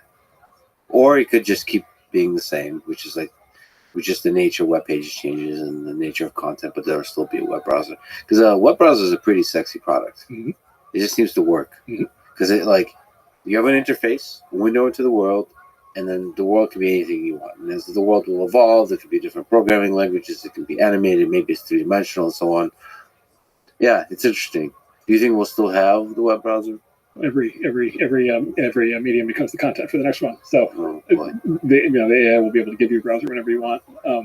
Interesting. Another way to think about it is maybe what the browser is. Maybe it's just the escape hatch, right? Which is maybe kind of what it is today, right? Which is most of what you do is inside a social network or inside a search engine or inside somebody's app or inside some controlled experience, right? But then every once in a while there's something where you actually want to jailbreak, you want to actually get free. The web browser is the FU to the man. You're allowed to. That's the free internet. Yeah. Back the way it was in the 90s. So here's something I'm proud of. So nobody really talks about it. Here's something I'm proud of, which is that the browser, the web servers, they're still backward compatible all the way back to 1992, right? So you can put up you can still, what the big breakthrough of the web early on, the big breakthrough was it made it really easy to read, but it also made it really easy to write. It made it really easy to publish. And we literally made it so easy to publish. We made it not only so it was easy to publish content, it was actually also easy to actually write a web server. Yeah. Right, and you can literally write a web server in 4 lines of real code, and you could start publishing content on it. And you could set whatever rules you want for the content, whatever censorship, no censorship, whatever you want. You could just do that. As long as you had an IP address, right, you could do that. That still works, right? That still works exactly as I just described. So this is part of my reaction to all of this, all this just censorship pressure and all this, these issues around control and all this stuff, which is maybe we need to get back a little bit more to the Wild West. Like the Wild West is still out there. Now they yes, will it is. they will try to chase you down. Like they'll try to, people who want to censor will try to take away your domain name, and they'll try to take away your payments account and so forth if they really don't like what you're saying. But nevertheless, you like, unless they literally are intercepting you at the ISP level, like you can still put up a thing. And so I don't know. I think that's important to preserve, right? Like because I mean, one is just a freedom argument. The other is a creativity argument, which is you want to have the escape hatch so that the kid with the idea is able to realize the idea. Because to your point on PageRank, you actually don't know what the next big idea is. Right? Nobody called Larry Page and told him to develop PageRank. Like he can put that on his own. And you want to always, I think, leave the escape hatch for the next kid or the next Stanford grad student to have the breakthrough idea and be able to get it up and running before anybody notices. You and I are both fans of history, so let's step back. We've been talking about the future. Let's step back for a bit and look at the 90s. You created Mosaic web browser, the first widely used web browser. Tell the story of that. How did it evolve into Netscape Navigator? This is the early days. So, full story. So, you were born. I was born a small child. Well, actually, yeah, let's go there. Like, Yeah. when would you first fall in love with computers? Oh, so I hit the generational jackpot, and I hit the Gen X kind of point perfectly, as it turns out. So I was born in 1971. So there's this great website called WTFHappened in1971.com, which is basically 1971 when everything started to go to hell. And I was, of course, born in 1971, so I like to think that I had something to do with that. Did you make it on the website? I don't think I made it on the website, but hopefully somebody needs to add. This is where everything. Maybe I contributed to some of the trends. That they do. Every line on that website goes like that, right? So it's all a picture disaster. But there was this moment in time where, because sort of the Apple II hit in like 1978, and then the IBM PC hit in 82. So I was like 11 when the PC came out, and so I just kind of hit that perfectly. And then that was the first moment in time when like regular people could spend a few $100s and get a computer, right? And so that I just like that resonated right out of the gate. And then the other part of the story is, I was using Apple II. I used a bunch of them, but I was using Apple II. And of course, it said on the back of every Apple II and every Mac, it said, designed in Cupertino, California. And I was like, wow, Cupertino must be the like shining city on the hill, like Wizard of Oz, like the most amazing like city of all time. I can't wait to see it. And of course, years later, I came out to Silicon Valley and went to Cupertino, and it's just a bunch of office parks and low-rise apartment buildings. So the aesthetics were a little disappointing, but it was the vector, right, of the creation of a lot of this stuff. Yeah. So then basically, part of my story is just the luck of having been born at the right time and getting exposed to PCs. Then the other part is when Al Gore says that he created the internet. He actually is correct in a really meaningful way, which is he sponsored a bill in 1985 that essentially created the modern internet, created what is called the NSFNet at the time, which is sort of the first really fast internet backbone. That bill dumped a ton of money into a bunch of research universities to build out basically the internet backbone, and then the supercomputer centers that were clustered around the internet. And one of those universities was the University of Illinois, where I went to school. And so the other stroke of luck that I had was I went to Illinois basically right as that money was just like getting dumped on campus. And so as a consequence, we had on campus, and this was like 89, 90, 91. We had we were right on the internet backbone. We had like T3 and 45 at the time, T3 45 megabit backbone connection, which at the time was wildly state of the art. We had Cray supercomputers. We had thinking machines, parallel supercomputers. We had Silicon graphics workstations. We had Macintoshes. We had Nextcubes all over the place. We had like every possible kind of computer you could imagine because all this money just fell out of the sky. So you were living in the future. Yeah, so quite literally, it was like it's all there. It's all like we had full broadband graphics, like the whole thing. And it's actually funny because they had this. This is the first time it sort of tickled the back of my head that there might be a big opportunity in here, which is, they embraced it, and so they put like computers in all the dorms, and they wired up all the dorm rooms, and they had all these labs everywhere and everything, and then they gave every undergrad a computer account and an email address. And the assumption was that you would use the internet for your 4 years of college, and then you would graduate and stop using it. And that was that, right? Yeah. And you would just retire your email address. It wouldn't be relevant anymore because you'd go off in the workplace and they don't use email. You'd be back to using fax machines or whatever. Did you have that sense as well? Like what you said, the back of your head was tickled. Like what was exciting to you about this possible world? Well, if this is so useful in this contained environment that just has this weird source of outside funding, then if it were practical for everybody else to have this, and if it were cost effective for everybody else to have this, wouldn't they want it? And overwhelmingly, the prevailing view at the time was no, they would not want it. This is esoteric, weird, nerd stuff, right? That like computer science kids like, but like normal people are never going to do email, right, or be on the internet, right? And so I was just like, wow, like this is actually like this is really compelling stuff. Now the other part was it was all really hard to use, and in practice you had to be basically a CS. You basically had to be a CS undergrad or equivalent to actually get full use of the internet at that point, because it was all pretty esoteric stuff. So then that was the other part of the idea, which was, okay, we need to actually make this easy to use. So what's involved in creating Mosaic, like in creating a graphical interface to the internet? Yeah, so it was a combination of things. So it was like basically the web existed in an early sort of described as prototype form, and by the way, text only at that point. What did it look like? What was the web? I mean, and the key figures, like what was it like? What? Paint a picture. It looked like ChatGPT actually. It was all text. Yeah. And so you had a text-based web browser. Well, actually, the original browser, Tim Berners-Lee, the original browser, both the original browser and the server actually ran on Next cubes. So this was the computer Steve Jobs made during the interim period during the decade-long interim period when he was not at Apple. He got fired in '85 and then came back in '97. So this was in that interim period where he had this company called Next, and they made these computers called cubes. And there's this famous story. They were beautiful, but they were 12-inch by 12-inch by 12-inch cubes computers. And there's a famous story about how they could have cost half as much if it had been 12 by 12 by 13. But Steve was like, no, like it has to be. So they were like $6,000 basically academic workstations. They had the first CD-ROM drives, which were slow. I mean, the computers were all but unusable. They were so slow, but they were beautiful. Okay, can we actually just take a tiny tangent there? Sure, of course. The 12 by 12 by 12. They just so beautifully encapsulate Steve Jobs' idea of design.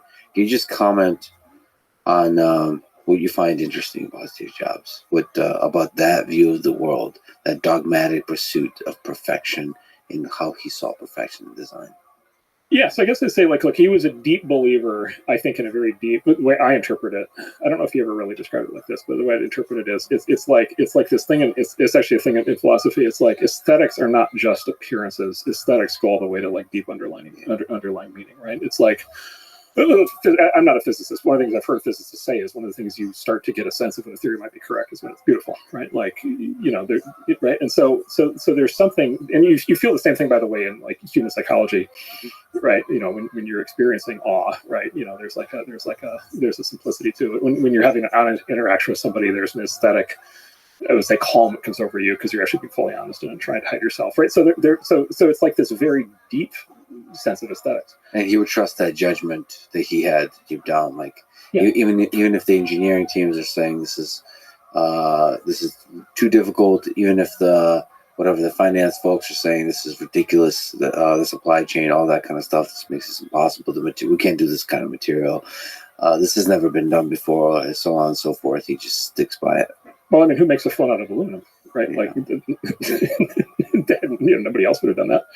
And now, of course, if your phone was made out of aluminum, how crude, what a kind of caveman would you have to be to have a phone that's made out of plastic, like, right? So, like, so it's just this very, right, and look, it's there's 1,000 different ways to look at this, but one of the things is just like, look, these things are central to your life. Like, you're with your phone more than you're with anything else. Like, it's going to be in your hand. I mean, he thought very deeply about what it meant for something to be in your hand all day long. Yeah. Well, for example, here's an interesting design thing. Like, he never wanted it. My understanding is he never wanted an iPhone to have a screen larger than you could reach with your thumb, one-handed.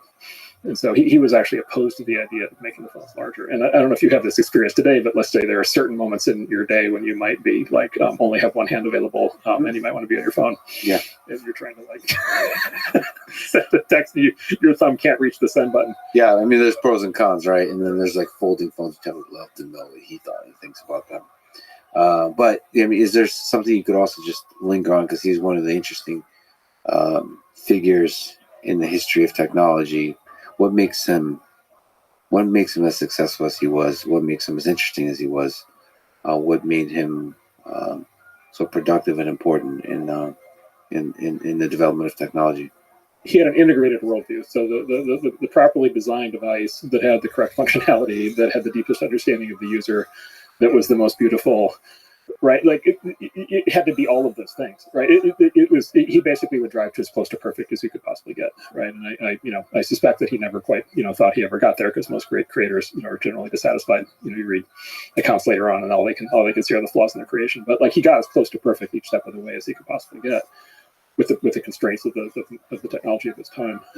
And then, look, he was sort of famous in the Apple model. It's like, look, they will, this headset that they just came out with, like, it's like a decade long project, right? It's like, and they're just going to sit there and tune and polish and polish and tune and polish and tune and polish until it is as perfect as anybody could possibly make anything. Yeah. And then this goes to the way that people describe working with him, which is, there was a terrifying aspect of working with him, which is, he was very tough. But there was this thing that everybody I've ever talked to who worked for him says, they all say the following, which is, we did the best work of our lives when we worked for him, because he set the bar incredibly high, and then he supported us with everything that he could to let us actually do work of that quality. And so a lot of people who were at Apple spend the rest of their lives trying to find another experience where they feel like they're able to hit that quality bar again. Even if it, in retrospect or during it, felt like suffering. Yeah, exactly. What does that teach you about the human condition, huh? So look, I say exactly. So the Silicon Valley. I mean, look, he's not, George Patton in the, in the Army. Like, there are many examples in other fields, that are like this. Specifically in tech, it's actually, I find it very interesting. There's the Apple way, which is polish, and don't ship until it's as perfect as you can make it. And then there's the sort of the other approach, which is the sort of incremental hacker mentality, which basically says ship early and often and iterate. And one of the things I find really interesting is, I'm now 30 years into this, like, there are very successful companies on both sides of that approach, right? Like, that is a fundamental difference, right, in how to operate and how to build and how to create, that you have world-class companies operating in both ways. And I don't think the question of, like, which is the superior model is anywhere close to being answered. Like, and my suspicion is the answer is do both. The answer is you actually want both. They lead to different outcomes. Software tends to do better with the iterative approach. Hardware tends to do better with the, sort of wait and make it perfect approach. But again, you can find examples in both directions. So the jury's still out on that one. So back to Mosaic. So what? It was text-based. Tim Berners-Lee. Well, there was the web, which was text-based, but there were no. I mean, there was like 3 websites. There was like no content. There were no users. Like it wasn't like a catalytic. It hadn't. And there, by the way, because it was all text. There were no documents. There were no images. There were no videos. There were no. Right. So it was. And then if in the beginning, if you had to be on a Nextcube, right, you need to have a Nextcube both to publish and to consume. So there were $6,000. You said there were limitations. Yeah, $6,000 PC. They did not sell very many. Yeah. But then there was also FTP, and there was Usenet, right? And there was a dozen other basically. There's Waze, which was an early search thing. There was Gopher, which was an early menu-based information retrieval system. There were like a dozen different sort of scattered ways that people would get to information on the internet. And so the Mosaic idea was basically bring those all together, make the whole thing graphical, make it easy to use, make it basically bulletproof so that anybody can do it. And then again, just on the luck side, it so happened that this was right at the moment when the GUI sort of actually took off. And we're now also used to the GUI that we think it's been around forever, but it didn't really, the Macintosh brought it out in '85, but they actually didn't sell very many Macs in the '80s. It was not that successful of a product. It really was, you needed Windows 3.0 on PCs, and that hit in about '92. And we did Mosaic in '92, '93. So that sort of, it was like right at the moment when you could imagine actually having a graphical user interface to write at all, much less one to the internet. How old did Windows 3 sell? So was that the really big? That was the big bang. The big graphical operating system. Well, this is the classic. Okay, Microsoft was operating on the other. So Apple was running on the polish it until it's perfect. Microsoft famously ran on the other model, which is ship and iterate. And so the old line in those days was Microsoft. Right, it's version 3 of every Microsoft product. That's the good one, right? And so there are you can find online Windows 1, Windows 2. Nobody used them. Yeah. Actually, the original Windows, in the original Microsoft Windows, the windows were non-overlapping.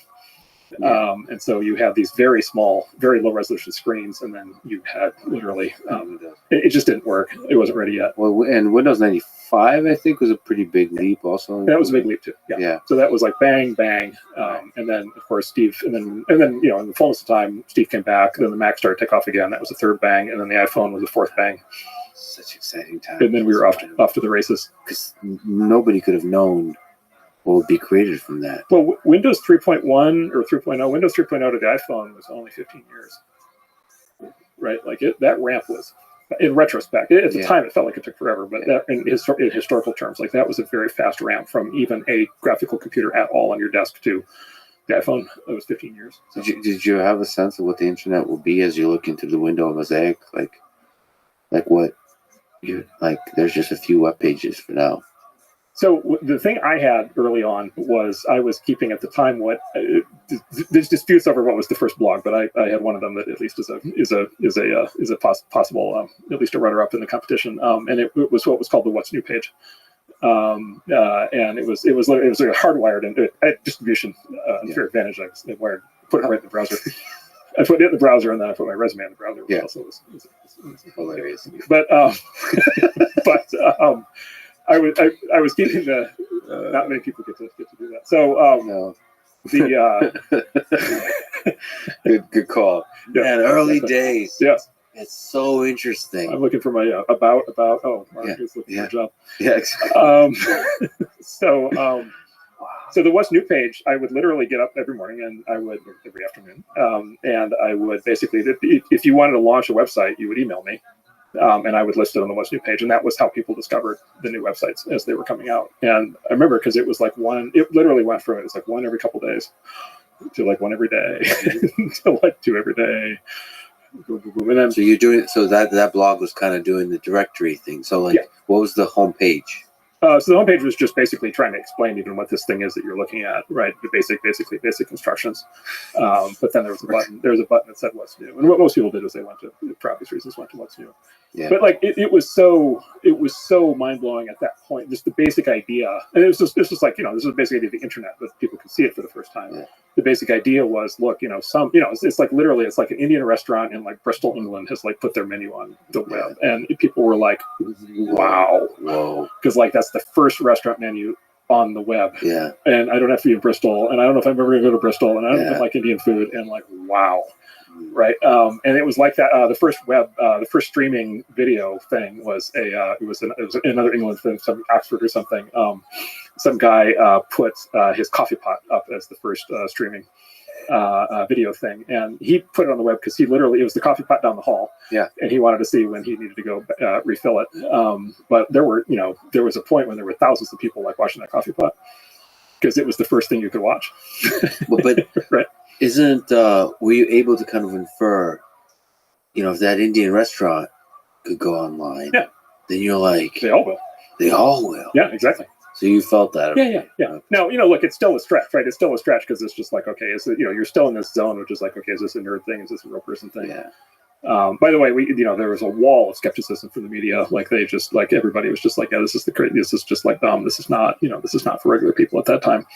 And so you had to think through that. And then look, it was still hard to get on the internet at that point, right? So you could get kind of this weird bastardized version if you were on AOL, which wasn't really real, or you had to go like learn what an ISP was. In those days, PCs actually didn't have TCP/IP drivers come pre-installed, so you had to learn what a TCP/IP driver was.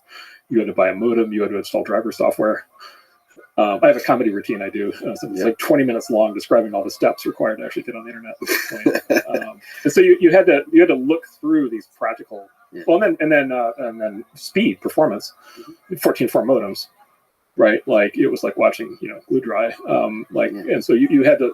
There were basically a sequence of bets that we made where you basically needed to look through that current state of affairs and say, actually, there's going to be so much demand for it. Once people figure this out, there's going to be so much demand for it that all of these practical problems are going to get fixed. Yes.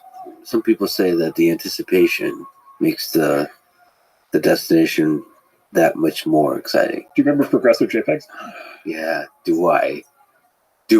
So for kids in the audience, right? For kids in the audience. You used to have to watch an image load like a line at a time, but it turns out there was this thing with JPEGs where you could load basically every fourth. Mm-hmm. You could load like every fourth line, and then you could sweep back through again. And so you could like render a fuzzy version of the image up front, and then it would like resolve into the detailed one. And that was like a big UI breakthrough because it gave you something to watch.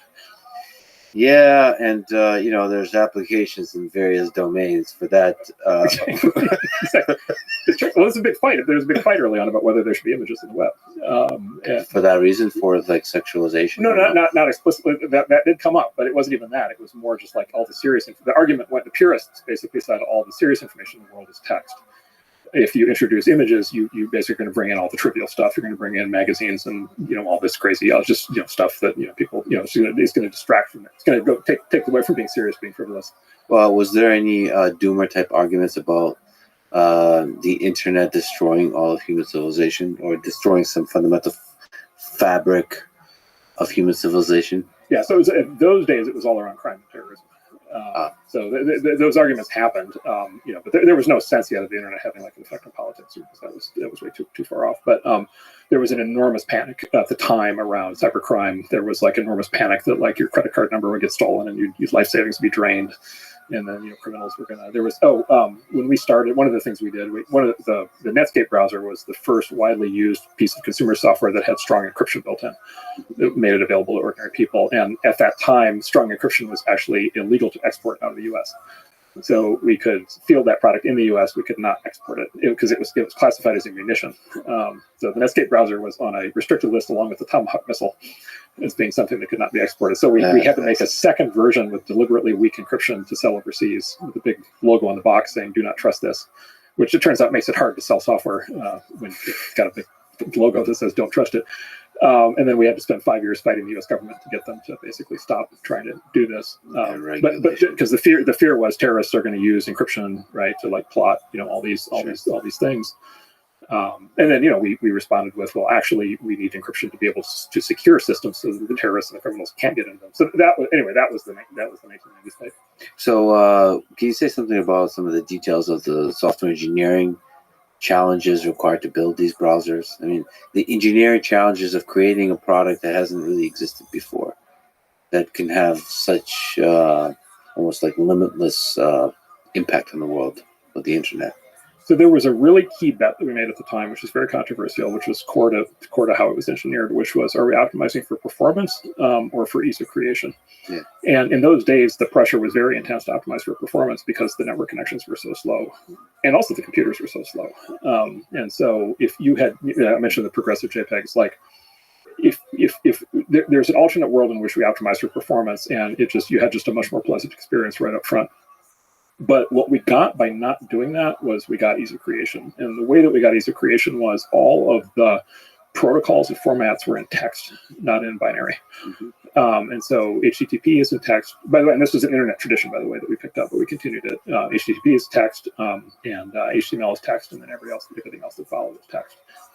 As a result, and by the way, you can imagine purist engineers saying this is insane. You have very limited bandwidth. Why are you wasting any time sending text? You should be encoding the stuff into binary, and it'll be much faster. And of course, the answer is that's correct. But what you get when you make it text is all of a sudden, well, the big breakthrough was the view source function, right? So the fact that you could look at a web page, you could hit view source, and you could see the HTML. That was how people learned how to make web pages, right? It's so interesting because the stuff we take for granted now is. Man, that was fundamental to the development of the web, to be able to have HTML just right there.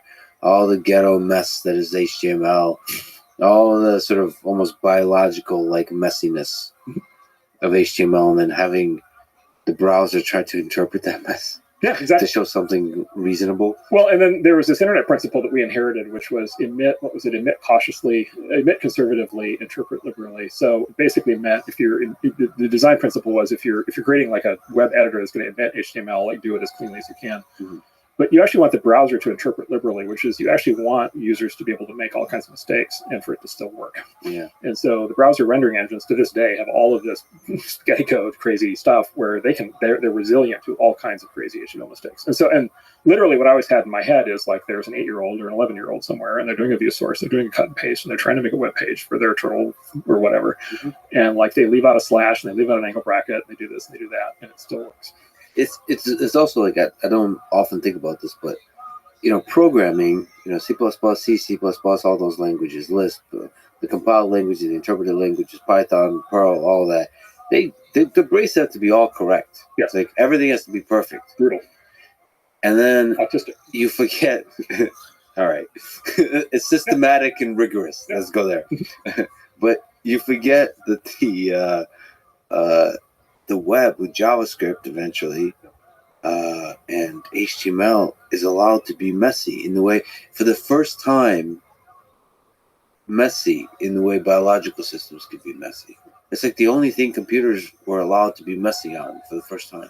It used to offend me. So I grew up in Unix. So I worked on Unix. I was a Unix native for all the way through this period. And it used to drive me bananas when it would do the segmentation fault in the core dump file. Just like it's like, it's like literally there's like an error in the code. The math is off by 1. Yeah. And it core dumps. Yeah. And I'm in the core dump trying to analyze it and trying to reconstruct it. And I'm just like, this is ridiculous. Like the computer ought to be smart enough to be able to know that if it's off by 1, okay, fine, and it keeps running. And I would go ask all the experts, like, why can't it just keep running? And they'd explain to me, well, because all the downstream repercussions and blah, blah. And I'm like, this still, like, we're forcing the human creator to live, to your point, in this hyper literal world of perfection. Yeah. And I was just like, that's just bad. And by the way, what happens with that, of course, is what happened with coding at that point, which is you get a high priesthood. There's a small number of people who are really good at doing exactly that. Most people can't, and most people are excluded from it. And so actually, that was where I picked up that idea was like, no, you want these things to be resilient to error in all kinds. And this would drive the purists absolutely crazy. Like I got attacked on this like a lot because like every time all the purists who were like into all this like markup language stuff and formats and codes and all this stuff, they would be like, you can't, you're encouraging that behavior. Oh, so they wanted the browser to give you a seg fault error anytime there was a. yeah, they wanted it to be a fact, right? They wanted, that was a very, and any properly trained and credentialed engineer would be like, that's not how you build these systems. That's such a bold move to say, no, it doesn't have to be. Yeah, now, like I said, the good news for me is the internet kind of had that tradition already, but having said that, like we pushed it. Mm-hmm. We pushed it way out. But the other thing we did, going back to the performance thing, was we gave up a lot of performance. We made that initial experience for the first few years was pretty painful. But the bet there was actually an economic bet, which was basically the demand for the web would basically mean that there would be a surge in supply of broadband. Because the question was, okay, how do you get the phone companies, which are not famous in those days for doing new things at huge cost for like speculative reasons, like how do you get them to build out broadband? Spend billions of dollars doing that, and you could go meet with them and try to talk them into it, or you could just have a thing where it's just very clear that's going to be the people love. That's going to be better if it's faster. And so that there was a period there, and this was fraught with some peril, but there was a period there where it's like we knew the experience was sub-optimized because we were trying to force the emergence of demand for broadband. Sure. Which is in fact what happened. So you had to figure out how to display this text, HTML text, with the blue links and the purple links. And there's no standards. Is there standards at that time? So there really still isn't. Well, there's like there's implied standards, right? And there's all these kinds of new features that are being added, like CSS, with like what kind of stuff a browser should be able to support, features within languages, within JavaScript, and so on. But you're setting standards on the fly yourself. Well, to this day, if you create a web page that has no CSS style sheet, the browser will render it however it wants to.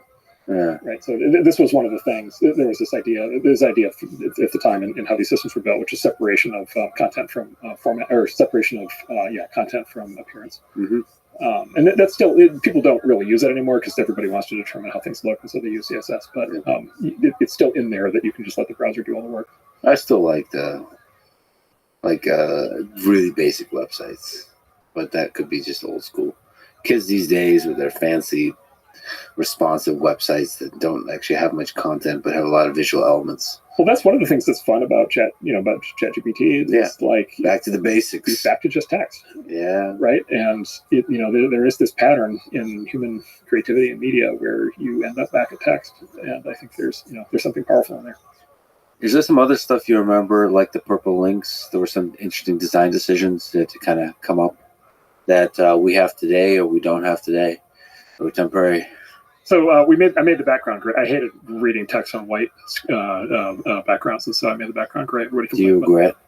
No. Do you regret this? No. That decision I think has been reversed. But now I'm happy though, because now dark mode is the thing. So it wasn't about gray. It was just you didn't want white background. Strain my eyes. Strain your eyes. Interesting. And then there's a bunch of other decisions. I'm sure there's an interesting history of the development of HTML and CSS and how those interface in JavaScript, and there's this whole Java applet thing. Well, the big one probably JavaScript. CSS was after me, so that wasn't me. But JavaScript was JavaScript maybe was the biggest of the whole thing. That was us, and that was basically a bet. It was a bet on two things. One is that the world wanted a new front-end scripting language, and then the other was I thought at the time the world wanted a new back-end scripting language. So JavaScript was designed from the beginning to be both front-end and back-end. And then it failed as a back-end scripting language, and Java won for a long time, and then Python, Perl, and other things, PHP, and Ruby. But now JavaScript is back, and so I wonder if everything in the end will run on JavaScript. It seems like it is the and by the way, let me give a shout out to Brendan Eich, was the basically the one-man inventor of JavaScript. If you're interested to learn more about Brendan Eich, he's been on this podcast previously. Exactly. So he wrote JavaScript over a summer, and I think it is fair to say now that it's the most widely used language in the world, and it seems to only be gaining in its range of adoption. In the software world, there's quite a few stories of somebody over a weekend or over a week or over a summer writing some of the most impactful, revolutionary pieces of software ever. Well, look, that should be inspiring, yes. Very inspiring. I'll give you another one, SSL. So SSL was the security protocol. That was us. And that was a crazy idea at the time, which was let's take all the native protocols and let's wrap them in a security wrapper. That was a guy named Kip Hickman who wrote that over a summer, one guy. And then look, today, sitting here today, like the transformer, like at Google, was a small handful of people. And then, the number of people who did like the core work on GPT, it's not that many people. Pretty small handful of people. And so, yeah, the pattern in software repeatedly over a very long time has been, Jeff Bezos always said the 2 pizza rule for teams at Amazon, which is any team needs to be able to be fed with 2 pizzas. If you need the 3rd pizza, you have too many people. And I think it's actually the 1 pizza rule. Yeah. For the really creative work, I think it's 2 people, 3 people. Well, you see that with certain open source projects. Like so much is done by like 1 or 2 people. It's so incredible, and that's why you see that gives me so much hope about the open source movement in this new age of AI, where just recently having had a conversation with Mark Zuckerberg of all people, who's all in on open source, which is so interesting to see and so inspiring to see, because like releasing these models, it is scary, it is potentially very dangerous, and we'll talk about that, but it's also, if you believe in the goodness of most people and in the skill set of most people and the desire to do good in the world, that's really exciting, because it's not putting these models into the centralized control of big corporations, the government, and so on. It's putting it in the hands of a teenage kid with like a dream in his eyes. I don't know. That's beautiful. And look, this.ai ought to make the individual coder obviously far more productive, right? By like, 1,000x or something. And so you ought to open source, like not just the future of open source AI, but the future of open source everything. We ought to have a world now of super coders, right, who are building things as open source with 1 or 2 people that were inconceivable, 5 years ago. The level of kind of hyper productivity we're going to get out of our best and brightest, I think, is going to go way up. It's going to be interesting. We'll talk about it, but let's just linger a little bit on Netscape. Netscape was acquired in 1999 for $4.3 billion by AOL. What was that? What was that like? What were some memorable aspects of that? Well, that was the height of the .com boom bubble bust. I mean, that was the frenzy. If you watch Succession, that was like what they did in the 4th season with Gojo and the merger with their. And so it was like the height of like one of those kind of dynamics. And so, would you recommend Succession? By the way, I'm more of a Yellowstone guy. Yellowstone's very American. I'm very proud of you. That is. I just talked to Matthew McConaughey, and I'm full on Texan at this point. Good. I heartily approve. And he will be doing the sequel to Yellowstone. Yeah, so I'm very excited. Anyway, so that's a rude interruption by me by way of Succession. So that was at the height of the deal making and money and just the fur flying and like craziness. And so, yeah, it was just one of those. It was just like, I mean, this, the entire Netscape thing from start to finish was 4 years, which was like for one of these companies, it's just like incredibly fast. We went public 18 months after we were founded, which virtually never happens.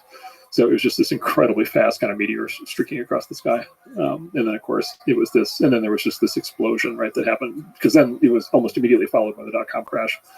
It was then followed by AOL buying Time Warner, which again is like the Succession guys going to play with that, which turned out to be a disastrous deal, one of the famous, kind of disasters in business history. And then, what became an internet depression on the other side of that. But then in that depression in the 2000s was the beginning of broadband and smartphones and Web 2.0, right? And then social media and search and SaaS and everything that came out of that. So, what did you learn from just the acquisition? I mean, this is so much money. What's interesting, because it must have been very new to you, that these software stuff, you can make so much money. There's so much money swimming around. I mean, I'm sure the ideas of investment were starting to get born there. Yes, let me lay out. So here's the thing. I don't know if I figured out then, but figured out later, which is software is a technology that it's like the concept of the Philosopher's Stone. The Philosopher's Stone in alchemy transmutes lead into gold, and Newton spent 20 years trying to find the Philosopher's Stone. Never got there. Nobody's ever figured it out. Software is our modern Philosopher's Stone, and in economic terms, it transmutes labor into capital, which is like a super interesting thing. And by the way, like Karl Marx is rolling over in his grave right now, because of course that's a complete refutation of his entire theory. Transmutes labor into capital, which is as follows: is somebody sits down at a keyboard and types a bunch of stuff in, and a capital asset comes out the other side, and then somebody buys that capital asset for $1 billion. Like, that's amazing. Right, it's literally creating value right out of thin air, right out of purely human thought, right? And so that's there are many things that make software magical and special, but that's the economics. I wonder what Marx would have thought about that. Oh, he would have completely broke his brain, because of course the whole thing was that kind of technology is inconceivable when he was alive. It was all industrial era stuff, and so any kind of machinery necessarily involved huge amounts of capital, and then labor was on the receiving end of the abuse. Yep. Right, but like a software engineer is somebody who basically transmutes his own labor into an actual capital asset, creates permanent value. Well, in fact, it's actually very inspiring. That's actually more true today than before. So when I was doing software, the assumption was all new software basically has a sort of a parabolic sort of life cycle, right? So you ship the thing, people buy it. At some point, everybody who wants it has bought it, and then it becomes obsolete, and it's like bananas. Nobody buys old software. These days, Minecraft, Mathematica, Facebook, Google, you have the software assets that are, have been around for 30 years that are gaining in value every year, right? And they're being World of Warcraft, right? Salesforce.com, like every single year, they're being polished and polished and polished and polished. They're getting better and better, more powerful, more valuable. So we've entered this era where you can actually have these things that actually build out over decades, which, by the way, is what's happening right now with like GPT. And so now, and this is why, there is always, sort of a constant investment frenzy around software, is because, look, when you start one of these things, it doesn't always succeed, but when it does, now you might be building an asset that builds value for, 4 or 5, 6 decades to come. If you have a team of people who have the level of devotion required to keep making it better. And then the fact that, of course, everybody's online, there's 5 billion people that are a click away from any new piece of software. So the potential market size for any of these things is, nearly infinite. It must have been surreal back then, though. Yeah. This was all brand new, right? Yeah, back then this was all brand new. These were all brand new. Had you rolled out that theory in even 1999, people would have thought you were smoking crack. So that's emerged over time. Well, let's now turn back into the future. You wrote the essay, Why AI Will Save the World. Let's start at the very high level. What's the main thesis of the essay? Yeah, so the main thesis on the essay is that what we're dealing with here is intelligence. And it's really important to kind of talk about the sort of very nature of what intelligence is. And fortunately, we have a predecessor to machine intelligence, which is human intelligence. And we've got, observations and theories over thousands of years for what intelligence is in the hands of humans. And what intelligence is, right? I mean, what it literally is the way to, capture, process, analyze, synthesize information, solve problems. But the observation of intelligence in human hands is that intelligence quite literally makes everything better. And what I mean by that is every kind of outcome of like human quality of life, whether it's education outcomes or success of your children or career success or health or lifetime satisfaction. By the way, propensity to peacefulness as opposed to violence, propensity for open-mindedness versus bigotry. Those are all associated with higher levels of intelligence. Smarter people have better outcomes in almost, as you write, in almost every domain of activity: academic achievement, job performance, occupational status, income, creativity, physical health, longevity, learning new skills, managing complex tasks, leadership, entrepreneurial success, conflict resolution, reading comprehension, financial decision making, understanding others' perspectives, creative arts, parenting outcomes, and life satisfaction. One of the more depressing conversations I've had, and I don't know why it's depressing. I have to really think through why it's depressing, but on IQ and the G factor, and that's something in large part is genetic. And it correlates so much with all of these things and success in life.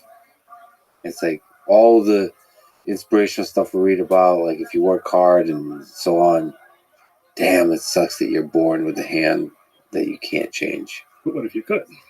You're saying basically a really important point, and I think it's in your articles, it really helped me. It's a nice added perspective to think about. Listen, human intelligence, the science of intelligence, is shown scientifically that it just makes life easier and better the smarter you are. And now let's look at artificial intelligence. And if that's a way to increase the some human intelligence, then it's only going to make a better life. Yeah. That's the argument. And certainly at the collective level, we could talk about the collective effect of just having more intelligence in the world, which will have very big payoff. But there's also just at the individual level, like what if every person has a machine, and it's the concept of Doug Engelbart's concept of augmentation. What if everybody has an assistant, and the assistant is, 140 IQ, and you happen to be 110 IQ, and you've got, something that basically is infinitely patient and knows everything about you and is pulling for you in every possible way, wants you to be successful. And anytime you find anything confusing or want to learn anything or have trouble understanding something or want to figure out what to do in a situation, right, want to figure out how to prepare for a job interview, like any of these things, like it will help you do it. And it will therefore, the combination will effectively be, effectively raise because it will effectively raise your IQ, it will therefore raise the odds of successful life outcomes in all these areas. So people below this hypothetical 140 IQ, you'll pull them up towards 140 IQ. Yeah. Yeah, and then of course, people at 140 IQ will be able to have a peer, right, to be able to communicate, which is great. And then people above 140 IQ will have an assistant that they can farm things out to. And then look, God willing, at some point these things future versions go from 140 IQ equivalent to 150 to 160 to 180, right? Like Einstein was estimated to be on the order of 160. So when we get 160 AI, like will be, when one assumes creating Einstein level breakthroughs in physics and then at 180 we'll be, curing cancer and developing warp drive and doing all kinds of stuff. And so it is quite possibly the case this is the most important thing that's ever happened, the best thing that's ever happened. Precisely because it's a lever on this single fundamental factor of intelligence, which is the thing that drives so much of everything else. Can you still man the case that human plus AI is not always better than human for the individual? You may have noticed that there's a lot of smart assholes running around. Sure. Yes. Right. And so, like, it's smart. There are certain people where they get smarter. They get to be more arrogant. Right. So that there's one huge flaw. Although to push back on that, it might be interesting because when the intelligence is not all coming from you, but from another system, that might actually increase the amount of humility even in the assholes. One would hope. Yeah. Or it could make assholes more assholes. Yeah. That's psychology to study. Yeah, exactly. Another one is smart people are very convinced that they, have a more rational view of the world and that they have a easier time seeing through conspiracy theories and hoaxes and sort of crazy beliefs and all that. There's a theory in psychology which is actually smart people. So for sure, people who aren't as smart are very susceptible to hoaxes and conspiracy theories. Yeah. But it may also be the case that the smarter you get, you become susceptible in a different way, which is you become very good at marshaling facts to fit preconceptions, right? You become very, very good at assembling whatever theories and frameworks and pieces of data and graphs and charts you need to validate whatever crazy idea you've got in your head. And so you're susceptible in a different way, right? We're all sheep, but... different colored sheep. Some sheep are better at justifying it, right? And those are the smart sheep, right? So yeah, look, like I would say this. Look, like there are no panacea. I am not a utopian. There are no panaceas in life. There are no I don't believe there are like pure positives. I'm not a transcendental kind of person like that. But So yeah, there are going to be issues, and look, smart people. Another thing maybe you could say about smart people is they are more likely to get themselves in situations that are beyond their grasp, because they're just more confident in their ability to deal with complexity. And their eyes become bigger. Their cognitive eyes become bigger than their stomach. So yeah, you could argue those 8 different ways. Nevertheless, on net, right, clearly, overwhelmingly, again, if you just extrapolate from what we know about human intelligence, you're improving so many aspects of life if you're upgrading intelligence. So there'll be assistance at all stages of life. So when you're younger, there's for education, all that kind of stuff, for mentorship, all of this. And later on, as you're doing work and you've developed a skill and you're having a profession, you'll have an assistant that helps you excel at that profession. So at all stages of life. Yeah, I mean, look, the theory is augmentations. This is the Engelbart's term for it. Engelbart made this observation many decades ago that basically it's like you can have this oppositional frame of technology where it's like us versus the machines, but what you really do is you use technology to augment human capabilities. Yeah, and then by the way, that's how actually the economy develops. That's we talk about the economic side of this, but that's actually how the economy grows is through technology augmenting human potential. And so yeah, and then you basically have a proxy or a sort of prosthetic. So like you've got glasses, you've got a wristwatch, you've got shoes, you've got these things, you've got a personal computer, you've got a word processor, you've got Mathematica, you've got Google. This is the latest, viewed through that lens. The AI is the latest in a long series of basically augmentation methods to be able to raise human capabilities. It's just this one is the most powerful one of all because this is the one that goes directly to what they call fluid intelligence, which is IQ. Well, there's 2 categories of folks that you outline that worry about or highlight the risks of AI, and you highlight a bunch of different risks. I'd love to go through those risks and just discuss them, brainstorm which ones are serious and which ones are less serious. But first, the Baptists and the bootleggers. What are these 2 interesting groups of folks who worry about the effect of AI on human civilization? Or say they do. Oh, okay. Yes, I say they do. The Baptists worry, the bootleggers say they do. Yeah. So the Baptists and the bootleggers is a metaphor from economics, from what's called development economics, and it's this observation that when you get social reform movements in a society, you tend to get 2 sets of people showing up arguing for the social reform. And the term Baptists and bootleggers comes from the American experience with alcohol prohibition.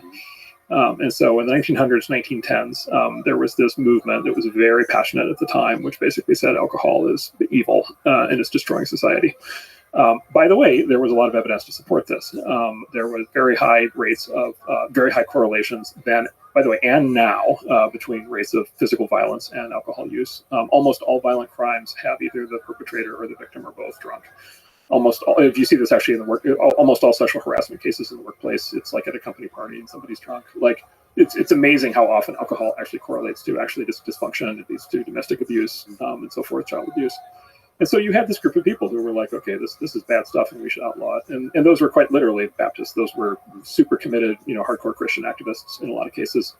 There was this woman whose name was Carrie Nation, who was this older woman who had been in this, disastrous marriage or something, and her husband had been abusive and drunk all the time. And she became the icon of the Baptist prohibitionists, and she was legendary in that era for carrying an axe and doing, completely on her own, doing raids of saloons and like taking her axe to all the bottles and pigs.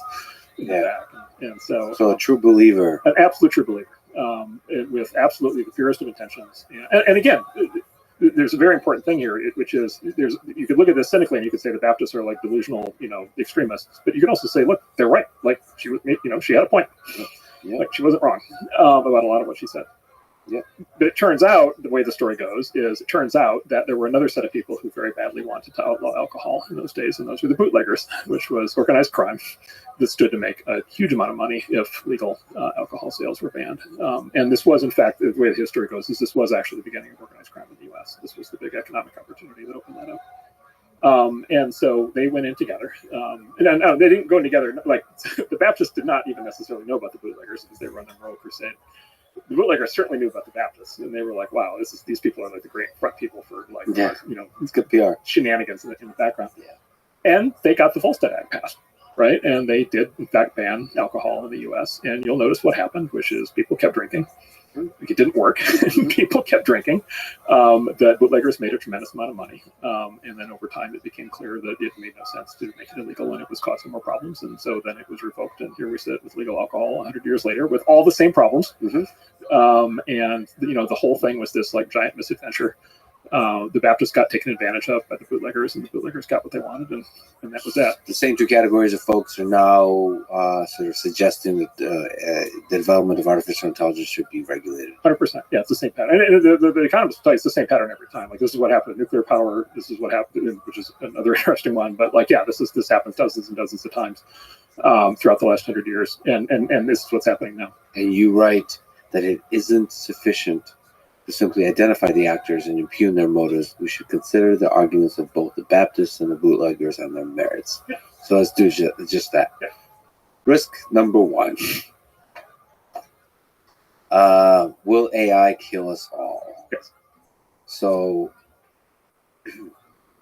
what do you think about this one? What do you think is the core argument here? That the development of AGI, perhaps better said, will destroy human civilization. Well, first of all, you just did a sleight of hand because we went from talking about AI to AGI. Is there a fundamental difference there? I don't know. What's AGI? What's AI? What's intelligence? Well, I know what AI is. AI is machine learning. What's AGI? I think we don't know what the bottom of the well of machine learning is or what the ceiling is. Because just to call something machine learning, or just to call something statistics, or just to call it math or computation doesn't mean, nuclear weapons are just physics. So it's to me, it's very interesting and surprising how far machine learning. No, but we knew that nuclear physics would lead to weapons. That's why the scientists of that era were always in this huge dispute about building the weapons. This is different. AGI is different. Where does machine learning lead? Do we know? We don't know, but this, my point, is different. We actually don't know. But and this is where the sleight of hand kicks in. Right? This is where it goes from being a scientific topic to being a religious topic. And that's why I specifically called out because that's what happens. They do the vocabulary shift. All of a sudden, you're talking about something totally that's not actually real. Well, then maybe you could also, as part of that, define the Western tradition of millenarianism. Yes, end of the world, apocalypse. What is it? Apocalypse cults. Apocalypse cults. Well, so we of course live in a Judeo-Christian, but primarily Christian, kind of saturated, kind of Christian, post-Christian, secularized Christian, kind of world in the West. And of course, core to Christianity is the idea of the second coming and Revelations and the Jesus returning and the 1,000-year utopia on earth, and then the rapture and like all that stuff. We collectively, as a society, we don't necessarily take all that fully seriously now. So what we do is we create our secularized versions of that. We keep looking for utopia. We keep looking for, basically the end of the world. And so what you see over decades is basically a pattern of these sort of this is what cults are. This is how cults form, as they form around some theory of the end of the world. And so the People's Temple cult, the Manson cult, the Heaven's Gate cult, the David Koresh cult, what they're all organized around is like there's going to be this thing that's going to happen that's going to basically bring civilization crashing down, and then we have this special elite group of people who are going to see it coming and prepare for it, and then there are the people who are either going to stop it or are failing stopping it. They're going to be the people who survive on the other side and ultimately get credit for having been right. Why is that so compelling, do you think? Because it satisfies this very deep need we have for transcendence and meaning that got stripped away when we became secular. Yeah, but why does the transcendence involve the destruction of human civilization? It's how plausible it's like a very deep psychological thing, because it's like how plausible is it that we live in a world where everything's just kind of all right? How exciting? How exciting is that, right? But we want more than that. But that's the deep question I'm asking. Why is it not exciting to live in a world where everything's just all right? Because I think most of the animal kingdom would be so happy with just all right, because that means survival. Why are we?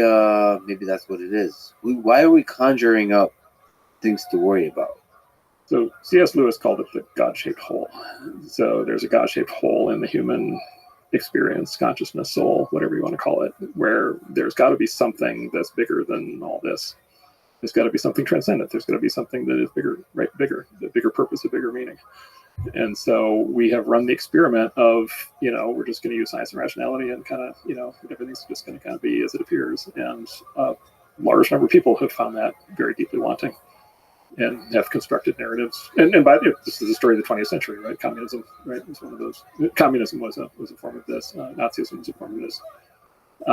Some people, you can see movements like this playing out all over the world right now.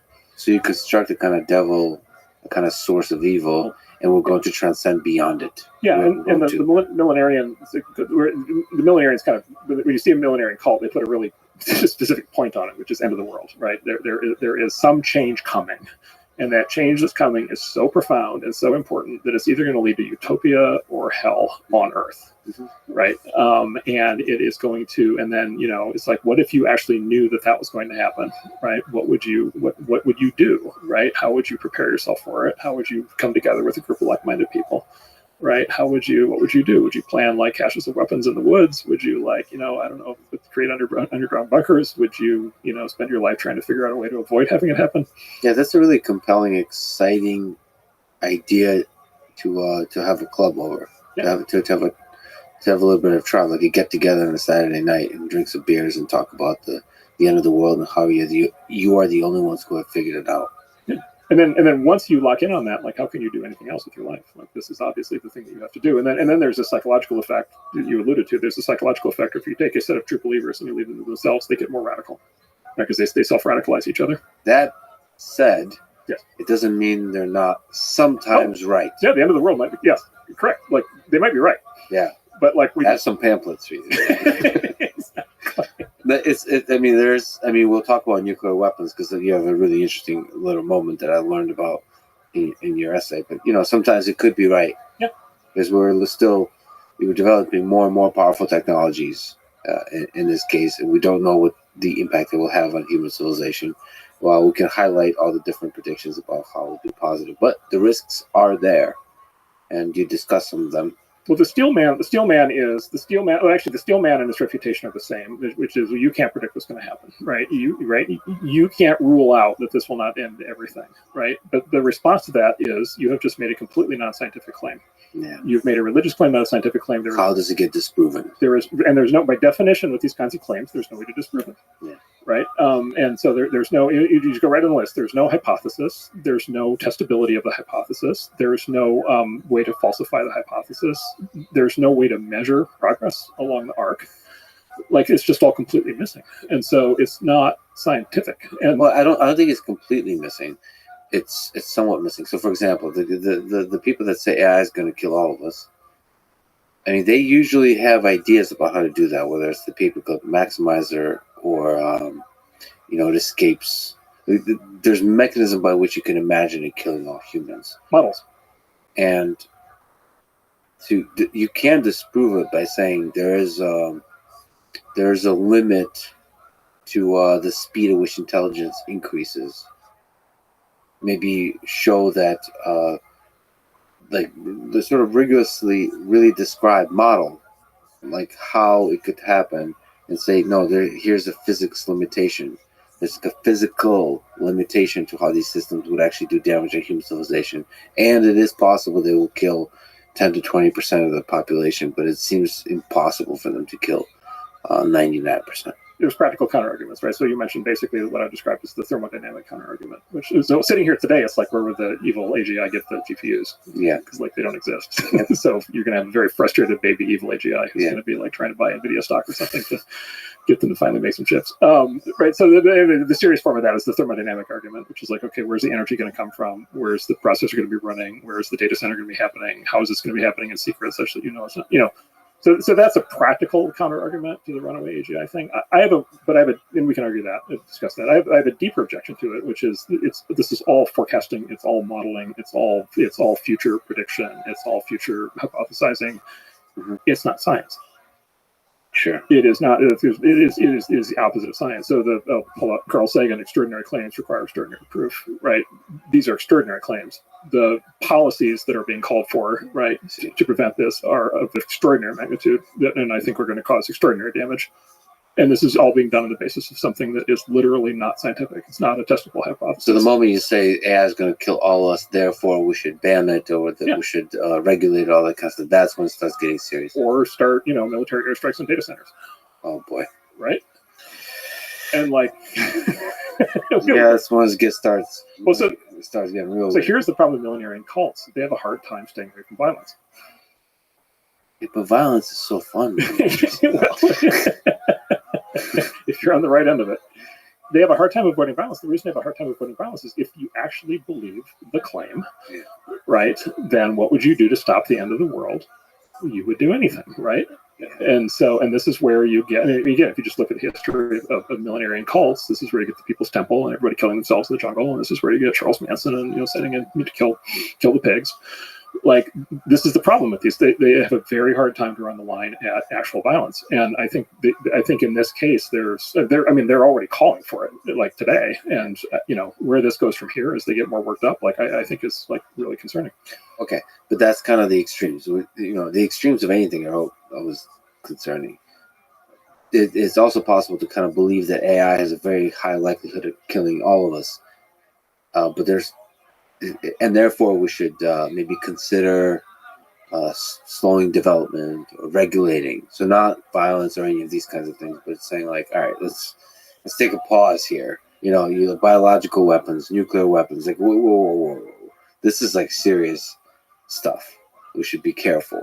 So it is possible to kind of have a more rational response, right? If you believe this risk is real. Believe. Yes. So, is it possible to have a scientific approach to the prediction of the future? I mean, we just went through this with COVID. Yeah. What do we know about modeling? Well, I mean, what do we learn about modeling with COVID? There's a lot of lessons. They didn't work at all. They worked poorly. The models were terrible. The models were useless. I don't know if the models were useless or the people interpreting the models and then the centralized institutions that were creating policy rapidly based on the models and leveraging the models in order to support their narratives versus actually interpreting the error bars in the models and all that kind of stuff. What you have with COVID, my view, what you have with COVID is you have these experts showing up. They claim to be scientists, and they had no testable hypotheses whatsoever. They had a bunch of models, they had a bunch of forecasts, and they had a bunch of theories, and they laid these out in front of policymakers, and policymakers freaked out and panicked, right? And implemented a whole bunch of really terrible decisions that we're still living with the consequences of. And there was never any empirical foundation to any of the models. None of them ever came true. Yeah, to push back, there were certainly Baptists and bootleggers in the context of this pandemic, but there's still a usefulness to models, no? So not if they're reliably wrong, right? Then they're actually anti-useful, right? They're actually damaging. But what do you do with a pandemic? What do you do with any kind of threat? Don't you want to kind of have several models to play with as part of the discussion of what the hell do we do here? I mean, do they work? Because there's an expectation that they actually work, that they have actual predictive value. I mean, as far as I can tell with COVID, we just the policymakers just psyop themselves into believing that there was stuff. I mean, look, the scientists were at fault. The quote unquote scientists showed up. Mm-hmm. So I have some insight into this. So there was remember the Imperial College models out of London were the ones that were these are the gold standard models.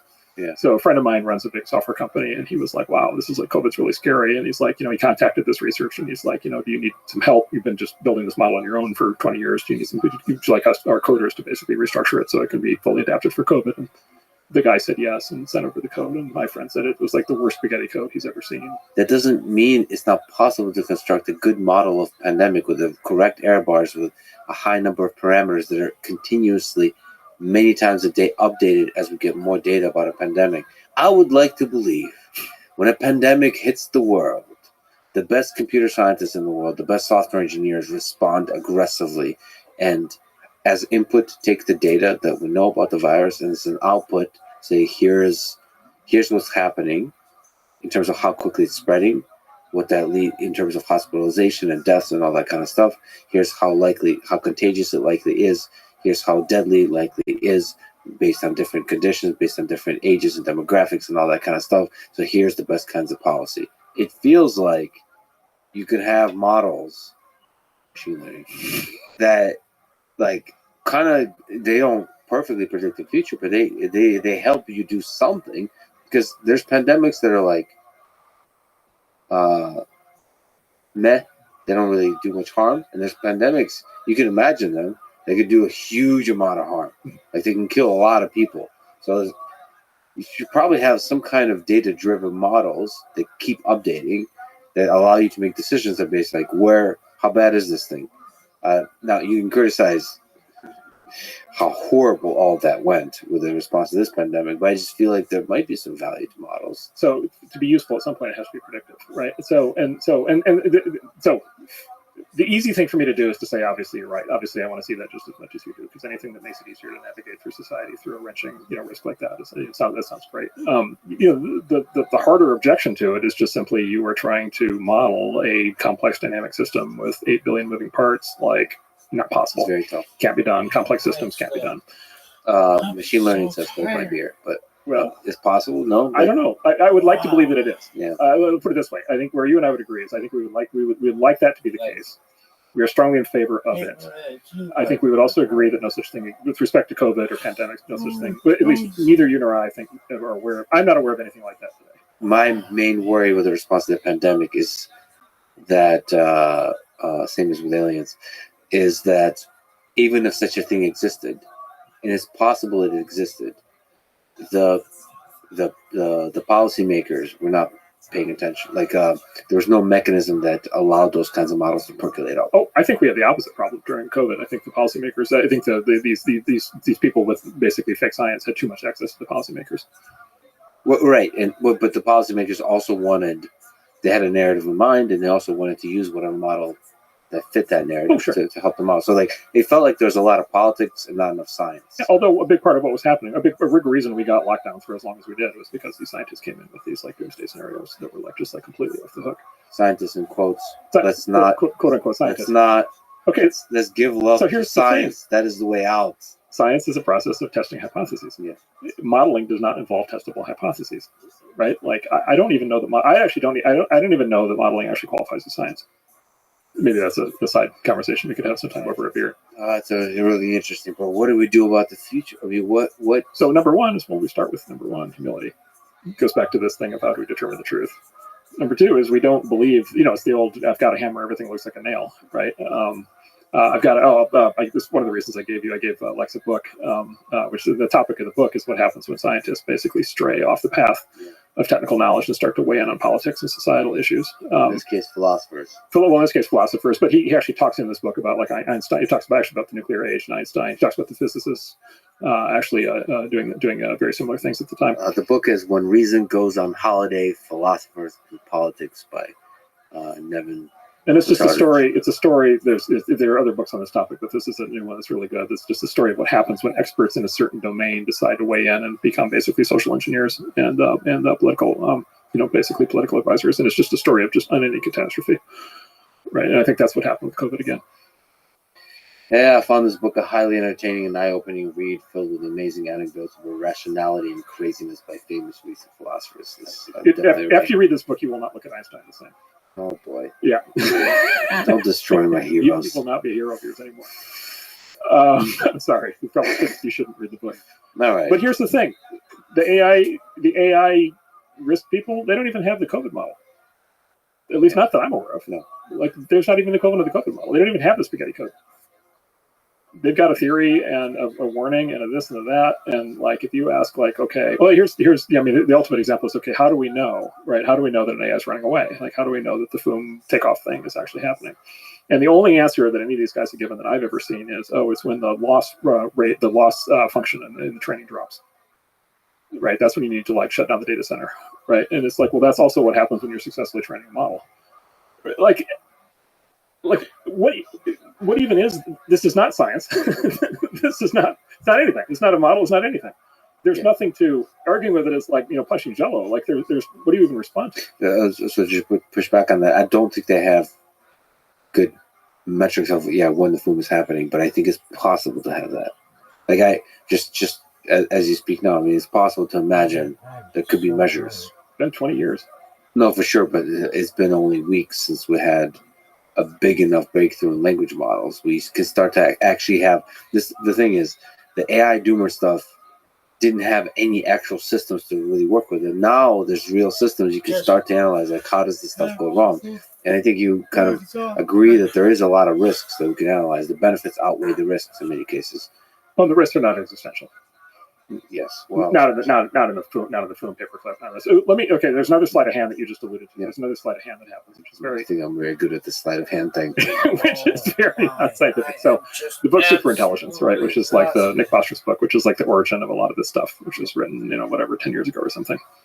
So he does this really fascinating thing in the book, which is he basically says there are many possible routes to machine intelligence, to artificial intelligence, and he describes all the different routes to artificial intelligence, all the different possible, everything from biological augmentation through to all these different things. One of the ones that he does not describe is large language models, because of course the book was written before they were invented, and so they didn't exist. In the book, he describes them all, and then he proceeds to treat them all as if they're exactly the same thing.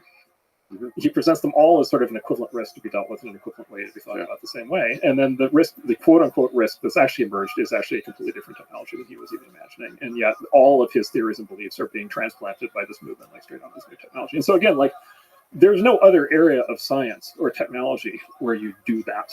Yeah. Like when you're dealing with like organic chemistry versus inorganic chemistry, you don't just like say, oh, with respect to like either one, basically maybe, growing up and eating the world or something, like they're just going to operate the same way. Like you don't.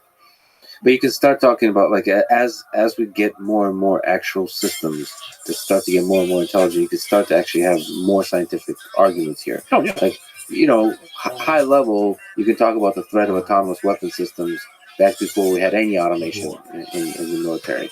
And that would be like very fuzzy kind of logic. But the more and more you have drones, they're becoming more and more autonomous. You can start imagining, okay, what does that actually look like? And what's the actual threat of autonomous weapon systems? How does it go wrong? And still, it's very vague. We start to get a sense of like, all right, it should probably be illegal or wrong or not allowed to do like mass deployment of fully autonomous drones that are doing aerial strikes on large areas. I think it should be required. Right. So that's no. I think it should be required that only aerial vehicles are automated. Okay, so you want to go the other way. I want to go the other way. So that, okay. I think it's obvious that the machine is going to make a better decision than the human pilot. I think it's obvious that it's in the best interest of both the attacker and the defender and humanity at large if machines are making more decisions and not people. I think people make terrible decisions in times of war.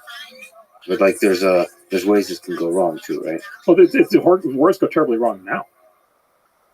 This goes back to that whole thing about like does the self-driving car need to be perfect versus does it need to be better than the human driver? Yeah. Does the automated drone need to be perfect or does it need to be better than the human pilot at making decisions under enormous amounts of stress and uncertainty? Yeah. Well, on average, the worry that AI folks have is the runaway. They're going to come alive, right? Then again, that's the sleight of hand, right? Not come alive. No, hold on a second. You lose control. But then they're going to develop goals of their own. They're going to develop a mind of their own. They're going to develop their own, right? No, more like Chernobyl style meltdown, like just bugs in the code accidentally, force you. It results in the bombing of like large civilian areas. Okay. To a degree that's not possible in the current military strategies controlled by humans. No, actually, we've been doing a lot of mass bombings of cities for a very long time. Yes, and a lot of civilians died. And if you watch the documentary "The Fog of War," Matt Mira spends a big part of it talking about the firebombing of the Japanese cities, burning them straight to the ground. Right, the devastation in Japan, American military firebombing the cities in Japan was a considerably bigger devastation than the use of nukes. Right? So we've been doing that for a long time. We also did that to Germany, by the way. Germany did that to us, right? Like that's an old tradition. The minute we got airplanes, we started doing indiscriminate bombing. So one of the things we're still doing it. The modern U.S. Military can do with technology, with automation, but technology more broadly, is higher and higher precision strikes. Yeah. So precision is obviously precision, and this is the JDAM, right? So there was this big advance called the JDAM, which basically was strapping a GPS transceiver to an unguided bomb and turning it into a guided bomb.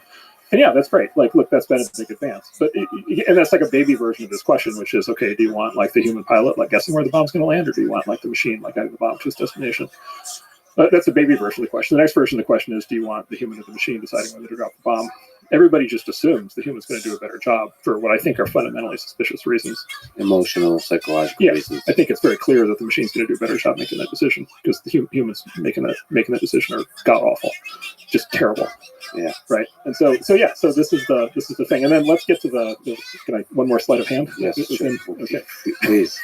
I'm a magician, you could say. One more sleight of hand. These things are going to be so smart, right, that they're going to be able to destroy the world and wreak havoc and like do all this stuff and plan and do all this stuff and evade us and have all their secret things and their secret factories and all this stuff. Mm-hmm. But they're so stupid that they're going to get like tangled up in their code, and they're not going to come alive. But there's going to be some bug that's going to cause them to like turn us all into people. Like that they're going to be genius in every way other than the actual bad goal. And it's just and that's just like a ridiculous like discrepancy. And you can prove this today. You can actually address this today for the first time with LLMs, which is you can actually ask LLMs to resolve moral dilemmas. Yeah. So you can create the scenario, this, that. What would you, as the AI, do in the circumstance? And they don't just say, destroy all humans, destroy all humans. They will give you actually very nuanced, moral, practical, trade-off oriented answers. Mm-hmm. So we actually already have the kind of AI that can actually like think this through and can actually reason about goals.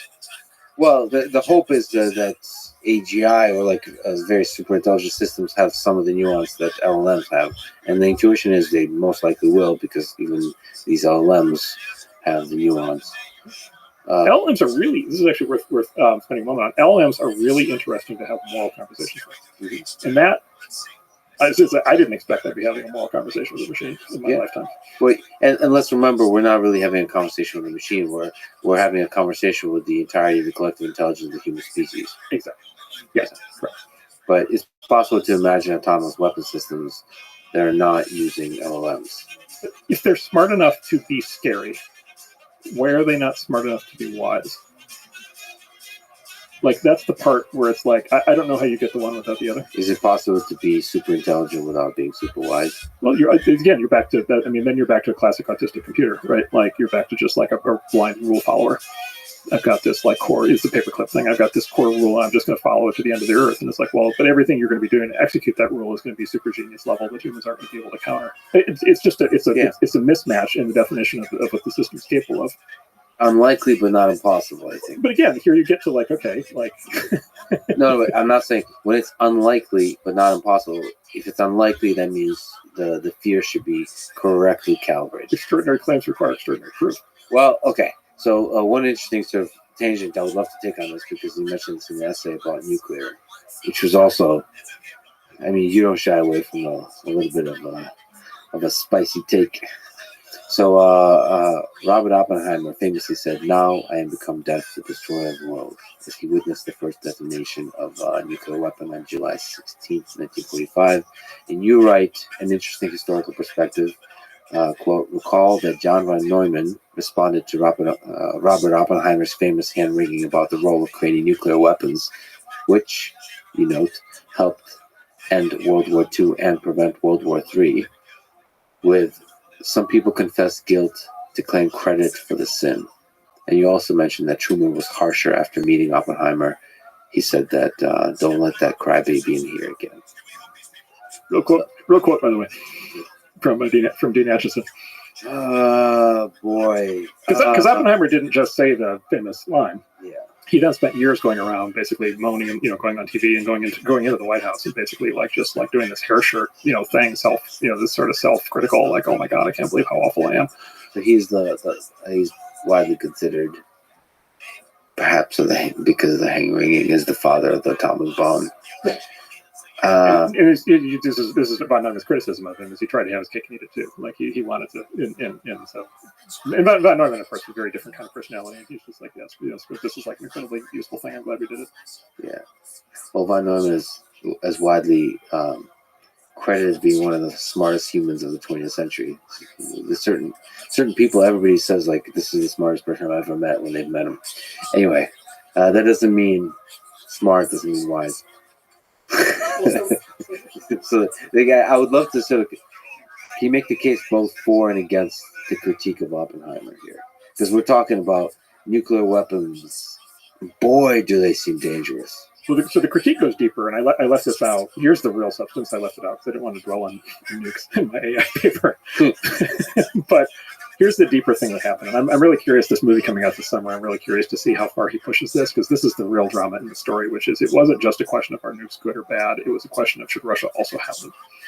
And what actually happened was America invented the bomb. Russia got the bomb. They got the bomb through espionage. They got American they got American scientists and foreign scientists working on the American project, some combination of the two.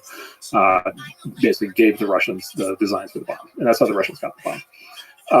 There's this dispute to this day of Oppenheimer's role in that. If you read all the histories, the kind of composite picture, and by the way, we now know a lot actually about Soviet espionage in that era because there's been all this declassified material in the last 20 years that actually shows a lot of very interesting things.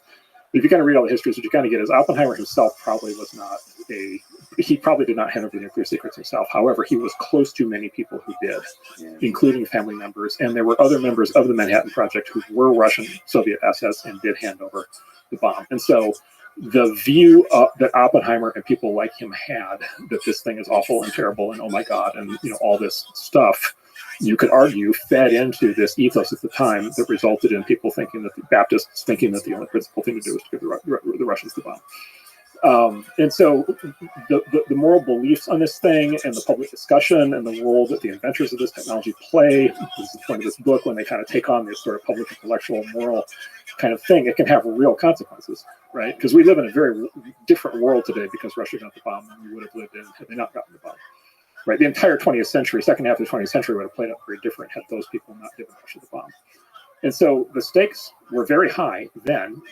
The good news today is nobody's sitting here today, I don't think, worrying about like an analogous situation with respect to, like, I'm not really worried that Sam Altman's going to decide to give, the Chinese the design for AI, although he did just speak at a Chinese conference, which is interesting. But however, I don't think that's what's at play here.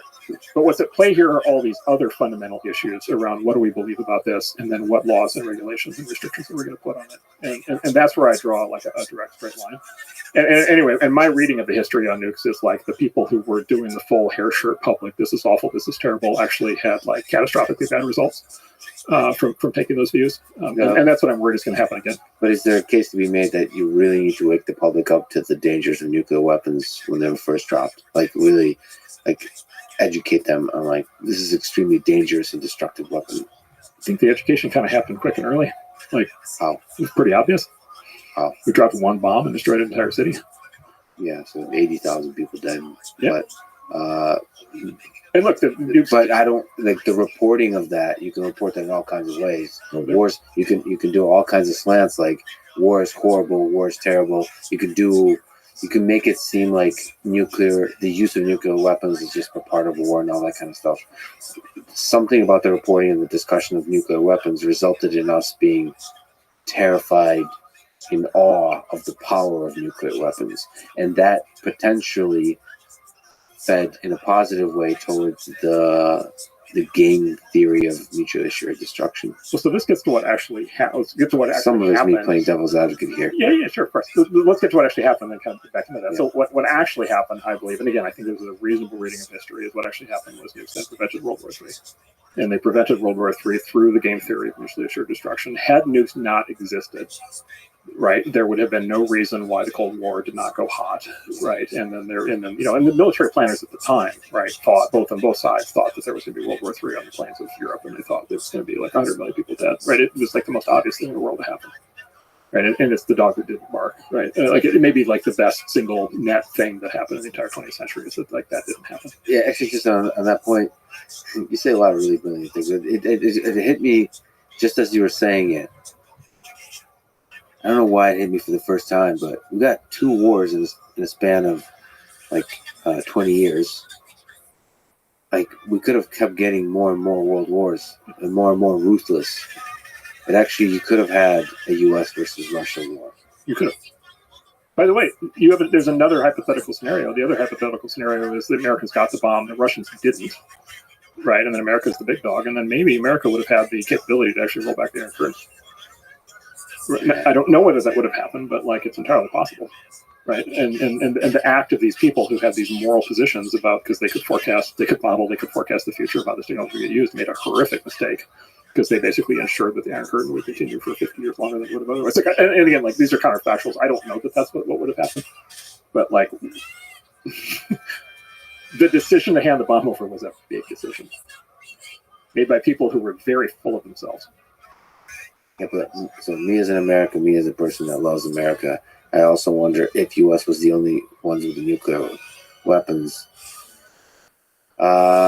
That was the argument for handing that was the guys who handed over the bomb. That was actually their moral argument. Yeah, I would probably not hand it over to. I would be careful about the regimes you hand it over to. Maybe give it to like the British or something, or like a democratically elected government. Well, look, there are people to this day who think that those Soviet spies did the right thing because they created a balance of terror as opposed to the U.S. having just. And by the way, let me balance of terror. Let's tell the full version. That's such a sexy ring to it. Okay, so the full version of the story is John von Neumann's a hero of both yours and mine. The full version of the story is he advocated for a first strike. So when the U.S. had the bomb and Russia did not, he advocated for. He said we need to strike them right now. Strike Russia. Yeah. Yes. Von Neumann. Yes, because he said World War III is inevitable. He was very hardcore. His theory was World War III is inevitable. We're definitely going to have World War III. The only way to stop World War III is we have to take them out right now, and we have to take them out right now before they get the bomb because this is our last chance.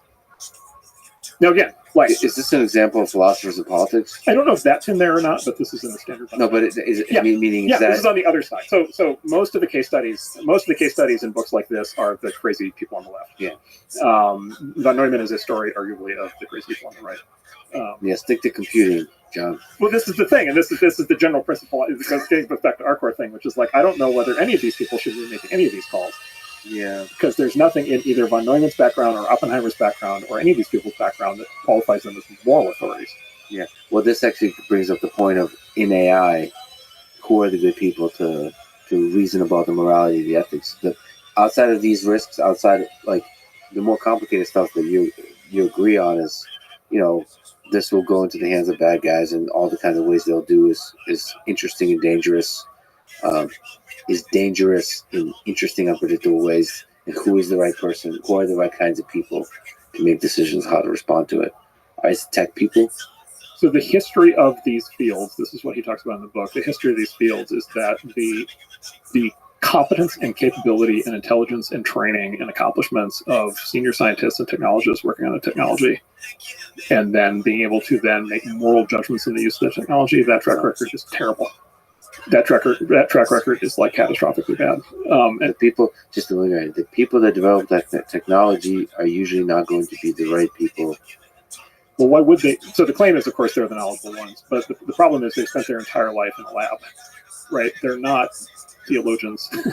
But so what you find when you read this and you look at these histories, what you find is they generally are very thinly informed on history, on sociology, on theology, on morality, on ethics.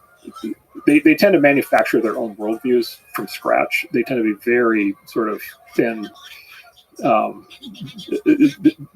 They're not remotely the arguments that you would be having if you got like a group of highly qualified theologians or philosophers, or Well, let me sort of, as the devil's advocate takes a sip of whiskey, say that I agree with that, but also it seems like the people who are doing kind of the ethics departments in these tech companies go sometimes the other way. Yeah.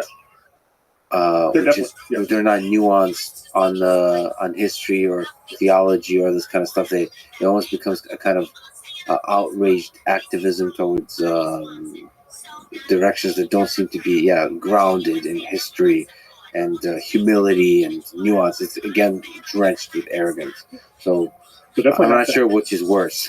Well, no, they're both bad. So definitely not them either. I guess.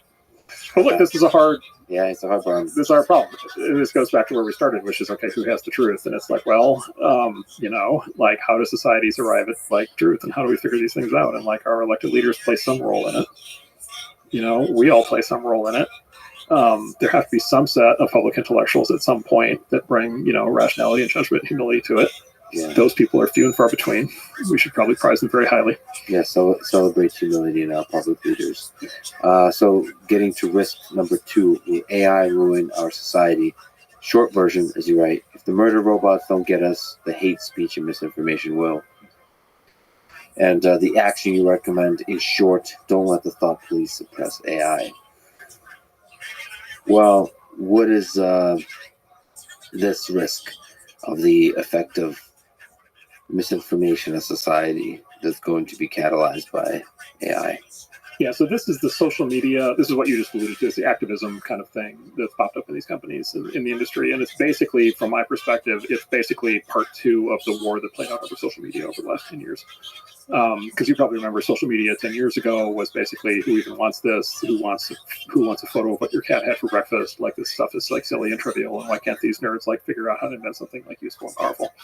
And then, certain things happened in the political system, and then it's sort of the polarity on that discussion switched all the way to social media is like the worst, most corrosive, most terrible, most awful technology ever invented, and then it leads to terrible, politicians and policies and politics and all this stuff, and that all got catalyzed into this very big kind of angry movement, both inside and outside the companies, to kind of bring social media to heal, and that got focused in particularly on two topics: so-called hate speech and so-called misinformation.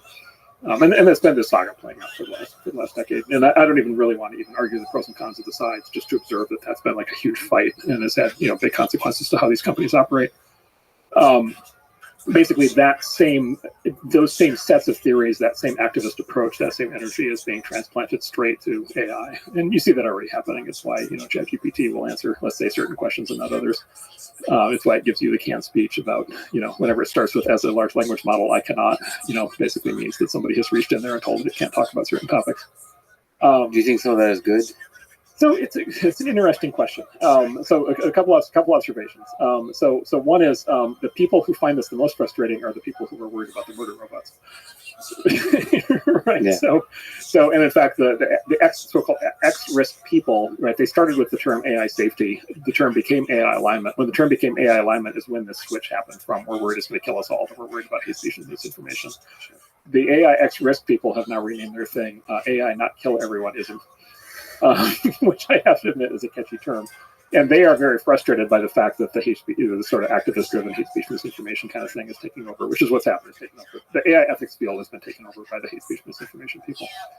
Look, would I like to live in a world in which like everybody was nice to each other all the time and nobody ever said anything mean and nobody ever used a bad word and everything was always accurate and honest? Like, that sounds great. Do I want to live in a world where there's like a centralized thought police working through the tech companies to enforce the view of a small set of elites that they're going to determine what the rest of us think and feel? Like, absolutely not. There could be a middle ground somewhere, like Wikipedia type of moderation. There's moderation on Wikipedia that is somehow crowdsourced, where you don't have centralized elites, but it's also not completely just a free-for-all, because if you have the entirety of human knowledge at your fingertips, you can do a lot of harm. Like, if you have a good assistant that's completely uncensored, they can help you build a bomb. They can help you mess with people's physical well-being, right? Because that information is out there on the internet. So presumably you could see the positives in censoring some aspects of an AI model when it's helping you commit literal violence. Yeah. And there's a later section of the essay where I talk about bad people doing bad things. Yes. Right. And there's a set of things that we should discuss there. Yeah. What happens in practice is these lines, as you alluded to this already, these lines are not easy to draw. And what I've observed in the social media version of this is, like the way I describe it, is the slippery slope is not a fallacy, it's an inevitability. The minute you have this kind of activist personality that gets in a position to make these decisions, they take it straight to infinity. Like it goes into the crazy zone like almost immediately and never comes back, because people become drunk with power, right? And they look, if you're in the position to determine what the entire world thinks and feels and reads and says, like, you're going to take it. And Elon has ventilated this with the Twitter files over the last 3 months, and it's just like crystal clear like how bad it got there. Now, reason for optimism is what Elon is doing with community notes. So community notes is actually a very interesting thing. So what Elon is trying to do with community notes is he's trying to have it where there's only a community note when people who have previously disagreed on many topics agree on this one. Yes, that's interesting. That's what I'm trying to get at, is like there could be Wikipedia like models or community notes type of models where allows you to essentially either provide context or censor in a way that's not resist the slippery slope nature. Now, there's an entirely different approach here, which is basically we have AIs that are producing content. We could also have AIs that are consuming content, right? And so one of the things that your assistant could do for you is help you consume all the content, right? And basically tell you when you're getting played. So for example, I'm going to want the AI that my kid uses, right, to be very, child safe. And I'm going to want it to filter for him all kinds of inappropriate stuff that he shouldn't be saying just because he's a kid. Yeah. Right. And you see what I'm saying is you can implement that. You could use architecturally, you could say you can solve this on the client side, right? Solving on the server side gives you an opportunity to dictate for the entire world, which I think is where you take the slippery slope to hell. There's another architectural approach, which is to solve this on the client side, which is certainly what I would endorse. It's AI risk number 5. Will AI lead to bad people doing bad things? I can just imagine language models used to do so many bad things, but the hope is there that you can have large language models used to then defend against it by more people, by smarter people, by more effective people, skilled people, all that kind of stuff. Three-part argument on bad people doing bad things. So number one, right, you can use the technology defensively, and we should be using AI to build like broad spectrum vaccines and antibiotics for like bioweapons, and we should be using AI to like hunt terrorists and catch criminals, and like we should be doing like all kinds of stuff like that. And in fact, we should be doing those things even just to like go get like basically go eliminate risk from like regular pathogens that aren't like constructed by an AI. So there's the whole defensive set of things. Second is we have many laws on the books about the actual bad things, right? So it is actually illegal to be to commit crimes, to commit terrorist acts, to build pathogens with the intent to deploy them to kill people. And so we have those. We actually don't need new laws for the vast majority of the scenarios. We actually already have the laws on the books. The third argument is the minute, and this is sort of the foundational one that gets really tough, but the minute you get into this thing, which you were kind of getting into, which is like, okay, but like, don't you need censorship sometimes, right? And don't you need restrictions sometimes? It's like, okay, what is the cost of that? And in particular, in the world of open source, right? And so is open source AI going to be allowed or not?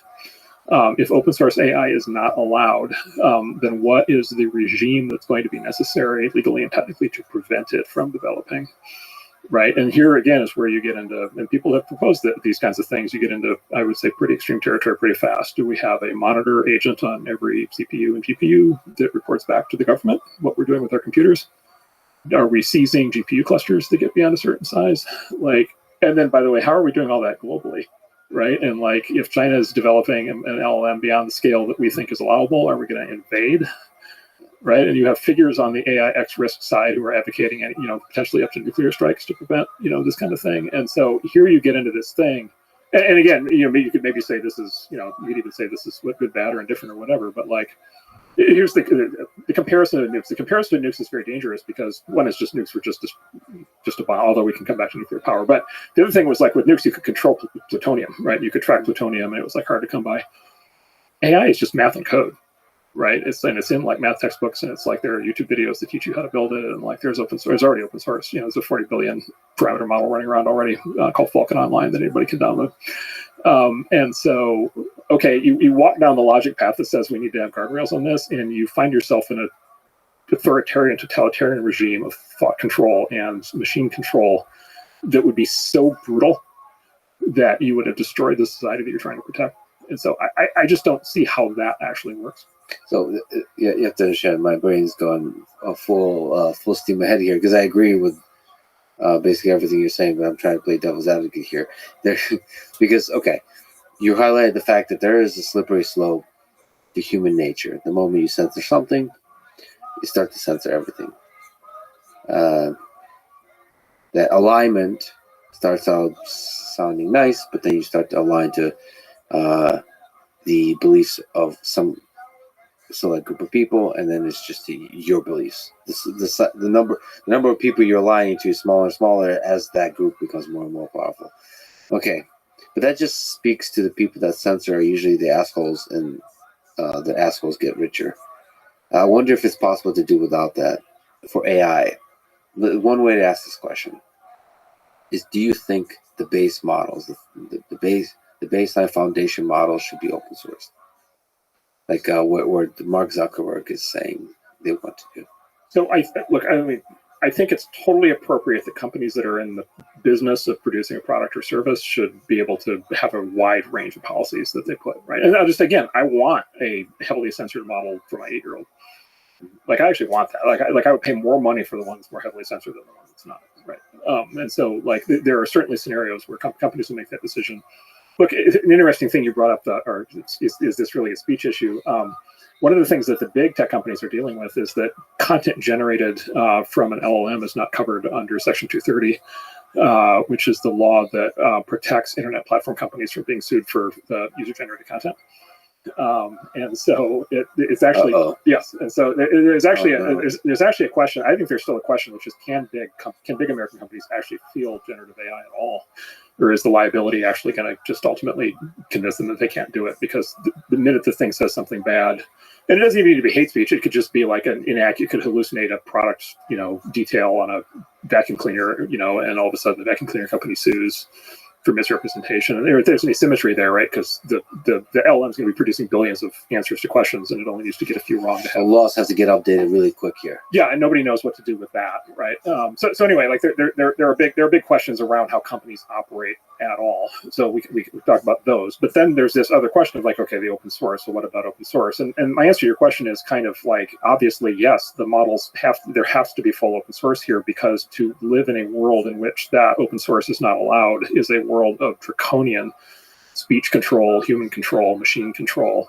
I mean, black helicopters with jackbooted thugs coming out, rappelling down and seizing your GPU like territory. Well, no, I'm 100% serious. You're saying slippery slope always leads there. No. That's what's required to enforce it. Like, how will you enforce a ban on open source AI? No, you could add friction to it. Like, hard to get the models, because people will always be able to get the models, but it'll be more in the shadows, right? The leading open source model right now is from the UAE. Like, the next time they do that, what do we do? Yeah. Like, oh, I see. You're like the 14-year-old in Indonesia comes out with a breakthrough model. We talked about most great software comes from a small number of people. Some kid comes out with some big new breakthrough in quantization or something, and has some huge breakthrough. And like, what are we gonna like invade Indonesia and arrest him? It seems like in terms of size of models and effectiveness of models, the big tech companies will probably lead the way for quite a few years. And the question is of what policies they should use. The kid in Indonesia should not be regulated, but should Google, Meta, Microsoft, OpenAI be regulated? Well, so but this goes, okay, so when does it become dangerous? Yeah. Right? Is the danger that it's, quote, as powerful as the current leading commercial model, or is it that it is just at some other arbitrary threshold? Yeah. And then, by the way, like, look, how do we know? Like, what we know today is that you need like a lot of money to like train these things, but there are advances being made every week on training efficiency and data, all kinds of synthetic. Look, I don't even like the synthetic data thing we're talking about. Maybe some kid figures out a way to auto generate synthetic And that's data. going to change everything. Yeah, exactly. And so, like, sitting here today, like the breakthrough just happened, right? You made this point. Like, the breakthrough just happened. So we don't know what the shape of this technology is going to be. I mean, the big shock, the big shock here is that, whatever number of billions of parameters basically represents at least a very big percentage of human thought. Mm-hmm. Like, who would have imagined that? And then there's already work underway. There was just this paper that just came out that basically takes a GPT-3 scale model and compresses it down to run on a single 32-core CPU. Like, who would have predicted that? Yeah. Some of these models now you can run on Raspberry Pis. Like, today they're very slow, but like, maybe there'll be a real perform. Like, it's math and code. Here we're back. Math and code. Math, code, and data. It's bits. Mark's just like walked away at this point. He's just screw it. I don't know what to do with this. You guys created this whole internet thing.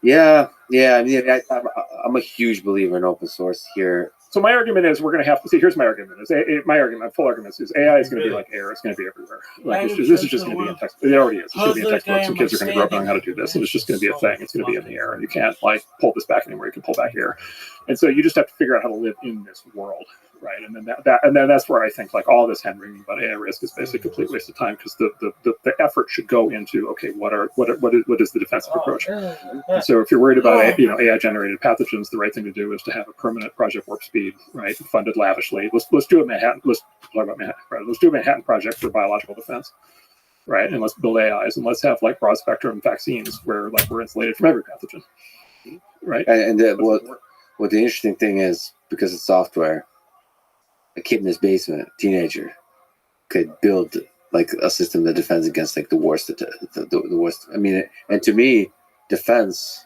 is super exciting. It's if you believe in the good of human nature, that most people want to do good, to be the savior of humanity is really exciting. Yes. Not okay. That's a dramatic No, statement, but it's like true, to though. help people. To Yeah, help of course, people. help Yeah. people. Yeah. Okay. What about just to jump around? What about the risk of will AI lead to crippling inequality?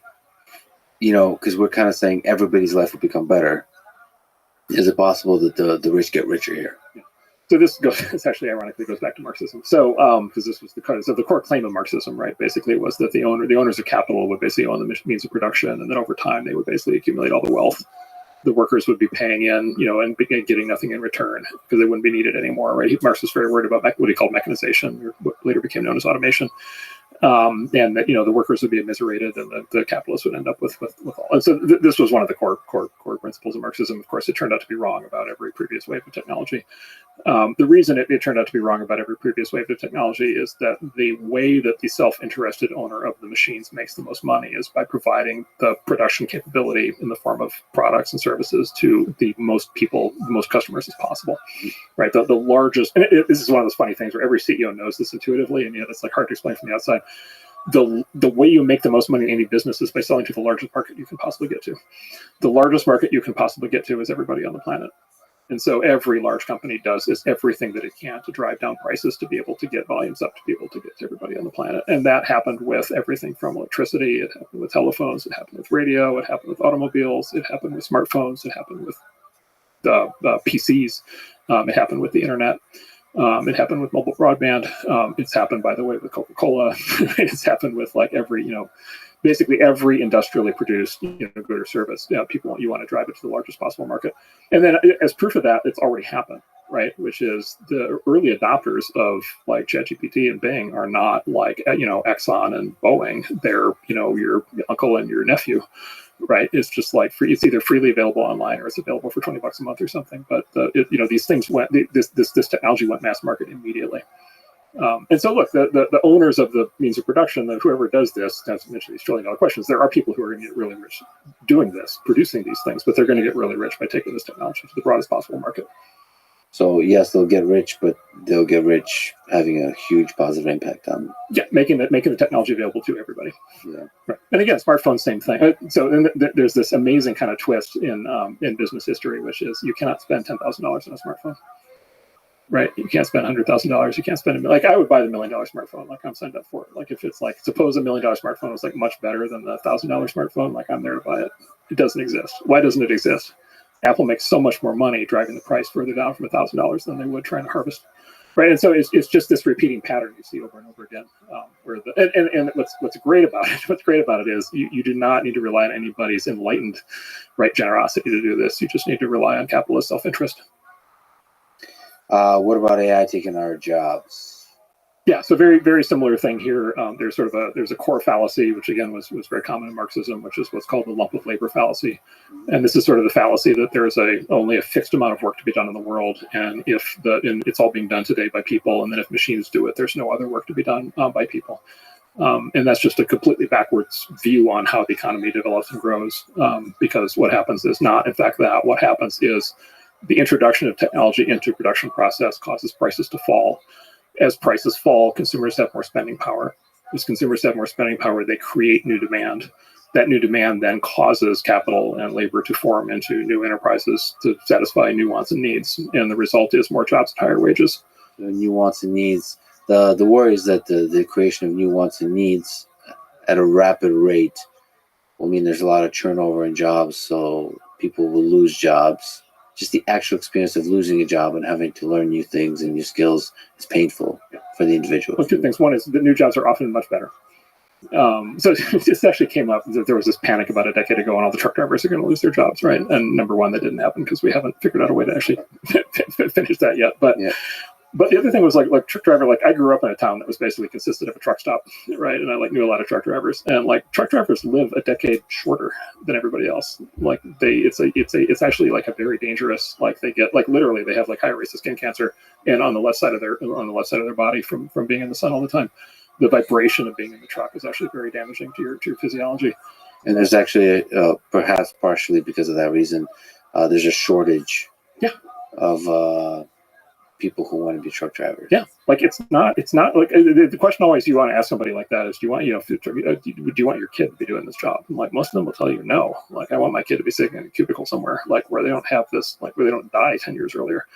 And so the new jobs, number one, the new jobs are often better, but you don't get the new jobs until you go through the change. And then to your point, the training thing, it's always the issue is can people adapt? And again, here you need to imagine living in a world in which everybody has the AI assistant capability, right, to be able to pick up these skills much more quickly and be able to have be able to have a machine to work with to augment their skills. It's still going to be painful, but that's the process of life. It's painful for some people. I mean, there's no question it's painful for some people, and yes, it's not. Again, I'm not a utopian on this, and it's not like it's positive for everybody in the moment, but it has been overwhelmingly positive for 300 years. I mean, look, the concern here, this concern has played out for literally centuries, and this is the sort of Luddite, the story of the Luddites. You may remember there was a panic in the 2000s around outsourcing was going to take all the jobs. There was a panic in the 2010s that robots were going to take all the jobs. In 2019, before COVID, we had more jobs at higher wages, both in the country and in the world, than at any point in human history. Mm-hmm. And so the overwhelming evidence is that the net gain here is just wildly positive. And most people overwhelmingly come out the other side being huge beneficiaries of this.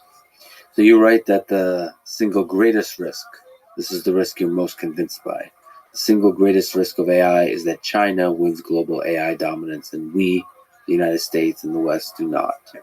Can you elaborate? Yeah, so this is the other thing, which is a lot of the sort of AI risk debates today sort of assume that we're the only game in town, right? And so we have the ability to kind of sit in the United States and criticize ourselves and have our government beat up on our companies and we're figure out a way to restrict what our companies can do. And we're gonna ban this and ban that, restrict this and do that. And then there's this other force out there that doesn't believe we have any power over them whatsoever, and they have no desire to sign up for whatever rules we decide to put in place.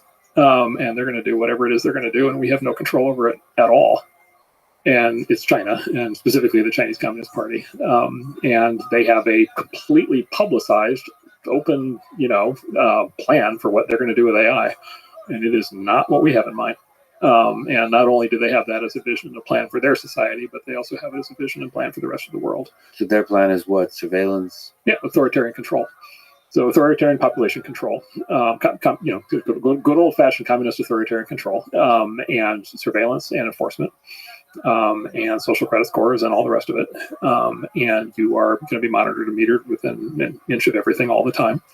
And it's it's basically the end of human freedom, and that's their goal. And they justify it on the basis of that's what leads to peace. And you're worried that the regulating in the United States will halt progress enough to where the Chinese government would win that race. So their plan, yes, and the reason for that is they're very public on this. Their plan is to proliferate their approach around the world, and they have this program called the Digital Silk Road, right, which is building on their Silk Road investment program, and they've been laying networking infrastructure all over the world with their 5G network with their company Huawei. And so they've been laying all this fabric, financial and technological fabric all over the world, and their plan is to roll out their vision of AI on top of that, and to have every other country be running their version. And then if you're a country prone to, authoritarianism, you're going to find this to be an incredible way to become more authoritarian.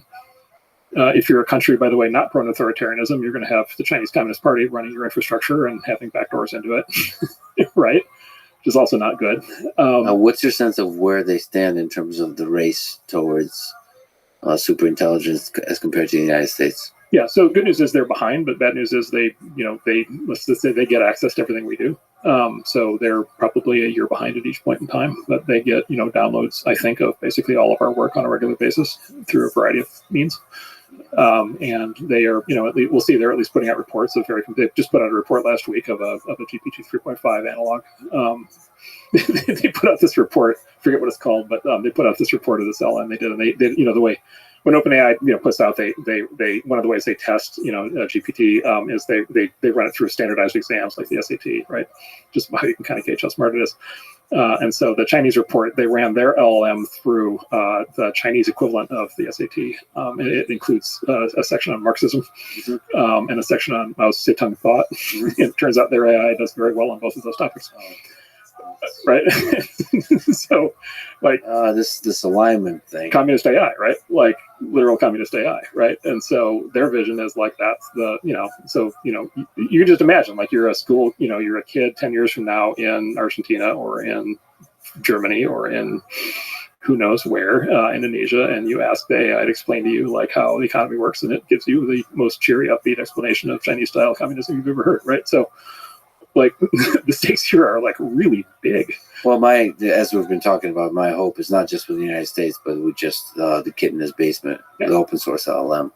So I don't know if I trust large centralized institutions with super powerful AI, no matter what their ideology. Because power corrupts. You've been investing in tech companies for about, let's say, 20 years, and about 15 of which was with Andreessen Horowitz. What interesting trends in tech have you seen over that time? Let's just talk about companies and just the evolution of the tech industry. I mean, the big shift over 20 years has been that tech used to be a tools industry. For basically from like 1940 through to about 2010, almost all the big successful companies were picks and shovels companies. So PC, database, smartphone, some tool that somebody else would pick up and use. Since 2010, most of the big wins have been in applications. So a company that starts it starts in an existing industry and goes directly to the customer in that industry. And the early examples there were like Uber and Lyft and Airbnb, and then that model is kind of elaborating out. The AI thing is actually a reversion on that for now, because like most of the AI business right now is actually in cloud provision of AI APIs for other people to build on. But the big thing will probably be an app. Yeah, I think most of the money probably will be in whatever. Yeah, your AI financial advisor or your AI doctor or your AI lawyer, or take your pick of whatever the domain is. And what's interesting is the Valley kind of does everything. The entrepreneurs kind of elaborate every possible idea, and so there will be a set of companies that like make AI something that can be purchased and used by large law firms, and then there will be other companies that just go direct to market as an AI lawyer. What advice could you give for a startup founder? Just haven't seen so many successful companies, so many companies that fail also. What advice could you give to a startup founder, someone who wants to build the next super successful startup in the tech space? The Googles, the Apples, the Twitters. Yeah, so the great thing about the really great founders is they don't take any advice. So, so if you find yourself listening to advice, maybe you shouldn't do it. But that's actually, just to elaborate on that, if you could also speak to great founders too. Yeah. Like what makes a great founder? So what makes a great founder is super smart, coupled with super energetic, coupled with super courageous. I think it's some of those three. And Intelligence, passion, and courage. The first two are traits, and the third one is a choice, I think. Courage is a choice. Well, because courage is a question of pain tolerance, right? So how many times are you willing to get punched in the face before you quit? Yeah. And here's maybe the biggest thing people don't understand about what it's like to be a startup founder is it gets very romanticized, right? And even when they fail, it still gets romanticized about like what a great adventure it was. But like the reality of it is most of what happens is people telling you no, and then they usually follow that with "you're stupid." Right? No, I will not come to work for you. I will not leave my cushy job to come work for you. No, I'm not going to buy your product. No, I'm not going to run a story about your company. No, I'm not this, that, the other thing. And so a huge amount of what people have to do is just get used to just getting punched. And the reason people don't understand this is because when you're a founder, you cannot let on that this is happening, because it will cause people to think that you're weak and they'll lose faith in you. Yeah. So you have to pretend that you're having a great time when you're dying inside, right? You're just in misery. But why did they do it? What do they do? Yeah, that's the thing. It's like it is a level. This is actually one of the conclusions. I think it's actually for most of these people on a risk-adjusted basis, it's probably an irrational act. Mm-hmm. They could probably be more financially successful on average if they just got like a real job in a big company. But there's, some people just have an irrational need to do something new and build something for themselves. And, some people just can't tolerate having bosses. Oh, here's a fun thing is how do you reference check founders? Mm-hmm. Right. So you call it, normally you reference check, you're hiring somebody is you call the bosses and you find out if they were good employees. And now you're trying to reference check Steve Jobs. Right. And it's like, oh God, he was terrible. He was a terrible employee. He never did what we told him to do. Yeah. So what's a good reference? Do you want the previous boss to actually say their They never did what you told them to do. That might be a good thing. Well, ideally, what you want is I will go. I would like to go to work for that person. He worked for me here, and now I'd like to work for him. Now, unfortunately, most people can't. Their egos can't handle that, so they won't say that. But that's the ideal. What advice would you give to those folks in the space of intelligence, passion, and courage? So I think the other big thing is you see people sometimes who say, I want to start a company, and then they kind of work through the process of coming up with an idea. And generally those don't work as well as the case where somebody has the idea first, and then they kind of realize that there's an opportunity to build a company, and then they just turn out to be the right kind of person to do that. When you say idea, do you mean what long-term big vision, or do you mean specifics of like product?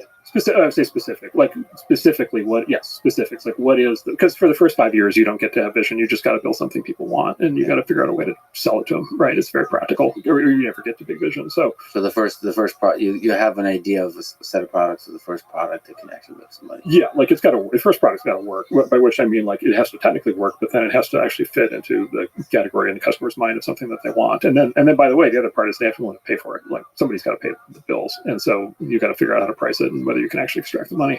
Yeah. So usually it is much more predictable. Success is never predictable, but it's more predictable if you start with a great idea and then back into starting the company. So this is what we did. We had Mosaic before we had Netscape. The Google guys had the Google search engine working at Stanford, right? Actually, there's tons of examples where they, Pierre Omidyar had eBay working before he left his previous job. So I really love that idea of just having a prototype that actually works before you even begin to remotely scale. Yeah. By the way, it's also far easier to raise money, right? Like the ideal pitch that we receive is, here's the thing that works. Would you like to invest in our company or not? Yeah. Like that's so much easier than here's 30 slides with a dream, right?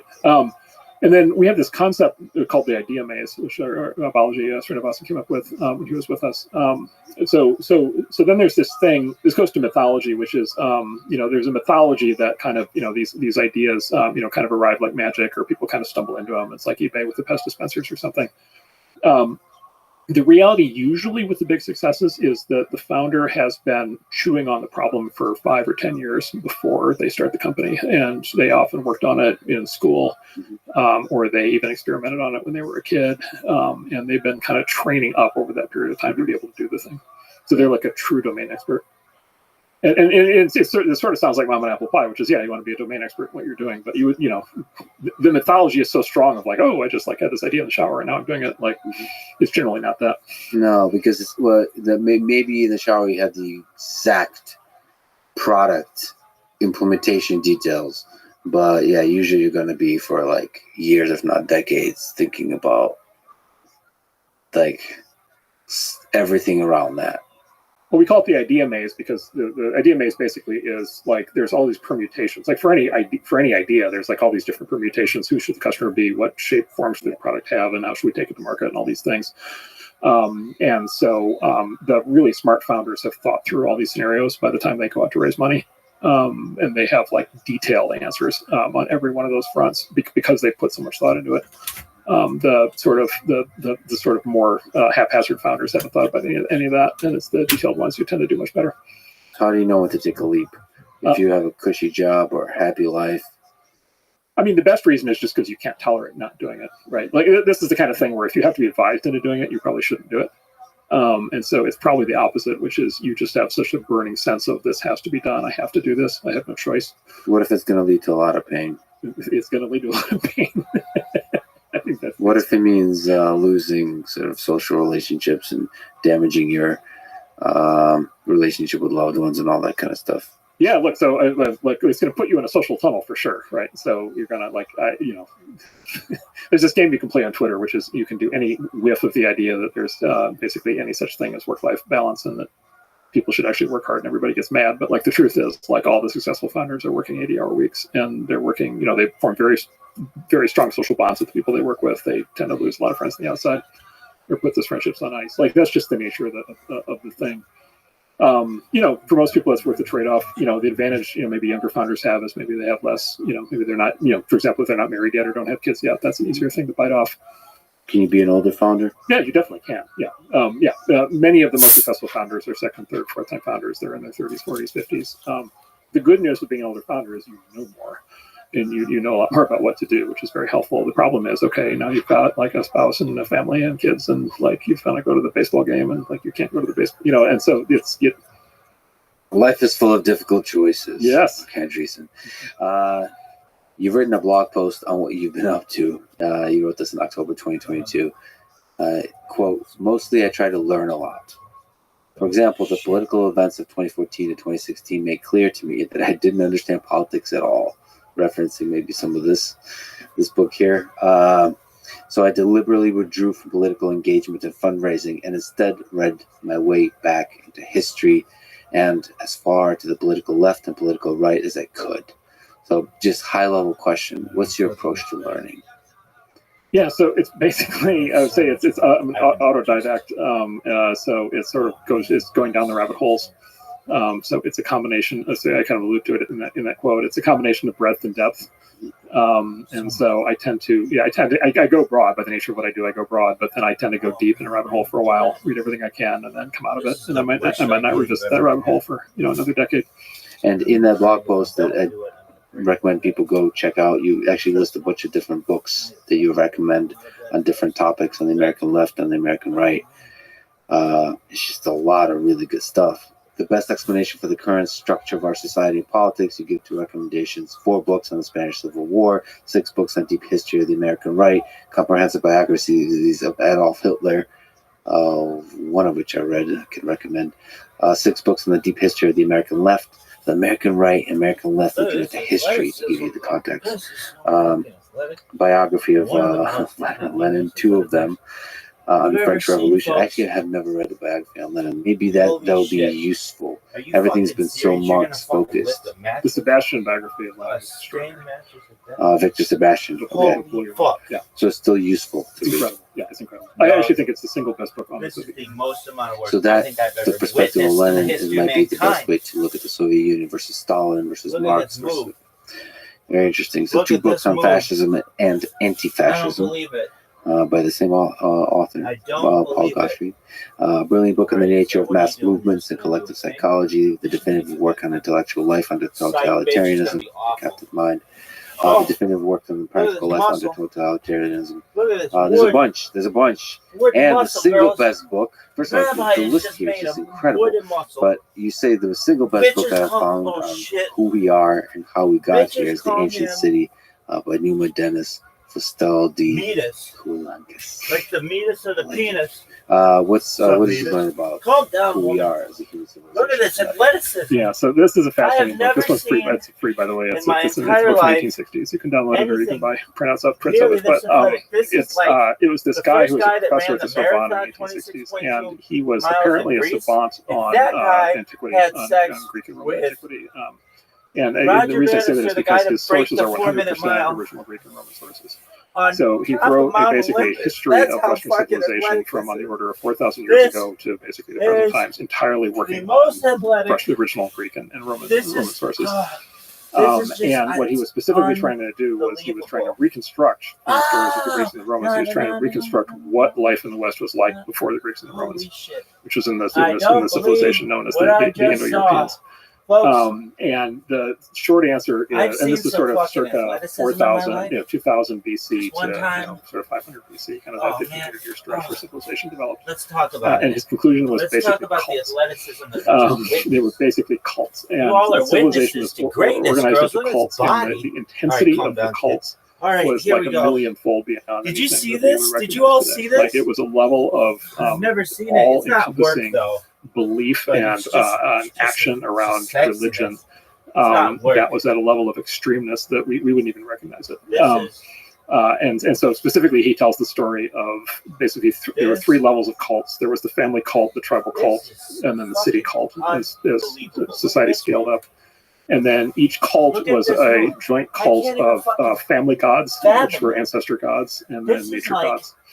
And then you were bonding into a family, a tribe, or a city was based on your adherence to that religion. People who were not of your family, tribe, city worshiped different gods, which gave you not just the right but the responsibility to kill them on sight. Analogy. It would be like right. So there were serious about Jackie Joyner hardcore.